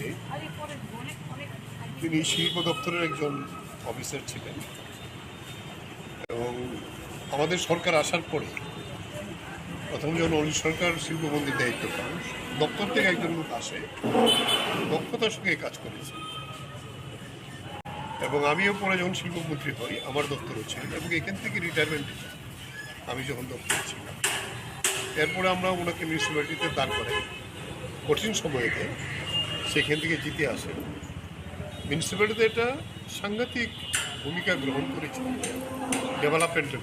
উনি যে এলাকায় দাঁড়াতেন এটা একটু শহরের একেবারে বর্ডার সংলগ্ন এলাকা, অনেক কাজ করেছেন এবং মিউনিসিপ্যালিটি পরিচালনা করার ক্ষেত্রেও শঙ্কর দাস তখন চেয়ারম্যান। শঙ্কর দাস বলতেন যে বাজেট যখন রাখা হতো, বাজেটের পক্ষে প্রথম বক্তব্যটা হরিপদ চক্রবর্তী রাখতেন, মানে এত ইকোনমিক বিষয়টা ভালো করে জানতেন। এবং সেই জায়গায় দাঁড়িয়ে পরবর্তী সময়তে যিনি রিটায়ারমেন্টের পরে মিউনিসিপ্যালিটির পরেও আমরা ওনাকে আবার স্টেট কোঅপারেটিভ ব্যাংকের চেয়ারম্যানের দায়িত্ব দিই। দুইটা টার্ম খুব দক্ষতার সঙ্গে এই ব্যাংকটাকে অনেক উন্নতি করার জন্য কাজ করেছে। এরপরেও প্রতিদিন পার্টির নিয়মিত বিভিন্ন কর্মসূচিতে হরিপদ চক্রবর্তী থাকতেন। গত 2 বছর একটু অসুস্থ হয়ে যায়। অসুস্থ হয়ে যাওয়ার পরে নিয়মিত প্রতিদিন প্রায় এই পার্টির খোঁজাখোঁজ রাখতেন। যখন চলাফেরা করতে পারতেন না, সবাইকে ডাকতেন কীভাবে কাজ করা যায়। এরকম একটা নিরলস পার্টির দায়িত্বশীল একজন নেতৃত্ব ছিলেন, লোকাল কমিটির মেম্বার ছিলেন আগুনদার রামনগর লোকাল কমিটির। পরে এই জায়গায় দাঁড়িয়ে এই ধরনের একজন হয়তো বয়স হয়েছে 83, বয়স হলে তো সবাইকেই যেতে হবে, কিন্তু ওনাদের মতো এরকম যারা নেতৃত্ব তাদেরকে হারানোটা আমাদের একটা সম্পদ হারানো। ফলে সেই জায়গায় দাঁড়িয়ে আমরা ওনার স্মরণে যাতে ওই এলাকায় আরও বেশি কাজ আমরা করতে পারি তার জন্য এই কাজই করেই ওনার প্রতি সমবেদনা জানানো, সংহতি জানানো, স্মরণ করা, এই কাজটি আমরা করে যাব।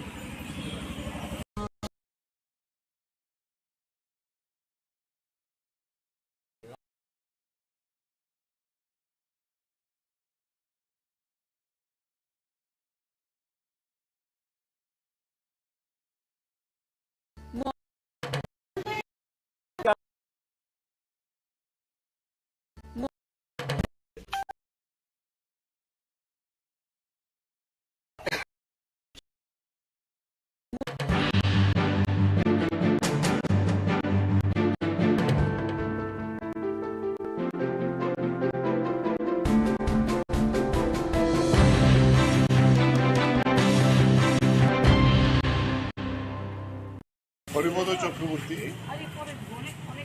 তিনি শিল্প দপ্তরের একজন অফিসার ছিলেন এবং আমাদের সরকার আসার পরে প্রথম যখন অনিল সরকার শিল্পমন্ত্রীর দায়িত্ব পান, দপ্তর থেকে একজন লোক আসে, দক্ষতার সঙ্গে কাজ করেছে এবং আমিও পরে যখন শিল্পমন্ত্রী হই আমার দপ্তরও ছিলেন এবং এখান থেকে রিটায়ারমেন্ট আমি যখন দপ্তরে ছিলাম। এরপরে আমরা ওনাকে মিউনিসিপ্যালিটিতে দাঁড় করাই কঠিন সময়তে, সেখান থেকে জিতে আসেন। মিউনিসিপ্যালিটিতে একটা সাংঘাতিক ভূমিকা গ্রহণ করেছেন ডেভেলপমেন্টের। উনি যে এলাকায় দাঁড়াতেন এটা একটু শহরের একেবারে বর্ডার সংলগ্ন এলাকা, অনেক কাজ করেছেন এবং মিউনিসিপ্যালিটি পরিচালনা করার ক্ষেত্রেও শঙ্কর দাস তখন চেয়ারম্যান। শঙ্কর দাস বলতেন যে বাজেট যখন রাখা হতো, বাজেটের পক্ষে প্রথম বক্তব্যটা হরিবোধ চক্রবর্তী রাখতেন, মানে এত ইকোনমিক বিষয়টা ভালো করে জানতেন। এবং সেই জায়গায় দাঁড়িয়ে পরবর্তী সময়তে যিনি রিটায়ারমেন্টের পরে মিউনিসিপ্যালিটির পরেও আমরা ওনাকে আবার স্টেট কোঅপারেটিভ ব্যাংকের চেয়ারম্যানের দায়িত্ব দিই। দুইটা টার্ম খুব দক্ষতার সঙ্গে এই ব্যাংকটাকে অনেক উন্নতি করার জন্য কাজ করেছে। এরপরেও প্রতিদিন পার্টির নিয়মিত বিভিন্ন কর্মসূচিতে হরিবোধ চক্রবর্তী থাকতেন। গত 2 বছর একটু অসুস্থ হয়ে যায়। অসুস্থ হয়ে যাওয়ার পরে নিয়মিত প্রতিদিন প্রায় এই পার্টির খোঁজাখোঁজ রাখতেন। যখন চলাফেরা করতে পারতেন না, সবাইকে ডাকতেন কীভাবে কাজ করা যায়। এরকম একটা নিরলস পার্টির দায়িত্বশীল একজন নেতৃত্ব ছিলেন। লোকাল কমিটির মেম্বার ছিলেন আগরতলা, রামনগর লোকাল কমিটির। ফলে এই জায়গায় দাঁড়িয়ে এই ধরনের জন্য হয়তো বয়স হয়েছে 83, বয়স হলে তো সবাইকেই যেতে হবে, কিন্তু ওনাদের মতো এরকম যারা নেতৃত্ব তাদেরকে হারানোটা আমাদের একটা সম্পদ হারানো। ফলে সেই জায়গায় দাঁড়িয়ে আমরা ওনার স্মরণে যাতে ওই এলাকায় আরও বেশি কাজ আমরা করতে পারি তার জন্য এই কাজই করাই ওনার প্রতি সহমতা জানানো, সংহতি জানানো, স্মরণ করা, এই কাজটি আমরা করে যাব।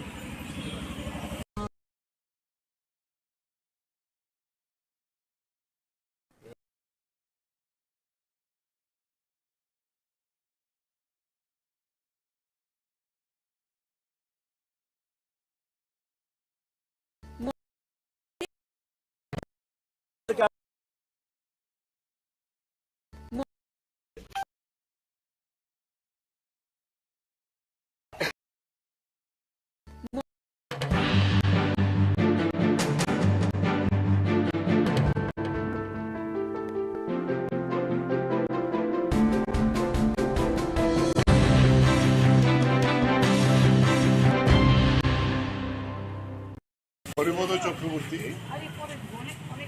তিনি শিল্প দপ্তরের একজন অফিসার ছিলেন এবং আমাদের সরকার আসার পরে প্রথম যখন অলি সরকার শিল্পমন্ত্রীর দায়িত্ব পান, দপ্তর থেকে একজন লোক আসে, দক্ষতার সঙ্গে কাজ করেছে। এবং আমিও পরে যখন শিল্পমন্ত্রী হই আমার দপ্তরও ছিল এবং এখান থেকে রিটায়ারমেন্টে যাই আমি যখন দপ্তরে ছিলাম। এরপরে আমরা ওনাকে মিউনিসিপ্যালিটিতে দাঁড় করাই কঠিন সময়তে, সেখান থেকে জিতে আসেন। মিউনিসিপ্যালিটিতে একটা সাংঘাতিক ভূমিকা গ্রহণ করেছেন ডেভেলপমেন্টের। উনি যে এলাকায় দাঁড়াতেন এটা একটু শহরের একেবারে বর্ডার সংলগ্ন এলাকা, অনেক কাজ করেছেন এবং মিউনিসিপ্যালিটি পরিচালনা করার ক্ষেত্রেও শঙ্কর দাস তখন চেয়ারম্যান। শঙ্কর দাস বলতেন যে বাজেট যখন রাখা হতো, বাজেটের পক্ষে প্রথম বক্তব্যটা হরিবোধ চক্রবর্তী রাখতেন, মানে এত ইকোনমিক বিষয়টা ভালো করে জানতেন। এবং সেই জায়গায় দাঁড়িয়ে পরবর্তী সময়তে যিনি রিটায়ারমেন্টের পরে মিউনিসিপ্যালিটির পরেও আমরা ওনাকে আবার স্টেট কোঅপারেটিভ ব্যাংকের চেয়ারম্যানের দায়িত্ব দিই। দুইটা টার্ম খুব দক্ষতার সঙ্গে এই ব্যাংকটাকে অনেক উন্নতি করার জন্য কাজ করেছে। এরপরেও প্রতিদিন পার্টির নিয়মিত বিভিন্ন কর্মসূচিতে হরিবোধ চক্রবর্তী থাকতেন। গত 2 বছর একটু অসুস্থ হয়ে যায়। অসুস্থ হয়ে যাওয়ার পরে নিয়মিত প্রতিদিন প্রায় এই পার্টির খোঁজাখোঁজ রাখতেন।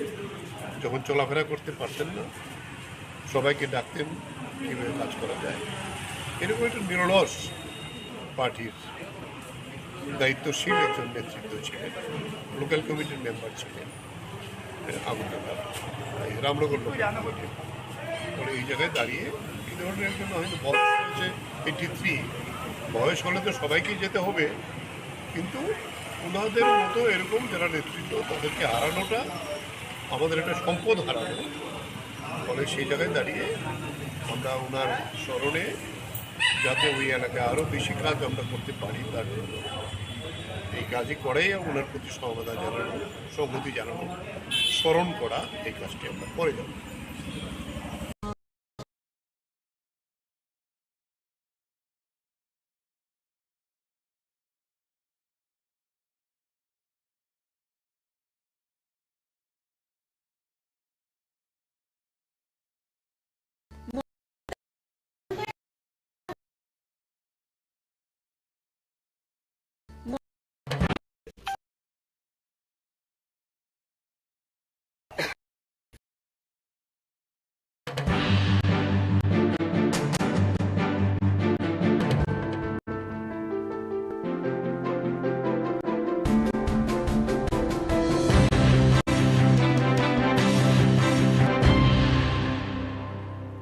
হরিপদ চক্রবর্তী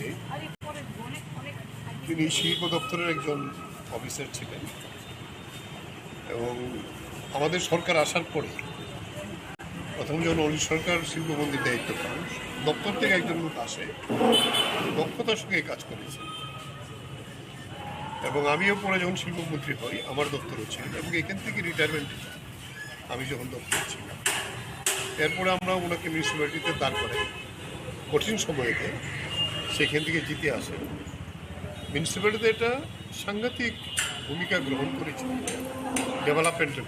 উনি যে এলাকায় দাঁড়াতেন এটা কিন্তু শহরের একেবারে বর্ডার সংলগ্ন এলাকা, অনেক কাজ করেছেন এবং মিউনিসিপ্যালিটি পরিচালনা করার ক্ষেত্রেও শঙ্কর দাস তখন চেয়ারম্যান।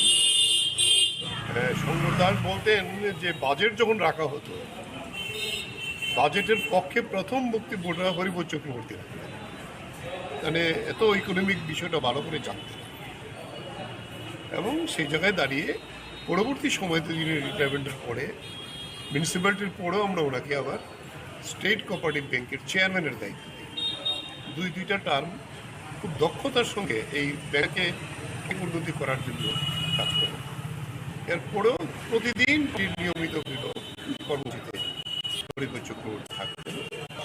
গত বছর একটু অসুস্থ হয়ে যায়, অসুস্থ হয়ে যাওয়ার পরে নিয়মিত প্রতিদিন প্রায় পার্টির খোঁজাখুঁজি, যখন চলাফেরা করতে পারতেন না সবকে ডাকতেন, কীভাবে কাজ করা, নিরলস পার্টির দায়িত্বশীল একজন ছিলেন, লোকাল কমিটি মেম্বার ছিলেন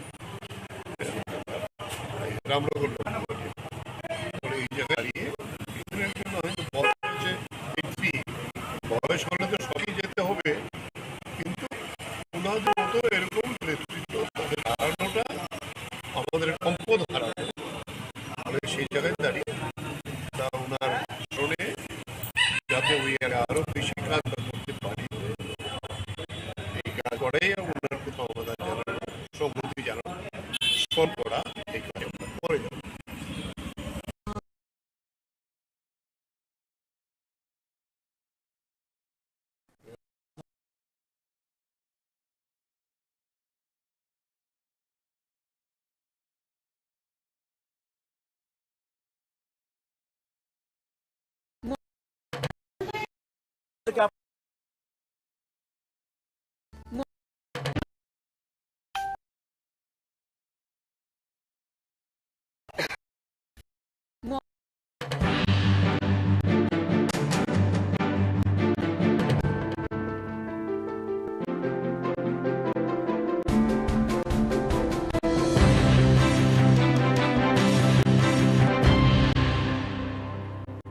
হরিপদ চক্রবর্তী তিনি শিল্প দপ্তরের একজন অফিসার ছিলেন এবং আমাদের সরকার আসার পরে প্রথম যখন অলি সরকার শিল্পমন্ত্রীর দায়িত্ব পান, দপ্তর থেকে একজন লোক আসে, দক্ষতার সঙ্গে কাজ করেছে এবং আমিও পরে যখন শিল্পমন্ত্রী হই আমার দপ্তরও ছিল এবং এখান থেকে রিটায়ারমেন্ট আমি যখন দপ্তর ছিলাম, এরপরে আমরা ওনাকে মিউনিসিপ্যালিটিতে দাঁড় করাই কঠিন সময়েতে, সেখান থেকে জিতে আসেন। মিউনিসিপ্যালিটিতে একটা সাংঘাতিক ভূমিকা গ্রহণ করেছেন ডেভেলপমেন্টের। উনি যে এলাকায় দাঁড়াতেন এটা কিন্তু শহরের একেবারে বর্ডার সংলগ্ন এলাকা, অনেক কাজ করেছেন এবং মিউনিসিপ্যালিটি পরিচালনা করার ক্ষেত্রেও শঙ্কর দাস তখন চেয়ারম্যান। শঙ্কর দাস বলতেন যে বাজেট যখন রাখা হতো, বাজেটের পক্ষে প্রথম বক্তব্যটা হরিপদ চক্রবর্তী রাখতেন। মানে এত ইকোনমিক বিষয়টা